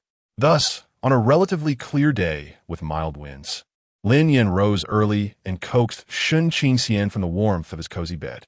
"Today, I will take you somewhere special," he said, donning his thick combat uniform with a brisk efficiency, his tone laced with a subtle expectancy. Rubbing his eyes, Shun Qingxian sat up, curiosity piqued. "Where are we going?" "To town?" He assumed it was another trip for supplies or to browse the small market. Lin Yan handed him a dark green down jacket, assisting him in putting it on, zipping it up to his chin and wrapping a scarf snugly around him, leaving only his bright black eyes visible. Satisfied, he patted Shun Qingxian's head, saying, "Better than the town." He kept an air of mystery, leading Shun Qingxian outside, not toward the rugged military jeep, but to an inconspicuous warehouse behind the outpost. As the warehouse door opened, Shun Qingxian was astonished to find a modified snowmobile that looked incredibly sleek.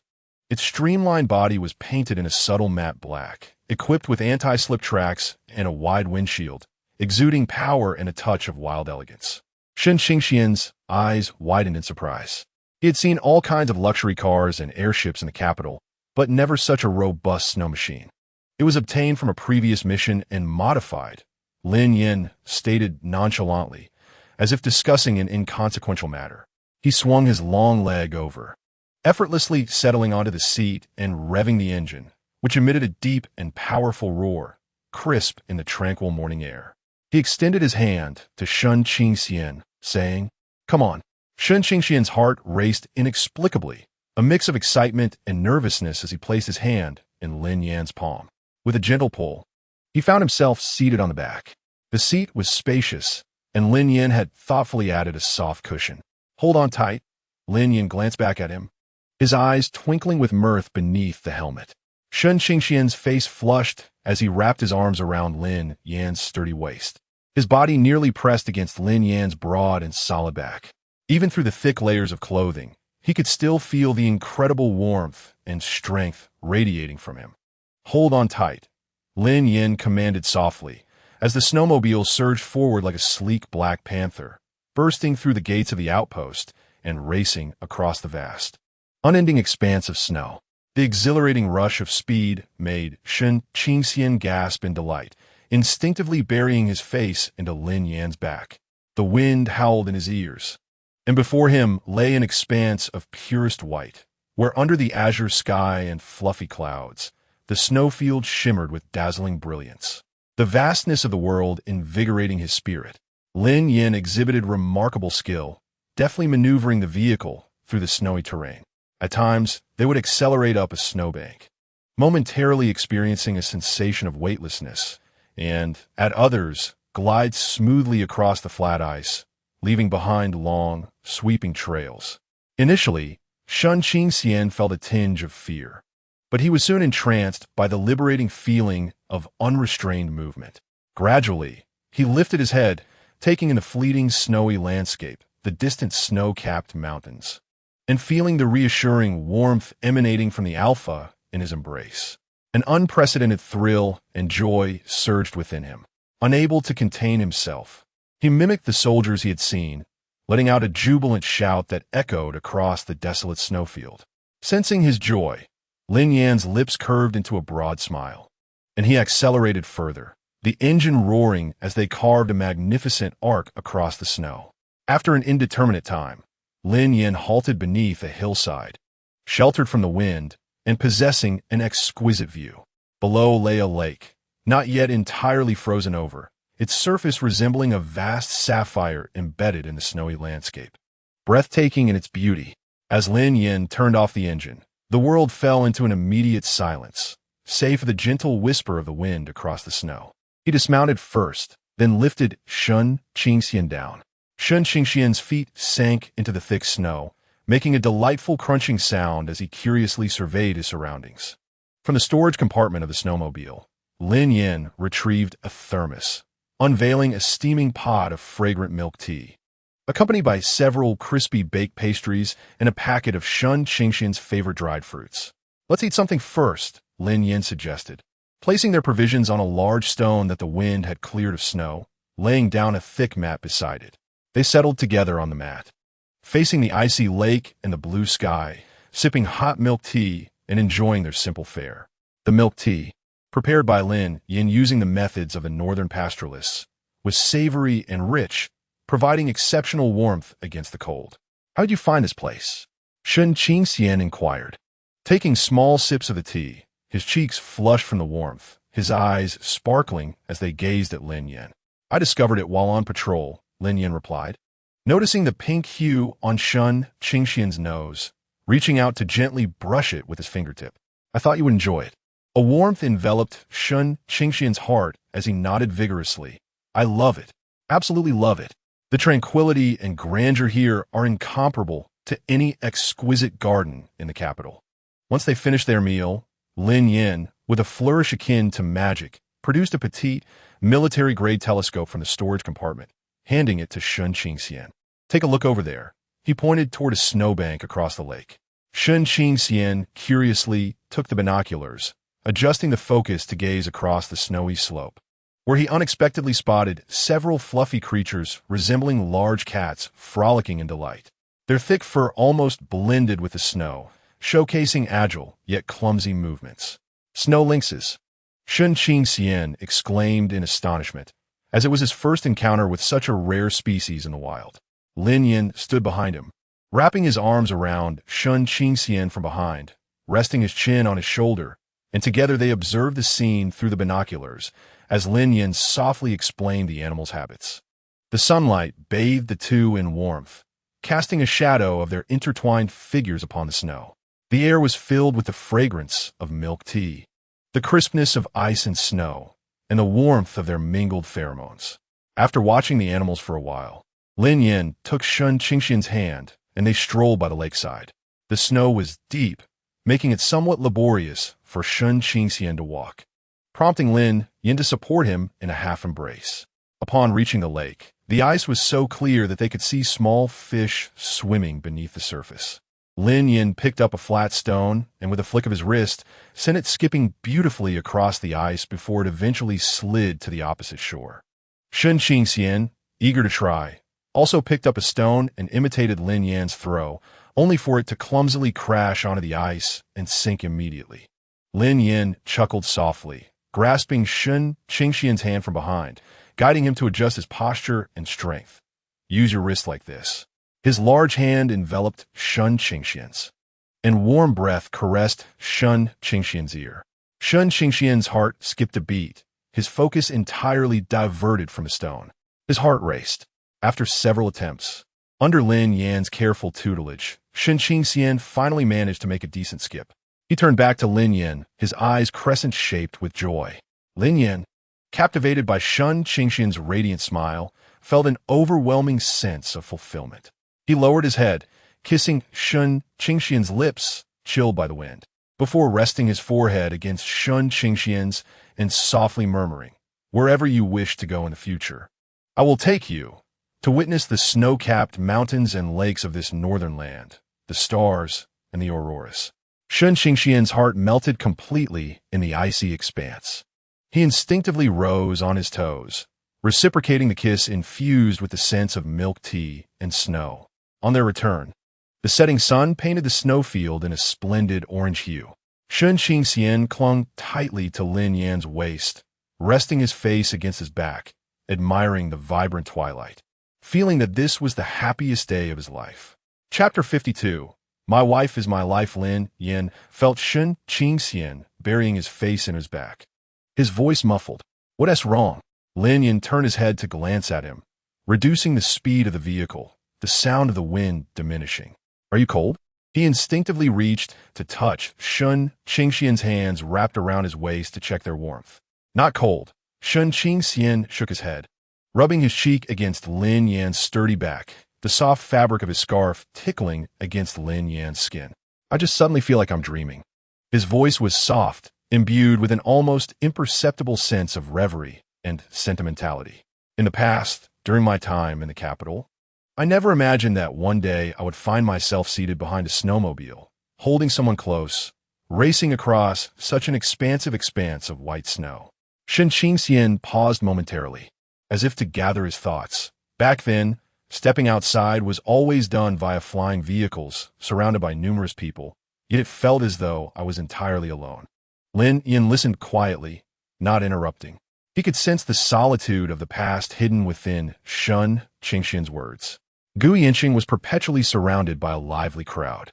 When Shun Qingxian mentioned this name, his voice grew softer, devoid of fear, now embodying a sense of peaceful resignation. Various omegas and betas flitted around him. At that time, I foolishly believed that if I merely behaved and diligently fulfilled the duties expected of his fiancée, there would come a day when he would notice me. My mother always reminded me how much the Gu family had aided ours, urging me to win his favor, asserting that I was destined to be Mrs. Gu, and that I needn't concern myself with those others.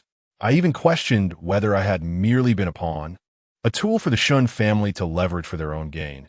Yet my mother's gaze upon me always evoked a profound sadness. He chuckled self-deprecatingly, tightening his embrace around Lin Yan. It was only later that I realized he despised my compliant nature, the very traits he found tedious, as if I were a lifeless ornament. The glow of the setting sun elongated their shadows, tightly intertwined upon the snowy ground. When I was sent away, I felt an overwhelming fear. No one in my family dared to speak up for me. They had abandoned me, and in that moment, they regarded me as a burden, believing I would only drag them down. Except for my mother, who tearfully packed my belongings on the day I left. Shun Qingxian's voice took on a nasal tone. I felt as though the world had crumbled around me, believing my life was over, destined for despair, or perhaps I would not survive at all. Lin Yan's heart jolted as if tugged by an unseen force, his grip on the steering wheel tightening.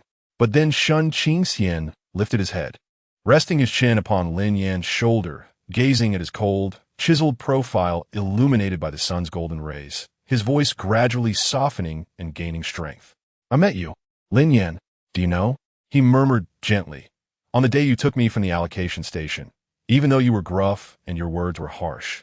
When I grasped your sleeve, it felt as though I was not holding on to a mere person, but rather the very essence of light." Lin Yan swallowed hard, remaining silent. Yet the vehicle's speed decreased, gliding almost languidly over the snow. "You brought me home, built me a stove, bought me hand cream, and took me to make snowmen." Although you often wore a stern expression and spoke in a blunt manner, Shun Qingxian said, unable to suppress a smile. "Yet I am aware that your heart is tender and warm.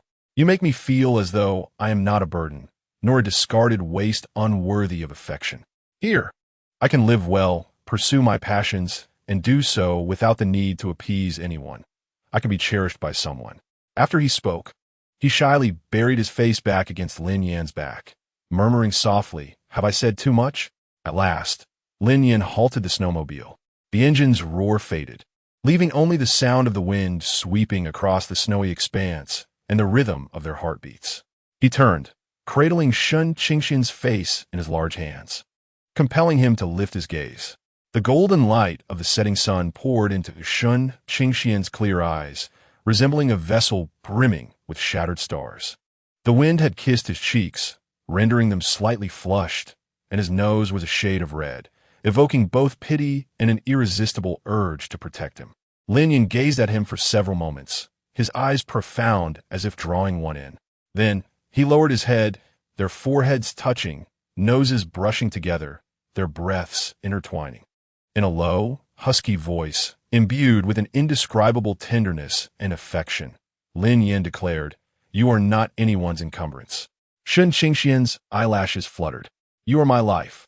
Lin Yan articulated each word with clarity and solemnity. "The troubles of the past are to be forgotten.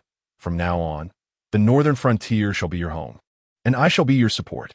If you wish to see the snow, I will take you racing across the miles. If you long for the stars, I will carry you atop the watchtower." He paused, his tone regaining a hint of its usual ruggedness. Yet it was more moving than any sweet nothings. "Should anyone dare to wrong you again, I shall twist their head off and use it as a snowball." Tears suddenly spilled from Shun Qingxian's eyes, but this time they were scalding tears of joy. He nodded vigorously, choking back his emotions as he replied, "Yes, I understand." Lin Yan roughly wiped away his tears with his thumb, both exasperated and indulgent, crying again, "You delicate creature." Yet, unable to resist, he kissed Shun Qingxian's damp eyes, then the tip of his nose, and finally pressed his lips against those sweet, salty, yet incredibly delightful lips. The sunset cast a warm, golden glow around the two embracing figures, freezing the moment in eternity against the vast snowy landscape. Meanwhile, in the capital, within a well-appointed office in the Alliance military headquarters, a document marked as top secret was respectfully presented to a high-ranking general adorned with insignia of pine branches. This was the desk of Gu Yanshen, the deputy chief of the Alliance General Staff and the uncle of Gu Lin Yan.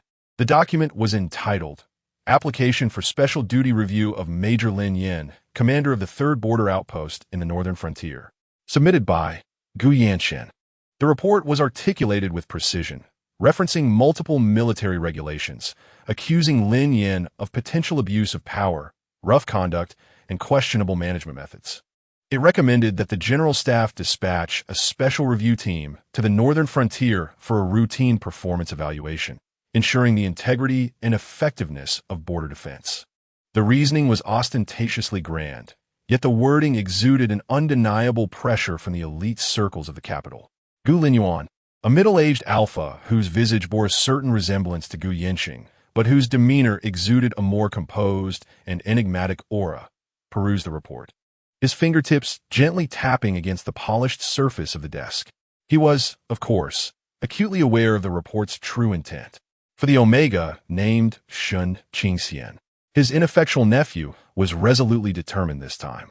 The name Lin Yan resonated faintly in his memory, a military officer who had achieved remarkable feats along the border, experiencing an extraordinary rate of promotion, with certain aspects of his dossier remaining inaccessible even to him. He was a formidable opponent, shrouded in an obscure and intricate background. Lin Yan held only 2 ranks above him, and given that the Northern Frontier was notorious among the Empire's elite as a special zone, the intricacies of the situation were beyond the comprehension of a seasoned officer like him. Was it truly worth stirring such a powerful military figure for the sake of an Omega that the family had nearly forsaken? Moreover, he recalled that Gu Yanqing had previously harbored disdain for that Omega. Why the sudden shift in desire upon losing him? Gu Lin Yan pondered for a moment, a glimmer of astute calculation flickering in his eyes. Perhaps this opportunity could be seized to gauge Lin Yan's depths and to reprimand the increasingly arrogant general stationed at the border. As for Shun Qingxian, should he manage to gain some leverage, he might yet serve a different purpose. He picked up an electronic pen and inscribed his name and recommendations on the report. Approved. The General Staff's 2nd Bureau is to dispatch competent personnel to form a special review group to proceed to the 3rd Outpost in the Northern Frontier immediately, to conduct a performance assessment of Major Lin Yan. Caution in approach is advised to avoid escalating tensions and do not provoke Lin Yan. He sensed that Lin Yan was far from ordinary. A seemingly routine order, laden with the undercurrents of the capital and the grievances of the Gu family, was poised to pierce the tranquil snowscape of the northern frontier.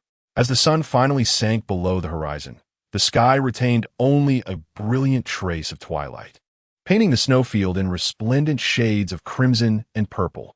When Lin Yan returned to the outpost with Shun Qingxian, darkness had descended. The searchlights atop the watchtower sliced through the night, casting solemn beams of light.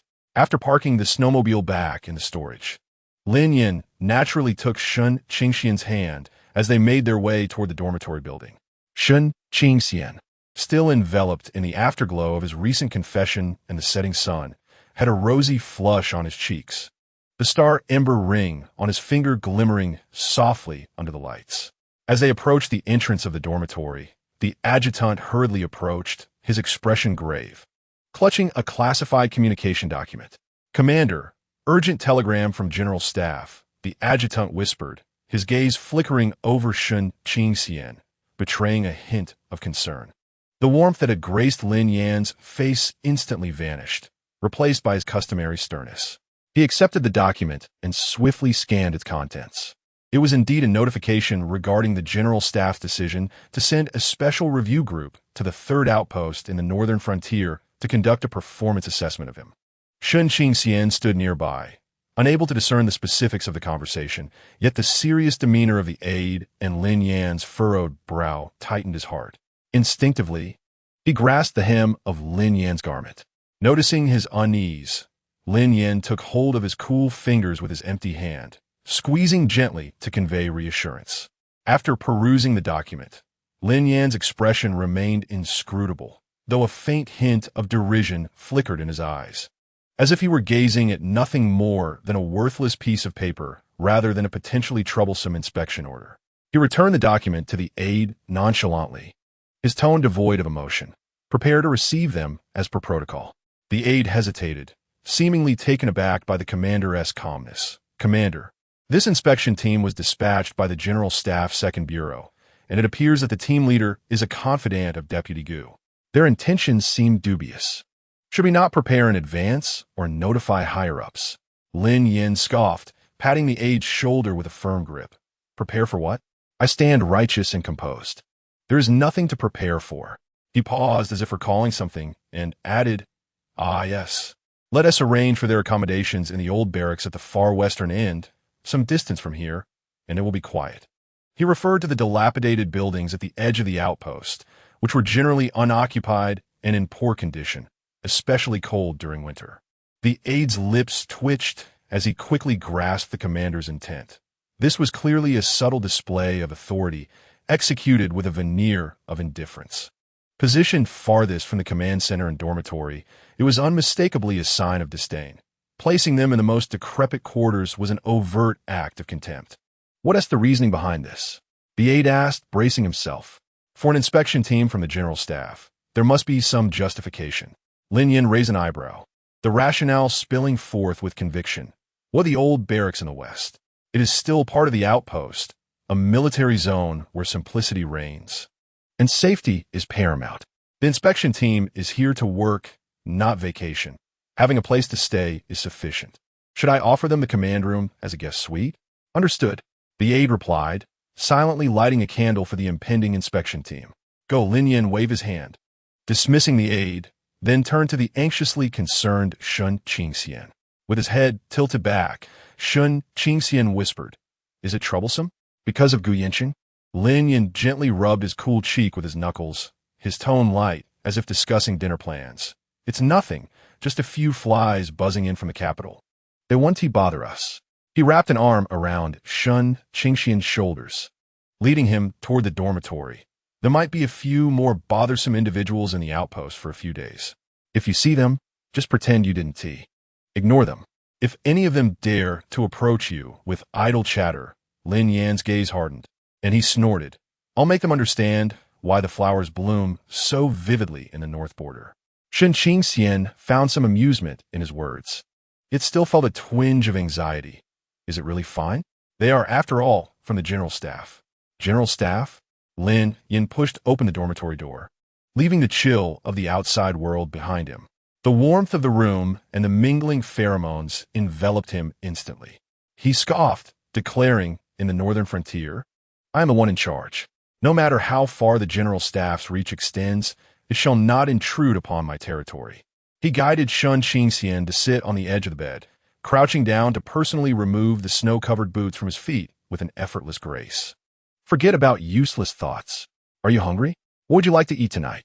I can have the cafeteria prepare something special."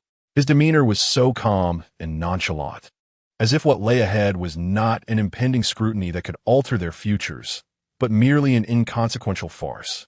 Observing Lin Yan's focused actions as he changed his shoes, the unease within Shun Qingxian was curiously soothed. Indeed, his alpha was someone who could face the general staff's examination with the same composure as he would when breaking a wrist with his bare hands. Even in the presence of Gu Yanqing, what was there to fear? "I want to eat that noodle dish you made last time," Shun Qingxian murmured, a hint of playful coaxing in his tone. "Wasn't it too salty for your taste?" Lin Yan questioned, eyeing him skeptically. That particular dish had been prepared during Shun Qingxian's heat phase, when he had refused the cafeteria's offerings, leading to Lin Yan's maiden culinary endeavor resulting in Shun Qingxian drinking copious amounts of water for hours afterward. "I just want to eat it. Just use less salt this time." Lin Yan looked up, meeting Shun Qingxian's now rosy cheeks and dependent gaze, and his heart softened. He ruffled Shun Qingxian's hair. "All right, wait for me." Rising to his feet, he removed his outer coat while making his way to the small stove, muttering perfect timing. "That way those pesky flies won't invade. The cafeteria's food is already enough of a hassle." As Shun Qingxian watched Lin Yan's tall figure bustling about the stove, accompanied by the familiar sounds of cooking, he felt an overwhelming sense of security. The undercurrents of the imperial capital, the scrutiny from the general staff, and the Gu family's retaliation seemed insignificant compared to a steaming bowl of noodles at that moment. "By the way, the cafeteria has some fresh vegetables today. I'll go grab some. They're crisp," Lin Yan remarked, glancing around the dormitory which was devoid of any greens. However, Shun Qingxian blinked. "No, don't get the vegetables." He protested softly, his brows slightly furrowed in a childlike display of disdain. Lin Yan halted mid-motion with the vibrant greens in hand, turning to look at the Omega sitting on the bed, wrapped up like a small dumpling with only his fair face visible. The light from the stove danced across his features, making his aversion to vegetables all the more vivid. Lin Yan instinctively frowned. Being picky with food was not a good habit, especially in the northern frontier where vegetables were essential for vitamins. Previously, most of the food from the cafeteria had been fetched by Shun Qingxian himself, or he would request specific items to be brought to him. Aside from certain special dishes Lin Yan would prepare to help Shun Qingxian regain his strength, Lin Yan had noticed Shun Qingxian's selective palate. He would only eat the hearts of the vegetables, shunning the stems, and his meat consumption seemed equally limited. Yet, it was evident that Shun Qingxian did not neglect himself. He always cooked according to his own preferences, which explained why he had gained a little weight over the past 3 months. Lin Yan was indifferent. For Shun Qingxian was an adept cook, and he relished whatever was prepared. Observing the pitiable yet slightly stubborn glint in Shun Qingxian's eyes, the reprimand that hovered on his lips was swallowed back down. He recalled the early days when he had compelled Shun Qingxian to consume the greasy stews from the cafeteria, only to catch the little one discreetly pushing the vegetables to the side of his bowl. The look of guilt and grievance that followed was truly unforgettable. Perhaps it was Shun Qingxian's heightened sense of taste that rendered him averse to the slightly bitter greens. "All right, no greens then. Shall I fetch some bok choy? Or perhaps I could whip up an egg, maybe chop some meat?" Shun Qingxian's eyes sparkled, and he immediately pressed for more. "An egg. A runny one." After uttering his request, he seemed to realize it might be excessive and added softly, "Is that all right?" Watching Shun Qingxian's tentative demeanor, Lin Yan's irritation over the picky eating vanished entirely, replaced instead by an urge to laugh. He turned away, retrieving 2 eggs from the storage cabinet. "Such high demands," he muttered, though his hands moved swiftly. The dormitory was not far from the cafeteria, and unwilling to be separated from Shun Qingxian for long, he hurried back with the ingredients in less than 5 minutes. As he stoked the fire to boil the noodles, he was particularly meticulous, striving to achieve the perfect runny yolk. In his mind, he pondered about acquiring a greater variety of dishes during his next trip to town, curious to discover what Shen Qingxian might enjoy more. Watching Lin Yan's focused silhouette at the stove filled Shen Qingxian's heart with warmth. He was aware that his pickiness was not ideal.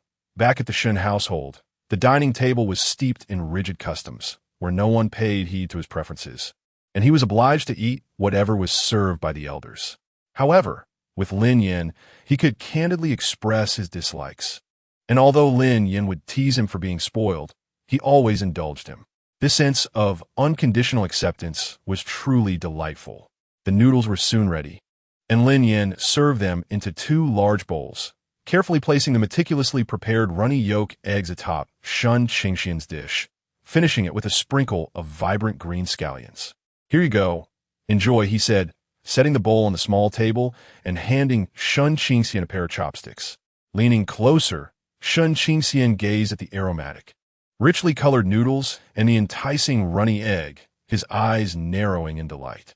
He cautiously pierced the yolk, watching the golden liquid flow forth and mingle with the broth, before skillfully lifting a portion of noodles coated in egg and meat sauce, blowing gently before savoring the first bite.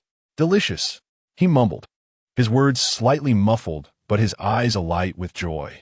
Lin Yan had indeed remembered to use less salt this time. The flavor was impeccable. Observing the satisfied expression on Shen Qingxian's face, Lin Yan lifted his own bowl, indulging heartily. Though he ate quickly, his gaze frequently drifted to Shen Qingxian, who was savoring each bite, especially cherishing the runny egg. "Slow down. No one is competing with you," Lin Yan couldn't help but remark, casually transferring a few pieces of meat from his bowl to Shen Qingxian's. Shen Qingxian looked up and flashed him a sweet smile, then resumed his focused eating. A simple dinner, enriched by the indulgence and tolerance of those around, became exceptionally warm and satisfying.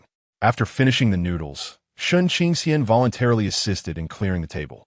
Although his movements were somewhat sluggish, his eagerness was evident. Lin Yan did not intervene, allowing him to scurry around the small kitchen like a little hamster. Once they had tidied up, the two settled by the hearth. Shen Qingxian fiddled with his model parts, while Lin Yan attended to some routine documents on his military tablet, occasionally glancing up to admire Shen Qingxian's earnest profile or reaching over to pinch the soft flesh at the nape of his neck, eliciting a displeased glare from him before he resumed his task. Outside, the north wind howled, while inside, warmth enveloped them. After a while of tinkering with the model, Shen Qingxian suddenly lifted his head, as if recalling something, and said to Lin Yan, "Actually, if the carrot is diced and stir-fried with minced meat before being added to the noodles, I might be able to eat a little bit." He lowered his head, slightly embarrassed after speaking. Carrot? He had just mentioned greens, and now he brought up carrots, as if intentionally revealing a little secret of his heart to Lin Yan. Lin Yan paused, surprised, and looked at him. This picky eater had actually suggested he could accept carrots, even if it was just a little and diced. He set down the tablet, pulled Shen Qingxian into his embrace, ruffled his hair affectionately, and spoke with a barely perceptible hint of amusement. "All right, I'll remember that. I'll let you try it next time." Shen Qingxian buried his face in Lin Yan's chest, muffling a soft Lin Yan was truly wonderful. The fire crackled with fresh logs, filling the room with a cozy warmth. Shen Qingxian felt the chill from the snowmobile cling to him and glanced at the clock. It was just the right time for a hot shower. He stood up to fetch some clean clothes, and Lin Yan naturally rose as well, as if he were also going to retrieve his own garments. "What are you going to do?" Shen Qingxian asked, puzzled by his actions. "Shower," Lin Yan replied succinctly, casting a glance at the sleepwear in Shen Qingxian's hands. Shen Qingxian was taken aback. I'll go first, and you can wait a bit." The washroom was shared, but typically, everyone staggered their timing. However, Lin Yan had already approached him, effortlessly draping his arm over Shen Qingxian's shoulder, guiding him towards the washroom with an air of conviction. "We'll shower together, saving water and time." Shen Qingxian's face flushed crimson, even the tips of his ears turning pink. He darted from under Lin Yan's arm like a cat whose tail had been stepped on, clutching his clothes and retreating a couple of steps, stammering his refusal. "No." That won't do. Who want to shower with you? What kind of joke is this? Though they had done everything together, the mere thought of bathing together, completely exposed under the light, made Shen Qingxian feel his blood rush to his head. Lin Yan, observing his blushing and flustered demeanor, found it exceedingly amusing, yet maintained a serious facade, even furrowing his brow, adopting a guise of concern as if he were genuinely looking out for Shun. What's the problem? The bathroom floor is slippery. What if you fall while alone? The excuse was so flimsy that even he couldn't believe it. The bathroom floor at the Beijing outpost was specially designed with a coarse texture to prevent slipping, and Shen Qingxian had been there long enough. When had he ever fallen? I won't fall. Shen Qingxian shot him an indignant glare, his cheeks puffed up. We can wash ourselves. Instead of leaving, Lin Yan stepped closer, his tall figure casting a shadow over Shun, exuding a strong sense of pressure mixed with a hint of teasing. What's there to be shy about? Haven't I seen every part of you? Haven't I touched you? His gaze roamed deliberately over Shen Qingxian's body, causing the latter's toes to curl in discomfort. That is different. Shen Qingxian felt utterly uneasy under Lin Yan's scrutinizing gaze, a mix of embarrassment and urgency flooding over him as he pushed against Lin Yan's solid chest. Get out, or I'll get angry. His feeble strength felt akin to a mere tickle to Lin Yan. Seizing the opportunity, Lin Yan grasped Shun's resisting hand, his fingertips teasingly caressing Shun's palm, leaning closer to whisper into his reddened ear, his breath warm. Let's wash together. I'll help you scrub your back. I promise to behave. The last phrase sounded anything but sincere. Shen Qingxian was nearly rendered weak-kneed by Lin Yan's heated breath and brazen words, his heart racing as if to leap out of his chest. He knew that if he allowed this rogue alpha to continue, he would inevitably succumb. In a moment of desperation, he lifted his foot and lightly stepped on the tip of Lin Yan's military boot. Seizing the brief moment of surprise, he forcefully pushed him out of the bathroom, then slammed the door shut, swiftly locking it from the inside. I can wash myself. You're not allowed in. Shen Qingxian leaned against the door, calling out, his voice still trembling. Outside, Lin Yan regarded the closed door, touching his nose, not angry in the slightest, but instead chuckling softly. His little Omega was utterly charming when flustered. Had he not stepped back voluntarily, could Shen Qingxian's meager strength truly have moved him? He knocked on the door, his tone returning to a semblance of normalcy. All right, I won't tease you anymore. Take your time washing, and be careful not to catch a chill. I'll wait for you outside. Hearing his concession, Shen Qingxian finally breathed a sigh of relief, though his face remained flushed. He steadied his racing heart and began to undress for a shower. The warm water cascaded down, and he sighed in comfort. Yet unbidden, the image of Lin Yan's mischievous expression when suggesting they wash together invaded his thoughts. Shen Qingxian quickly shook his head, attempting to dispel those tantalizing images, hastening his bathing process. Outside the door, Lin Yan remained true to his word, not disturbing anyone. He leaned against the corridor wall, lit a cigarette, and leisurely drew in the smoke, listening to the faint sound of water emanating from within. His gaze was profound, lost in thought. When Shen Qingxian finished his shower, clad in a soft nightgown, exuding a hint of moisture and the refreshing scent of plum blossoms, he opened the door just as Lin Yan finished his cigarette. He beheld Shen Qingxian's face, flushed from the steam, and his damp black hair, and his expression darkened slightly. Naturally, he reached out to take the towel from Shen Qingxian's hand, gently drying the still dripping tips of his hair. All done? He inquired. Shen Qingxian replied, a touch shy, allowing Lin Yan to continue. Lin Yan dried his hair, then touched his hand to ensure it was warm, which eased his worry. Go get cozy in bed. I'll be there shortly. This time, he refrained from suggesting they wash together, efficiently taking his change of clothes into the bathroom, where the sound of water soon followed. Shen Qingxian climbed into bed, snuggling into the warmth generated by the hot water bottle Lin Yan had prepared. He felt enveloped in warmth, his heart brimming with tranquility. Listening to the water sounds from the bathroom, he gradually succumbed to drowsiness. When Lin Yan returned, his body cool and fragrant with soap, he found Shen Qingxian curled up in the blankets, eyes half closed, resembling a kitten on the verge of slumber. Lin Yan moved quietly, quickly drying himself and donning fresh pajamas before slipping under the covers.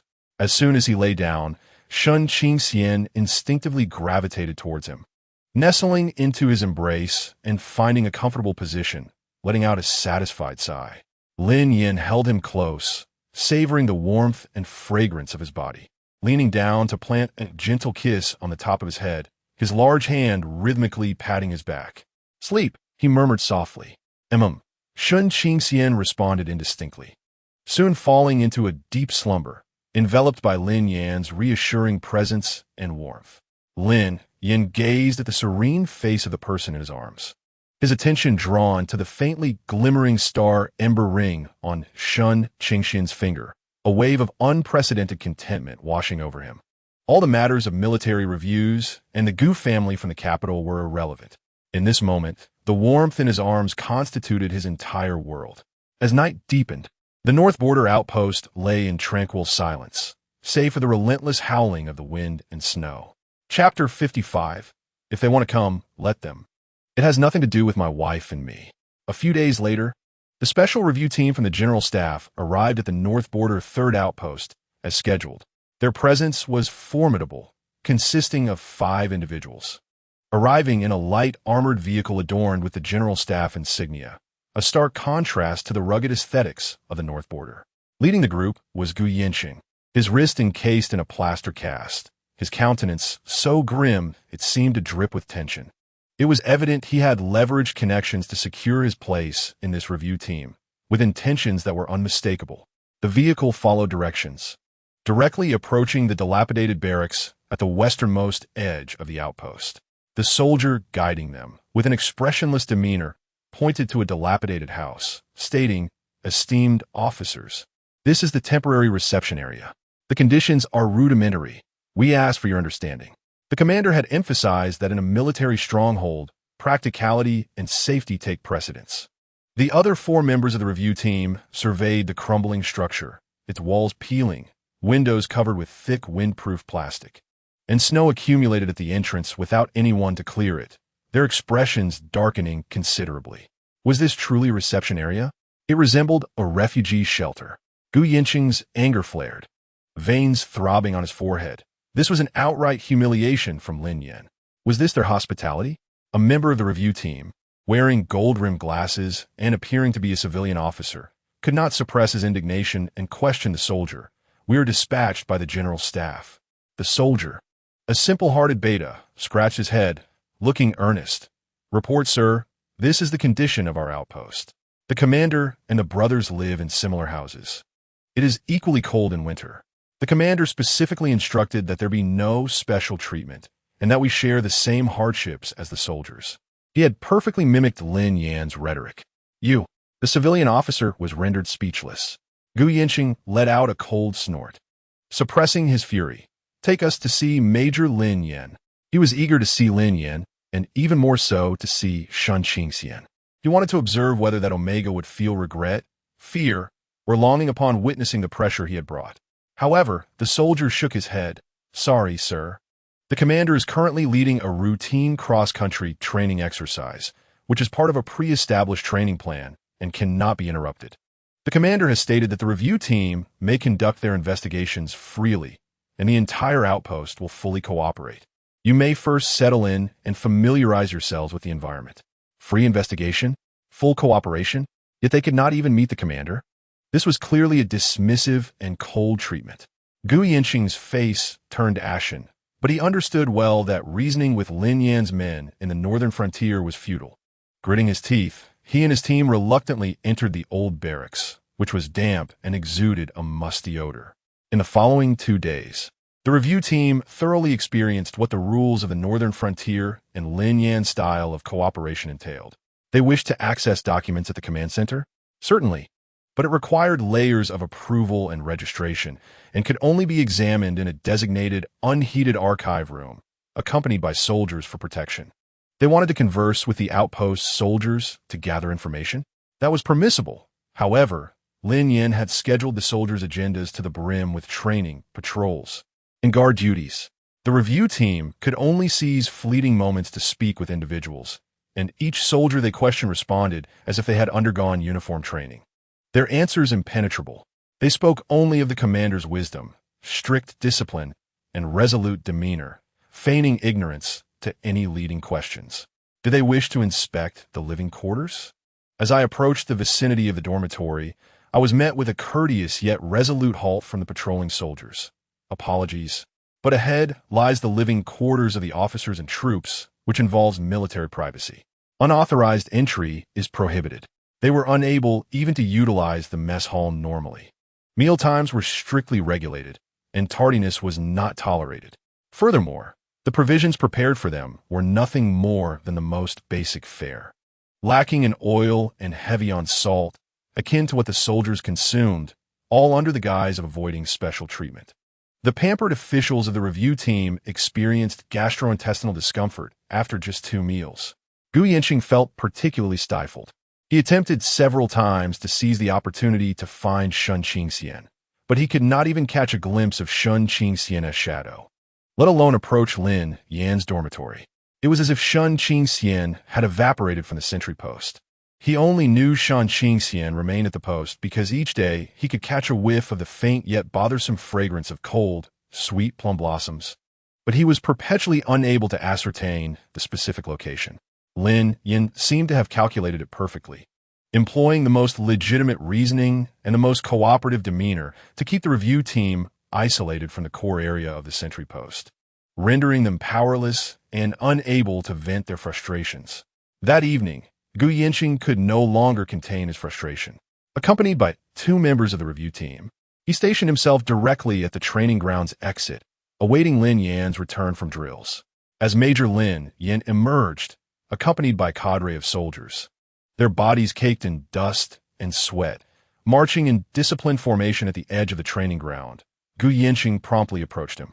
Major Lin Yan. Gu Yanqing suppressed his anger, striving to maintain his composure, yet the accusatory tone was unmistakable. Our review team has been here for 2 days, and you have consistently evaded us. Is this how you regard the General Staff's review? Lin Yan halted, his visage still bearing the sweat and traces of gunpowder from exertion, his combat uniform smeared with mud and snow, exuding a commanding presence that was both wild and formidable. He lifted his eyelids and cast a cursory glance at Gu Yanqing and the individuals behind him, his gaze akin to that of one surveying mere obstacles in his path. Evading you? Lin Yan's voice, hoarse from the exertion yet resonant, retorted. Commissioner Gu, your assertion is erroneous. Have I not just returned from completing my training mission? Must the review from the General Staff necessitate that I abandon border defense to accompany you for tea and idle chatter at all hours? His words effectively silenced Gu Yanqing, underscoring the significance of border defense. Taking a deep breath, Gu Yanqing insisted, We require a formal inquiry. It is a necessary procedure of the review. Inquiry? Lin Yan stood with hands on his hips, his posture relaxed yet brimming with strength. Very well. Inquire away. Right here, he declared, gesturing to the cold, unforgiving snow beneath their feet, showing no intention of inviting them to an office. Here, Gu Yanqing surveyed the soldiers who had halted, their gazes sharp and unfriendly, and felt deeply insulted. Is this in accordance with regulations? Regulations? Lin Yan scoffed, his eyes suddenly sharp. In the northern frontier, my regulations are the regulations. When soldiers bleed and sweat to protect the homeland, I did not see you invoking any regulations. Yet now, you presume to act so high-handedly? He stepped forward, closing the distance to Gu Yanqing. Although he was slightly taller, his imposing presence completely overshadowed Gu Yanqing. If you have a question, ask it quickly. I have no time to waste with you. Otherwise, return to your warm corner and do not obstruct me here. His words were exceedingly rude, embodying a rough-and-tumble demeanor that left no room for Gu Yanqing to reason. Gu Yanqing, trembling with anger, pointed at Lin Yan. You are utterly unreasonable. Unreasonable? Lin Yan laughed at what he perceived as a joke, glancing back at the soldiers behind him. Brothers, in our northern frontier, do we reason with the enemy or enforce our point with the barrel of gun? Care to test that? With the barrel of gun. The soldiers echoed in unison, their voices resounding with fierce valor. Lin Yan turned back to Gu Yanqing, whose face had turned pale and shrugged with an expression that said, "See for yourself."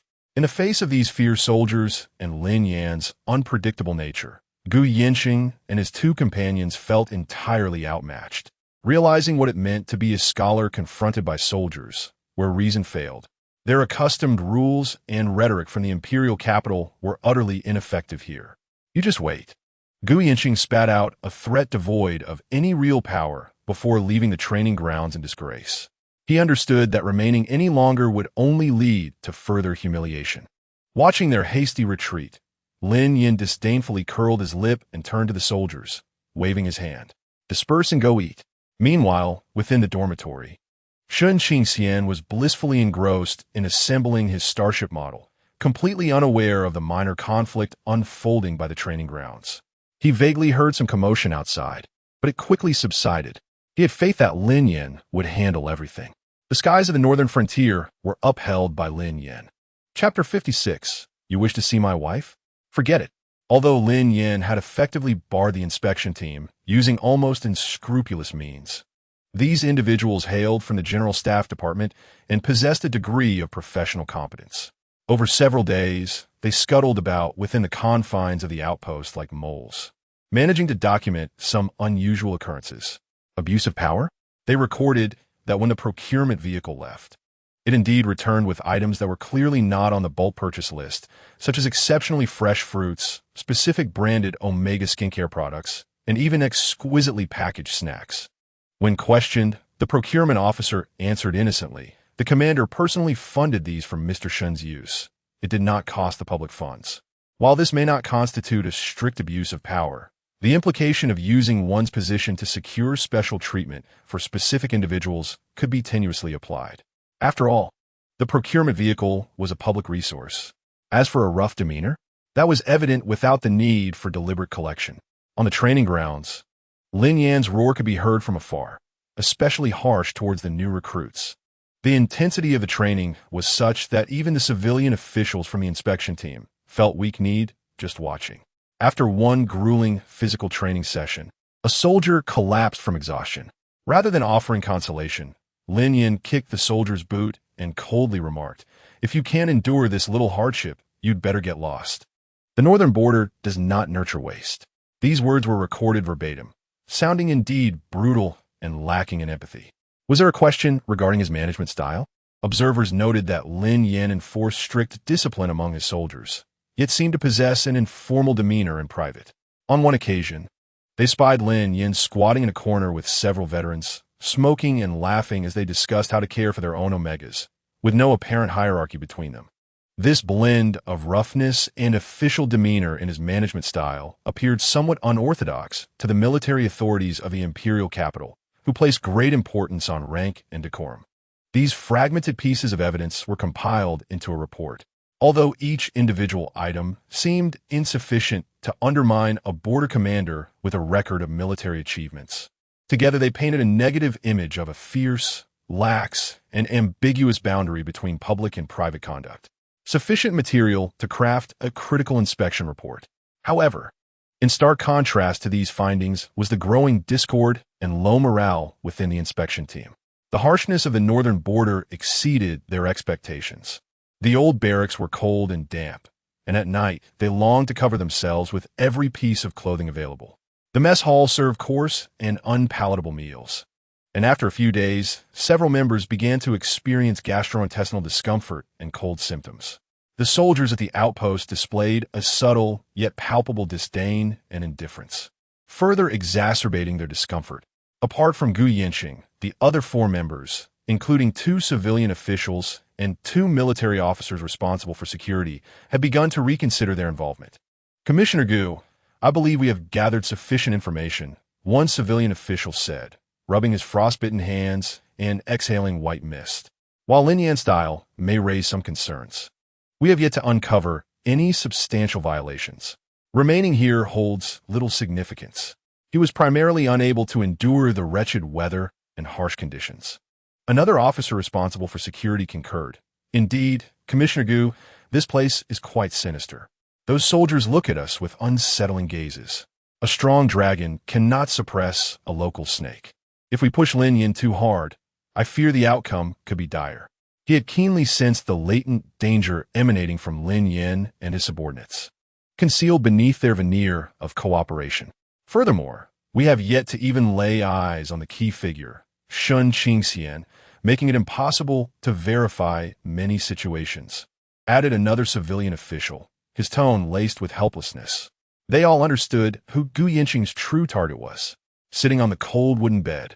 With the injury on his wrist still throbbing, Gu Yanqing listened to his companion's complaints, his expression dark enough to wring water from it. Did he not wish to escape this wretched place? The pervasive coldness, the roughness of the surroundings, and the unrelenting disdain of Lin Yan filled him with a profound sense of humiliation. Yet, he refused to succumb to despair. How could he return without having met Shun Qingxian, penning a report that lacked any real substance? Would that not render his efforts futile? Where'd he place his pride? Just a little longer. Gu Yanqing gritted his teeth, squeezing out a few words through clenched jaws. There must be a way to meet Shun Qingxian. Lin Yan could not possibly hide him away for eternity. He refused to believe that Shun Qingxian would never step beyond the confines of his dormitory. As long as Shun Qingxian made an appearance, he would find a way to approach him. He had even discreetly brought along a potent omega pheromone inducer. Just a hint would suffice to cause that pheromone-confounded omega to embarrass himself publicly, thereby shaming Lin Yan. However, Gu's subordinates attempted once more to dissuade him. Enough! Gu Yanqing abruptly interrupted them, his gaze sharp and forbidding. I am the head of the inspection team. My word is final. Just hold on for 3 more days. Within that time, I will certainly find an opportunity. After 3 days, we shall depart. Observing Gu Yanqing's almost obsessive demeanor, the other 4 exchanged glances, internally lamenting but daring not to speak further. They only hoped this wretched assignment would conclude swiftly, allowing them to escape this fearsome northern frontier. Meanwhile, in Lin Yan's dormitory, Shun Qingxian was savoring a bowl of milk freshly prepared by Lin Yan, enriched with sweet local wild fruit jam. Blissfully unaware of the turmoil outside, as someone schemed desperately to catch a glimpse of him, Lin Yan, for his part, was meticulously reinforcing Shun Qingxian's cherished model, occasionally glancing up to admire the contented profile of his omega, feeling that despite the buzzing of flies, life was rather pleasant. Chapter 57. My wife is truly adorable. She captivates me every day. After finishing, add some firewood to the stove. Is it cold?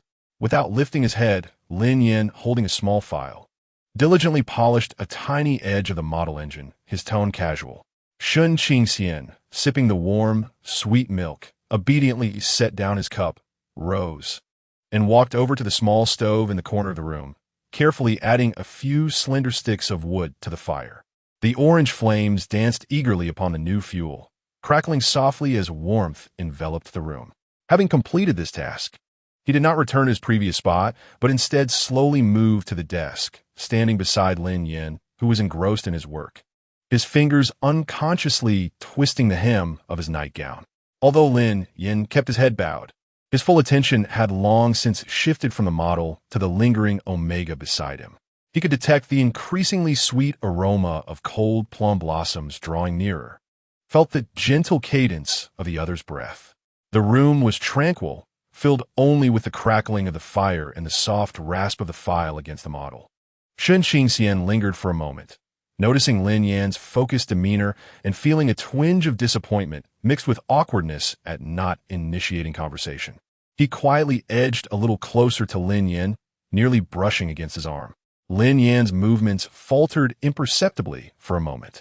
The secret anticipation within him ignited like dry hay touched by a spark, surging forth in an instant. Yet, he remained tense and motionless, deliberately holding the model at a distance, as if examining the details, while his peripheral vision keenly observed the actions of the person beside him. When Shun Qingxian noticed his lack of reaction, he bit his lip, as if steeling himself, and inched closer. This time, the sleeve of his nightgown brushed lightly against Lin Yan's bare forearm. That subtle sensation felt like a feather's caress, causing Lin Yan's arm muscles to tense instantaneously. He swallowed hard, finally setting aside the model and tools with a faint click. He turned his head to meet Shun Qingxian, who was nearly pressed against him. The Omega had lowered his gaze slightly, his lashes fluttering, cheeks flushed with the warmth of the fire, exuding a shy yet eager demeanor that stirred an irresistible longing within Lin Yan. "What are you doing?" Lin Yan inquired, his voice deeper and more gravelly than usual, tinged with a barely perceptible tension. "The model's dusty, don't get it on you." The excuse felt rather flimsy. Shun Qingxian lifted his eyes, his dark orbs glistening, only to quickly cast them down again, his voice barely above a whisper. "It's a bit cold." Cold? The fire burned brightly, filling the room with warmth. And having just consumed a cup of hot milk, how could he possibly feel cold? Lin Yan was acutely aware that this little one was merely seeking an excuse to draw closer. An indescribable sense of satisfaction and warmth surged through him. He could no longer contain himself. Extending his large hand, he seized Shun Qingxian's delicate wrist and effortlessly pulled him onto his lap.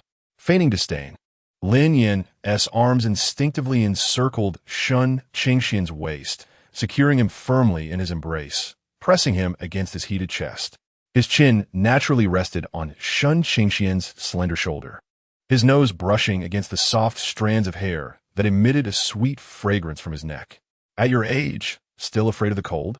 Caught off guard by the sudden embrace, Shun Qingxian found himself enveloped in that familiar, reassuring warmth. He offered a token struggle before surrendering, leaning obediently against Lin Yan's chest, softly protesting, "But I am cold." The tips of his ears blushed a translucent red, revealing his true feelings. Lin Yan chuckled softly, the vibrations resonating clearly against Shun Qingxian's back. He tightened his embrace, drawing them closer together. The warmth and fragrance of the body in his arms, separated only by a thin layer of fabric, allowed them to feel each other's body heat and heartbeat distinctly. "Still cold?" Lin Yan leaned closer to his ear, his heated breath brushing against the sensitive skin, his voice laced with a magnetic allure. Shun Qingxian shivered at the warmth of his breath, instinctively drawing in his neck. Shaking his head, his voice even softer, "Not cold anymore." As they remained quietly intertwined, the atmosphere gradually took on an intimate and ambiguous quality. The pheromones of perfect compatibility began to intertwine restlessly under intimate contact, the cool sweetness of plum fragrance mingling with the acrid scent of smoke and strong liquor, creating an allure as lethal as it was intoxicating, tantalizing each other's senses. Lin Yan's breath grew noticeably heavier. His hand that encircled Shun Qingxian's waist began to roam indiscriminately, feeling the supple curve of his waist and the gentle rise and fall of his abdomen through the fabric of his sleepwear. Shun Qingxian felt his body weaken under Lin Yan's touch, his cheeks flushed with a startling warmth, unable to resist a gentle twist that elicited a soft whimper. "No." This hesitant yet inviting murmur was like a spark, igniting Lin Yan's suppressed desire in an instant. He lowered his head, finding the glistening lips of Shun Qingxian, and without hesitation, captured them in a kiss. Lin Yan's tongue forcefully pried open Shun Qingxian's lips, seizing every inch of sweetness within, devouring the fragments of Shun Qingxian's soft gasps and moans. Initially passive, Shun Qingxian quickly succumbed to the dual assault of pheromones and emotions, responding with a clumsiness that was nonetheless fervent. He wrapped his arms around Lin Yan's neck, drawing himself closer. As the kiss ended, both were left breathless.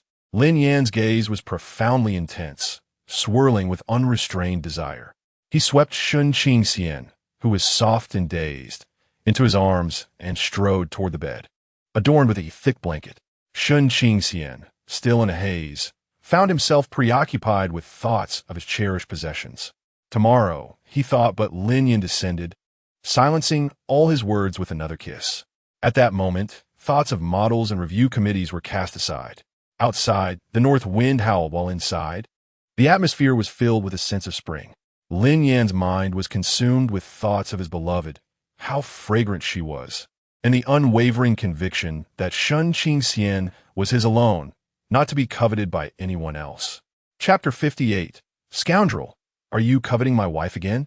Gu Yanqing, well-versed in Shun Qingxian's past habits, understood that while Shen Qingxian was of a quiet disposition, he could not remain confined to his room indefinitely.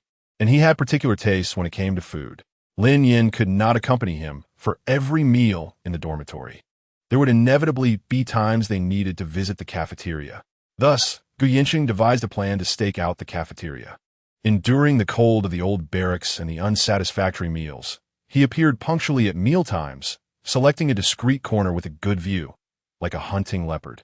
Keenly watching the entrance of the cafeteria, the other 4 members of the review committee groaned in frustration, yet due to Gu Yinxing's persistence, they could only grit their teeth and endure, cursing him countless times in their hearts. Indeed, diligence bore fruit. One midday, Lin Yan, occupied with urgent military affairs, could not return to the dormitory for lunch and had a duty officer inform Shen Qingxian in advance. Observing the prepared ingredients on the small stove, Shen Qingxian contemplated briefly before deciding to head to the cafeteria for a meal and some fresh air. He wrapped himself tightly in the dark green down jacket Lin Yan had bought him, the scarf covering half his face, and strolled leisurely toward the cafeteria. As he stepped through the entrance of the cafeteria, a keen omega instinct alerted him to an intensely uncomfortable gaze fixated upon him. He instinctively raised his head, only to collide with the calculating and brooding eyes of Gu Yinxing in the corner. A jolt of unease coursed through Shen Qingxian, and he immediately reacted by turning to leave. He understood Gu Yinxing well.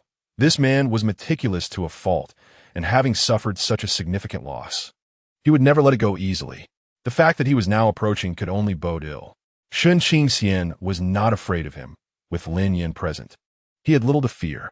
It was simply that he found the situation nauseating and bothersome, akin to a persistent fly he could not swat away, not wishing to get entangled in any unpleasantness. Witnessing his target attempt to make an escape, Gu Yinxing would not let him slip away so easily. He immediately rose to pursue him.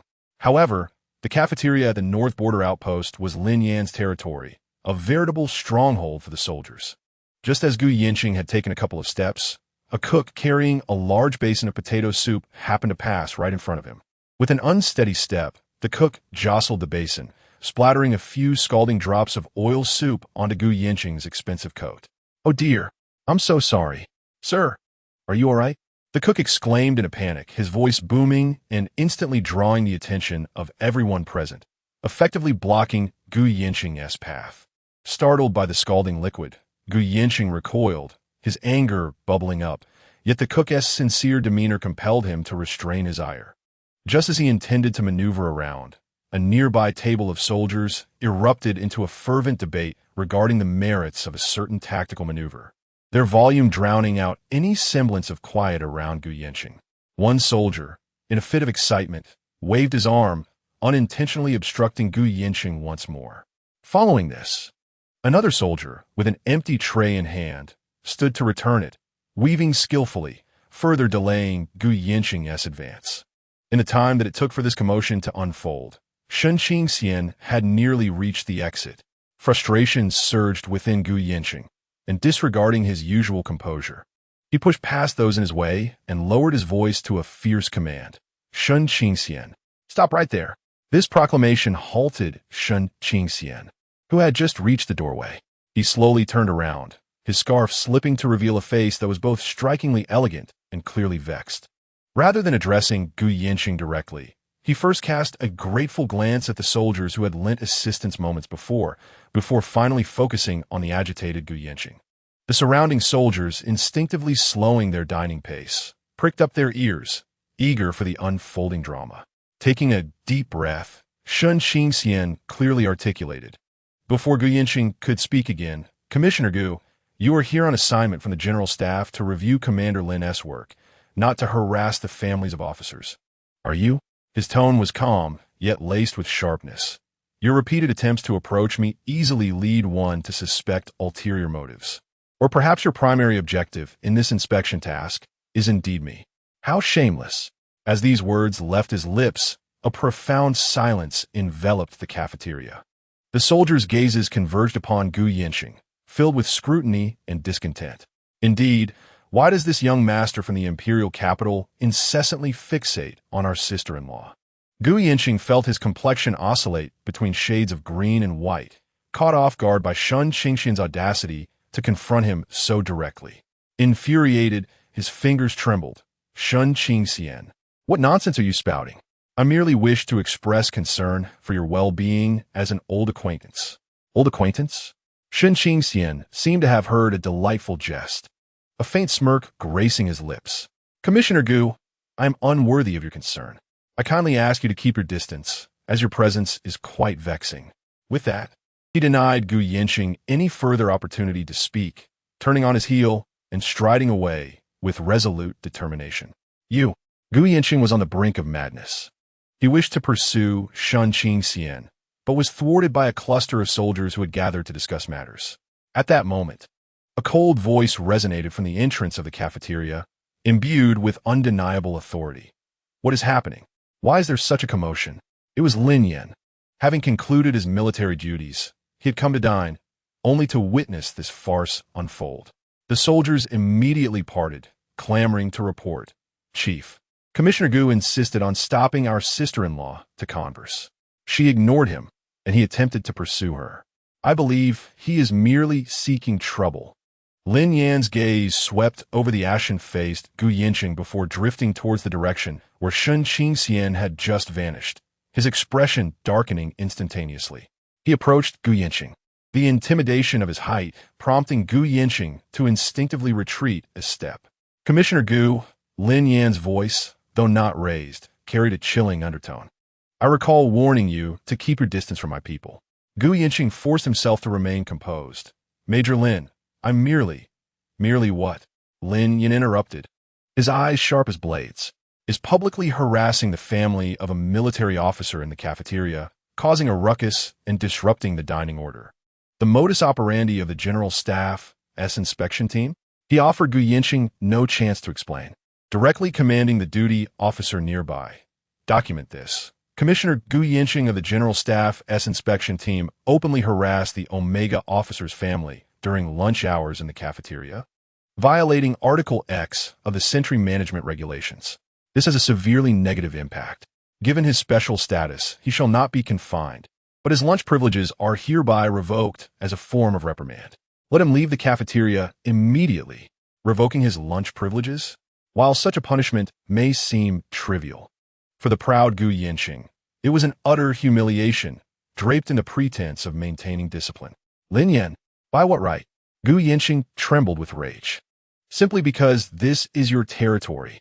Lin Yan advanced a step, almost pressing his face against his voice lowered to a mere whisper, audible only to the two of them. If you don't get lost, do you believe I can make you miss dinner altogether? Gu Yinqing met Lin Yan's gaze, the ferocity in his eyes unabashed, and the memory of his wrist being twisted painfully surged back, sending a chill creeping up from his feet. Clenching his fists tightly, his nails digging into his palms, he ultimately departed the cafeteria, humiliated and enraged, amidst the unabashed mockery of the surrounding soldiers.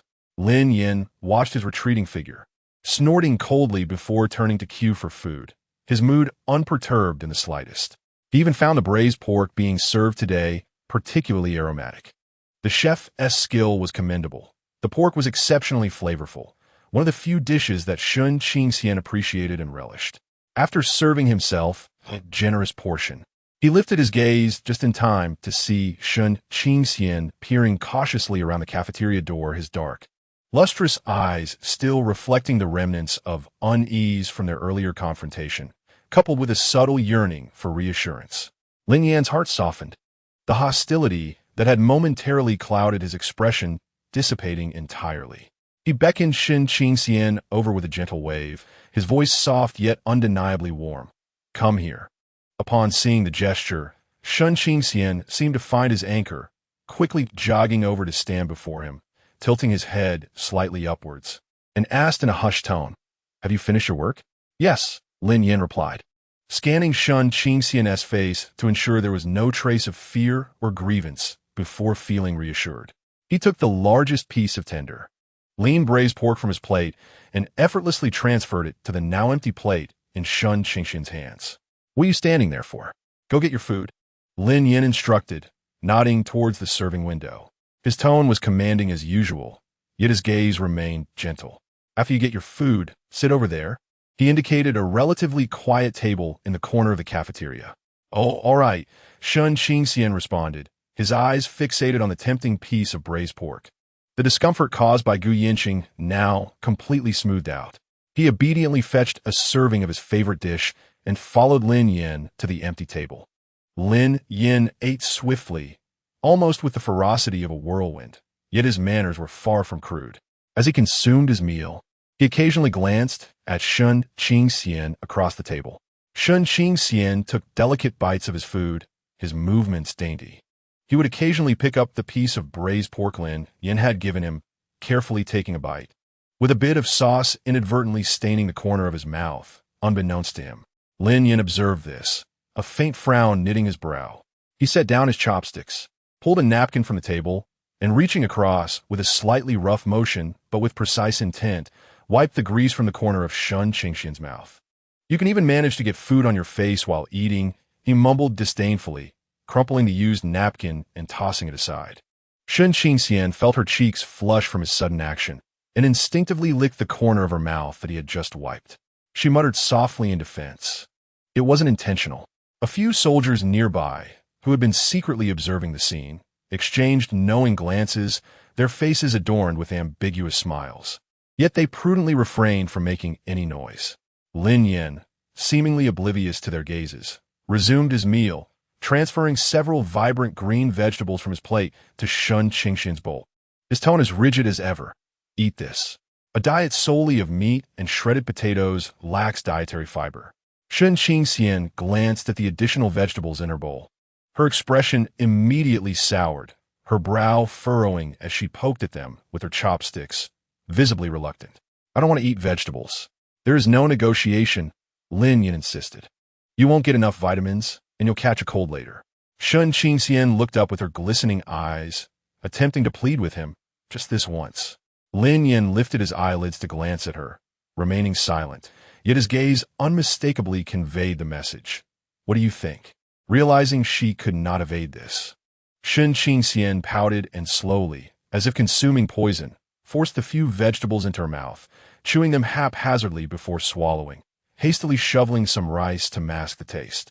Lin Yan observed her valiant struggle with a barely perceptible smile that quickly vanished. He then offered her a piece of lean braised meat from his bowl, saying, "Eat this. Tomorrow, I'll buy you a black chicken stew." Upon seeing the meat, Shun Qingxian's eyes brightened, instantly forgetting her disdain for the vegetables, and she began to eat with delight. I still need some ingredients to enhance the flavor. I'll prepare soup for you. Thus, in the somewhat noisy environment of the cafeteria, the two engaged in a silent yet deeply understanding interaction. To the other soldiers, the scene was almost unbearable to witness. Their intimidating commander, who could reduce new recruits to tears on the training field, was privately a maternal figure fretting over whether an Omega was consuming her vegetables. Chapter 59. Disturbing my intimacy with my wife is asking for trouble on the final day of the 3-day deadline. The sky loomed dark and heavy, leaden clouds pressing down upon the outpost, heralding yet another impending storm. Gu Yinqing stood by the frigid window of the old barracks, anxiously gazing outside. Over the past 2 days, he had endured humiliation in the cafeteria and achieved nothing. Shun Qingxian was thoroughly protected by Lin Yan, the outpost a fortress of solidarity. The so-called evidence he had gathered was utterly insufficient to undermine Lin Yan's foundation. He was unwilling to let this matter rest. Echoing in his mind was a seemingly innocuous warning from his aide earlier, which he had meticulously committed to memory. Most areas of the outpost can be accessed upon request as per regulations. But the old forest to the east is anomalous in its magnetic field and complex in terrain. Numerous strange incidents have occurred there in the past, making a military-restricted zone. Unauthorized entry is strictly forbidden, so please refrain from curiosity. The area was under stringent surveillance, and there was a complete absence of information. Nothing could be found online. Utilizing the connections of the Gu family, he endeavored to investigate, only to uncover that the records pertaining to that region were virtually non-existent, as if shrouded by an invisible veil. The greater the mystery, the more it indicated something amiss. Gu Yinqing darkly pondered. How could Lin Yan, a mere border officer, exhibit such arrogance? Surely, he harbored unspeakable secrets. Perhaps he was illicitly mining rare resources? Or maybe he was operating an illegal experimental base. If he could seize leverage over Lin Yan, he could completely alter the situation. A frenzied scheme began to take shape in his mind. He resorted to a precious family heirloom, a device capable of temporarily disrupting low-level detectors and masking one's own information fluctuations. Originally intended for life-preserving measures or clandestine operations in special circumstances, he meticulously studied the intervals during the sentinel shifts, employing the device to stealthily glide like a shadow towards the strictly forbidden eastern woods. Meanwhile, within Lin Yan's dormitory, the atmosphere was in stark contrast to the tension outside, radiating warmth and allure. The moonlight streamed through the window, casting mottled shadows on the thickly carpeted floor. The crackling of the fire mingled with the rich, sweet scent of plums and the acrid aroma of gunpowder and liquor, creating an almost tangible essence of endless entanglement. Shen Qingxian found himself firmly ensnared by Lin Yan, the soft bed sinking beneath him. His eyes were hazy, the corners tinged with a captivating blush, as delicate whimpers and gasps were entirely swallowed by the alpha's fervent lips and tongue. Suddenly, a sharp, urgent alarm, a sound starkly different from the usual communication alerts, erupted from Lin Yan's ever-present military tactical watch. The noise pierced the room's atmosphere like an ice pick, abruptly halting all of Lin Yan's movements. The longing in his gaze swiftly receded like a receding tide, replaced by a sharp, icy intensity that Shen Qingxian had never witnessed before. Without a moment's hesitation, almost instinctively, he reacted with astonishing speed. The suddenness elicited a soft, uncomfortable moan from Shen Qingxian, who blinked through the misty haze of confusion. Lin Yan had already leaped from the bed, swiftly grabbing the pants scattered on the floor to put them on, his expression as hard as iron, his eyes sharp as a hawk, fixated on the flashing red light on his watch. What's wrong? Shen Qingxian propped himself up, wrapping himself in the blanket, his voice hoarse and tinged with unease. He had never seen Lin Yan exhibit such a grave expression in such moments. Lin Yan quickly fastened his belt and donned the combat jacket draped over the chair, not even pausing to button it.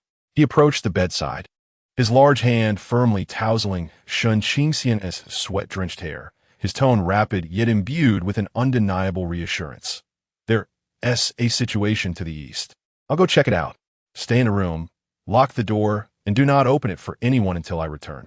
His gaze lingered for a moment on his Shen Qingxian's face, etched with concern, before he leaned down and pressed a heavy kiss upon his lips, parting almost instantly.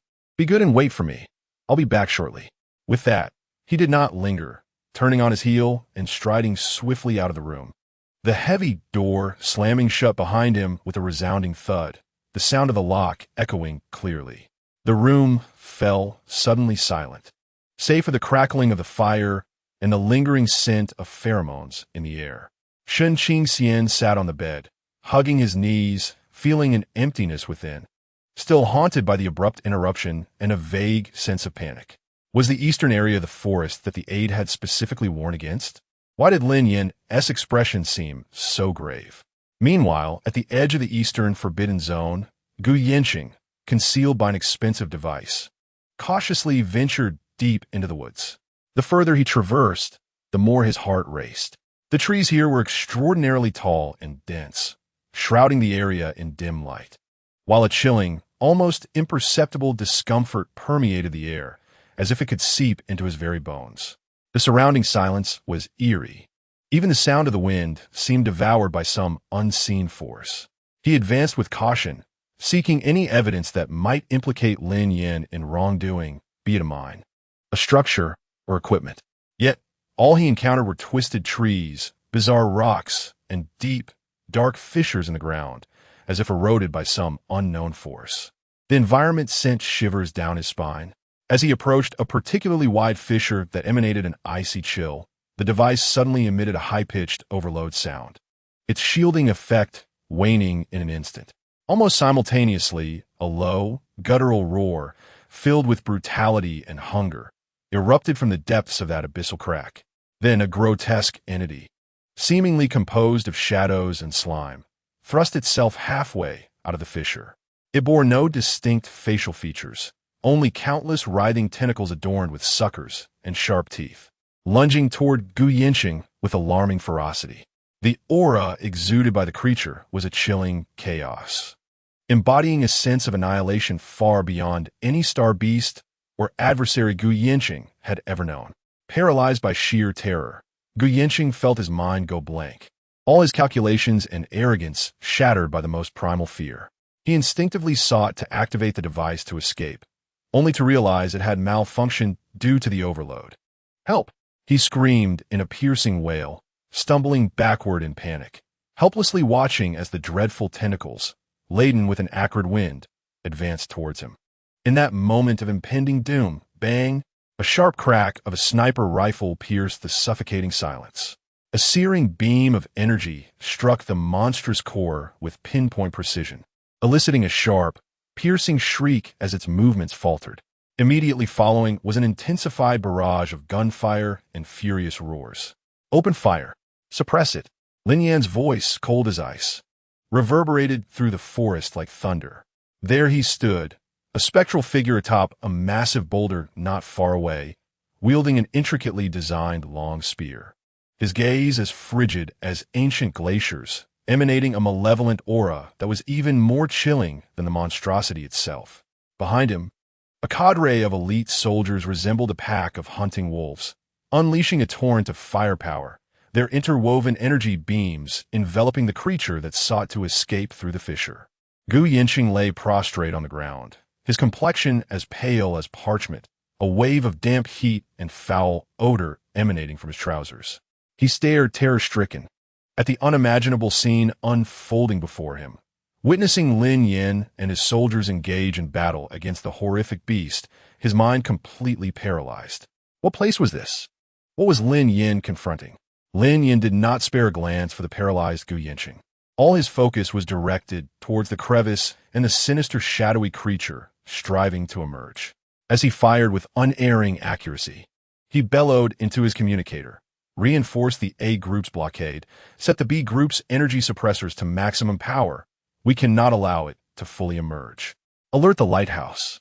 Active signs detected at the East District 7 fissure. Threat level S. Chapter 60. I hereby formally arrest you. You shall face trial by military court. When Lin Yan returned to the outpost, still enveloped in the lingering smoke and the heavy scent of blood, it was already the following afternoon. The leaden gray light struggled to penetrate the clouds, barely illuminating the ravaged terrain. He walked at the forefront, his steps steady yet burdened by an almost insurmountable weight. His dark green combat uniform was nearly saturated with dark bloodstains, a gruesome tapestry of fresh and congealed blood, indistinguishable between enemy and his own. With abrasions and grime marring his face, his jaw clenched tightly, and his hawkish eyes were bloodshot, harboring an unquenched ferocity. The soldiers trailing behind him had dwindled to half of their original number, each bearing wounds of varying severity, silently dragging their feet, their gazes as steely as tempered blades. Having endured a hellish slaughter, now embodying cold resilience and unwavering obedience to orders, they bore several stretchers covered in military green canvas, containing comrades who would never return. The oppressive atmosphere thickened, nearly palpable, suffocating those present. The soldiers stationed at the outpost had long received the news, standing solemnly along the path.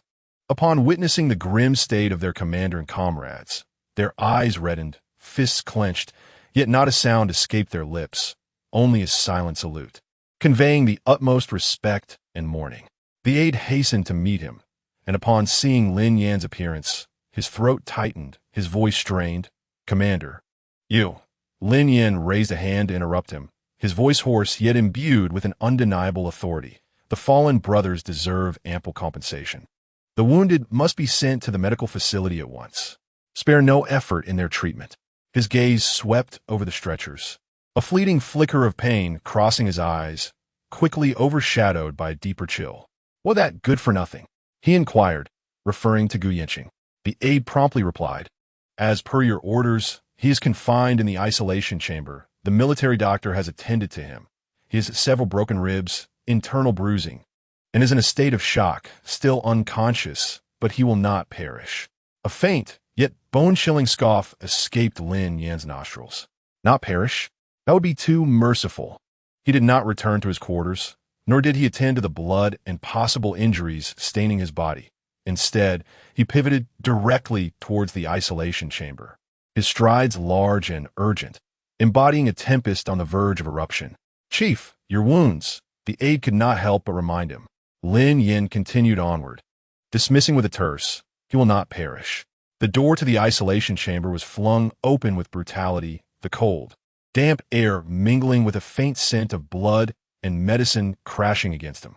Gu Yinxing lay curled on the hard bed in the corner, his face as pale as parchment, lips cracked, his body swathed in bandages, his expensive garments tattered and stained with mud and dried blood. He appeared to be in a deep slumber, though his body occasionally convulsed, uttering incoherent murmurs, clearly still trapped in a state of profound terror. Lin Yan's imposing figure blocked the meager light from outside, casting a shadow that enveloped Gu Yinxing completely. His cold gaze sliced through Gu Yinxing's disheveled form like a tangible blade. Without the need for any command, soldiers behind him swiftly brought forth a bucket of ice water and poured it over Gu Yinxing's head. The biting cold jolted Gu Yinxing awake, eliciting a piercing scream as he began to cough violently, his eyes wide with confusion and fear. Upon recognizing the figure before him, Lin Yan, emerging as if from the depths of a blood-soaked hell, memories flooded back in an instant. The eerie forest, the dark fissure, that terrifying inhuman creature, and Lin Yan's icy, merciless combat against it. A wave of overwhelming dread seized his heart anew, causing him to tremble uncontrollably, his teeth chattering, unable to articulate a coherent sentence. Lin Yan, what do you intend to do?" Lin Yan slowly approached the bed, looking down at him with disdain from his elevated position, his bloodshot eyes devoid of warmth, brimming instead with seething rage and unmasked malice. "What do I intend to do?" Lin Yan's voice was low and deliberate, each word striking Gu Yinxing's heart like a hammer. "Young Master Gu, are you not quite capable? Do you not enjoy prying into the secrets of others?" With a sudden lunge, he grasped Gu Yinxing by the collar, nearly lifting him entirely off the bed, causing his wounds to reopen, blood seeping from the bandages, twisting Gu Yinxing's face in agony. "Do you comprehend the gravity of the place you have intruded upon?" Lin Yan's voice surged, imbued with thunderous fury that resonated throughout the confinement chamber. "All due to your vile conjectures." He forcefully flung Gu Yinxing back onto the bed, producing a dull thud. This was a breach that had been precariously sealed a decade ago with the blood and sacrifice of countless comrades.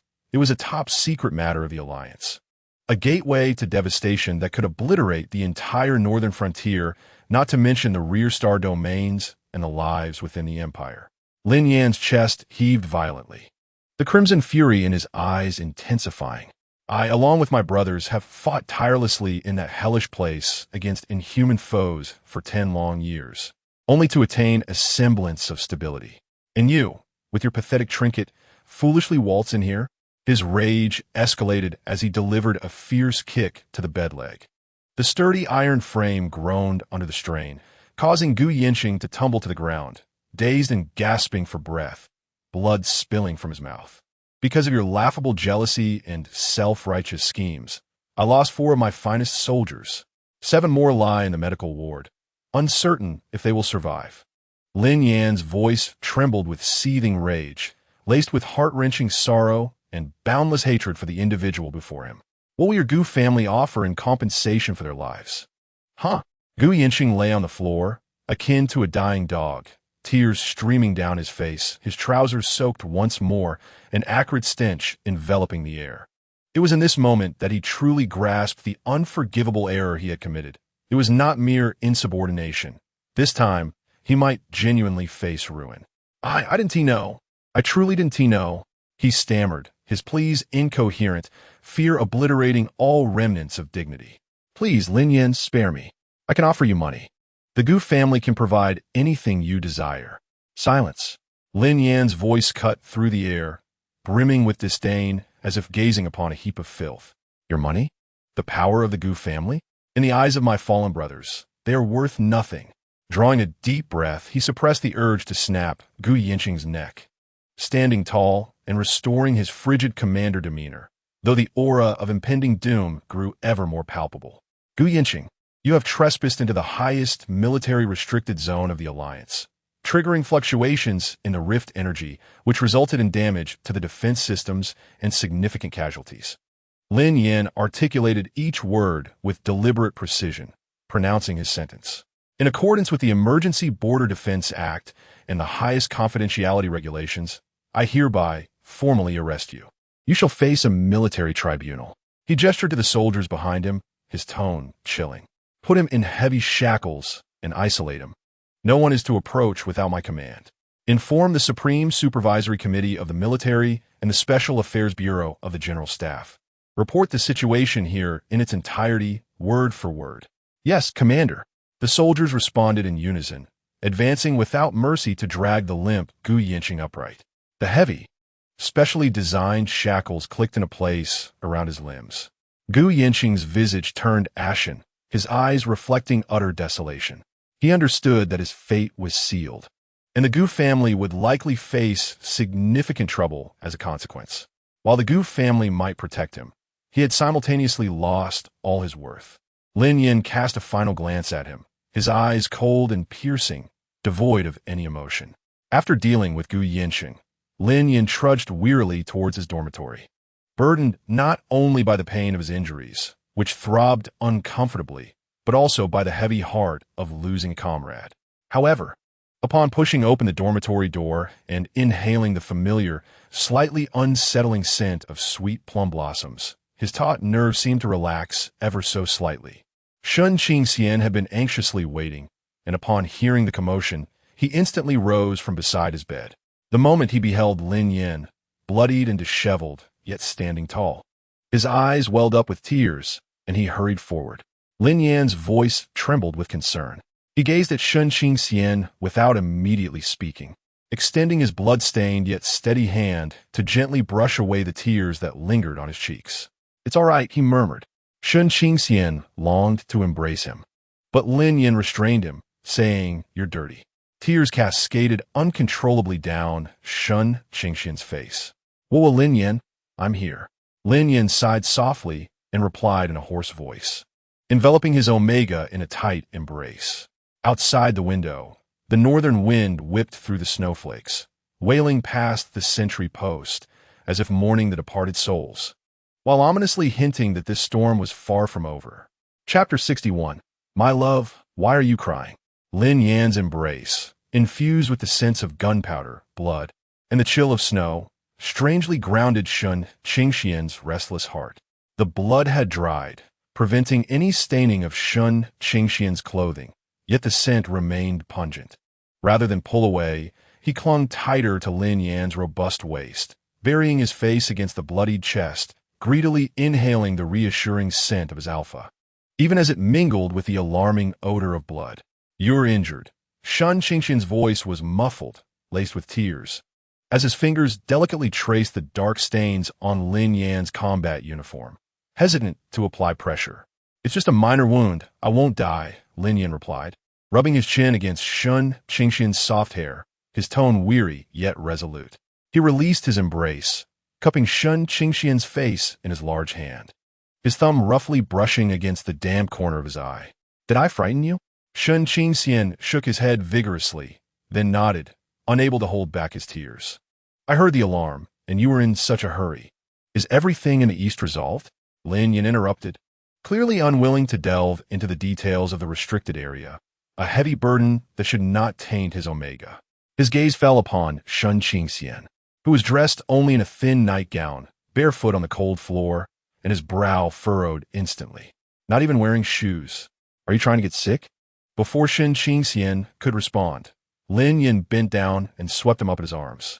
Shun Qingxian let out a soft gasp, instinctively wrapping his arms around his neck.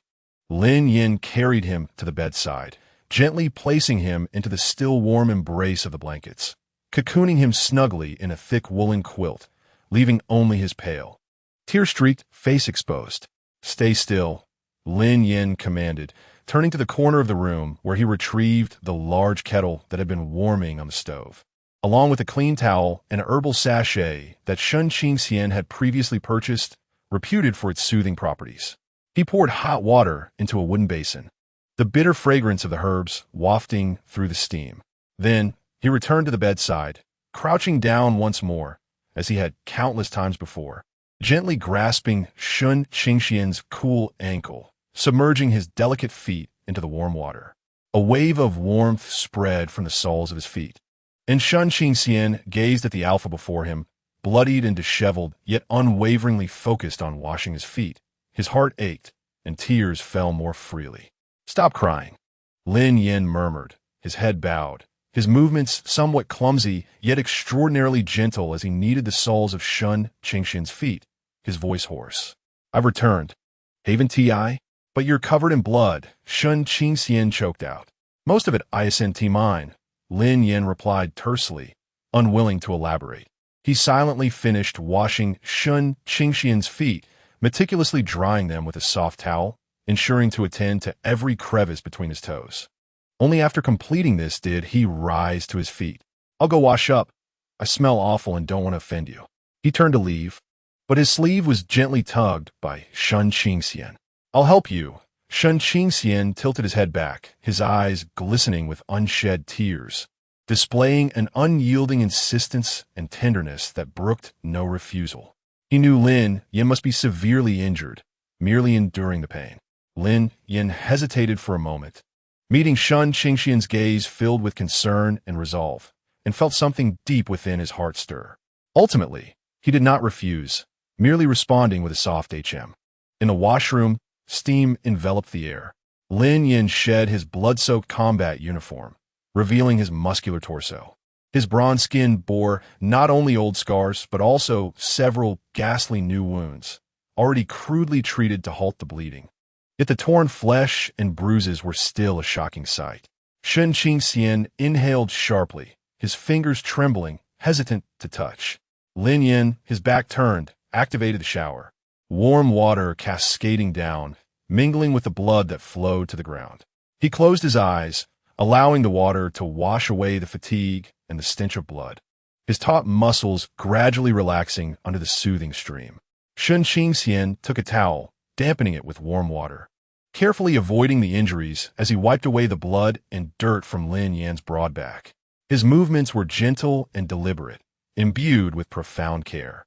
Amidst the sound of flowing water, Lin Yan suddenly spoke, his voice low, "For brothers died." Shun Qingxian's hand faltered, his heart tightening painfully. One was due to retire next month, to return home and get married. Lin Yan's tone remained flat, devoid of any fluctuation. It was more suffocating than a heart-wrenching cry. The invitations of imprinted and silent tears streamed down Shun Qingxian's face, falling on Lin Yan's back. Merging with the flowing water, he set down the towel and gently embraced Lin Yan's waist from behind, resting his cheek against his scarred, damp back. "It is not your fault," he choked out, yet his voice resonated with clarity. Lin Yan's body stiffened momentarily, and then a large hand enveloped the one that had encircled his waist, gripping it firmly. He did not turn around or utter another word, allowing the warm water and the silent comfort of the Omega behind him to wash away the heaviness and pain within his heart. After their shower, Lin Yan changed into clean pajamas, while Shun Qingxian insisted on redressing his wounds. He retrieved the medic's kit left behind, his movements awkward yet exceptionally earnest as he disinfected, applied medication, and bandaged the injuries. Lin Yan watched him in silence, observing his slightly trembling eyelashes and tightly pressed lips, his gaze profound. By the time Shun Qingxian finished tending to the wounds, night had fully descended. The fire was rekindled, filling the room with warmth. Shun Qingxian went to the cafeteria to fetch some food. Although neither had much of an appetite, they forced themselves to eat a little. After the meal, Lin Yan sat in a chair by the fire, lost in thought as he gazed at the flickering flames. Shun Qingxian, having finished cleaning the dishes, approached quietly, settling on the blanket at his feet, resting his head gently on Lin Yan's knee. Lin Yan's large hand naturally found its way into Shun Qingxian's soft hair, stroking it absent-mindedly. Gu Yanxian, Shun Qingxian spoke softly, having just heard people outside mention him. He deserves it. Lin Yan's voice turned cold in an instant, tinged with lingering hostility. The military tribunal will make him aware of the consequences. The Gu family won't be able to protect him this time. Shun Qingxian chose not to press further. He understood that the forbidden territory involved matters far deeper and darker than he had imagined. And the burden Lin Yan bore was heavier than he had realized. Get some rest, Lin Yan said after a long moment, patting Shun Qingxian's head, his voice returning to its usual steadiness. Tomorrow, there are many matters to address. He extinguished the lights, leaving only the faint glow of the fire. They nestled under the covers, with Shun Qingxian instinctively curling into Lin Yan's embrace, pressing closely against him. In the darkness, Lin Yan's arm wrapped around him, a firm grip as if to affirm his existence. Shun Qingxian sensed that he was not asleep. The weight of fatigue and mental strain prevented him from finding solace. He lifted his head, finding Lin Yan's lips in the darkness, and gently pressed a kiss upon them, imbued with soothing intent. Lin Yan paused momentarily, then reciprocated, deepening the kiss. This kiss bore no desire, only a silent comfort of survival and a shared yearning for strength. As the kiss concluded, both of their breaths became slightly erratic. Shun Qingxian buried his face in Lin Yan's neck, whispering softly yet resolutely, "Lin Yan, I will always be by your side." Lin Yan tightened his embrace, pulling the one in his arms deeper into his embrace, as if wishing to meld him into his very being. He lowered his head and placed a gentle kiss on Shun Qingxian's sweetly perfumed skin, emitting a response that resembled a sigh. Chapter 62. Still, my wife cares for me. The following day, before dawn broke, Lin Yan had already risen, despite every muscle in his body protesting fatigue and his wounds throbbing with pain. Years of military discipline had etched self-control deep into his bones. He moved with utmost care, yet Shun Qingxian immediately woke, groggily grasping at his clothing. Sleep a little longer. Lin Yan turned back, tucking the blanket around him, his fingers brushing against Shun Qingxian's cheek. I need to handle some matters. Shun Qingxian noticed the dark circles under his eyes and the pallor of his lips, his heart aching with concern. Yet he understood he could not deter him. After the upheaval at the outpost, losing comrades, and capturing Gu Yanqing, countless messes awaited Lin Yan's attention. He could only nod, softly reminding him, "Remember to change your dressings and eat on time." Lin Yan responded with a brief leaning down to place a fleeting kiss on his forehead before turning to don his military uniform, fastening the insignia with precision, concealing all fatigue and pain beneath the crisp, dark green fabric, restoring the image of the unyielding commander. His first stop was the medical facility. The bodies of the fallen soldiers had been prepared and were temporarily housed in a separate room, draped with the flag of the Allied forces. Lin Yan stood silently before each body for a moment, raising his hand in salute, the gesture both standard and heavy with meaning. The condition of the surviving injured was stable overall, though a few were in serious condition and required further observation. He meticulously inquired about each individual's status, issuing a strict order for the best medical supplies, demanding that any needs be directly reported. Subsequently, he convened a brief meeting with his aides and core personnel in the command room. The atmosphere was tense. The compensation for our fallen brothers will be applied for at the highest standard immediately. I will sign. Any difficulties faced by their families will be resolved to the best of our abilities. Lin Yan's voice was not loud, yet it carried an undeniable authority. As for the injured, ensure they receive proper rest and nutrition. Yes, Commander. Lin Yan's gaze turned icy at the mention of Gu Yanqing. Personnel from the General Staff and the Supervisory Committee were already en route. Before he is officially taken away, ensure he is well secured. No errors are permitted, and no one is allowed to make contact with him. He paused, adding, including any individuals the Gu family may send. Understood. Turning to the officer responsible for technical monitoring, Lin Yan inquired, "What is the feedback from the lighthouse regarding the East 7th District rift?" The energy fluctuations have stabilized, and the suppressor is functioning normally. However, the lighthouse recommends increasing the frequency and intensity of regular patrols in that area for at least a month. Lin Yan nodded. Proceed as instructed. Rotate the patrol teams. Double the allocation of energy ammunition. Should any anomalies arise, implement level 1 alert and report directly to me. Yes. With that, the meeting concluded, and everyone departed to execute their orders. Lin Yan sat alone in the command room, rubbing his aching temples. The desk was already cluttered with numerous documents that required his attention and signature, including the preliminary report of the recent incident. He picked up a pen and began to immerse himself in the work. Throughout the morning, the outpost was shrouded in a solemn and bustling atmosphere. Soldiers silently executed their orders, training, patrolling, and standing guard, all in an orderly fashion, yet the pervasive sadness and anger in the air lingered, refusing to dissipate easily. Shen Qingxian did not remain in the room for long. He went to the mess hall, assisting the cooking team in preparing easily digestible and nutritious food, deliberately reserving a warm portion for Lin Yan and the injured soldiers. He then retrieved clean sheets and pillowcases from the storeroom, quietly replacing the bloodstained set in Lin Yan's dormitory. At noon, he brought the food container to the command room. The guard at the entrance recognized him and did not obstruct his passage, merely offering a silent salute. Upon entering, Lin Yan was still hunched over his desk, his brow furrowed, a cigarette pinched between his fingers, and the ashtray already filled with numerous butts. Hearing the noise, he raised his head and, upon seeing Shen Qingxian, his tense expression softened slightly. "What brings you here?" he asked, extinguishing the cigarette. "Time for a meal," Shen Qingxian replied, placing the food container on the table and opening it to reveal steaming congee and several light dishes. "You promised me you'd eat on time," Lin Yan remarked, observing the lingering concern in Shen Qingxian's eyes, which eased the tension within him a little. Without further ado, he picked up a spoon and began to eat heartily.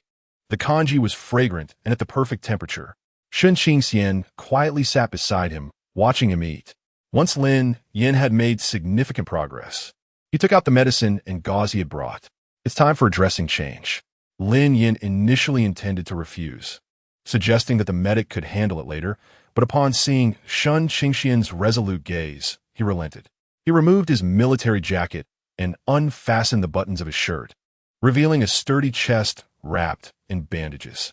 Shen Qingxian meticulously unwrapped the old gauze, revealing the gruesome wound beneath. His eyes reddened slightly, but he inhaled deeply, forcing himself to remain composed as he gently disinfected, applied medication, and rewrapped the injury. His technique had improved since the previous day. Lin Yan lowered his gaze to Shen Qingxian's focused profile, observing his trembling yet determined fingers. A complex wave of warmth mixed with sorrow surged within him. He reached out and grasped Shen Qingxian's busy hands. Shen Qingxian looked up, meeting his profound gaze. "Did I frighten you?" Lin Yan inquired, referring both to the wound and the events of the previous day. Shen Qingxian honestly nodded, then shook his head. "I fear your pain, fear for your safety." He clasped Lin Yan's rough hand in return. "But I know you are formidable. You will protect everyone and yourself." Lin Yan gazed intently at him for a few seconds before suddenly pulling him into an embrace, holding him tightly. He buried his face in the crook of his neck, inhaling deeply the refreshing fragrance of plum blossoms, tinged with a subtle sweetness, as if this were the sole essence capable of cleansing him of the bloodshed and fatigue that enveloped him. Shen Qingxian quietly allowed him to embrace him, gently patting his back, akin to soothing an injured beast. After a prolonged silence, Lin Yan's deep voice resonated in his ear, laden with a solemn promise. "I shall safeguard this place, and I shall protect you." Just then, the communicator on the table beeped. The voice of the aide broke through. "Commander, the joint investigation team from the General Staff and the Supervisory Committee has arrived at the airport." Lin Yan's gaze instantaneously regained its steely edge. He released Shen Qingxian, adjusted his collar, and replied in a low voice, "Understood. Proceed with the scheduled reception." "I will be there shortly." He looked at Shen Qingxian and softened his tone. "I will step out for a moment. You return to your room and refrain from wandering." Shen Qingxian understood the gravity of the situation and nodded. "You go ahead. Be careful." Lin Yan cast one last glance at him before striding away, his silhouette standing tall like a pine tree, as if all weariness and pain had been concealed beneath his military uniform, leaving only resoluteness and stoicism in the face of the impending storm. A new tempest had indeed arrived. Chapter 63. The formal hearing with the arrival of the joint investigation team from the General Staff and the Supervisory Committee. The atmosphere at the 3rd Sentinel Post in Beijiang grew increasingly tense. The investigation procedures were stringent and expeditious, with a relentless stream of inquiries and evidence collection. Lin Yan cooperated throughout, yet his demeanor remained unyielding. He cited the utmost military secrecy surrounding all details pertaining to the Eastern Restricted Zone, revealing nothing. Days later, just as Lin Yan had anticipated, members of the Gu family arrived. Among them was none other than Gu Yanqian's uncle, Deputy Chief of the General Staff, Gu Lin Yan. He descended from a discreet yet unmistakably luxurious private airship, landing directly at the post's airport, accompanied by 2 expressionless aides clad in high-ranking civil servant uniforms, as well as a distinguished senior lawyer renowned in the Alliance's judicial realm for adeptly handling intricate cases. Unlike his nephew, Gu Lin Yan did not exude arrogance. His demeanor was composed, with sharp eyes that bore the shrewdness of calculation. Upon disembarking, he immediately requested to meet Lin Yan, presenting a special access permit issued by senior military officials and the Supervisory Committee. Inside the command room, the atmosphere was oppressive. Major Lin Yan, Gu Lin Yan began, cutting to the chase, his tone calm, yet imbued with undeniable pressure. Yanqian, in his youthful exuberance, may have acted improperly by trespassing into a military-controlled area and should be held accountable. However, to my knowledge, he has not caused any irreparable harm. Given that he is still recovering from his injuries, might we first take him back to the imperial capital for treatment? The Gu family will fully cooperate with any subsequent investigations and trials. Lin Yan sat at the head of the table, his posture rigid, his expression as unyielding as stone. He did not even extend the courtesy of inviting the other party to take a seat.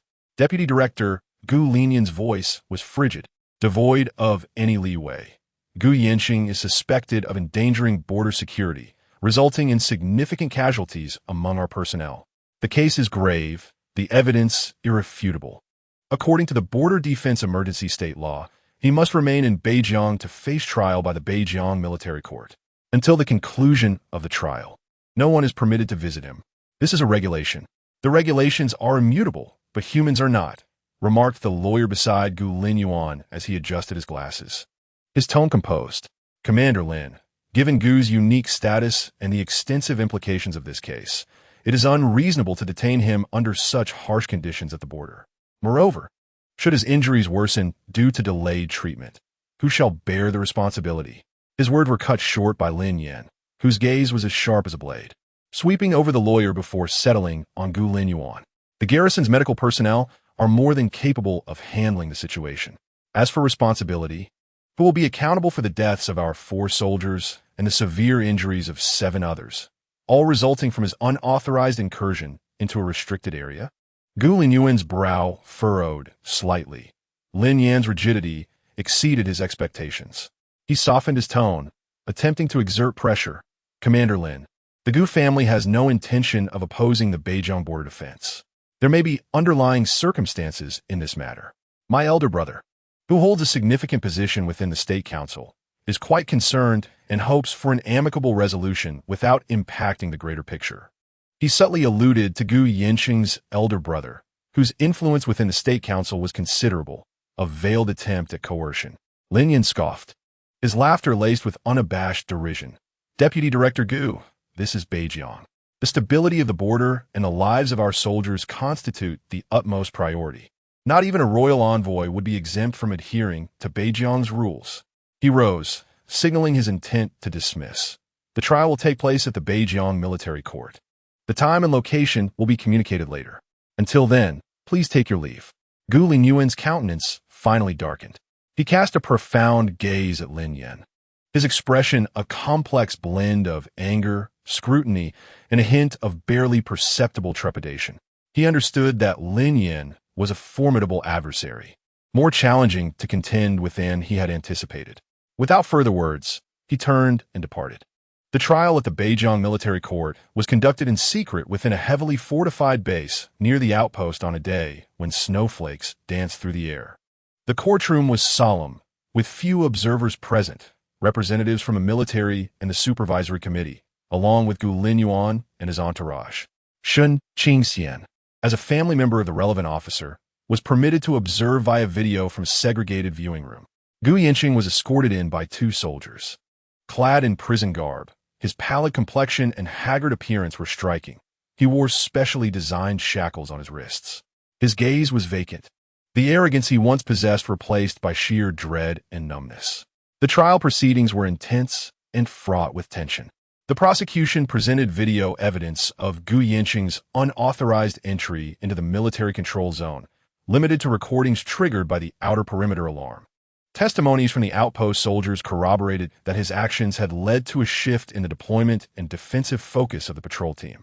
Along with the list of the 4 deceased soldiers and 7 severely injured, alongside their medical reports.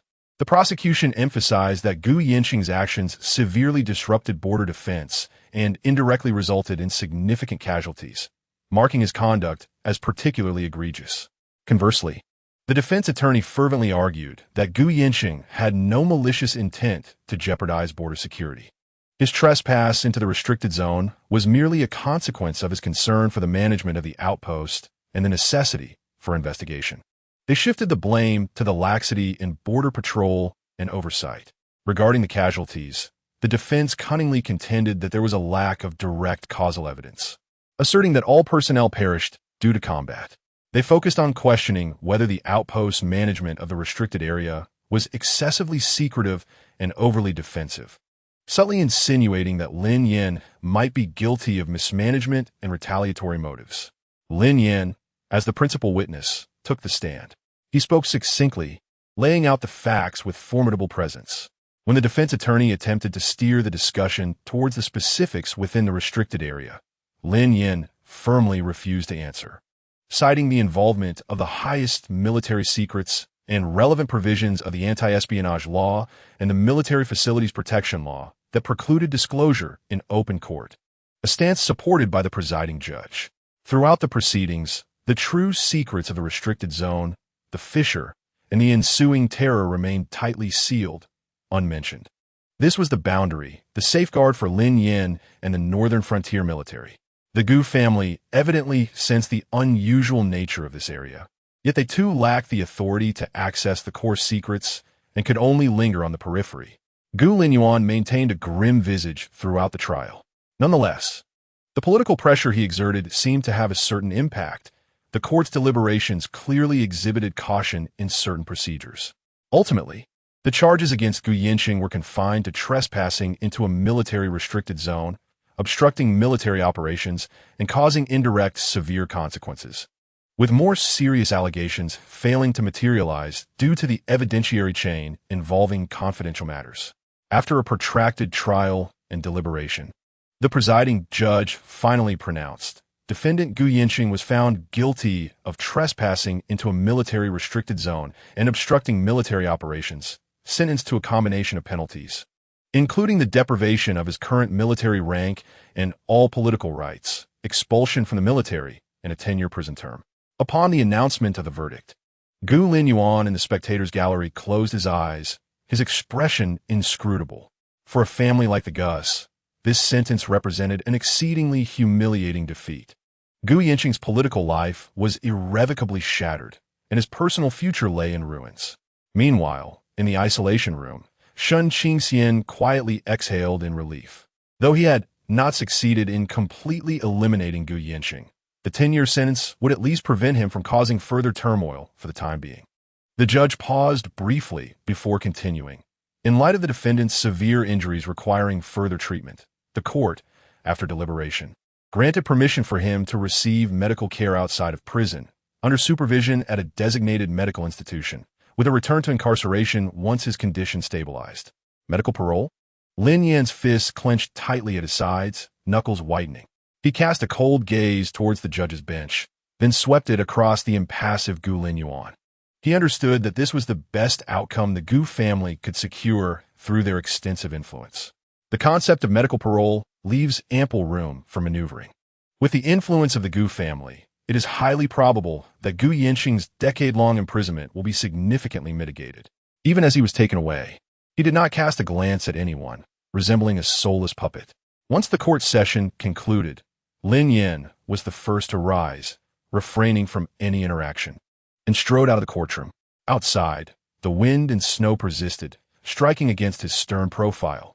Gu Linyuan approached him and halted. "Commander Lin, quite the adept maneuver." His voice devoid of emotion.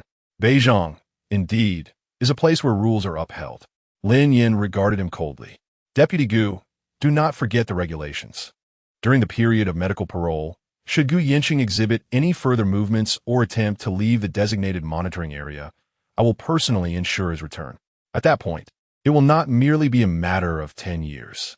Gu Linyuan's eyes narrowed slightly, yet he ultimately said nothing, turning to leave with his entourage.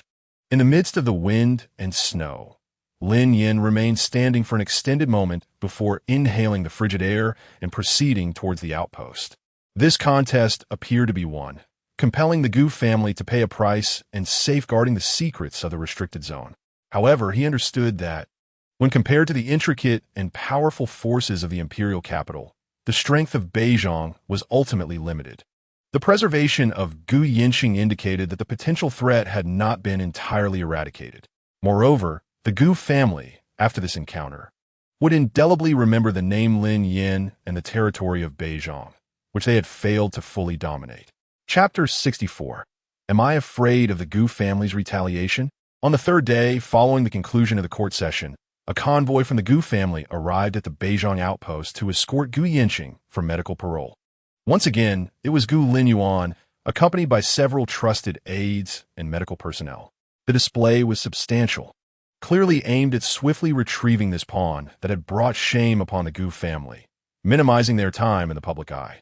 The handover took place on the desolate helipad of the outpost, with a biting wind swirled with snowflakes, the atmosphere colder than the weather itself.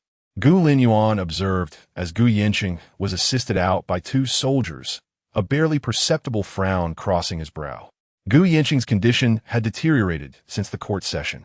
His complexion was ashen, his gaze vacant, and he seemed entirely reliant on the soldiers for support, nearly collapsing under his own weight. This was not merely the appearance of unhealed injuries, but rather a profound collapse of both spirit and body. "Yinxing?" Gu Linyuan stepped forward, his voice laced with a hint of unrecognizable concern.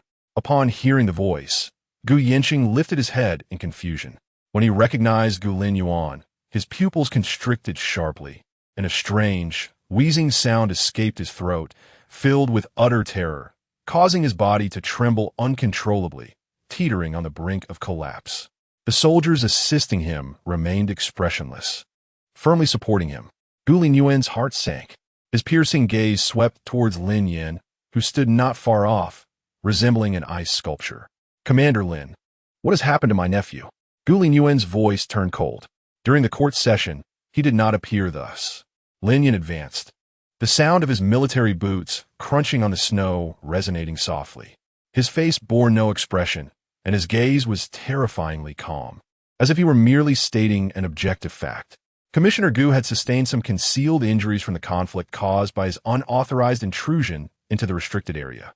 Lin Yan's voice was not loud, yet resonated clearly in everyone's ears. The injuries were complex, involving nerves and tendons, given the limited medical facilities in Beijing. It was a considerable feat to have preserved his life. Perhaps it was the onset of aftereffects that rendered his emotions unstable. Injuries sustained during the conflict? Gu Linyuan's voice suddenly escalated, infused with suppressed rage. He could walk during the trial? How could this be in just a few days? Lin Yan raised an eyebrow slightly, his expression seemingly questioning whether Gu was doubting him or the military doctors of Beijing. "It is entirely normal for injuries to recur," he replied in a tone that remained unperturbed. "If Deputy Director Gu is skeptical, he may review the military doctor's diagnostic records, or the Gu family possesses renowned physicians who can provide thorough treatment upon his return." With a wave of his hand, he signaled the soldiers to transfer Gu Yinxing to his family's personnel. As a medical staff from the Gu family approached to take over Gu Yinxing, He emitted a piercing, inhuman scream upon their touch, his body convulsing violently, eyes vacant, clearly having succumbed to a mental breakdown. The medical personnel's expressions shifted, quickly conducting a brief examination before casting a grave look towards Lin Yan, subtly shaking their heads, their lips moving silently. Those suspicions had lingered. The moment Lin Yan received confirmation, his face turned a shade of ashen gray, a bone-chilling fury radiating from him. He abruptly turned his head, fixing an intense glare at Lin Yan, his eyes reminiscent of a venomous serpent wishing to devour him whole. His tendons had been severed. Moreover, this transpired after the trial, right beneath the Gu family's watchful eyes, under Lin Yan's control. These were not injuries resulting from combat. Battle wounds leave traces. They follow a process. This was a form of extrajudicial punishment, a brutally naked revenge. Lin Yan made it abundantly clear to the Gu family that even if the court ruled for medical parole, he intended for Gu Yanqing to be reduced to an utterly helpless state, surviving only on a bed. Lin Yan. Lin Yan ground out those two words through clenched teeth, his voice quivering with intense anger. Lin Yan met his gaze with unflinching calm, his eyes as frigid as the eternally frozen ice of Beijiang, even carrying a hint of barely perceptible mockery. He neither confirmed nor denied anything, and an unspoken understanding passed among them. Deputy Director Gu, the handover is complete. Lin Yan stated coolly, breaking the suffocating silence. Please take care. The Beijiang winds are fierce, and the roads are treacherous. He cast one last glance at Gu Yanqing, curled up on a stretcher, trembling uncontrollably, his expression devoid of any emotion, as if regarding a piece of inconsequential refuse. Then he turned, walking away with resolute steps, not looking back, leaving behind the profound stillness and Lin Yan's nearly fiery glare. Lin Yan remained rooted in place, fists clenched tightly, nails digging deep into his palms, drawing forth beads of blood. He watched as Lin Yan vanished around the corner of the building, then glanced at his nephew, utterly defeated and mentally shattered on the stretcher, his chest heaving violently. The humiliation was profound, an unprecedented disgrace that the Gu family had not endured in nearly a century. How dare a mere border officer so brazenly trample upon the dignity of the Gu family? This transcended any notions of personal disputes or military justice. It was a declaration of war, a blatant provocation from Lin Yan and the forces he represented in the northern frontier, directed squarely at the esteemed Gu family of the imperial capital. Very well. Lin Yan hissed under his breath, his eyes swirling with a tempest of hatred and murderous intent. Let us see what you have in store, Lin Yan of the northern frontier. He lingered no longer, his countenance darkening as he signaled for his men to swiftly lift Gu Yanqing onto the airship. As the hatch closed and the engines roared to life, they surged into the leaden gray sky, quickly vanishing into the swirling snowstorm. Yet, all were acutely aware that this affair was far from over. Lin Yan's ruthless and decisive action had cast a deep water bomb upon the icy plains of the northern frontier, igniting a conflict that would escalate from a personal vendetta among Lin Yan, Sun Qingxian, and Gu Yanqing into an unending enmity between the powerful factions of the northern frontier and the ancient aristocracy of the imperial capital. The Gu family, a colossal beast that had reigned over the imperial capital for years, had just suffered a grievous wound inflicted by what they deemed a mere border ruffian, and they would not take this affront lightly. Meanwhile, Lin Yan, back in the command room, stood gazing out at the endless snowfields, his expression deep and frigid.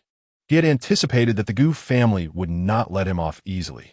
Thus, it would be prudent to first collect some interest and eliminate any potential for Gu Yanqing to stir up trouble in the future. As for the Gu family's retaliation, as night deepened, the warmth of the hearth enveloped the room. Sun Qingxian leaned against Lin Yan, his fingers unconsciously entwining around the buttons of his robe.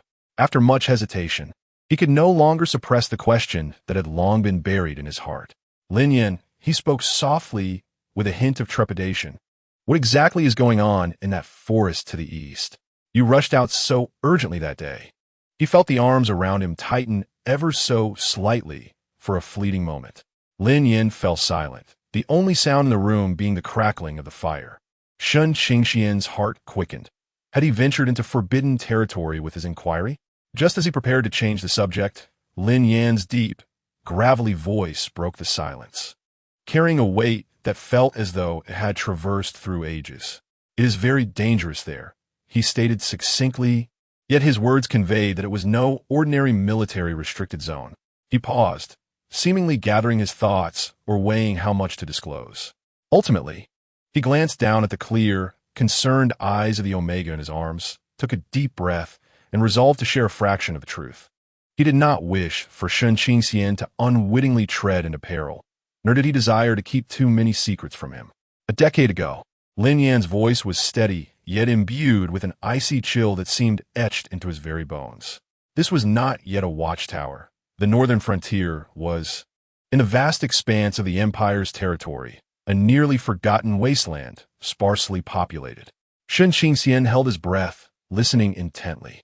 It was a winter much like this one, 10 years prior, when a rift that should not have existed suddenly tore open in the depths of the eastern earth without any forewarning. Lin Yan chose his words with great caution, refraining from detailing the rift's specific form or origin.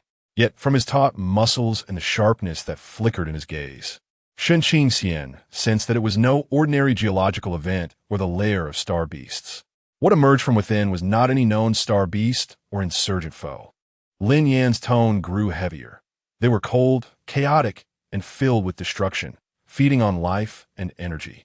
At that time, the northern frontier possessed hardly any effective defenses. His words bore a weighty sorrow. By the time the Empire reacted and dispatched a vanguard, the indigenous people of the northern frontier, already few in number, had perished in droves. He did not elaborate further, but Shun Qingxian could well imagine the hell on earth it must have been. Due to the geographical isolation and underdevelopment of the northern frontier, it became an unequal war, one that remained largely unknown to the outside world. Lin Yan continued, stating that the Empire had deployed forces beyond one's imagination, paying an extraordinarily heavy price just to barely seal and suppress that rift.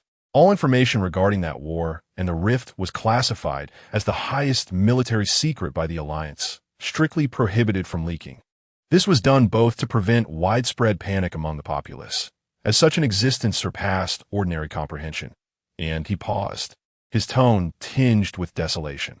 Those who had participated in that battle and knew the core secrets either perished or later retired due to severe injuries or psychological trauma, scattering across the land, remaining silent. The survivors were few. After the battle, the northern frontier's defenses lay in ruins, with the officer ranks of the Empire nearly decimated, necessitating the urgent promotion and reassignment of numerous personnel from various regions to fill the gaps. The newcomers, naturally, were unaware of the true, insidious nature of the bloody conflict from a decade ago. Thus, within the military today, including many senior generals, there exists only a vague understanding that the northern frontier houses a zone requiring heavy guard. Yet few comprehend the secrets buried beneath it. Shun Qingxian felt his heart flutter. He had never imagined that beneath the seemingly tranquil, yet harsh snowy expanse of the northern frontier lay such a breathtaking secret concerning the Empire's survival. "So, you were there 10 years ago?" he asked, tilting his head to gaze at Lin Yan's hardened profile. "Yes," Lin Yan replied, his eyes fixed on the dancing flames, as if he were witnessing the smoke and fire of a decade past. "At that time, I had just graduated from military academy and was a green second lieutenant. My instructor said it was an opportunity to earn military merit, and I was assigned to the first wave of assault teams rushing to the northern frontier." His tone was unremarkable, yet Shun Qingxian could sense the surging undercurrents beneath that calm facade. That was a feat built upon countless sacrifices of blood and life. Shun Qingxian suddenly comprehended why Lin Yan, at such a tender age, could ascend to the position of commander of the northern frontier defense line, and why he exuded an aura of ruthless determination that seemed forged from mountains of corpses and seas of blood. A decade ago, the young man was barely in his 20s, yet he had already distinguished himself in that hellish war, achieving fame in a single battle.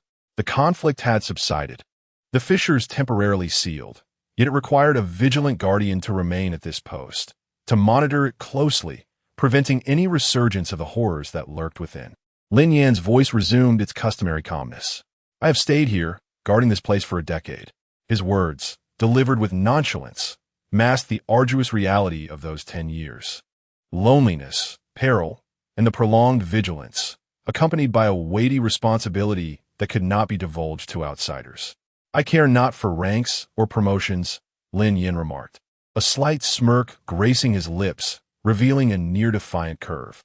All I need is to safeguard this place, ensuring that those malevolent forces do not emerge to wreak havoc upon the rear, preventing a recurrence of the tragedies of a decade past.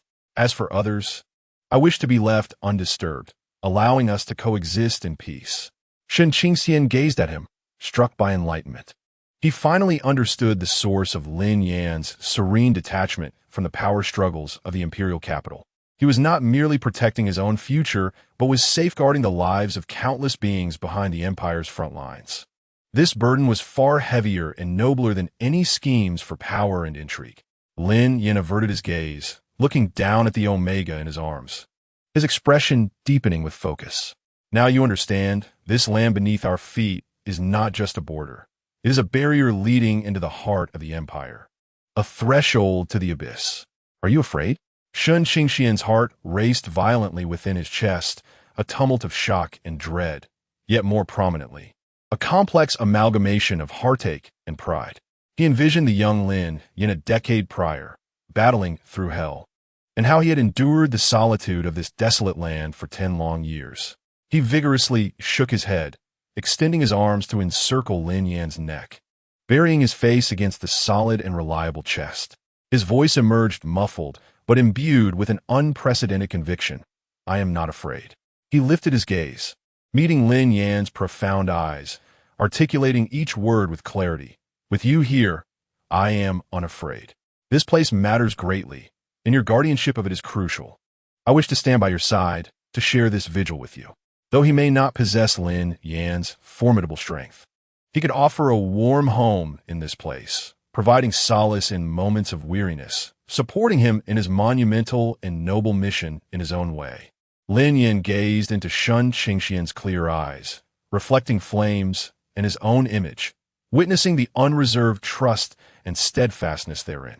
In the deepest recesses of his heart, where ice once ruled, it felt as though this small flicker of warmth had melted away the cold. He tightened his embrace, drawing his Omega deeper into his arms, as if wishing to meld him into his very essence, becoming an additional source of strength to persevere. His deep voice resonated in Shen Qingxian's ear, imbued with a sense of settled promise and contentment. Chapter 66. Ah, how fortunate that my wife remains unaffected. After Gu Yanqing was brought back to the capital, the Gu family deployed the finest medical resources available. The severed tendons in his limbs, under the influence of advanced regenerative technology and costly medications, were painstakingly reconnected. Externally, he appeared no different from an ordinary person, yet the rain-soaked days often brought forth a dull ache, a haunting reminder of his unbearable past. And he could no longer engage in any vigorous activity. Even prolonged standing became a strenuous endeavor. The deeper wound lay within his psyche. After a period of psychological intervention and rest, he no longer exhibited the madness and chaos that characterized his return, yet the light in his eyes had been irrevocably extinguished. The once proud, calculating, and obsessive demeanor was supplanted by a pervasive melancholy. Frequently, he would sit alone by the window for hours on end, gazing at the bustling scenes of the capital, his expression vacant, as if his soul had remained in the terrifying, eerie woods of the north, trapped in the chilling gaze of Lin Yan. Indeed, he had been thoroughly terrified, not merely by that inhuman creature, but by the merciless cruelty Lin Yan had inflicted upon him. He came to a stark realization. In the face of absolute power and murderous intent, the wealth and lineage he had once taken pride in were utterly insignificant. Once his medical parole period concluded, the sentence reduction was also announced. The immense influence of the Gu family resurfaced, transforming a 10-year sentence into a mere 4. However, for one whose body and spirit lay in ruins, with his future obliterated, the distinction between 4 and 10 years seemed trivial.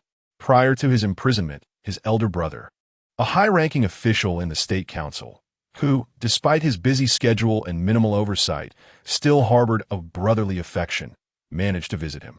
Through the visitation glass, Gu's elder brother beheld his pale, emaciated sibling, whose eyes reflected a profound despondency, furrowing his brow in complex sympathy.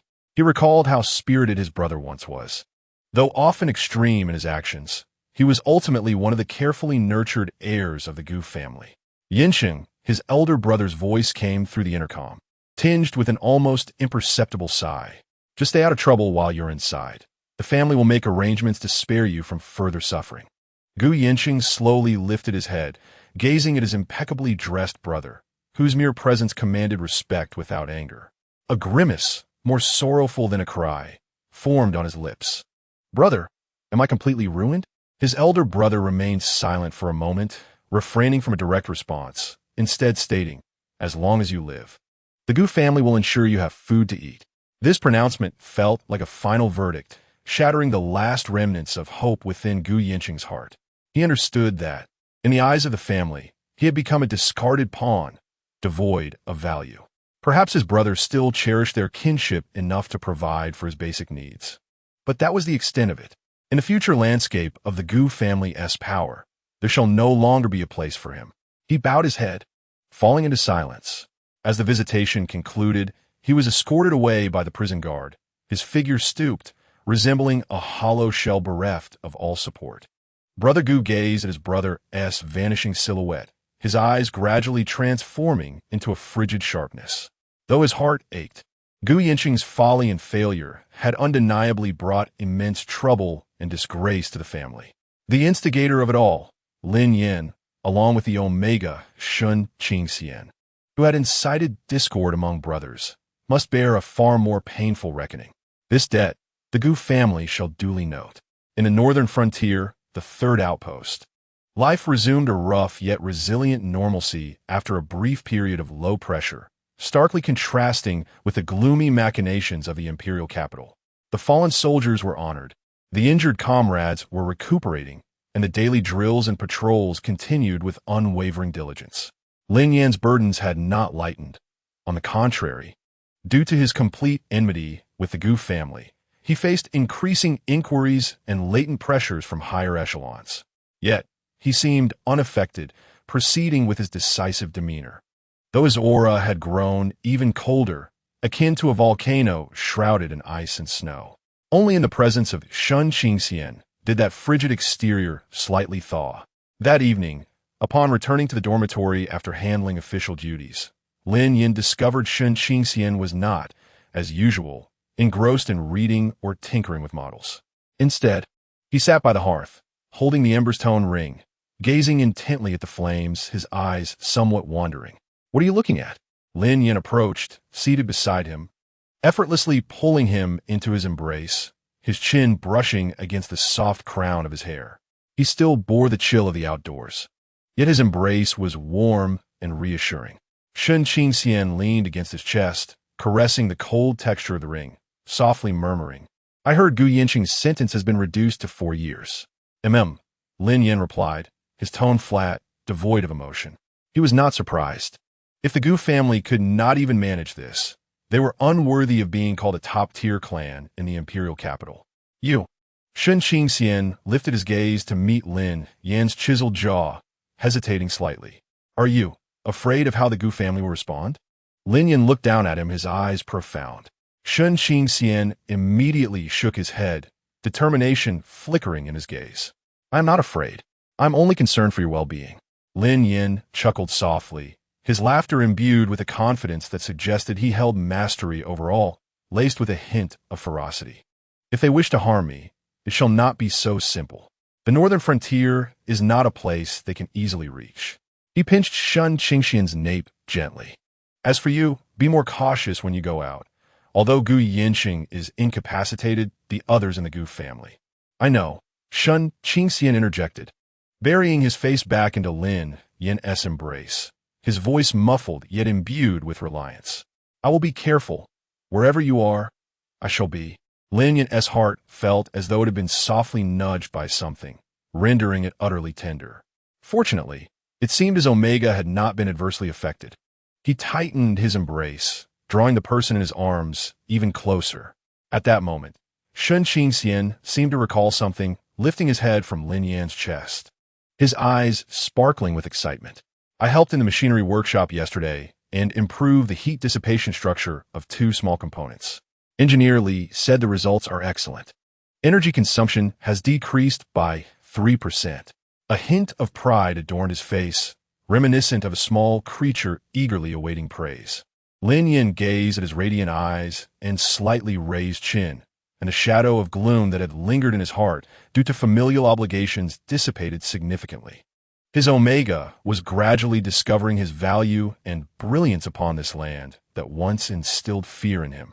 Impressive, Lin Yan generously complimented, leaning down to place a gentle kiss on his lips, infused with a sense of reward. What kind of reward do you want? Shen Qingxian blushed, his gaze flickering momentarily as he murmured, You have a day off tomorrow. Will you accompany me to build a snowman? Just the 2 of us. Ever since Gu Yanqing had disrupted their peace, they had not enjoyed such leisurely moments alone for a long time. Lin Yan, captivated by Shen Qingxian's eager yet bashful demeanor, felt his heart soften and could not bring himself to refuse. Of course, he replied, his voice deep and tender. The crackling of the fire illuminated the 2 as they embraced. Chapter 67. Mother-in-law and wife on video call. A few days later, that afternoon, Lin Yan was out on patrol, while Shen Qingxian was alone in the dormitory, organizing his mechanical blueprints. Sunlight streamed through the window, casting warm patches of light on the desk. And the room was so quiet that only the crackle of the fire and the soft scratching of his pen on paper could be heard. At that moment, his wristwatch, an almost forgotten vintage personal terminal from the capital, suddenly emitted a faint yet persistent vibration alert. Shen Qingxian froze, his pen pausing to leave a small ink blot on the paper. This terminal had remained silent since he was sent to the distribution station. Who in the Shun family would contact him? Hesitantly, he set down his pen and opened the terminal. A request for encrypted communication appeared, marked by the sender's name, Mother. His heart skipped a beat, an overwhelming wave of mixed emotions, sourness, grievance, and immense joy washed over him. His mother was the only source of warmth he had genuinely felt in that cold family. Trembling slightly, he connected the call and instinctively selected video mode. The screen lit up, revealing a gentle yet weary face, marked by worry. It was his mother, Chen Yuan. She appeared noticeably thinner. The fine lines at the corners of her eyes deepened. Yet the way she looked at Shen Qingxian still held that familiar blend of timid yet sincere affection. Xian, are you okay? Shen Yuan's voice came through the speaker, tinged with a barely perceptible quiver and carefulness. Mom. Shen Qingxian's eyes instantly welled up, his voice tightening. I'm fine. I am okay. Why did you suddenly reach out to me? At home. He instinctively worried whether the Shun family had encountered some trouble again or if they sought to exploit him in some manner. Ms. Chen quickly shook her head, her eyes darting around in a slight panic as if to confirm they were not being eavesdropped upon. Lowering her voice, she said, It's nothing. Everything at home is fine. It's just that I contacted you secretly. They are currently busy nurturing your cousin Xiaotian and preparing for a marriage alliance with the Minister of Finance from the Star Domain. They hardly mention you anymore. Her tone bore a hint of relief, yet was tinged with an indescribable sorrow. The fact that her son was sent away by the family, as if discarded trash, and now easily forgotten, was indeed a poignant tragedy. Shen Qingxian fell silent for a moment, unable to articulate his feelings. To be forgotten could perhaps also signify a form of liberation. Mom, please don't worry about me. I am truly doing well. He endeavored to infuse his voice with a cheerful tone, even slightly adjusting the angle of the screen so that his mother could see the warm and tidy surroundings of his dormitory. Look, my place is very cozy, with a fireplace and books to read. Ms. Chen scrutinized her son on the screen. Indeed, Shen Qingxian appeared considerably healthier than she remembered from his days at the Shun household. His cheeks were fuller, his fair skin radiated a healthy glow, and his eyes no longer reflected the previous timidity and anxiety, but instead shone with a newfound calmness and an inexplicable brilliance of being well cared for. She sighed with a measure of relief, But soon her brow furrowed with concern as she recalled something. Xiaoxian, I've heard some things. The alpha you are matched with. Is he an officer from Beijiang, named Lin Yan? Is he good to you? I've heard that life in Beijiang is quite harsh, with poor conditions, and that soldiers tend to have fierce tempers. Her words were laden with a mother's anxiety.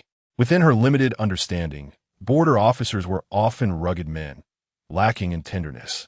And for some reason, the name Lin Yan had been painted in the aristocratic circles as a fierce and ruthless figure. She couldn't fathom how her delicate and gentle son could endure life under such a man's care. As Shun Qingxian observed the worry in his mother's eyes, warmth filled his heart, and he quickly reassured her, "Mom, Lin Yan is very good to me." Truly, his cheeks flushed slightly with embarrassment, yet his gaze was resolute. Though he may seem a bit fierce, and his words aren't always gentle, he remembers to bring me delicious food, warms my feet when it's cold. And he doesn't get angry when I break his things. He takes good care of me. He rambled on about Lin Yan's clumsy yet sincere kindness, trying to assuage his mother's concerns. Just then, the dormitory door swung open, and Lin Yan, carrying the chill of the outside air, returned from his patrol. As he removed his snow-dusted coat, he looked up to see Shun Qingxian gazing at the screen, his eyes reddened, as if he were engaged in a video call. Lin Yan's brow furrowed instantly, his sharp gaze scanning the screen. Upon seeing the face of a middle-aged woman on the screen, whose expression bore a certain resemblance to Shun Qingxian's timid and worried demeanor, he momentarily froze, before realizing that this must be Shun Qingxian's mother. He stepped forward, his tall figure naturally positioning himself behind Shun Qingxian, exuding an aura of coldness that still lingered from his time as a border soldier. Without displaying much emotion, he nodded slightly at the screen as a greeting, his deep voice resonating with two words, "Hello, Miss Chun." On the other side of the screen is... Chun was startled by Lin Yan's sudden appearance, taken aback by his stern countenance, piercing gaze, and overwhelming presence, instinctively shrinking back, her face paling slightly. "So, this is Lin Yan?" Indeed, as fearsome as the rumor suggested. "Mom, this is Lin Yan," Shun Qingxian quickly introduced, discreetly tugging at Lin Yan's sleeve, signaling him to soften his demeanor. Perceiving Shun Qingxian's subtle gesture, Lin Yan glanced down at him, noting the plea in his eyes. His rigid aura softened ever so slightly, yet he remained far from gentle. He refrained from uttering any flattering words. Merely observing Ms. Chun through the screen, he added in a brusque tone, "He is here, and he is well," as if delivering a report. Ms. Chun watched her son, leaning dependently against Lin Yan. Though Lin Yan's expression remained stern, there seemed to be no malice in his gaze directed at her son, perhaps even a hint of unnoticeable indulgence. Her anxious heart eased a fraction. "That's good, then," she murmured, her eyes welling with tears once more. "Mr. Lin, my son has been frail since childhood, with a gentle disposition. I kindly ask for your understanding and care." Lin Yan acknowledged her with a non-committal a semblance of a response. Unaccustomed to such situations, he turned to Shun Qingxian and said, "You two continue your conversation," before walking away to hang up his coat and organize his belongings, thus granting them space. Shun Qingxian watched Lin Yan's retreating figure, a sweet warmth blossoming in his heart. He then turned to his mother, offering a reassuring smile. "Mom, look, he is truly quite good. Please do not worry about me. Take care of yourself. In the future, I will come to visit."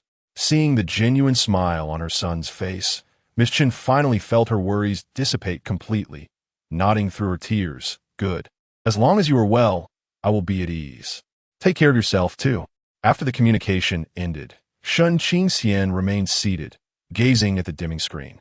Motionless for a long while, Lin Yan approached and sat beside him, wrapping his large hand around Shun Qingxian's shoulder, pulling him gently into his embrace.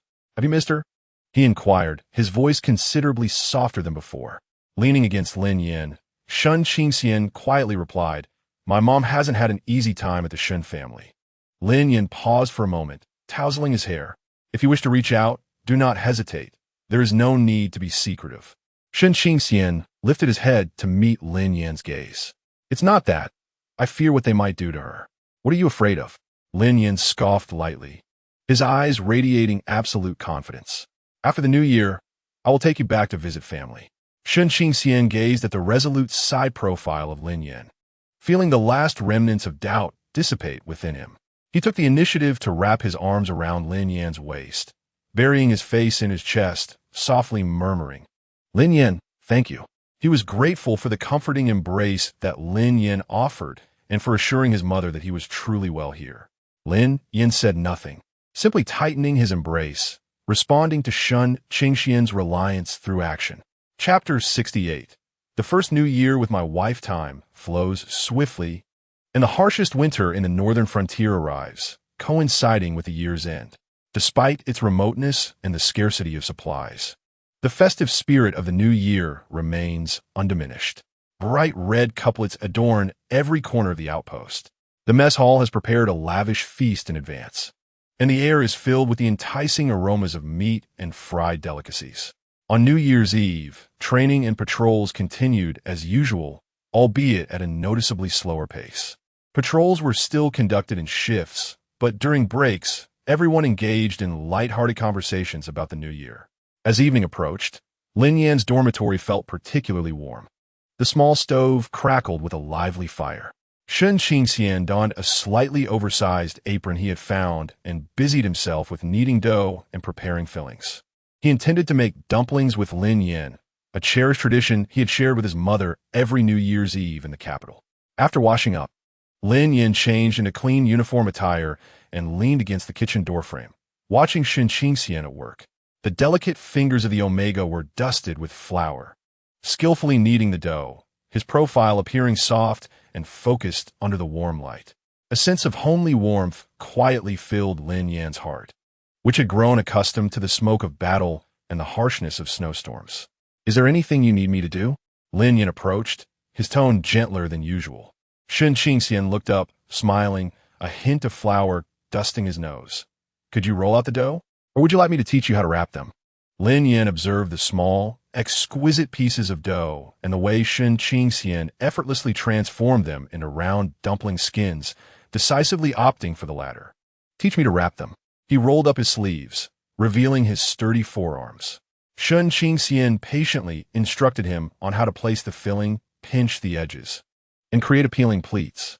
Lin Yan learned earnestly, yet his hands, accustomed to wielding a gun and manipulating intricate instruments, appeared somewhat clumsy when faced with the soft dough and filling. He either overstuffed the dumplings, causing them to burst, or pinched them unevenly, resembling battered little projectiles. Seeing the results of Lin Yan's efforts, Shun Qingxian couldn't help but chuckle, his eyes curving into crescent moons. Lin Yan, glancing from Shun Qingxian's smiling face to the unfortunate dumpling he held, felt a mix of frustration and helplessness. He reached out, gently brushing Shun Qingxian's nose with a flour-dusted finger. "What are you laughing at? Practice makes perfect." His playful touch inadvertently smeared the flour on Shun Qingxian's nose, leaving a small white patch. Shun Qingxian instinctively reached out to wipe his face, only to find that the flour on his hands had smeared onto his cheek. The two of them exchanged amused glances at each other's comically streaked faces and couldn't help but burst into laughter. The small kitchen was suffused with a joyful atmosphere. As they laughed, Lin Yan's gaze gradually deepened. He looked at Shun Qingxian's flushed cheeks, his sparkling eyes, and those flour-dusted yet alluring lips, and his throat involuntarily bobbed. He set aside the shapeless dumpling he had been forming and cupped Shun Qingxian's face in his hands, his thumb gently brushing away the flour, his movements imbued with an undeniable intensity and warmth. Shun Qingxian's laughter began to fade, his cheeks burning under Lin Yan's gaze, his heart racing. Lin Yan softly called his name, his eyelashes fluttering. Without responding, Lin Yan lowered his head and captured Shun Qingxian's lips with precision. His kiss, tinged with the faint scent of flour, was tender and lingering, unlike their previous kisses, which had been filled with fervent desire and possessiveness. This one felt more like a silent confession and an expression of affection. Shun Qingxian tilted his head slightly back, responding clumsily yet obediently, savoring the warmth and depth exchange between their lips. The fire in the stove crackled softly beside them. The water boiling in the pot produced faint bubbling sounds. and the distant commotion of soldiers preparing for the New Year's Eve dinner filtered through the window, creating a beautiful backdrop for their kiss. Time seemed to stretch indefinitely until Lin Yan reluctantly released him, resting his forehead against Shun Qingxian's, their breaths mingling heavily. Shun Qingxian's cheeks were flushed, his gaze dreamy as he softly leaned into Lin Yan's embrace. "We haven't finished wrapping the dumplings yet," Shun Qingxian reminded, his voice sweet and slightly shy. Lin Yan chuckled softly and pecked his lips once more before letting him go. The subsequent dumpling wrapping process took on an enchanting quality. They occasionally locked eyes, their gazes lingering, the air thick with a sweet flirtation that surpassed even the dumpling filling. Lin Yan's dumpling wrapping skills had not improved much, yet he seemed to revel in this ordinary warmth filled with the essence of life. The New Year's Eve dinner was lively, the dining hall bustling with people. Although it could not compare to the delicacies of the imperial capital, the generous servings of meat, steaming dumplings, and rare strong liquor filled the outpost with festive cheer. Lin Yan and Shun Qingxian sat in a corner, sharing a plate of their homemade dumplings, which may not have looked appealing, but were filled with heartfelt intentions. Shun Qingxian carefully selected the most aesthetically pleasing dumplings from his bowl to serve to Lin Yan, while Lin Yan placed the ones he deemed meatier into Shun Qingxian's bowl. After finishing their meal, they returned to their warm dormitory, the noise from outside gradually fading away. The lingering aroma of dumplings and a hint of smoke remained in the room. As Shun Qingxian bent down to tidy up the dishes on the table, he was suddenly embraced from behind by Lin Yan. The heat of Lin Yan's chest pressed against his back, and the warmth of his breath brushed against Shun Qingxian's sensitive ear. Lin Yan? Shun Qingxian's body stiffened slightly as he sensed the palpable shift in the alpha behind him, accompanied by the increasingly potent and aggressive scent of smoke and liquor pheromones. Lin Yan encircled his slender waist with an arm, securing him firmly in an embrace. Resting his chin on Shun Qingxian's shoulder, his voice low and husky, laced with unabashed desire. "Are you satisfied?" Shun Qingxian's cheeks flushed crimson in an instant, and he nodded gently. Lin Yan chuckled softly, turning Shun Qingxian to face him. His gaze was deep, swirling with familiar flames, yet this time it seemed to carry a different undertone. He lowered his head, pressing a kiss to the reddened corner of Shun Qingxian's eye, then tracing his lips along his cheek to the corner of his mouth, but he did not delve in with the usual urgency. His large hand guided Shun Qingxian's to the buttons of his nightwear, his voice a magnetic temptation, tinged with undeniable expectation. "Tonight, you take the lead." Shun Qingxian's eyes widened in shock, his heart pounding like a drum. Take the lead? He understood Lin Yan's implication, and it felt overwhelmingly intense. Observing Shun Qingxian's flushed face and bewildered expression, Lin Yan's gaze darkened further. He relished the Omega's innocent shyness and the prospect of a new experience under his guidance. He patiently awaited, encouraging him with his eyes. Under Lin Yan's burning stare, Shun Qingxian's fingers trembled slightly, yet he mustered the courage to clumsily undo the buttons of Lin Yan's nightwear, revealing his strong, muscular chest. Outside, fireworks celebrating the new year erupted, momentarily illuminating the night sky of the northern frontier, casting vibrant reflections through the window onto the entwined figures within the dormitory, whose warmth was steadily rising. This intimacy, imbued with the remnants of the holiday and a sense of fresh exploration, promised to be a long and sweet night. Chapter 69. Wife calls me husband just after the new year. An encrypted message from the Empire arrived at Lin Yan's command desk. It was an invitation to the annual Outstanding Border Officer Commendation and Senior Military Exchange Banquet, signed by the Joint Office of the Empire's General Staff and the National Defense Council, directed to Major Lin Yan, commander of the 3rd Outpost in the northern frontier. The invitation held significant prestige and was outwardly glamorous.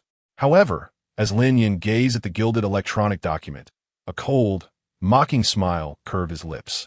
Not long ago, the Gu family had encountered trouble, and they hadn't sent him anything like this in the past decade.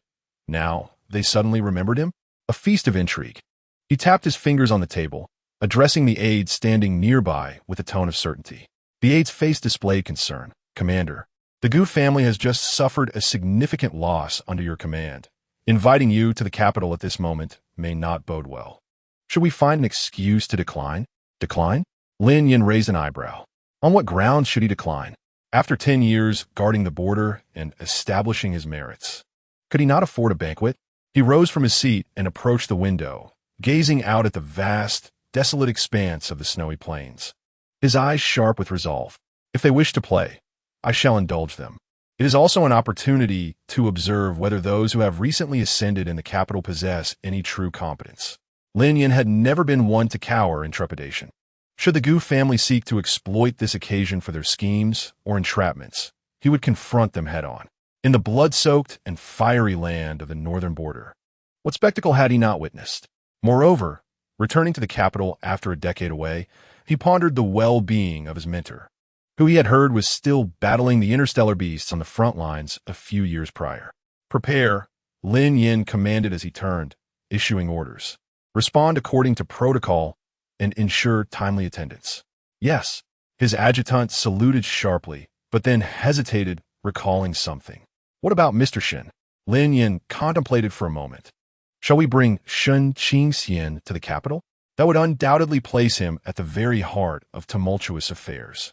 Shen Qingxian had previously expressed discomfort regarding the capital's past, and the Gu family harbored a deep-seated animosity towards him. It was likely they would direct their ire at Shen Qingxian. Yet, leaving him alone in the northern border was not an option. He had promised to take him back to visit his mother after the new year. Thus, it was only fitting to seize this opportunity for a family reunion. He will accompany me, Lin Yan ultimately decided. Keeping him close would bring a sense of security. Upon returning to the dormitory that evening, Lin Yan shared this development with Shen Qingxian. To the capital? Shen Qingxian appeared taken aback, a flicker of complex emotions passing through his eyes. The place held his unpleasant memories, a family that had forsaken him. It also cradled the figure of his beloved mother. Yes, a military banquet, and I am specifically summoned. Lin Yan observed his expression, instinctively wrapping his arms around him, as if they had performed this gesture countless times before. You will come with me. Are you afraid? Shen Qingxian lifted his gaze, meeting Lin Yan's scrutinizing eyes, and found the situation amusing. Afraid of what? It is my hometown, and besides, you'll be there, right? Seeing the glimmer of cunning and utter reliance in Shen Qingxian's eyes, Lin Yan felt the discontent stemming from the capital and the Gu family dissipate considerably. He lowered his head, nuzzling Shen Qingxian's nose with his own, his tone unconsciously indulgent. Indeed, I shall be there. He paused, and Shen Qingxian tightened his embrace. We could also visit your mother while we are there. Shen Qingxian's eyes sparkled with excitement as he nodded vigorously, his voice brimming with joy. This time, you shall return as my husband. Uncertain if it was intentional, he refrained from using the term husband and instead opted for the affectionate title. Upon uttering those words, his face flushed crimson, burying it in Lin Yan's neck, overwhelmed by shyness. The term husband floated lightly into Lin Yan's ears, and though they had been married for nearly 6 months, it was the first time he had heard it spoken aloud. Lin Yan's body momentarily stiffened, soon followed by an overwhelming sense of satisfaction, possessiveness, and an almost childlike glee that surged from the depths of his heart, tingling and enveloping his entire being. Leaving his scalp numb with delight, he tightened his grip around Shen Qingxian's waist, as if attempting to draw him into his very essence. When he called out once more, Lin Yan's voice had descended into a deep, hoarse timbre, entirely different from his earlier tone.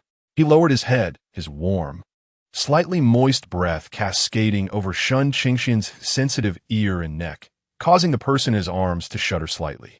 Shen Qingxian buried his face deeper, his ears flushed with a translucent red, a sight so enticing it made one yearn to savor them. That earlier utterance, which had required a surge of courage and a hint of cunning, had indeed captivated Lin Yan.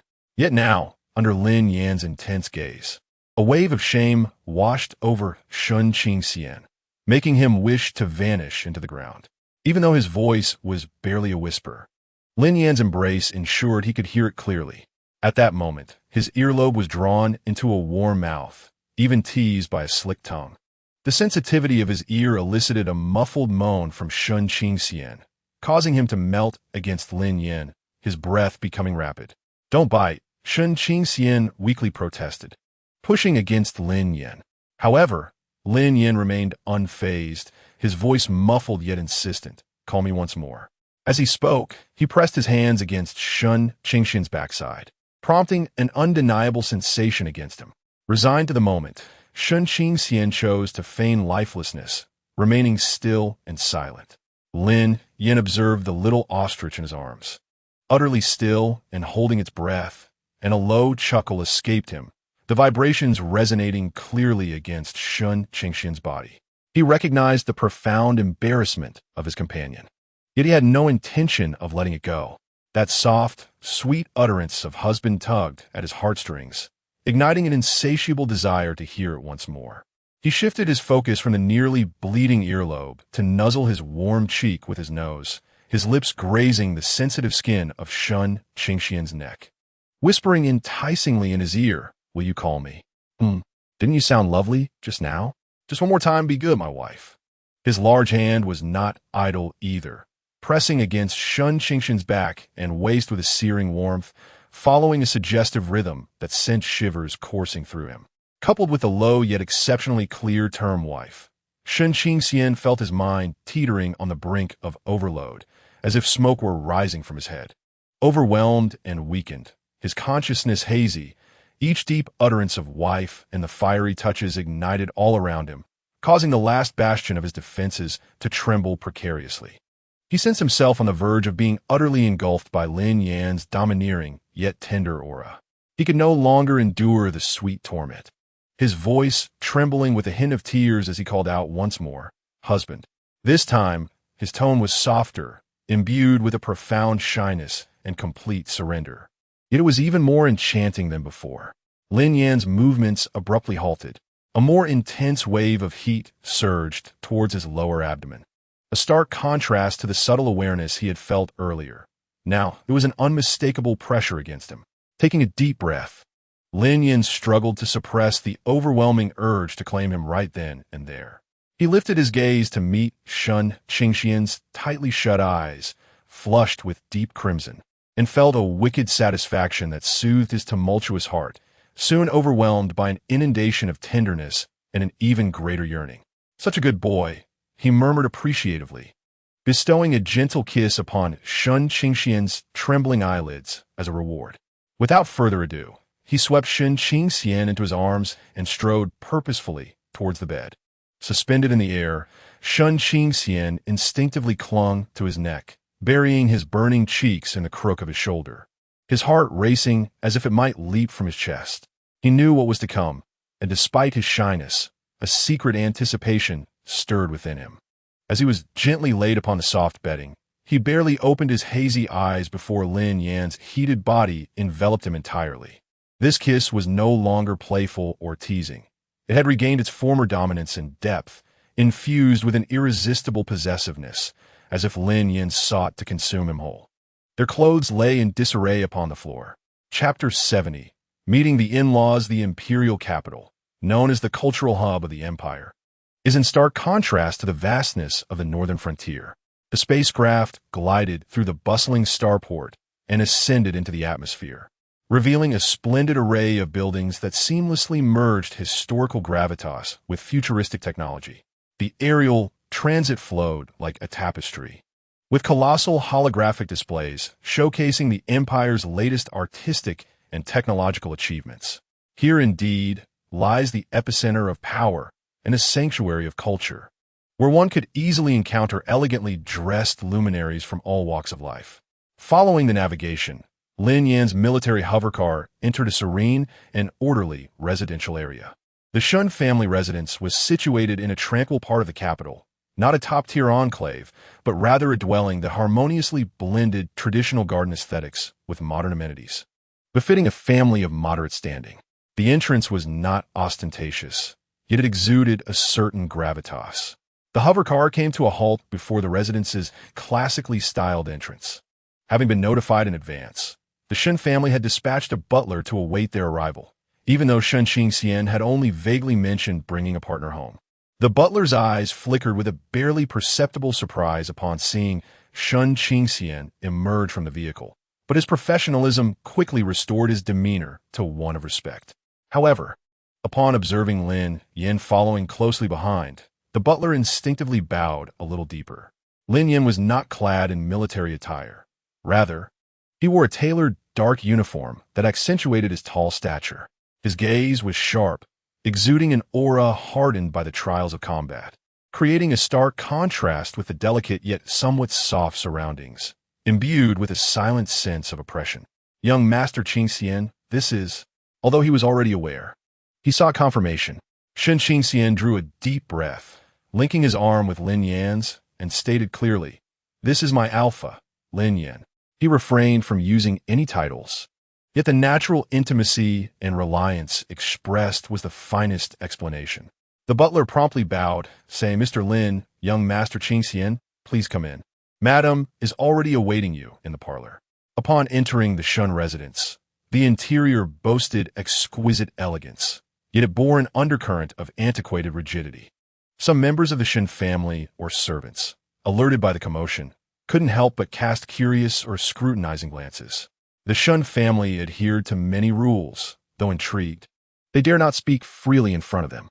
Shun Qingxian and Lin Yan followed the butler to the reception room, where nearly all of the Shun family had gathered. After all, the rank of major was not insignificant, and customary etiquette and pleasantries were to be observed. Seated at the head of the table was Shun's father, his expression serious, yet tinged with a barely perceptible scrutiny. Shun Qingxian's uncle, who was about to be wed to the Minister of Finance's family, wore a standard social smile, his gaze revealing shrewdness and appraisal. Other uncles and aunts sat upright. While most siblings adhered to decorum, their eyes subtly scanning the two newcomers, particularly lingering on Lin Yan. The atmosphere was not warm. Instead, it carried an invisible pressure of superiority. Shun Qingxian instinctively tensed his body, tightening his grip on Lin Yan's arm. This familiar sensation of being scrutinized, judged, and controlled transported him back to the past.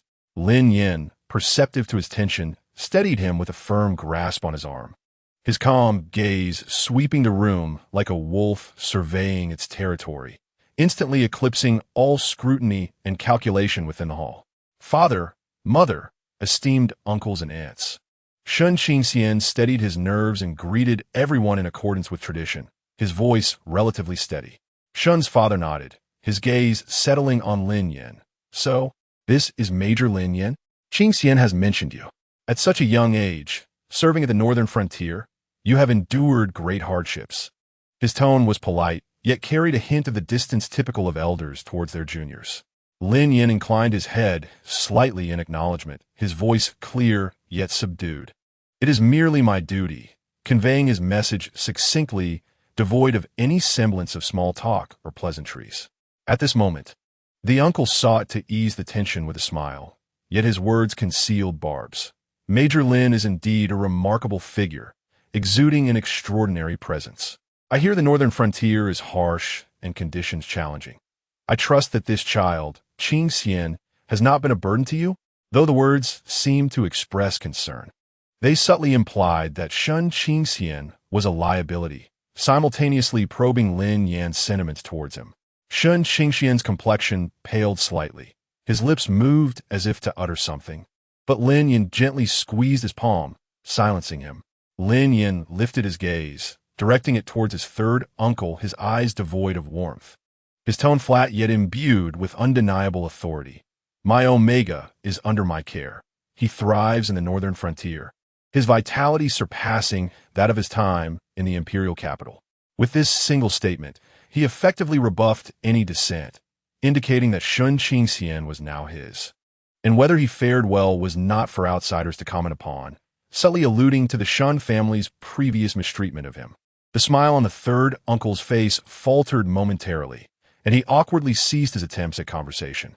Another aunt, noticing this, deftly redirected the topic towards Lin Yan's lineage and family background, her words laced with the subtle disdain typical of the aristocracy in the imperial capital. "Major Lin, so young and accomplished. May I inquire about your family?" This was an overt attempt to probe into his background.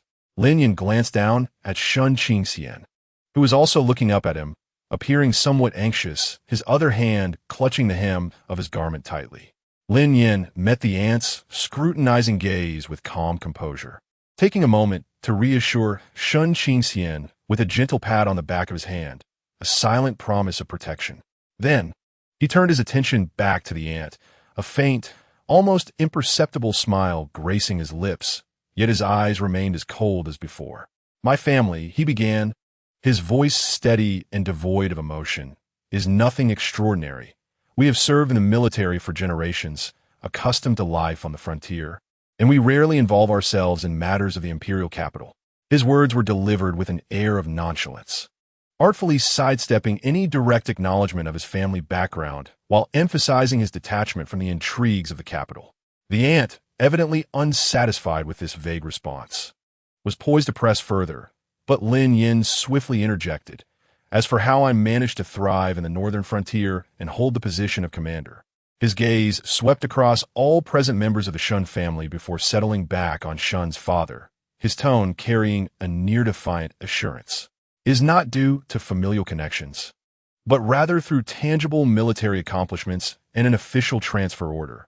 In the northern frontier, connections alone cannot sustain nor protect one." His words were unvarnished, carrying a hint of sharpness. The underlying message was clear. His position was earned through personal merit, starkly contrasting with the cutthroat politicking typical of the imperial capital. He signaled that they should not presume to apply their societal norms to him. The atmosphere in the living room grew palpably tense.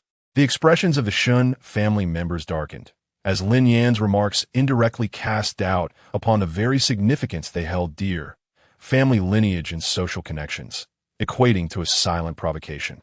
Shun's father's demeanor also shifted, darkening, yet he remained the head of the family, possessing deeper reserves of composure. He discerned the confidence and a certain aloofness in Lin Yan's words, an attitude not typical of a mere border officer with no roots. He harbored a subtle suspicion that Lin Yan was perhaps not as uncomplicated as he appeared on the surface. After all, it was unlikely that an ordinary family could raise a commander so fearless of both heaven and earth. "Lin Yan, having a commander like you is indeed a blessing for the empire," he began with a polite remark before swiftly changing the subject. "All right, Qingxian has just returned. What are you all fussing about? Since you're here, let us not leave tonight. We shall enjoy a meal together. Qingxian's mother is eager to see him. You should spend some quality time with her. No need to linger, just do what needs doing." Chapter 71. The atmosphere in the hall finally lightened somewhat after Father Shen spoke. The guests, each with their own thoughts, dispersed. Some returned to their rooms, while others went to the side hall for casual conversation. Yet their gazes towards Lin Yan and Shun Qingxian remained complex. Mrs. Chun, unable to contain her excitement, pulled Shun Qingxian into her own private side room, which offered a more intimate setting. As soon as the door closed, she grasped her son's hand tightly, her eyes reddening once again, this time with pure concern and joy. "Xian, let me take a good look at you," she said, scrutinizing Shun Qingxian, her fingers gently brushing against his notably healthier and more vibrant cheeks. "You look wonderful, so much better than when you were at home." She paused, lowering her voice to a cautious whisper laced with worry. "By the way, has your pheromone disorder occurred while you were in the north? The medical conditions there are rather inadequate. If you feel unwell, you must tell me. I still have some soothing agents from before." Shun Qingxian was taken aback by his mother's inquiry. Pheromone disorder? This affliction, which once clung to him like a nightmare, subjecting him to discrimination and anguish, now felt like a distant memory when mentioned by his mother. He reminisced carefully. Ever since Lin Yan had marked him, especially after the complete bonding, he realized he had not experienced those sudden heart palpitations, cold sweats, or the feeling of losing control in a long time. Even during his heat period, due to the perfect compatibility with Lin Yan and the Alpha's attentive care, it had transformed from agony into a sweet entanglement. Observing the worried look in his mother's eyes, he slowly shook his head, a sense of wonder and affirmation dawning upon him, his tone lightening. "Mom, it seems I haven't had an episode in quite a while." Mrs. Chun, upon hearing this, initially widened her eyes in disbelief, only to be overwhelmed by immense joy and relief. She embraced her son tightly, her voice choked with emotion. That's wonderful. You found the right person. The pheromones are perfectly in sync. Thank heavens, my little Xian no longer has to endure that suffering. With his mother's embrace, a warm current surged through Shun Qingxian's heart. It was then that he realized that Lin Yan was not merely a lover to him. He was a pillar of support, a remedy for his physical and emotional ailments. After sharing a few more heartfelt words, Shun Qingxian noticed it was still early and thought to take Lin Yan to see the room where he used to live. Informing his mother, he stepped outside in search of Lin Yan. Lin Yan was engaged in conversation with Father Shun in the study, his expression still as stern as ever. But upon seeing Shun Qingxian approach, his gaze softened slightly. Upon witnessing the scene, Father Shun deemed it inappropriate to insist further and thus waved his hand, allowing them to proceed as they pleased. Shun Qingxian led Lin Yan through the winding corridors, arriving at a relatively tranquil courtyard deep within the estate. His room lay within, and as he pushed open the door, a faint scent of long-abandoned habitation enveloped him. The room was elegantly arranged, yet bore a certain chill, reflective of his past identity within the Shun household, where he had navigated with utmost caution, neither standing out nor erring. A collection of books on machinery and starships adorned the bookshelf, while his desk held a few dusty handmade components he had crafted, shrouded in a fine layer of neglect. It appeared that the last cleaning had occurred over a fortnight ago. Evidently, the Shun family had resigned themselves to the belief that he would not return, neglecting even the upkeep of his room. As Lin Yan stepped into this space steeped in Shun Qingxian's past, his gaze swept over every detail. He envisioned the young Shun Qingxian, enduring countless solitary days and nights within this exquisite yet stifling prison, clutching those cold components. An inexplicable pang of sorrow stirred within him, accompanied by a profound urge to envelop the young man before him in his arms, dispelling all shadows of despair. His eyes settled upon a somewhat aged handcrafted model of a starship by the bedside, though rough around the edges. It was evident that it had been made with great care. Did you create this? Lin Yan inquired, delicately brushing the dust from its surface with his fingertips. Shun Qingxian, a touch embarrassed, nodded. Yes, I made it when I was a child. It was my first successful model. Lin Yan regarded the model, then turned his attention to the Omega beside him, whose cheeks had taken on a soft hue and whose eyes sparkled with clarity. A blend of tenderness, possessiveness, and an indescribable fluttering sensation blossomed within his heart. He thought to himself how fortunate it would have been had they met sooner. From now on, it will be our memories, he said, his voice deeper than usual. He set the model down, drew Shun Qingxian into his embrace, and lowered his head to place a gentle kiss atop his hair. Our home is in the northern frontier. Shun Qingxian leaned against him, feeling the steadiness of his heartbeat and the comfort of his presence, softly responding with a hum. In that embrace, the shadows of the past seemed, at last, to dissipate completely. After a brief pause, Lin Yan appeared to reach a decision. I shall take you to visit my parents. Shun Qingxian looked up in surprise. Your parents' home? He had scarcely heard Lin Yan mention his family. Yes, Lin Yan affirmed with a nod. They do not reside in the heart of the imperial city, but on another planet, where the environment is pleasant. I believe my parents will take a liking to you. His tone was calm, yet it carried a natural warmth. As if recalling something, he added, By the way, I messaged my teacher. He will be attending the military conference tomorrow. Shun Qingxian, intrigued, asked, Your teacher? Yes, an old fellow, Lin Yan replied, his voice tinged with a rare, almost affectionate informality. Originally, at such a level of conference, it was difficult to summon him. He had been tirelessly resisting the interstellar marauders and beasts on the front lines, and I seldom disturb him. This time, however, he was fortuitously recuperating near the imperial capital, allowing for a brief meeting. Lin Yan spoke lightly, yet Shun Qingxian astutely grasped the underlying significance. To be engaged in combat against interstellar marauders, and to be a figure so esteemed that even the upper echelons of the imperial military could not summon him. What an extraordinary existence that must be. He sensed that Lin Yan's mentor was likely a pillar of the military establishment. The mere fact that Lin Yan could casually reach out to him and secure a meeting spoke volumes.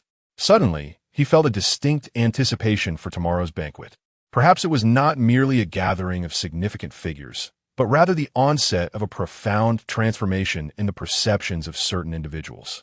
Observing Shun Qingxian's contemplative expression, Lin Yan chose not to elaborate further, instead ruffling his hair and playfully suggesting, "Don't overthink it. Shall we revisit the places where you once hid your treasures?" Shun Qingxian's cheeks flushed, casting him a playful glare, yet he took Lin Yan's hand, whispering tales of bittersweet and nostalgic youth in the room imbued with memories of his past. Chapter 72. A late-night snack with my wife. The dinner at the Shun residence was, as anticipated, devoid of flavor. The long dining table was adorned with exquisite dishes, and the etiquette was impeccable, yet an invisible veil hung over the atmosphere. The seemingly casual inquiries from the elders of the Shun family carried an air of probing, while the polite exchanges among cousins failed to conceal their detachment and curiosity. Shun Qingxian had little appetite to begin with, and, in such an environment, he barely touched his food. Lin Yan fared no better, spending most of his time navigating the veiled concerns directed at him, showing little interest in the meal before him, and only eating a token amount. At long last, they endured until the conclusion of dinner. Lin Yan declined the guest room arranged by the Shun family and returned to his own quarters with Shun Qingxian. Upon entering Shun Qingxian's room, steeped in the essence of his past, and closing the door, it felt as though they had severed ties with the insincerity and scrutiny outside. Shun Qingxian exhaled in relief, sensing that his taut nerves had finally begun to unwind. He had just settled on the edge of the bed when Lin Yan joined him, his large hand naturally resting on Shun Qingxian's flat abdomen, gently kneading it. Not full. Lin Yan frowned slightly, his tone laced with mild dissatisfaction. "I hardly saw you eat this evening." Shun Qingxian felt a tickling sensation from his touch and instinctively recoiled, whispering, "I had no appetite in that environment." "You hardly ate much either." "A missed meal is inconsequential for me," Lin Yan remarked, pinching Shun Qingxian's lean cheek. "But you can't afford to skip meals. After all the effort it took to nourish you in the north, don't let one dinner undo it all." He recalled how, upon first bringing Shun Qingxian back to the north, the boy had been painfully thin, treating the cafeteria food as though it were medicine. Gradually, he had coaxed some color back into his face. A warmth enveloped Shun Qingxian's heart, knowing that Lin Yan genuinely cared for him. He glanced at the time. It was still relatively early, and suddenly a thought emerged in his mind. The kitchen at home should have everything. Shun Qingxian blinked and looked at Lin Yan. "Would you like something to eat? I could prepare a midnight snack." At the outpost in Beijiang, he often cooked for Lin Yan, and it had become a habit. Lin Yan raised an eyebrow, gazing at his Omega's sparkling eyes, and could not refuse. Sure. The spacious and bright kitchen in the Shun residence was equipped with all kinds of utensils and ingredients, far more advanced than the small stove in Beijiang. At this hour, most of the servants had already retired for the night, leaving the kitchen in tranquil silence. Shun Qingxian expertly opened the refrigerator, retrieved several ingredients, and skillfully located the frying pan and seasonings, his movements fluid and natural, as if he were entirely familiar with everything here. Leaning against the kitchen door, Lin Yan observed Shun Qingxian's busy figure, his gaze profound. He recalled the information he had investigated, remembering that Shun Qingxian had once diligently learned to cook to please Gu Yanqing, particularly the exquisite cuisine of the imperial capital. A hint of long-buried sourness rose uncontrollably within him. "You seem quite familiar with this place," Lin Yan spoke, his tone seemingly no different from usual. Yet upon closer inspection, one could detect a subtle hint of acidity. "Have you cooked for him here often?" As Shun Qingxian sliced the meat, his movements halted at Lin Yan's words, and he turned, somewhat surprised to meet Lin Yan's seemingly calm yet turbulent gaze. Suddenly enlightened, he placed the knife down and approached Lin Yan, tilting his face upward, a sly smile creeping on his lips. "Are you jealous?" Lin Yan, caught off guard by his words, felt a twinge of embarrassment and averted his gaze, stubbornly denying, "Who is jealous?" Yet Shun Qingxian persisted, leaning closer, gently poking Lin Yan's firm chest with his finger, his voice soft and teasing. You are jealous. Before, it was merely to fulfill obligations. The dishes were all for show, not truly meant to be savored. He paused, his expression softening and turning earnest as he gazed into Lin Yan's eyes. It was only when I started cooking for you that I genuinely put my heart into it. I remember you prefer stronger flavors, spicy, aromatic, and tenderly braised. The recipes from Beijing are far more interesting than those from the imperial capital. His words wafted like a gentle breeze, instantly dispersing the insignificant sourness lingering in Lin Yan's heart. As he gazed at Shun Qingxian's beautiful face, which bore a hint of charm and explanation, the discomfort within him melted away, replaced by an indescribable sense of satisfaction and warmth. He reached out, wrapping his arms around Shun Qingxian's waist, pulling him close, resting his forehead against his voice low and laced with affectionate ferocity. You finally understand. With that, he kissed Shun Qingxian, refusing to allow any objections. He only released him when Shun Qingxian was breathless, gasping for air. Go prepare the meal.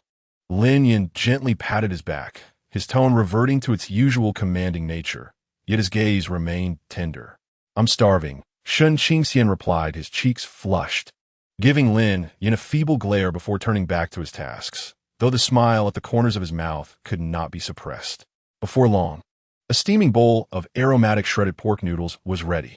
The noodles were perfectly chewy, the broth rich and flavorful, topped with a beautifully fried, soft-boiled egg, precisely to Lin Yan's liking. The two sat at the small kitchen table, sharing the generous bowl of noodles. Lin Yan ate quickly, yet he made sure to push most of the shredded pork and the soft-boiled egg towards Shun Qingxian. Eat more, he succinctly urged. All right, Shun Qingxian mumbled, instinctively transferring some of his shredded pork to Lin Yan's bowl. I don't feel like eating this right now. You should have it. Lin Yan, aware that Shun Qingxian was being picky again, remained silent, simply observing him. As Shun Qingxian focused on removing the parts he disliked, he suddenly felt a piercing gaze upon him. He looked up to meet Lin Yan's eyes, which seemed to see through his very soul, causing him to freeze momentarily. Blinking in realization, he became aware that he might have been caught in his pickiness. He furtively glanced at Lin Yan, only to find him wearing an expression that communicated.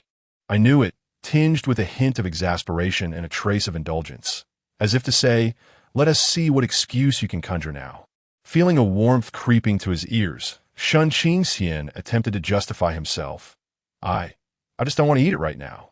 Besides, you train hard and need to consume more meat. His voice dwindled to a whisper, clearly lacking conviction.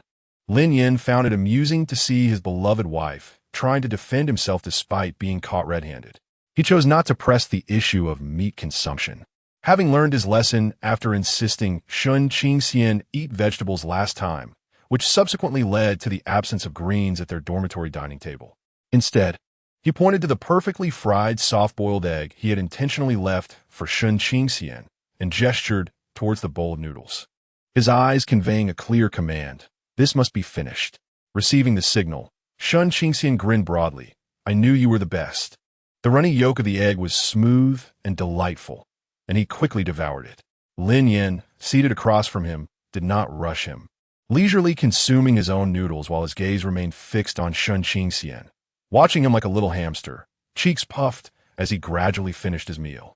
When Shun Qingxian had polished off the egg and most of the noodles, but could eat no more, he looked up at Lin Yan with big, watery eyes. Lin Yan then reached over, naturally taking the remainder of the small bowl of noodles and broth for himself, finishing it off in a few bites. Are you full? He inquired, pulling out a tissue to wipe away a bit of broth that had smudged the corner of Shun Qingxian's mouth. Shun Qingxian nodded slightly, caressing his somewhat full belly. Yes, I'm satisfied. Lin Yan rose, casually ruffling his hair. Then, let us return. The two tidied up the kitchen and stealthily returned to Shun Qingxian's room. After freshening up, they lay on a bed that was not particularly spacious, but was filled with the essence of Shun Qingxian's youth. Habitually, Shun Qingxian nestled into Lin Yan's embrace. Seeking the most comfortable position, Lin Yan extended his arm, drawing him closer, resting his chin atop Shun Qingxian's head. Shun Qingxian's voice, laced with drowsiness, was soft and tender. About the banquet tomorrow, Lin Yan interrupted him, gently patting his back in a rhythmic manner, as one would soothe a child. I will be here for you, no matter what. Simple, yet strangely effective. Within Lin Yan's reassuring presence and the steadiness of his heartbeat, Shun Qingxian's slight unease about facing the unknown gradually dissipated. He snuggled further into Lin Yan's embrace, finding a more comfortable position, and closed his eyes. Lin Yan, feeling the steady rise and fall of Shun Qingxian's breath, leaned down to place a soft kiss in his hair, also surrendering to slumber. Chapter 73. Attending a banquet with my wife, encountering a teacher the following evening. In the banquet hall of the Imperial Military Department, crystal chandeliers sparkled, and the air was filled with the mingling of luxury, perfume, cigars, and power. The attendees comprised high-ranking military officials, prominent politicians, and distinguished officers like Lin Yan, who had received special commendations. Lin Yan, clad in a sharply tailored dark green military uniform, exuded an air of authority, his posture erect like a pine tree. He had Shun Qingxian on his arm, who was elegantly attired in a fitting gown, his refined demeanor complementing Lin Yan's formidable presence. As they entered, numerous gazes were drawn towards them, some curious, some scrutinizing, and others emanating an unmistakable cold hostility from the Gu family faction. As anticipated, trouble soon loomed. A group of young military officers, clearly from affluent families in the capital, approached, glasses in hand. One officer, a colonel from a logistics department, as indicated by his insignia, bore a disingenuous smile as he spoke with a tone laced with the capital's characteristic superiority over border soldiers. You must be Major Lin Yan from the North Frontier. I have long admired your reputation. His exaggerated tone carried a hint of mockery. I hear the North Frontier is nothing but snowstorms and interstellar beasts. To remain there for a decade, Major Lin, is indeed commendable. While ostensibly a compliment, it was a veiled derision regarding the remoteness of the North Frontier, insinuating that Lin Yan was confined there due to lack of opportunities.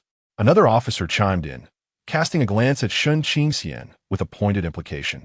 Indeed, and I have heard that Major Lin's Omega was assigned from the capital. He clicked his tongue in feigned sympathy. How unfortunate for Major Lin. In such a desolate place as the North Frontier, finding a decent Omega must be quite the challenge. This remark was a blatant insult, not only disparaging the North Frontier, but also objectifying Shun Qingxian, insinuating that he was a cast-off, unwanted and assigned as a second-rate prize. Shun Qingxian's complexion turned pale in an instant, his grip on Lin Yan's hand tightening slightly. Lin Yan's gaze suddenly turned cold. He stepped forward, completely shielding Shun Qingxian behind him, and calmly regarded the provocative colonel. Indeed, the northern frontier was harsh, and the interstellar beasts were undeniably fierce. Lin Yan's voice, though not raised, resonated clearly among the attentive crowd surrounding them. Thus, those who survived in the northern frontier and maintained the defense line relied not on lineage or eloquence, but on tangible military achievements. He pointed to his own head, then lightly clenched his fist, the joints producing a subtle crack, his eyes sharp as a blade. As for my Omega, he glanced at the pallid Shun Qingxian, his tone imbued with undeniable pride and protectiveness. He is a top-tier precision mechanic of the Empire, having repaired critical equipment at the northern frontier outpost that saved the lives of more than one squad of soldiers. His worth is beyond the judgment of those who thrive on ancestral privileges, boasting from a secure distance. He paused, his gaze sweeping over the few young officers who appeared visibly flustered, his tone dripping with unabashed mockery. I've heard that the department you gentlemen belong to did not fare well in the recent field exercises. Rather than concern yourselves with the snow and storms of the northern frontier or my personal affairs, it would be wiser to focus on your own professional competencies. For the stability of the border is not achieved through mere words. Lin Yan's retort was firmly rooted in the essence of a soldier, strength and merit. He struck back with what they lacked most, delivering a stinging rebuke. The young officers were left speechless, their faces flushed, as muffled laughter emerged from the crowd, compounding their embarrassment, prompting them to slink away.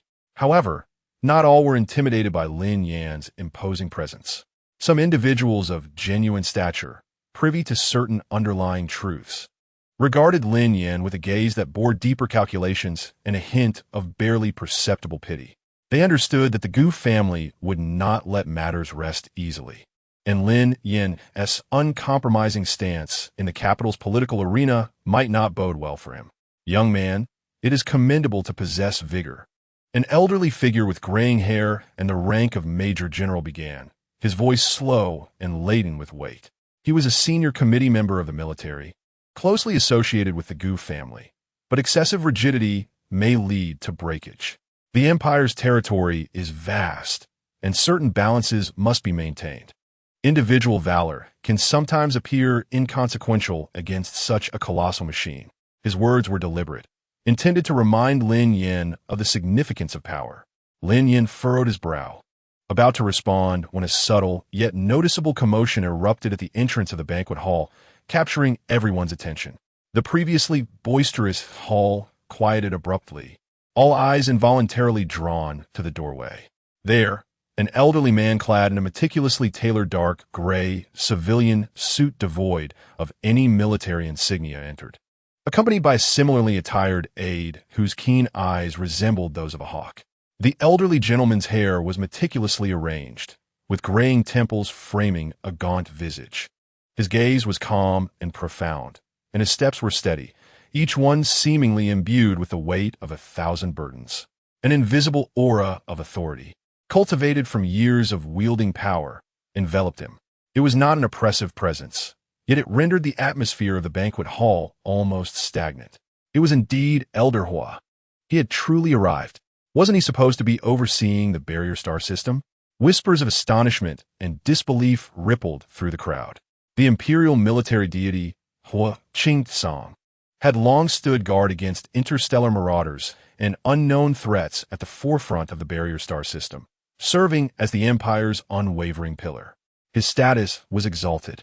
Even the royal family showed him due reverence.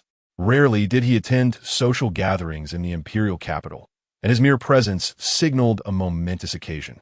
The hosts of the banquet, several high-ranking officials from the general staff and the defense committee, hastily approached him, their demeanor bordering on humble reverence. Elder Hua, your presence truly elevates this occasion. Elder Hua, please this way. Hua Qing-tsang merely nodded slightly, his keen gaze sweeping across the hall as if searching for someone. He glanced past the grinning dignitaries eager to engage him and ultimately fixed his attention on a solitary figure standing in the corner, a tall silhouette clad in deep green, who, unlike the others, stood composed and unhurried. Amidst the astonished and inquisitive stares of the onlookers, Hua Qing-tsang strode purposefully toward Lin Yan. Those who had previously encircled Lin Yan, attempting to exert pressure or merely spectate, instinctively parted to create a path. Even a certain general slightly shifted aside, his expression revealing a complex mix of emotions. Upon reaching Lin Yan, Hua Qing-tsang halted. He was slightly shorter than Lin Yan, yet his weathered yet clear and sharp eyes regarded Lin Yan with an equal measure of scrutiny and a hint of barely perceptible approval. Young man, Hua Qing-tsang began, his voice low yet imbued with a distinctive rasp and strength, resonating clearly in every ear. 10 years have passed. The winds and snows of the northern border have not softened your bones. There were no pleasantries, no small talk, as though they had parted just yesterday. Lin Yan gazed at his long-lost mentor, and amidst his hardened features, a faint ripple of emotion emerged. He straightened his back and offered a crisp military salute. Teacher. This one word reverberated like thunder in the banquet hall, leaving everyone astounded.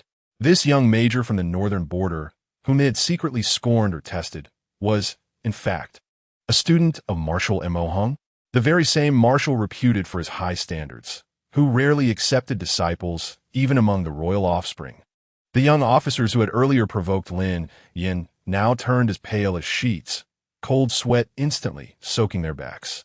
They finally grasped the enormity of their miscalculation. The expressions of those aligned with the Gu family turned exceedingly grim. Hua Qing-tsang raised a hand, signaling Lin Yan to lower his salute. His gaze swept over Shun Qingxian, who was somewhat anxious yet striving to maintain her composure in Lin Yan's arm. and he gave a slight nod as a form of greeting before returning his focus to Lin Yan. His tone was unremarkable, yet it carried a profound insight. I have heard that you have been performing admirably in the northern frontier. Lin Yan inclined his head slightly in acknowledgement, stating, "It is my duty to safeguard our territory." Hua Qingsong's eyes roamed over the diverse expressions of those present, ultimately settling back on Lin Yan. His voice, though not loud, resonated clearly in every ear, striking Lin Yan's heart like a heavy hammer.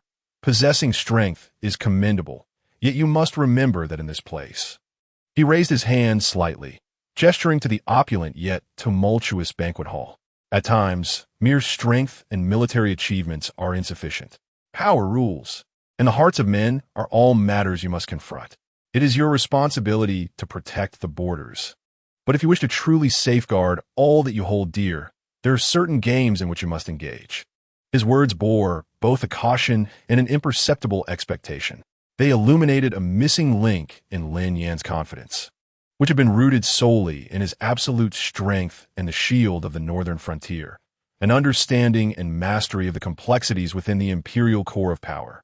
Lin Yan furrowed his brow, grasping his mentor's intent, yet deep within his confidence, stemming from his strength, led him to a partial dissent. He believed that as long as he remained formidable, he could disregard the petty intrigues surrounding him. Hua Qingsong observed his expression, recognizing that the young man had yet to fully absorb the message, and he refrained from elaborating further, instead giving Lin Yan's shoulder a reassuring pat. "Find a quiet place and join me for a cup of tea."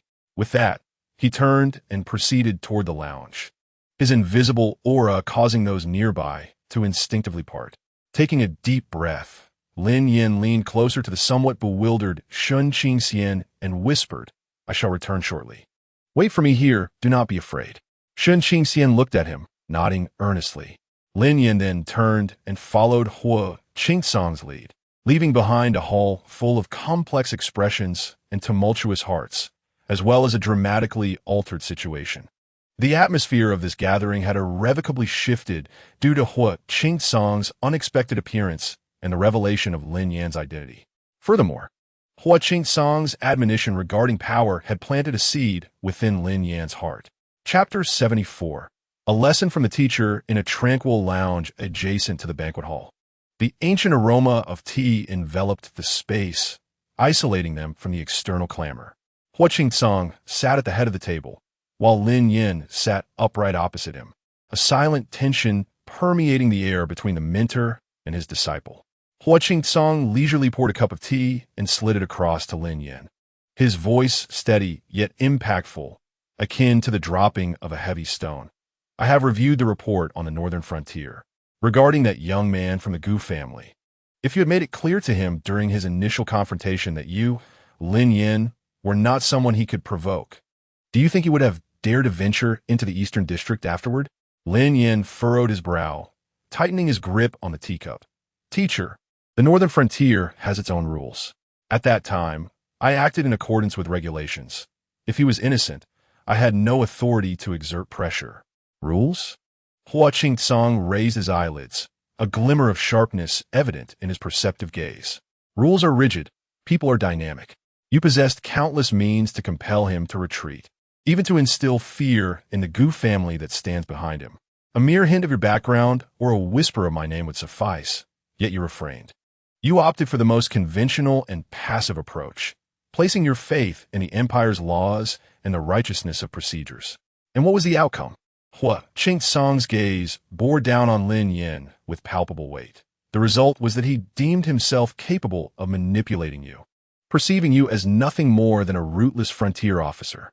Thus, he dared to provoke you time and again, ultimately leading to catastrophic consequences. Trespassing into a perilous zone he could hardly fathom. Lin Yan's jaw tightened, offering no retort. The memory of Gu Yanqing's arrogant demeanor during his first visit to the outpost lingered vividly in his mind. In the courtroom, Hua Qingsong continued his relentless onslaught, his tone growing increasingly grave. "The evidence is irrefutable. The threat to border security has resulted in significant casualties. A death sentence would be justified." At that moment, Had you merely relayed a message to your family or allowed me to apply some pressure, even the Gu family, no matter how powerful, could not have shielded him. But you? Hua Qingsong's voice carried an almost imperceptible sorrow. You still chose to adhere to the rules, placing your trust in the court to deliver a fair verdict.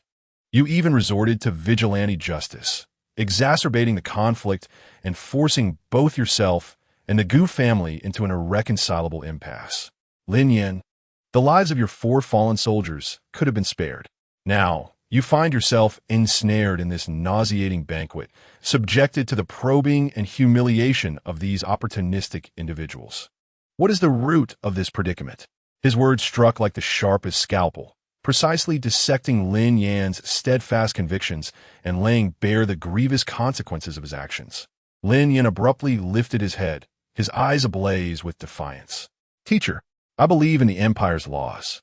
I trust that as long as I act with integrity and rely on my own strength and military accomplishments, I can safeguard the northern frontier and ensure that those deserving punishment face justice. I do not wish to rely on my family or leverage a reputation. I want my soldiers to see that their commander stands here through genuine merit, not through connections. That is the true example. That is the essence of rules.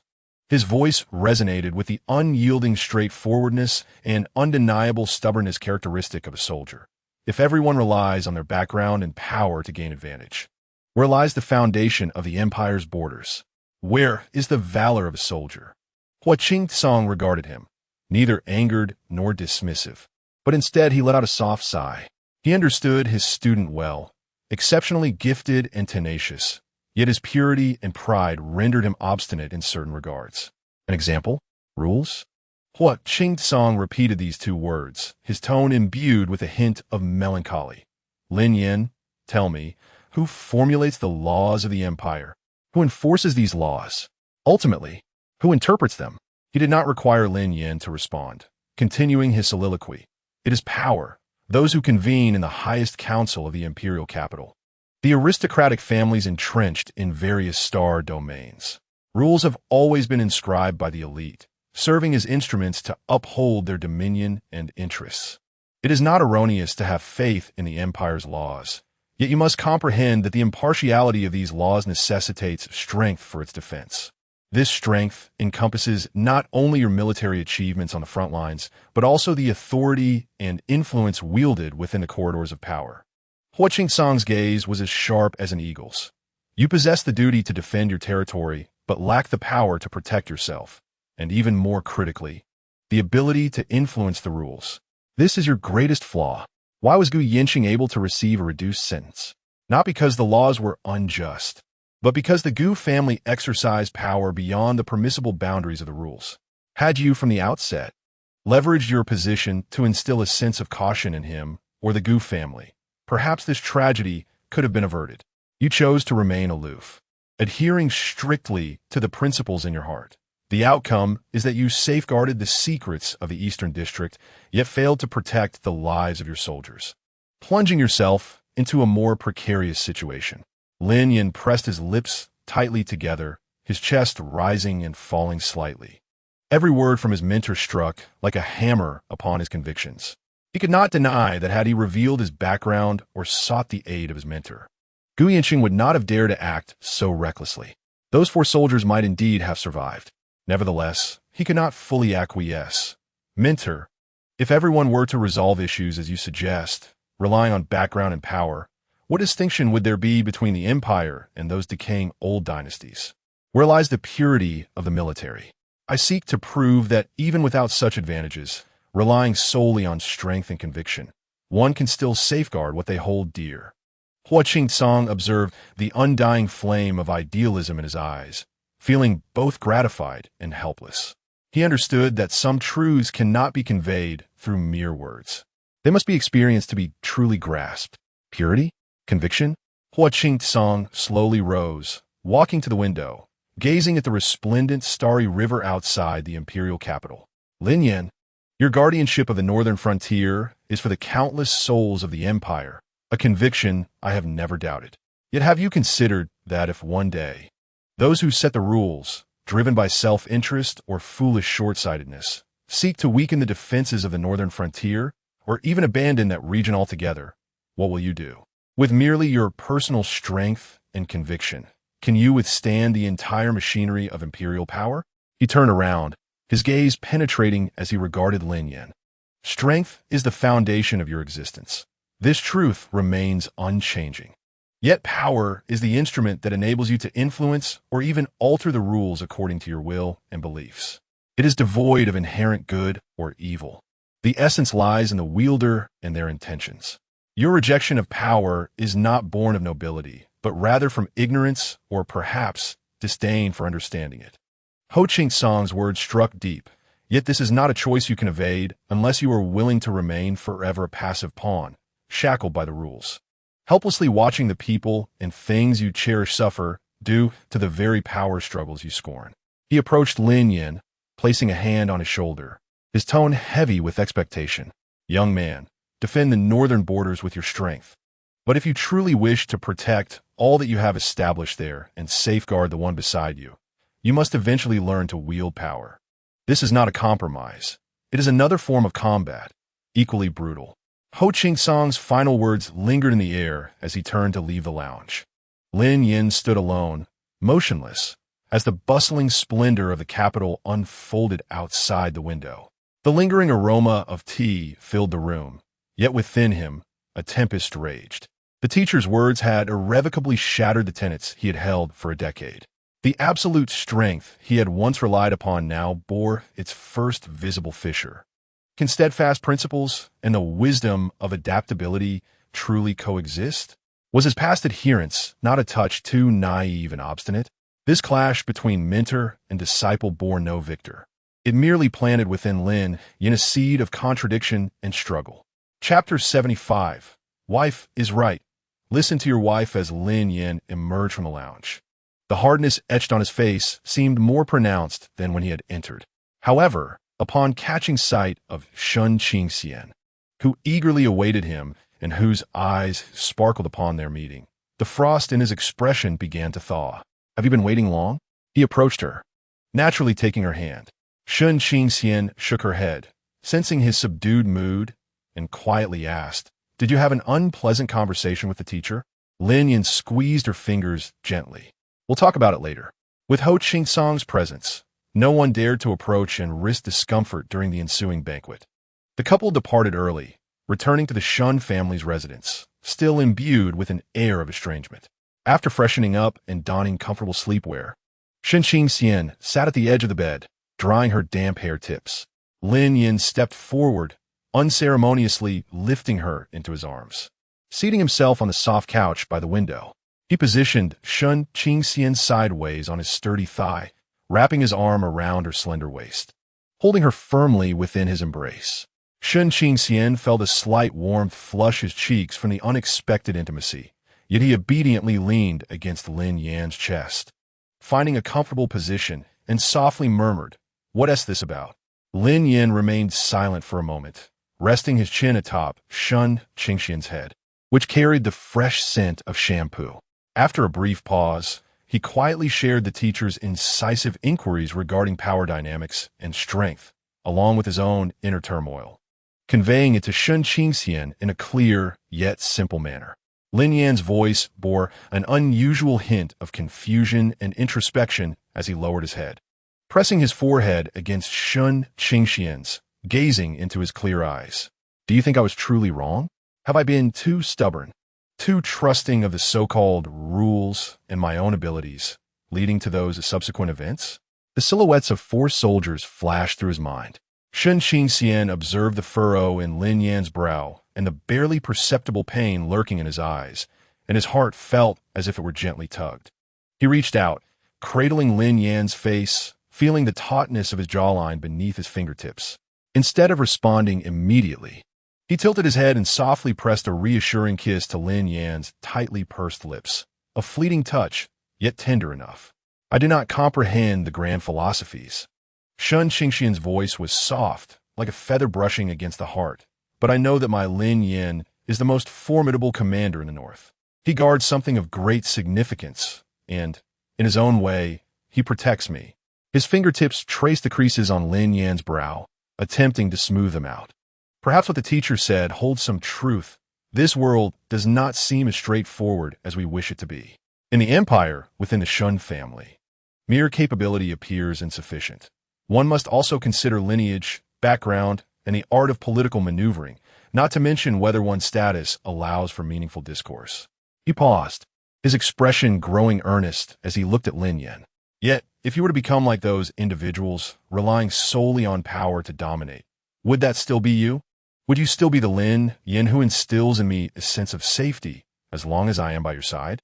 As your teacher remarked, the essence of power depends upon who wields it and how it is exercised. Lin Yan gazed intently at him, absorbing the unadulterated trust and reliance reflected in Shun Qingxian's eyes. The shadows of self-doubt that had clouded his heart seemed to dissipate under the weight of this simple yet resolute gaze. Noticing Lin Yan's expression soften, Shun Qingxian suddenly grinned mischievously, leaning closer to whisper in his ear, "Besides, I think you looked a bit handsome just now," furrowing your brow in contemplation.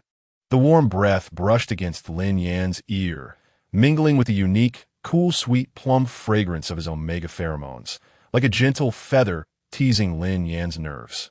Lin Yan's throat bobbed as he tightened his embrace around Shun Qingxian, almost as if he wished to meld him into his very being. Lowering his head, he nudged his nose against Shun Qingxian's, his gaze darkening with a familiar, possessive flame. "Just a bit handsome?"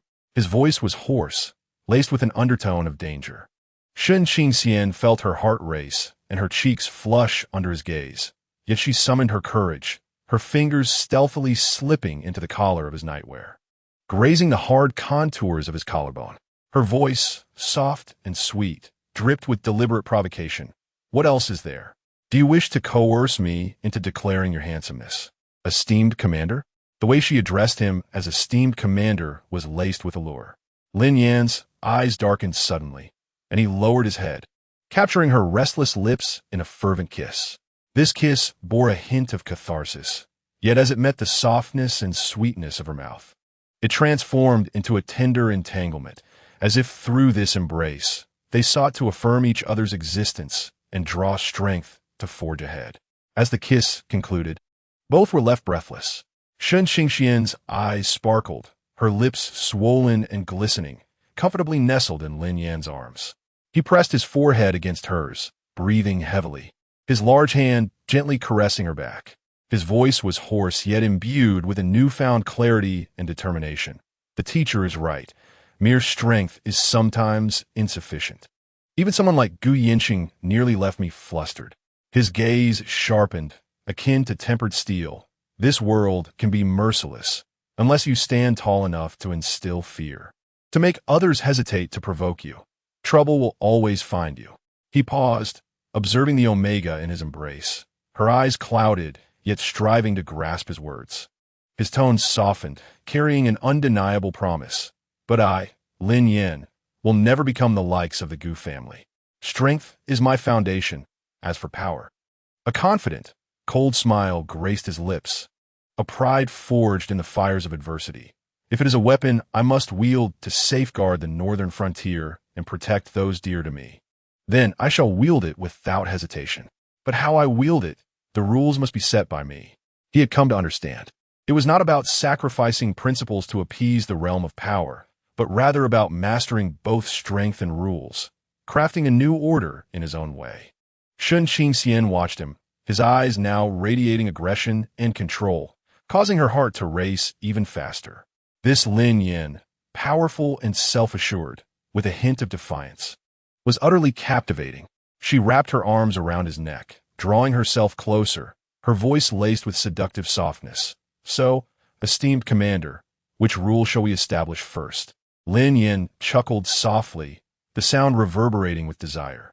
He lifted Shun Qingxian effortlessly, carrying her towards the bed that held countless memories of her past. The first rule, he gently laid her on the soft bedding, leaning down, their heated breaths intertwining. "Now, be silent. Is it comfortable to tease me, my dear wife?" "Lin Yan, I'm so tired. I can't do this anymore." "All right, let us not do it. I'll carry you to the shower." Chapter 76. Wife. Take me to play in the imperial capital. The following day, sunlight streamed through the exquisite window frames, awakening the two who lay entwined in slumber. Shun Qingxian stirred slightly in Lin Yan's embrace, the first to awaken. As he gazed at the alpha's side profile, still marked by a few hard lines, even in slumber, a smile involuntarily graced his lips. He leaned in, bestowing a gentle morning kiss upon Lin Yan's chin. Almost instantly, Lin Yan awoke, his military instincts rendering his eyes sharp and clear. However, upon noticing the Omega's smiling gaze, that sharpness melted into the languor and warmth of the morning light. He tightened his embrace, drawing Shun Qingxian closer, his voice hoarse from sleep. Stealing kisses? Shun Qingxian's cheeks flushed, burying his face in Lin Yan's neck. He mumbled, "I did not. The weather is splendid today. Let me take you to explore the capital. We can indulge in delicious food. I know many wonderful places." His voice brimmed with excitement, eager to share the scant memories of his hometown's beauty with the one who mattered most. Lin Yan, observing the glimmering anticipation in Shun Qingxian's eyes as he emerged from the covers, felt his heart soften. He leaned down and pressed a kiss on that smooth forehead. All right. After they washed up and dressed, Shun Qingxian thoughtfully selected a casual dark outfit for Lin Yan, which, while still unable to conceal his tall stature and commanding aura, at least made him appear less like a walking military outpost. Stepping out of the Shun residence, the morning sun of the capital bathed them in warmth. The air infused with the fresh fragrance characteristic of the prosperous star domain. With familiarity, Shun Qingxian led Lin Yan through the intricate network of aerial bridges and ground streets. He was like a diligent little tour guide, pointing towards the distant skyline where classical domes blended seamlessly with modern metallic structures. That is the Imperial Central Library, housing many ancient mechanical design manuscripts not found elsewhere. I used to sneak in there often. He then pulled Lin Yan onto a futuristic hovering bus. Leaning against the window as they glided past vibrant streams of traffic and colossal holographic advertisements. "Look, that is the Galaxy Theater, frequently showcasing the latest holographic operas. Though I can hardly understand them, the lights are simply stunning." Most of the time, Lin Yan remained silent, yet his gaze consistently lingered on the excited Omega before him, whose cheeks glowed with a healthy flush from their movement and enthusiasm. He watched as Shun Qingxian navigated the familiar streets, seemingly liberated from some constraint he had felt at the Shun household, blossoming into a vivid and lively being akin to a bird released from its cage. Indeed, he was observing the scenery, taking in a city renowned as the cultural capital, but more so, he was captivated by how his Omega was radiating his own brilliance once more upon this land that had once oppressed him. Together, they formed a striking tableau. A tall, imposing alpha, steadfastly following the charming, gentle Omega whose eyes sparkled with laughter, creating a delightful and harmonious contrast. Alpha's gaze was almost perpetually fixed upon Omega, his eyes deep and brimming with unabashed focus and affection. Occasionally, when Omega turned to engage him in conversation, the corners of Alpha's stern mouth would imperceptibly lift into the faintest of smiles, enough to cause the hearts of all those who furtively observed them to skip a beat. Such a commanding aura from the Alpha. Surely he was a soldier? The way he looked at that Omega was utterly enchanting. The two of them were such a perfect match. Whispers of admiration and envy wafted in from every direction. Initially, Shun Qingxian felt a twinge of shyness. But when he looked up at Lin Yan and saw that the latter was completely unfazed by the prying eyes around them, as if the world contained only the two of them, that slight embarrassment transformed into a profound sweetness and confidence. He led Lin Yan to a quaint dessert shop nestled deep within a narrow alley, said to have a history of over a century. The establishment was modest in size, yet exuded warmth and cleanliness, the air thick with the enticing fragrance of confections. Shun Qingxian's eyes sparkled as he gazed at the exquisite array of delicacies in the display case, torn between choices like a child. "This snowflake pastry is the signature," he exclaimed excitedly. "And this cloud leg pastry, with its sweet and salty flavor, you might enjoy. This almond pastry looks delicious too," he murmured, furrowing his brow in indecision. Lin Yan stood behind him, watching this adorable display with a hint of amusement in his eyes. He promptly ordered the very items Shun Qingxian had hesitated over, requesting one of each, plus an additional serving of his sweetest strawberry cream cake. "Why order so much?" Shun Qingxian whispered, unable to suppress a smile. "Just a taste," Lin Yan replied succinctly, gently guiding him to a seat while he took the one opposite. The pastries arrived swiftly, and Shun Qingxian eagerly took a bite of the snowflake pastry, its crisp and sweet texture causing his eyes to narrow in bliss, resembling a contented kitten. He picked up a piece of almond pastry and offered it to Lin Yan, saying, "Try this. It's not too sweet, quite refreshing." Lin Yan hesitated for a moment at the sight of the almond pastry being presented to him, but ultimately opened his mouth to take a bite. Although he had no particular fondness for sweets, the glimmering anticipation in Shun Qingxian's eyes prompted him to nod in approval. "It's decent." Shun Qingxian's face lit up with joy, and he enthusiastically began recommending other treats. Sunlight streamed through the dessert shop's glass windows, casting warm patches of light upon the two. Soft music played in the background, while the gentle laughter and chatter of patrons enveloped them. In that moment, there were no harsh winds or snow from the northern borders, no political machinations of the imperial capital, no shackles of family obligations, only the sweet aroma of pastries and the reflections of each other's smiling faces. Lin Yan watched as Shun Qingxian, blissfully indulging in his cake with a bit of cream adorning the corner of his mouth, chattered on about their next destination. The cold, hard land of the northern frontier, once drenched in frost and snow, seemed to be utterly illuminated and warmed by the sunlight of the capital and the smile of the person before him. He gazed at the breathtaking scenery of the capital, cradling in his arms the Omega whose eyes sparkled with joy, the most beautiful sight of his life, deserving of every ounce of his protection. After indulging in delightful desserts, Shun Qingxian eagerly led Lin Yan to explore the iconic structures of the capital, acting as a guide while sharing the rich history and culture unique to this city. Lin Yan, gripping his hand tightly, yearned to draw him close at every opportunity. As dusk approached, Shun Qingxian's enthusiasm remained undiminished, pulling Lin Yan towards the famous starry eye Ferris wheel. The colossal observation cabin ascended slowly, offering a panoramic view of the bustling heart of the capital. With each rise, the vista widened, revealing a tapestry of shimmering traffic and magnificent architecture that captivated the senses. Shun Qingxian leaned against the transparent wall, mesmerized, his profile illuminated by the soft glow of the outside light, radiating an incredible gentleness. Suddenly, he turned to Lin Yan, who had been standing behind him, gaze fixated, his eyes sparkling with a mischievous yet bashful glimmer.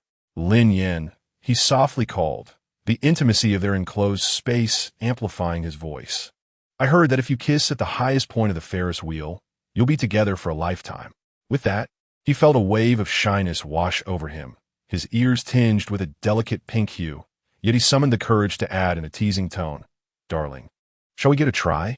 The utterance of "darling" at such a height, coupled with the expansive view outside and the tale of eternal togetherness, struck Lin Yan like a bolt of electricity, shattering his self-control. His gaze darkened, swirling with a familiar tempest of possessiveness. Without a moment's hesitation, he extended his long arm, pulling the oblivious Omega into his embrace and capturing his sweet, dessert-scented lips with fervor.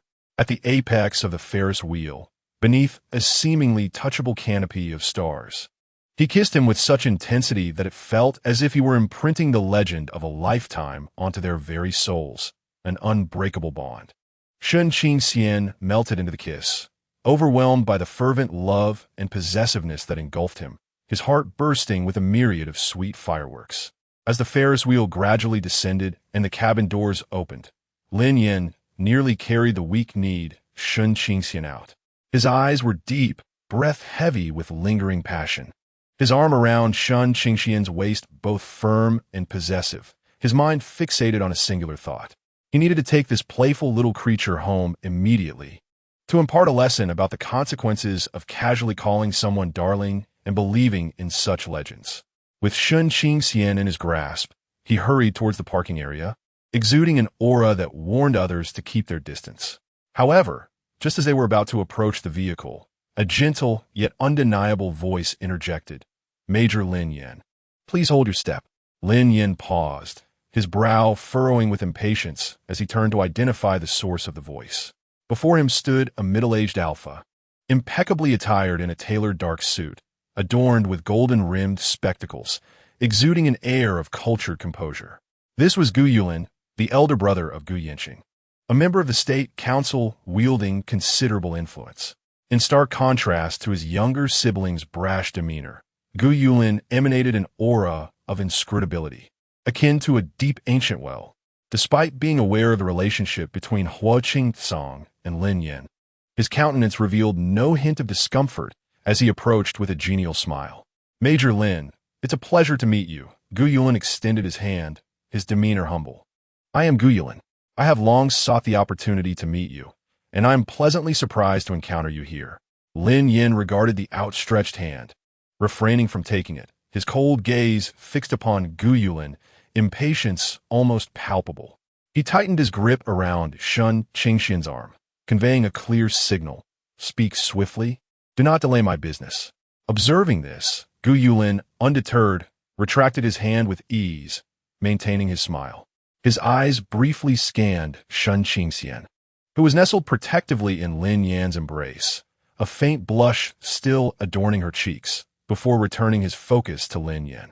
"Major Lin, I have come on behalf of the Gu family to extend our apologies to you and Mr. Shun." Gu Yulin's tone was sincere, his posture deferential. "My younger brother, Yanqing, acted impulsively and recklessly, causing offense to both of you, particularly in Beijiang, which has led to considerable troubles for you, Major Lin. As his elder brother, I feel profound guilt and sorrow.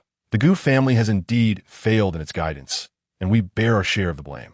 His words were meticulously crafted, shifting all blame onto the now disgraced Gu Yanqing and the family's lack of governance, as if the Gu family itself were paragons of reason. A cold smile played upon Lin Yan's lips, yet he remained silent, intrigued to discern what stratagem this far more astute member of the Gu family might be employing. Gu Yulin seemed unperturbed by Lin Yan's reticence, continuing with an amiable demeanor. "I understand that a mere apology cannot rectify the situation. The Gu family is willing to offer all possible support for the compensation of the soldiers in Beijiang and subsequent reconstruction efforts, hoping to soothe your anger, Major Lin, and alleviate the misunderstandings between us." He deliberately employed the term misunderstanding. Furthermore, as he adjusted his spectacles, a glimmer of keen insight flickered behind the lenses. "The State Council has also taken note of your exceptional contributions in Beijiang, Major Lin. A promising leader such as yourself deserves greater recognition and support from the Empire.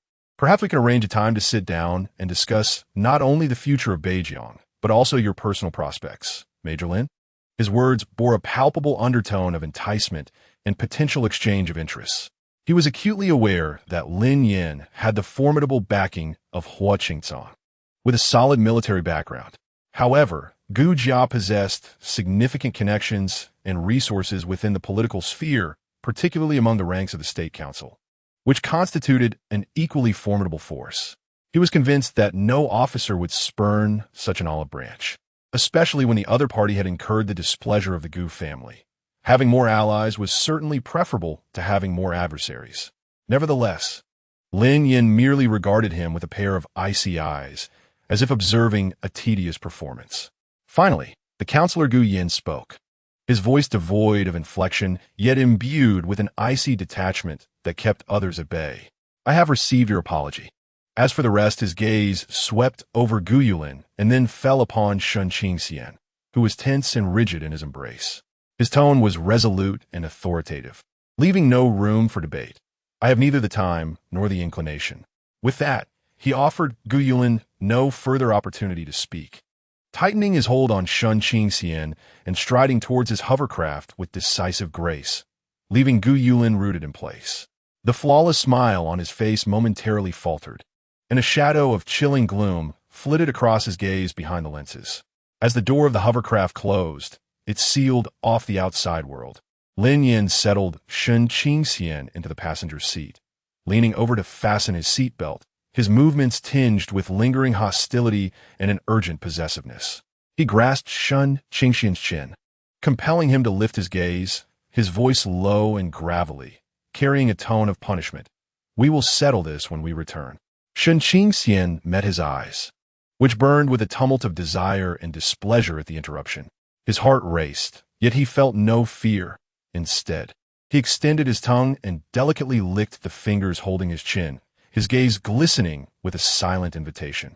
Lin Yan's throat constricted as he abruptly revved the hovercraft's engine, which roared to life, propelling them towards their abode. All thoughts of Gu Yulin, the counselor, and the power struggles faded from his mind. He yearned only to return to a space that belonged solely to the two of them, to affirm once and for all that his Omega, his entire existence, was irrevocably his alone. Chapter 78. Settling accounts with his wife, the hovercraft raced along the upper limits of the speed regulations, swiftly returning to the tranquil area where the Shun family estate lay. Lin Yan slammed on the brakes, bringing the vehicle to a steady halt before the entrance. He could hardly await the automated parking system, manually shutting off the engine and unbuckling his seatbelt. In the passenger seat, Shun Qingxian's cheeks still bore a rosy hue, his eyes slightly dazed by the speed and the unabashedly aggressive aura of the Alpha beside him. He reached to unfasten his seatbelt, but a large hand swiftly intervened, efficiently clicking it open. In the next instant, the world spun around him. Shun Qingxian exclaimed as Lin Yan effortlessly lifted him from the car, hoisting him onto his shoulder with the ease of carrying a sack. The posture was both abrupt and profoundly embarrassing, causing Shun Qingxian to feel a rush of blood to his head. Instinctively, he began to struggle, his legs flailing helplessly in the air. "Lin Yan, what are you doing? Put me down."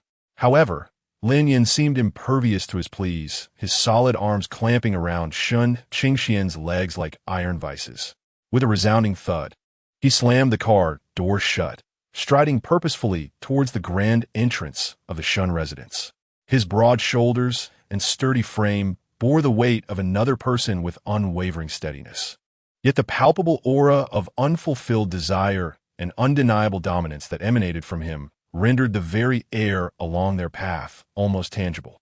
It was the early evening, and the Shun household was not entirely closed to visitors. Servants were tidying up in the front yard, distant relatives were returning from lessons, and a couple of guests were engaged in conversation with the butler on the porch. As Lin Yan burst into the courtyard in such a decidedly unconventional and unsightly manner, carrying the struggling and blushing Shun Qingxian, a strange silence enveloped the scene.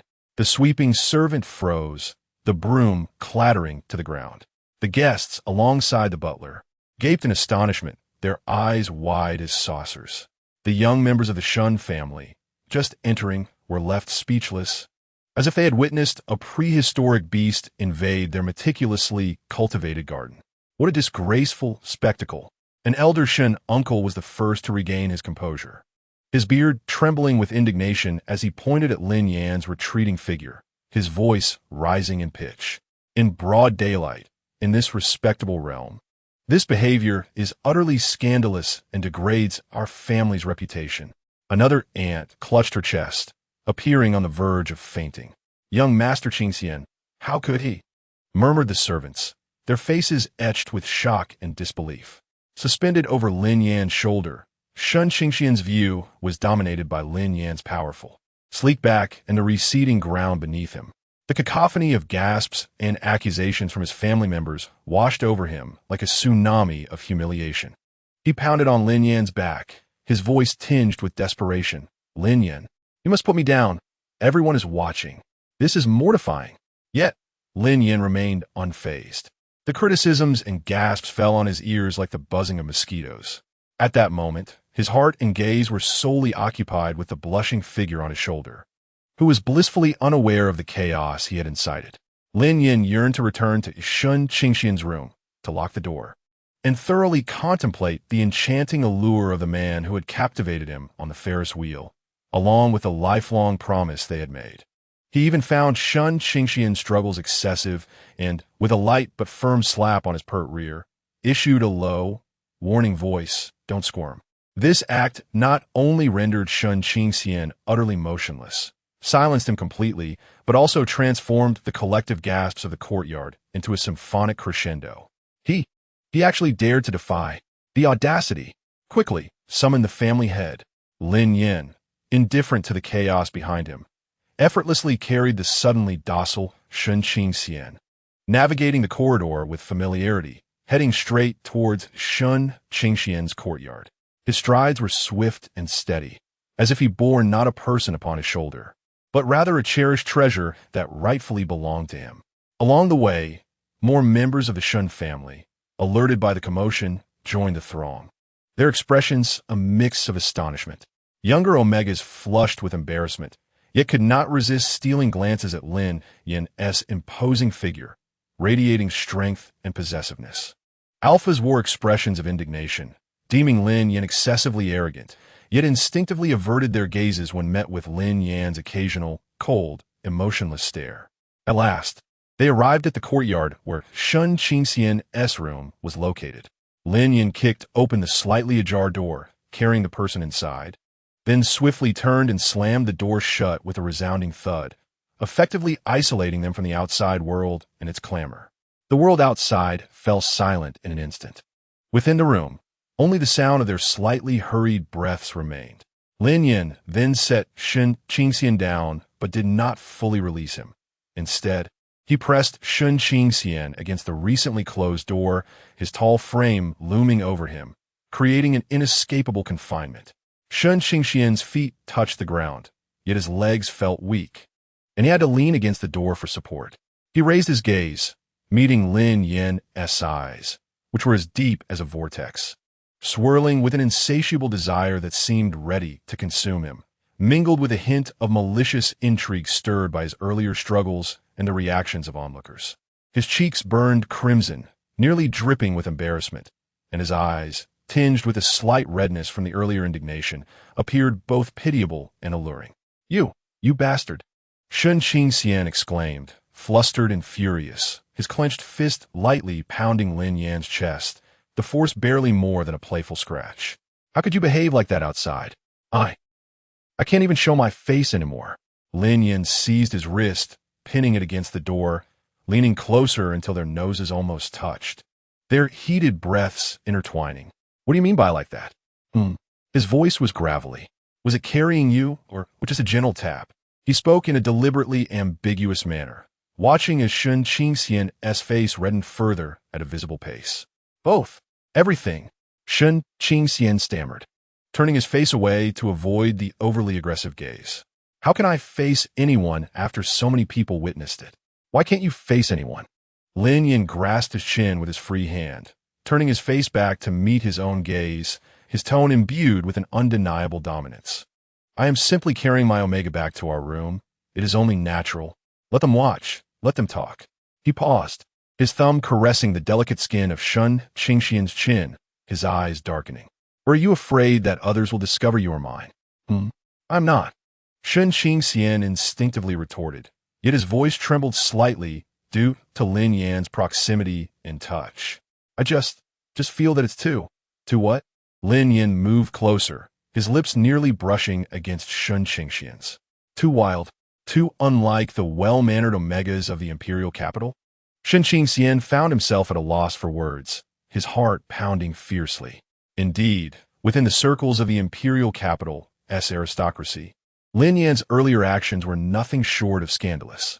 However, for reasons unknown, after the initial embarrassment, a subtle thrill of rebellious pleasure began to rise from the depths of his heart. It was as if being treated with such overwhelming assertiveness validated his profound, singular need for and possession by this alpha before him.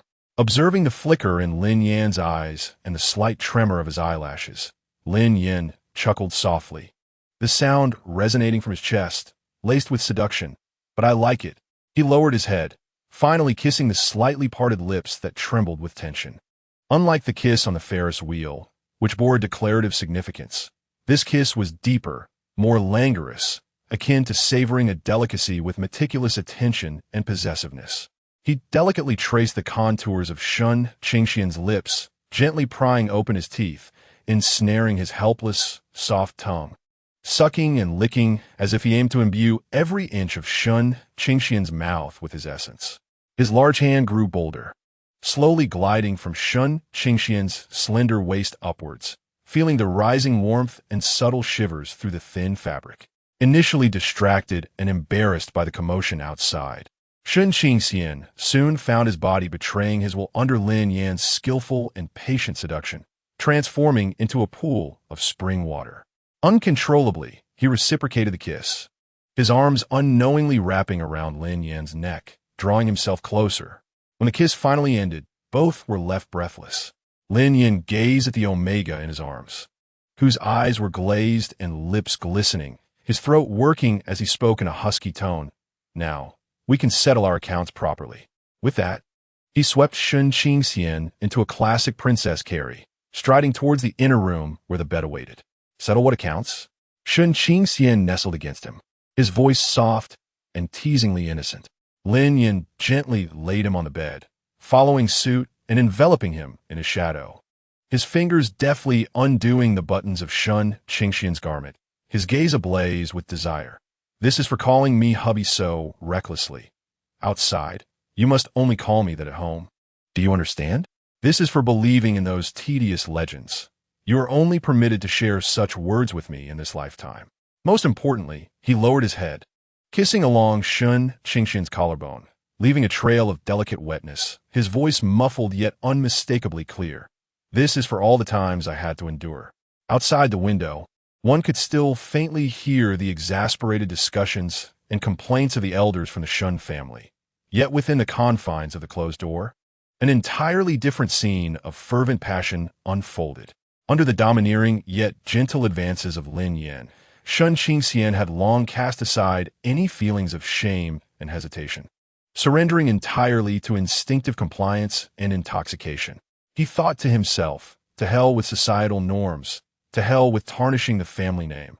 All he desired was Lin Yan, the alpha who would lose all composure at his mere utterance of husband, who would bear him through the storm of criticism, and cherish him as his one and only treasure.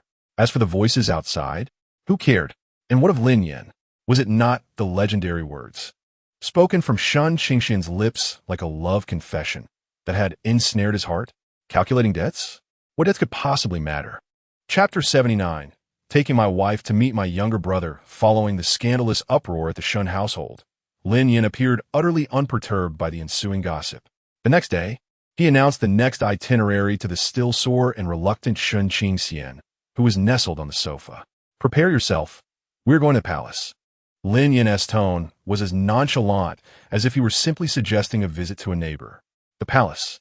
Shun Qingxian nearly leaped from the sofa, his drowsy eyes widening in disbelief. "What on earth for?" The imperial palace, a realm so exclusive that even ordinary folk required extensive approval just to approach it, symbolized power and mystery. Observing Shun Qingxian's startled demeanor, Lin Yan's eyes sparkled with amusement as he scooped him up, cradling him in his arms while his large hand instinctively massaged Shun Qingxian's lower back. "To meet my younger brother, Lin Shua." "Your brother? In the palace?" Shun Qingxian was even more astonished. He had only known that Lin Yan's family background was somewhat extraordinary, but had not anticipated a connection to royalty. Indeed, Lin Yan succinctly explained, "Our family's influence is considerable, and the royal family harbors some concerns. So Lin Shua has been a guest at the palace since childhood, which is a sort of tacit agreement." He had used the term guest, yet Shun Qingxian immediately grasped its underlying implication, a hostage. Although Lin Yan's tone was light, Shun Qingxian could sense a hint of chill beneath the calm. "However, he has been doing quite well," Lin Yan added, his tone softening somewhat. "The royal family has treated him well. He maintains decent relations with the princes, especially the youngest Omega prince, who seems particularly close to him." He paused, recalling certain rumors, a cryptic smile playing on his lips. "That lad has likely developed rather complicated feelings." Shun Qingxian felt his heart racing, overwhelmed by the magnitude of the revelations. Leaning against Lin Yan's embrace, he processed the family secrets of his partner, feeling a mix of shock and apprehension at the prospect of meeting royalty and his younger brother-in-law. "So, Who exactly are we meeting? Do I need to be particularly mindful of etiquette? I'm a bit frightened. Shun Qingxian's voice dwindled to a whisper, his fingers unconsciously twisting the hem of Lin Yan's shirt. Coming from a modest family and having once been relegated to the borders as an Omega, the thought of facing the Empire's elite left him breathless with anxiety. Lin Yan lowered his head, gazing at the pale face nestled in his embrace, eyes filled with unease. The chill stemming from family affairs was swiftly replaced by a surge of affection. He bent down to place a gentle kiss on Shun Qingxian's forehead, then brushed his trembling eyelashes with a tender kiss, his voice unexpectedly warm and resolute. What is there to fear? I'm here. He squeezed Shun Qingxian's hand reassuringly. We have already made arrangements. The Crown Prince will be receiving us this time. He is relatively reasonable. As for etiquette, he chuckled softly, you need not feign anything.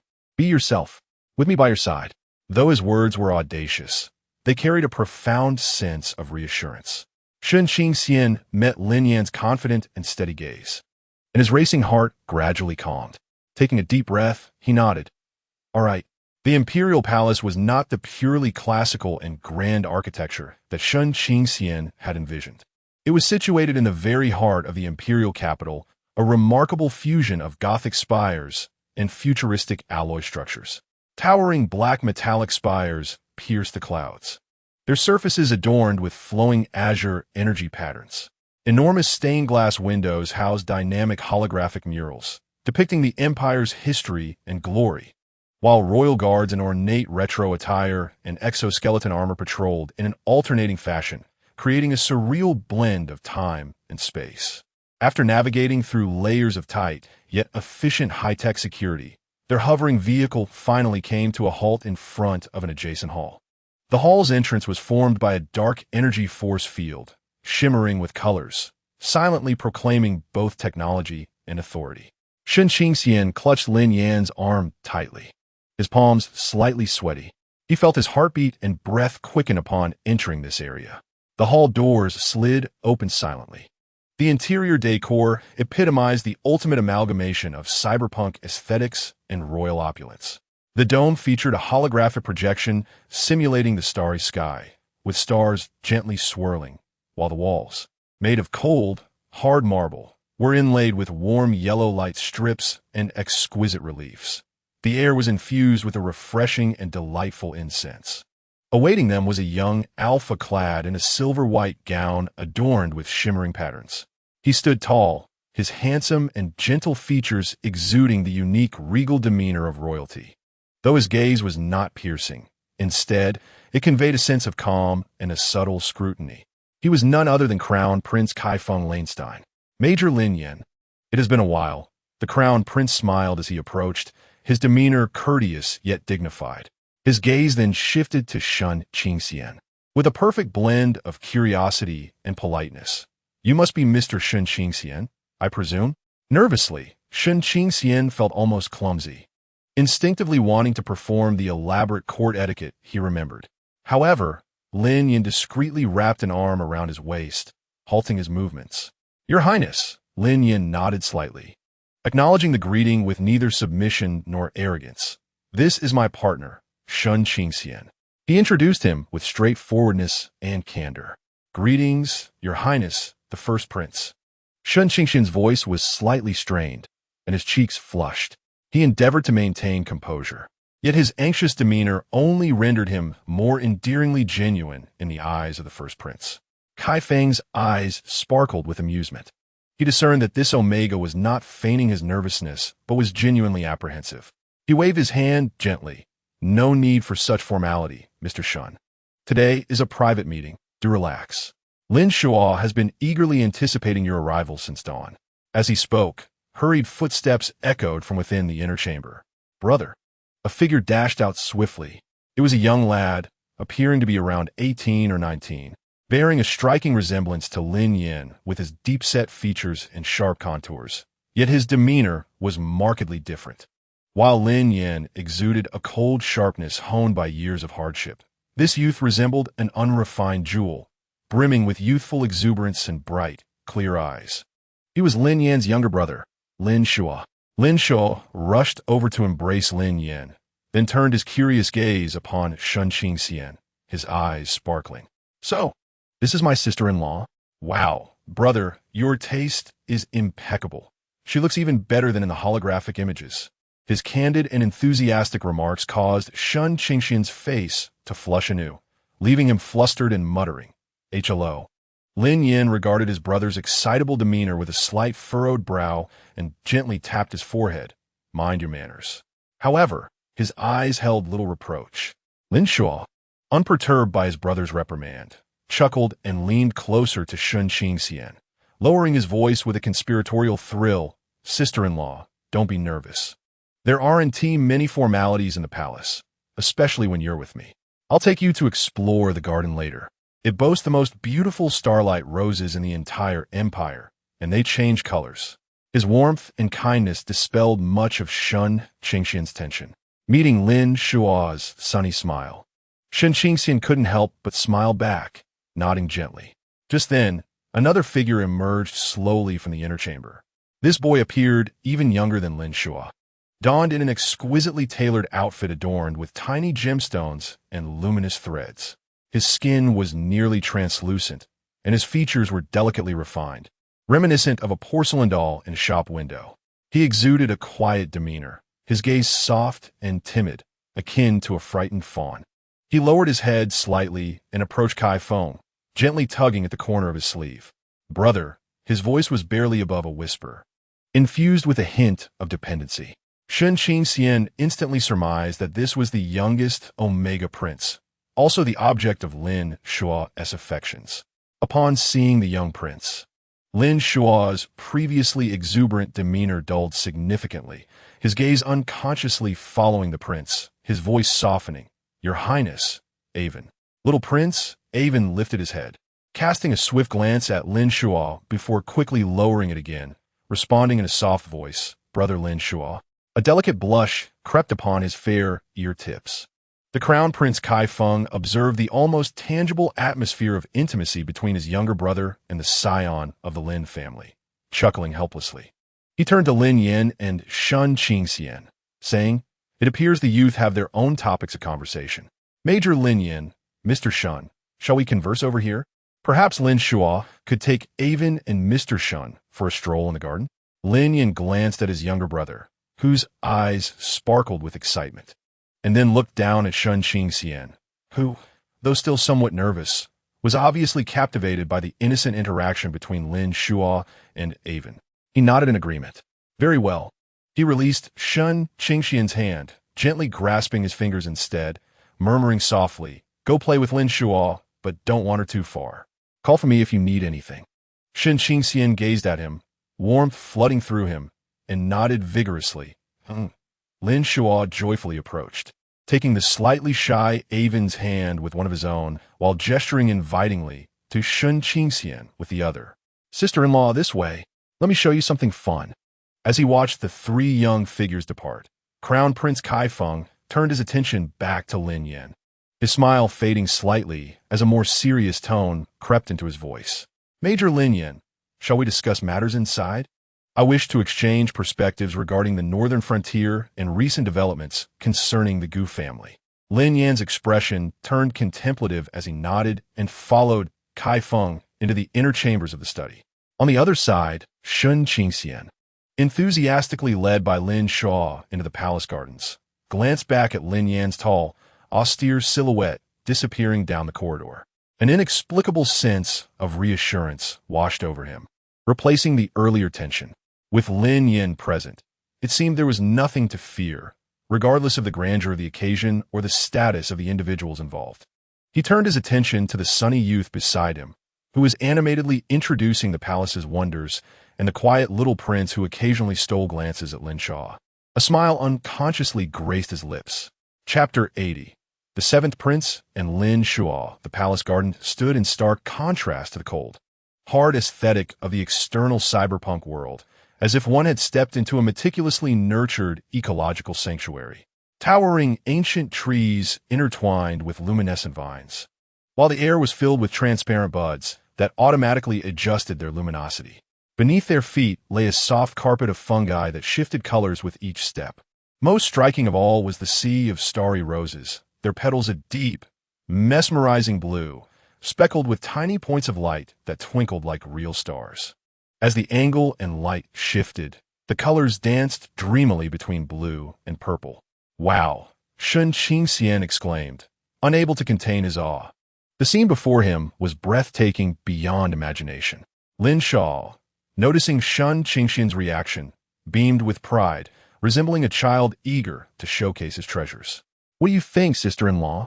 I didn't deceive you, did I? This is indeed the latest achievement of the Imperial Botanic Institute, a sight only found within the palace walls." As he spoke, his gaze inadvertently drifted towards the side of young Prince Avon, brimming with palpable anticipation, as if silently inquiring, "Is my introduction commendable?" Avon, the young prince, offered a slight smile, delicate yet illuminating his exquisitely doll-like visage with a sudden vibrancy. He nodded gently, his voice soft yet imbued with a comforting gentleness. "Brother Lin Shuo visits here quite often."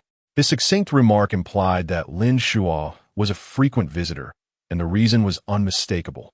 Upon hearing Avon's words, Lin Shuo's ears flushed a vivid crimson, his sunny demeanor intermingled with a hint of foolish shyness. An essence, reminiscent of sun-drenched grass, began to waft around him, faint yet distinctly apparent to the sensitive Omega.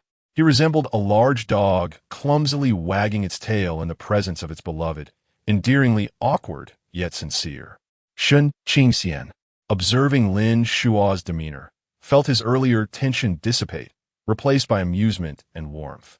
He suddenly realized how utterly charming his younger brother, Lin Yan, truly was. Avon seemed unperturbed by Lin Shuo's uncontrollable pheromones, his expression devoid of discomfort, though his ears deepened in hue. He turned to Shun Qingxian and took the initiative to lead the way, his tone considerably steadier. "Mr. Shun, please follow me." In addition to the starlight roses, there are several rare plants transplanted from the outer star regions in the greenhouse, reputed to have remarkable effects in stabilizing omega pheromones, albeit under exceedingly stringent cultivation conditions. As he walked, he meticulously detailed the plants along the path, not only naming their origins, but also articulating their characteristics and historical significance, even citing their applications in classical literature or technology. When he mentioned a plant adorned with silver bell-shaped blossoms, he remarked, "This is the silent flower. Its pollen was once utilized as a premier sedative during the era of the ancient empire. Regrettably, the extraction technique has been lost to time, and now its principal value lies in ecological regulation, capable of absorbing energy noise within specific frequency bands." His discourse